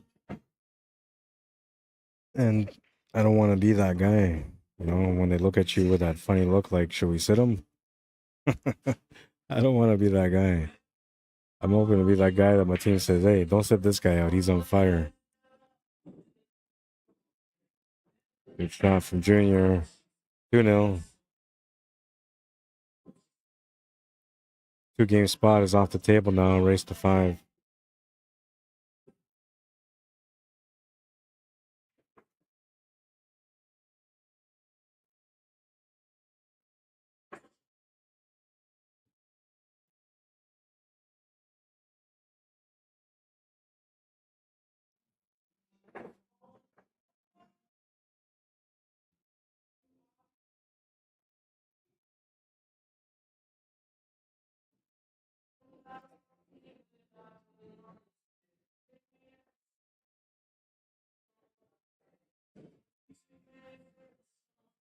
Surprised he's not using the magic rack on this one. Or is he? Maybe he was. I don't know. I just seen him pulling off the rack off the table, so I assumed he wasn't using the magic rack, but maybe he is. Rack number 3. 2-game lead, looking for a third one. A little bit of extra power on that one. It's going to make a ball. We'll get a shot.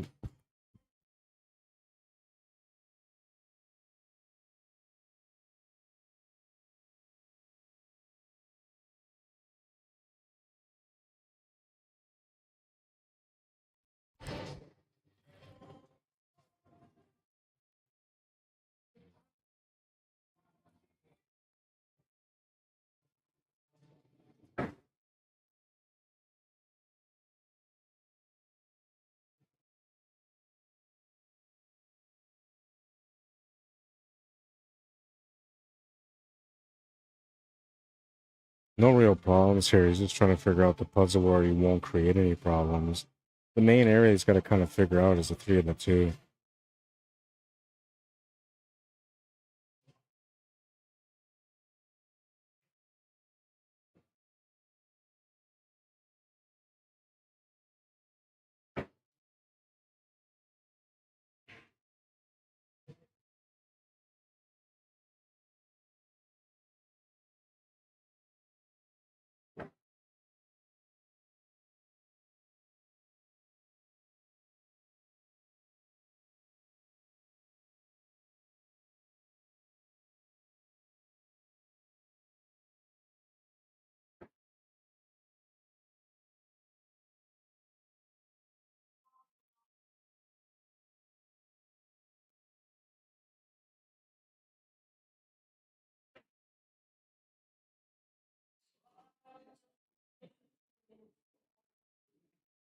Looks like he's starting to warm up here at the table now. If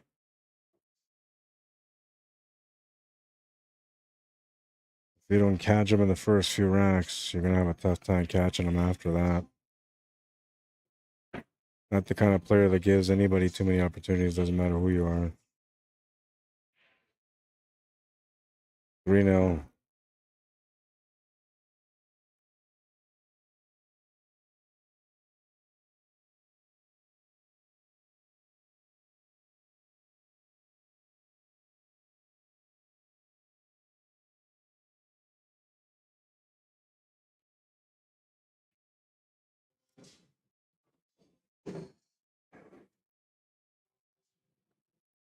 Rack number 4. Tony Dunkowski to break on this one.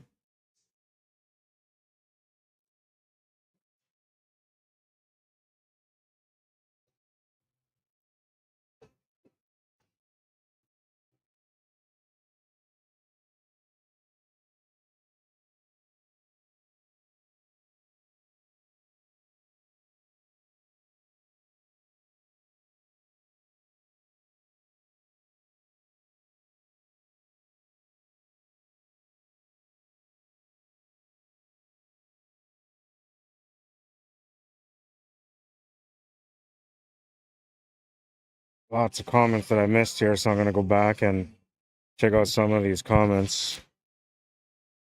Okay, let's see. There's no one playing. Smoke break. Okay, thank you. No problem. Same diff. Dixie Pinchback, welcome to the stream. Says, can't see the like button. To see the like button, you got to close the chat. Once you close the chat, you'll see the like, you'll see the share, and you'll also see the subscribe button. But if you're into the chat, then you won't be able to see it. So if you want to like the stream, you want to support me that way, close the chat, like the stream, come back into the chat. Brian Sterling says close chat box for a bit. Thank you. Yeah, that was what I was just saying too. Double dip, says Harold. Oh, I don't know, man. I don't see a double dip happening on this one. But if he wins the first set, you never know, right? Joe Cave says, Rod, the picture is blurry. Joe, all you gotta do is exit the stream, go back into the stream, and you should be all right. Go to the settings, says Brian. Quality set to 1080p. That's another option too. Dixie Pinchback says solar eclipse. Thought it was solar. Did I say lunar? Yeah, solar. I don't know. Yeah, it's solar though. I have no glasses, says Dixie. I'm going out to teach tomorrow in that craziness. I'm gonna drive through the solar eclipse and then teach throughout the solar eclipse and drive on my way home as it's calling in a day and it's leaving us.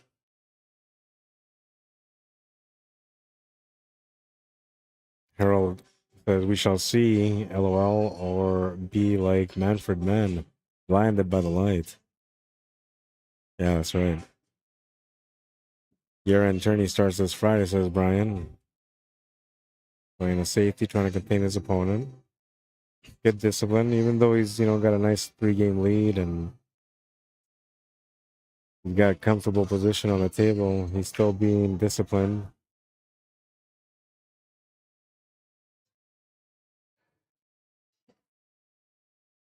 Brian says, not since Gregg match has he used that. 17 in a row. Can somebody break the streak? Tony looks like you might be able to. All you gotta do is break the streak once, and that might be enough to be able to get back in the match.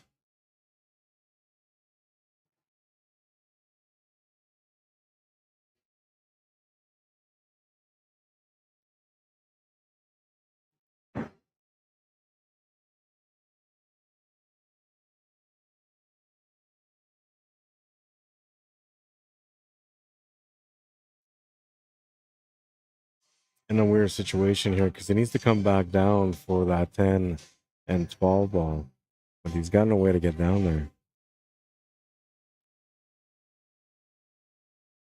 Doubt it, says Brian. We'll see, man. He's got a chance to break that right now. That's gonna work. It's gonna give him a shot to the corner anyway. Shot to the side as well. Both options are there. 9's in jail, he says, but he just opened up the 9. It's free.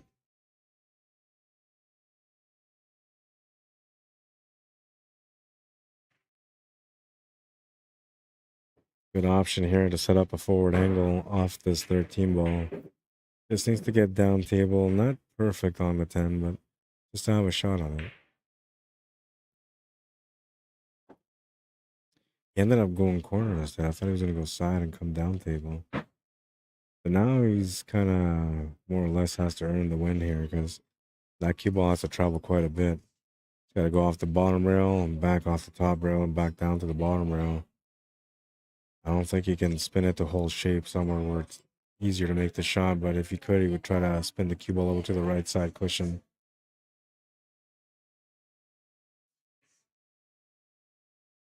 He tried his best. He got to that spot.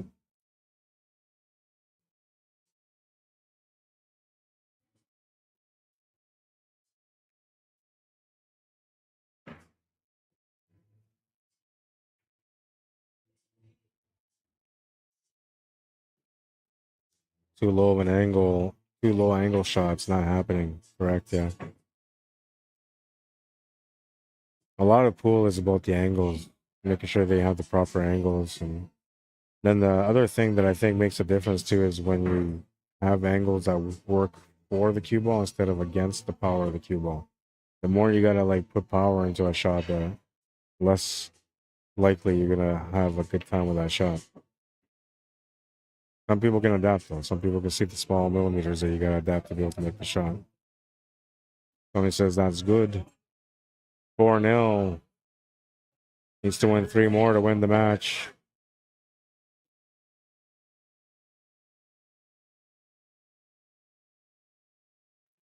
Let's take a look at the journey.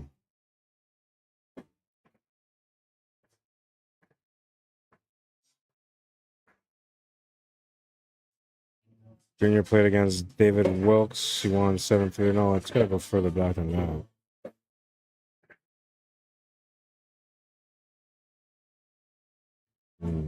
How do I zoom out of this? It's not showing me the beginning part of the rack, which it should be showing me that too.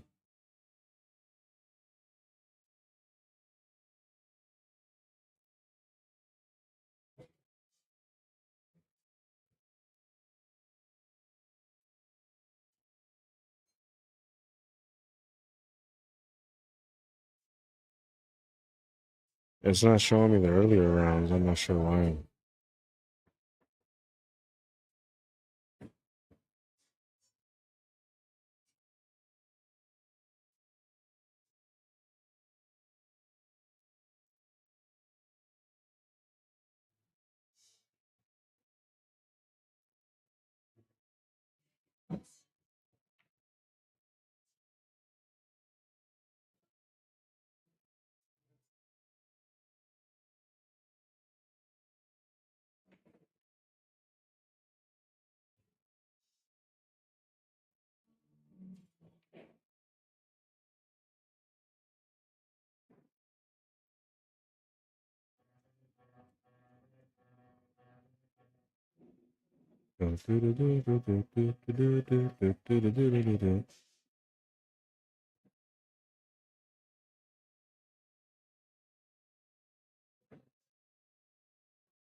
I don't know why it won't let me see the other rounds.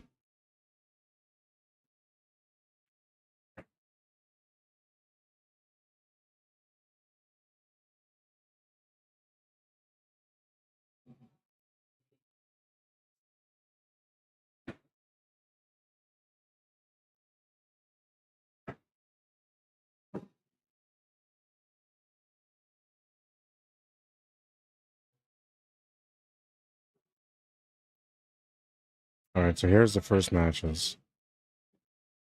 Let's see.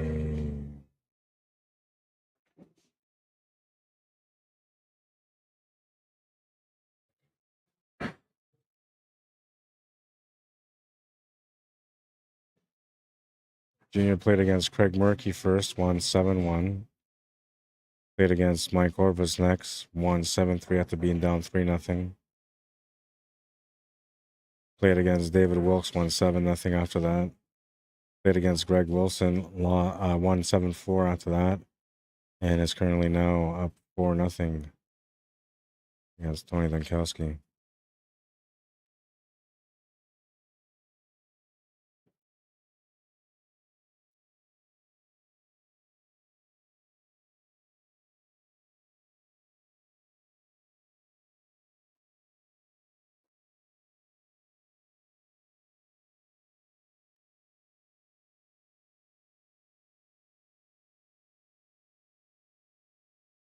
What's up with Tony? Let's see what happened with Tony here.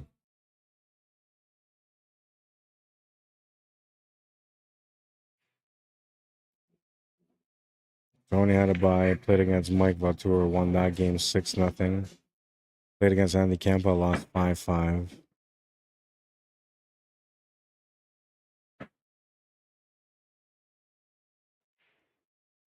$5-0.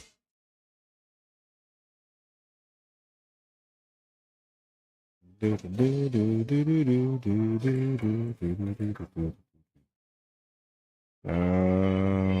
are you, Tony?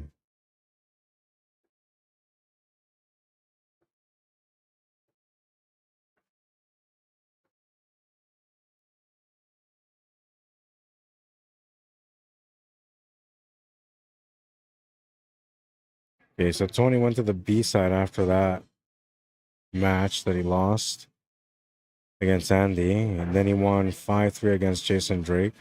Played against Angelo Maglian, beat him 5-3 as well. And then from there he played against From there he played against David Wilkes, won 5-3. And then from there playing against Hanyu, won 5-5. And then won 5-0 against Greg Wilson. So he's had some really good battles on him. Well, I'm not sure what happened there.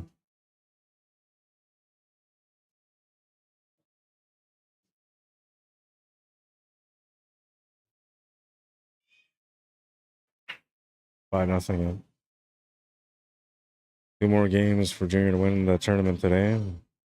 11 o'clock at night. It's starting to pick up a little bit, but it's still pretty quiet in here.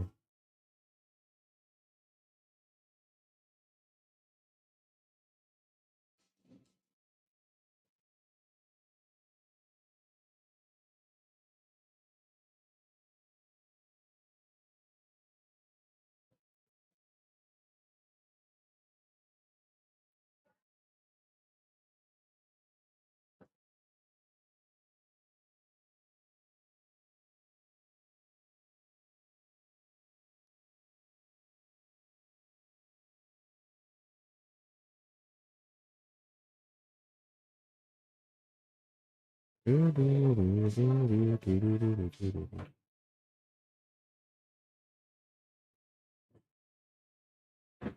try on the breakout. Only problem ball he's got is that 2 ball. Very limited on what he can do to break it out. It looks to me like the 1 ball would probably be the best option to get a breakout. If I was going to play it that way, then I would try to play this 5 ball right now, bring the cue ball over to the left side cushion as best as I can, as close to it as I can, to have that back cut angle to be able to get that cue ball to go off the bottom rail, break into that 2. That would also give me the shot on the 4 ball if everything worked out the way that I'm planning it.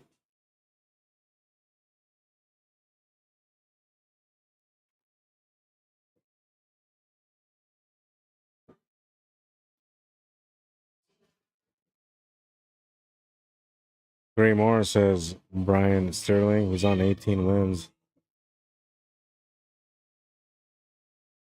And that's like consecutive without losing a rack so far. Oh no, wait, I'm lying because he lost some racks against Greg Wilson.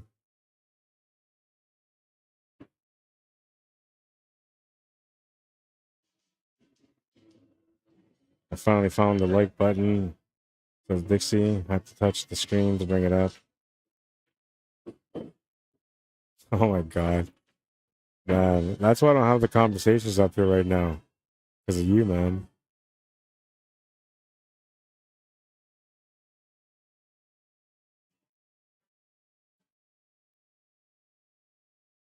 Been a while since you commented, so I'm assuming you were just itching for a fix. Oh my god. I don't even know why I'm getting involved in this conversation with you, man.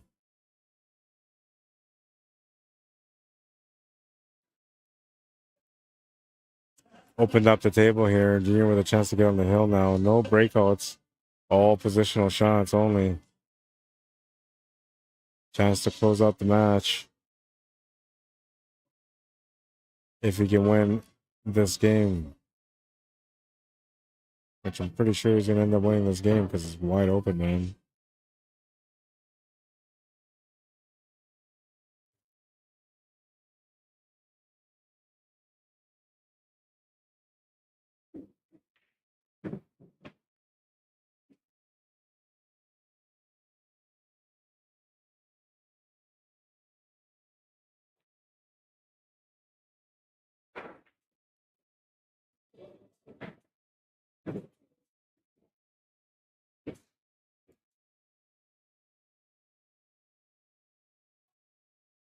Run this cue ball up towards that 6 ball. If he's just going to try to hold position here. To make the shot to the side now because of that.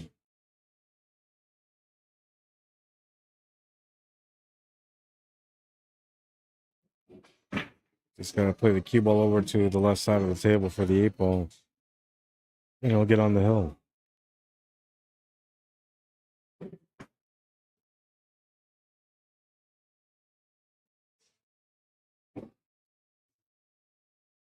Six 0. He's on the hill. Going for the finish here.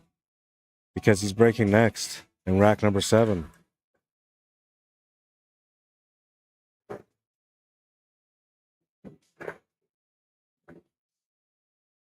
Oh no, that's it. Well, where's this bracket now?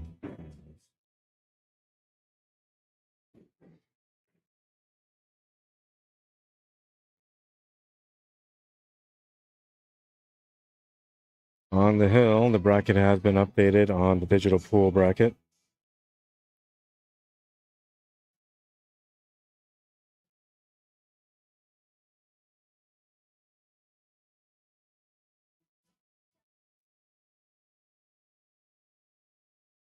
Smash and break, but I believe he lost the cue ball. He was going for the kill on that one. Massive break. Looks like Tony will get a chance to get on the board now for sure.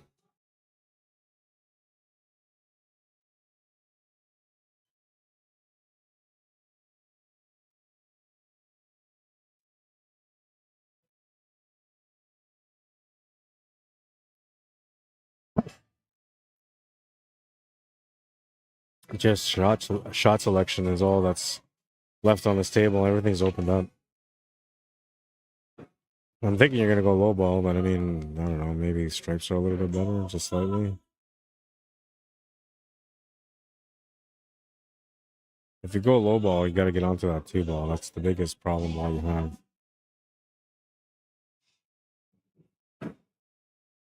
What you're going to be able to do here off this 5 ball, maybe sit up to the top right corner on the 2. You might be thinking about following this through. Or he's going to hold up for the 2. Good choice. 3 ball goes to the side pocket. That's going to simplify the table a bit here for him. From there, all he's got to do is just make the ball. And it should be all right for the finish.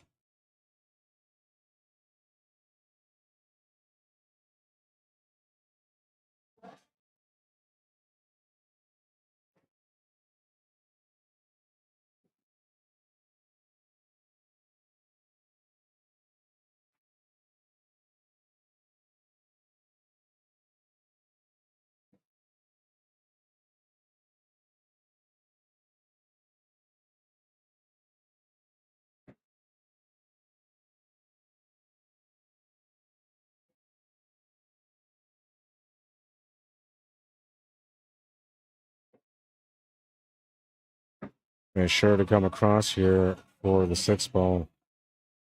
It's going to have a stretch shot with a draw. And here's the reach. Smart move. Just needs to draw back a couple of feet only. Too much. Way too much. Gonna hook himself. Just a little bit too much, man. He was trying to get too perfect. Had to settle for an angle on that one. Now he's gonna have to figure out how to get out of trouble here. Definitely don't want to turn the table over here to Junior now. 5 balls remaining in the 8 ball is not going to be a challenge for him. Especially if you give him ball in hand. So at the very least, you want to make sure that you hit this 8 ball.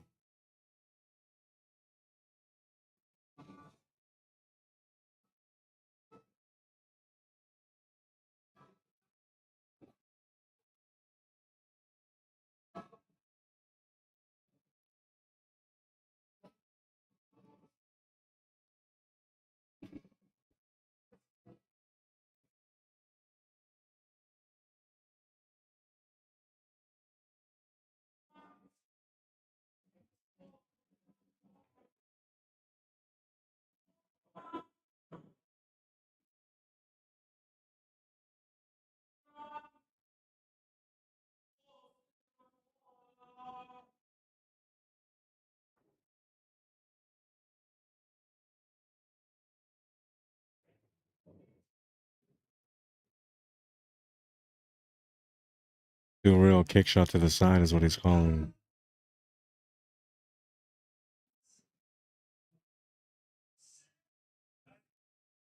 Gonna miss the 8 ball. Ball in hand for Junior. He should be closing out this table now. End the match.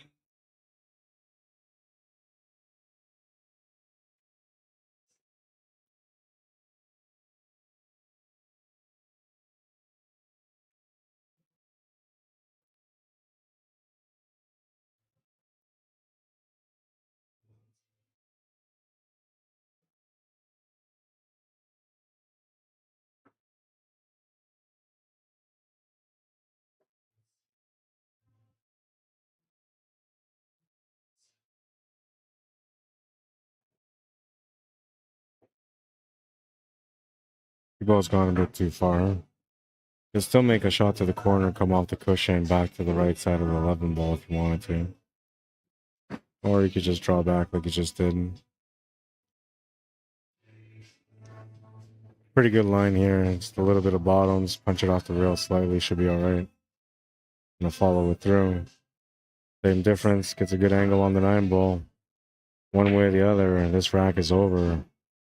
And Cornell McLean Jr. is going to be this week's champion. Putting on a show. 7-0 for the win.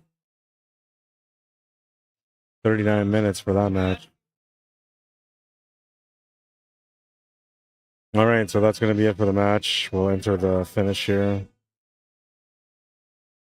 Junior wins with 7-0 score. David. Did Cornell McLean win the tournament? Yes, he did.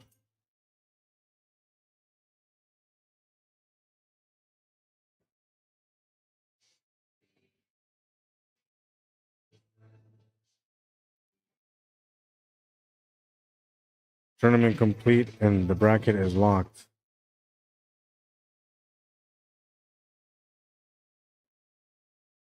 Yeah, I think that's it. Yeah, I think I closed it out. That's it, right? Done?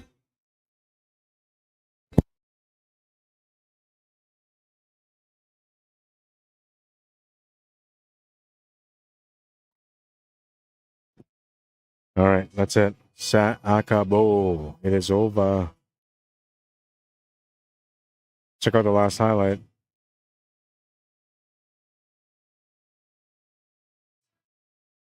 Beautiful kick shot on the 5 from Tony Dunkowski.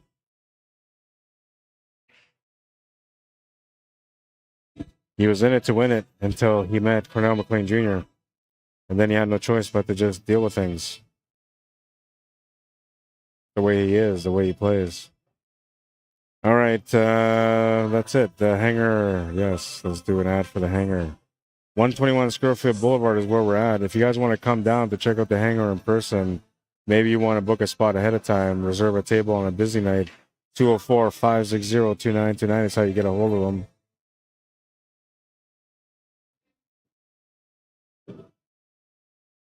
Want me to come out and cover an event for you? Message me, Arriagada, CSLMANITOBA@gmail.com. It doesn't have to just be pool. I do a lot of different things, multi-talented. Let me know how I can help you out, and it would be a true pleasure to help you with your event. Don't forget to subscribe to the YouTube channel. You don't have to find it because you're on it right now. And this is the first time checking out the YouTube channel.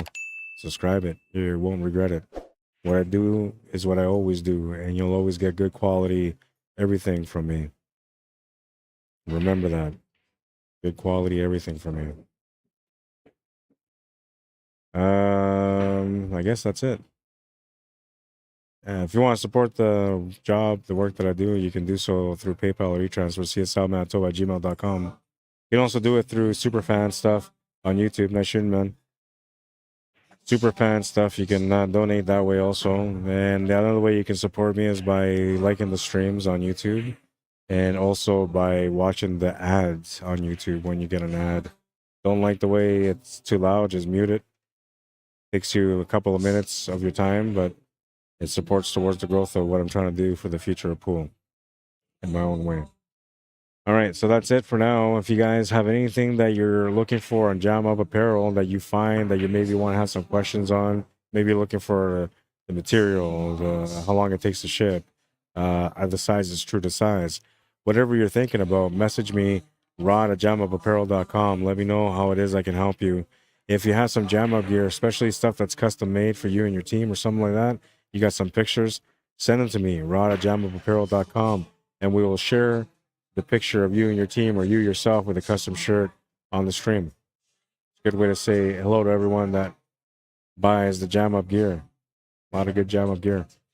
rod@jamupapparel.com.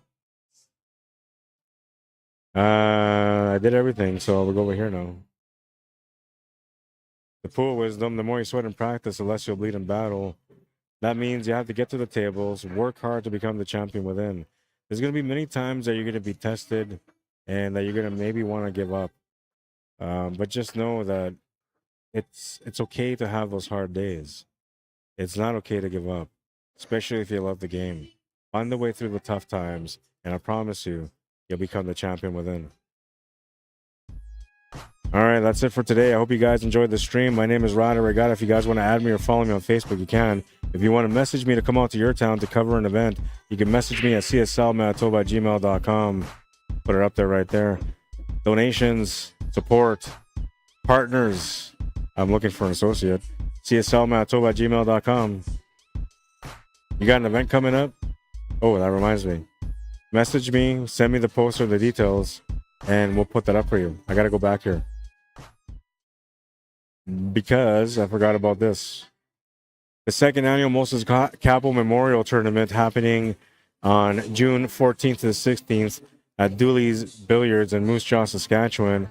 It's 9-ball, 32-player field for the men's division, 24-player field limit for the women's division. Race to 7 on both, race to 9 in the finals for both. That's what I meant to say.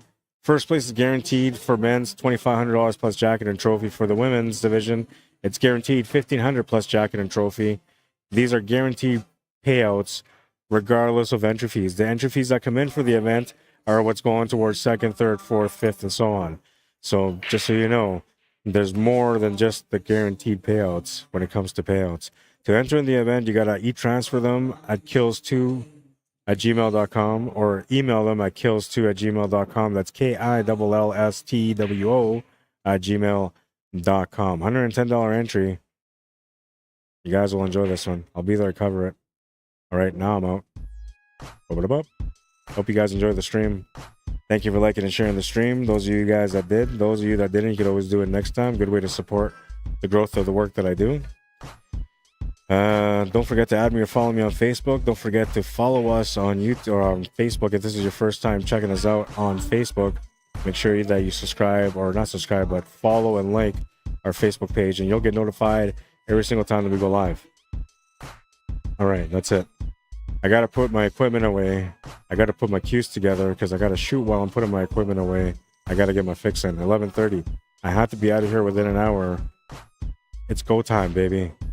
Don't forget to add me or follow me on Facebook. Thank you for tuning in. Thank you for watching the stream. Thank you for taking the time to interact. Meth head, find another habit, man. All right. I'll see you guys later. Thank you for tuning in, guys. Have a good night, everyone. Cheers.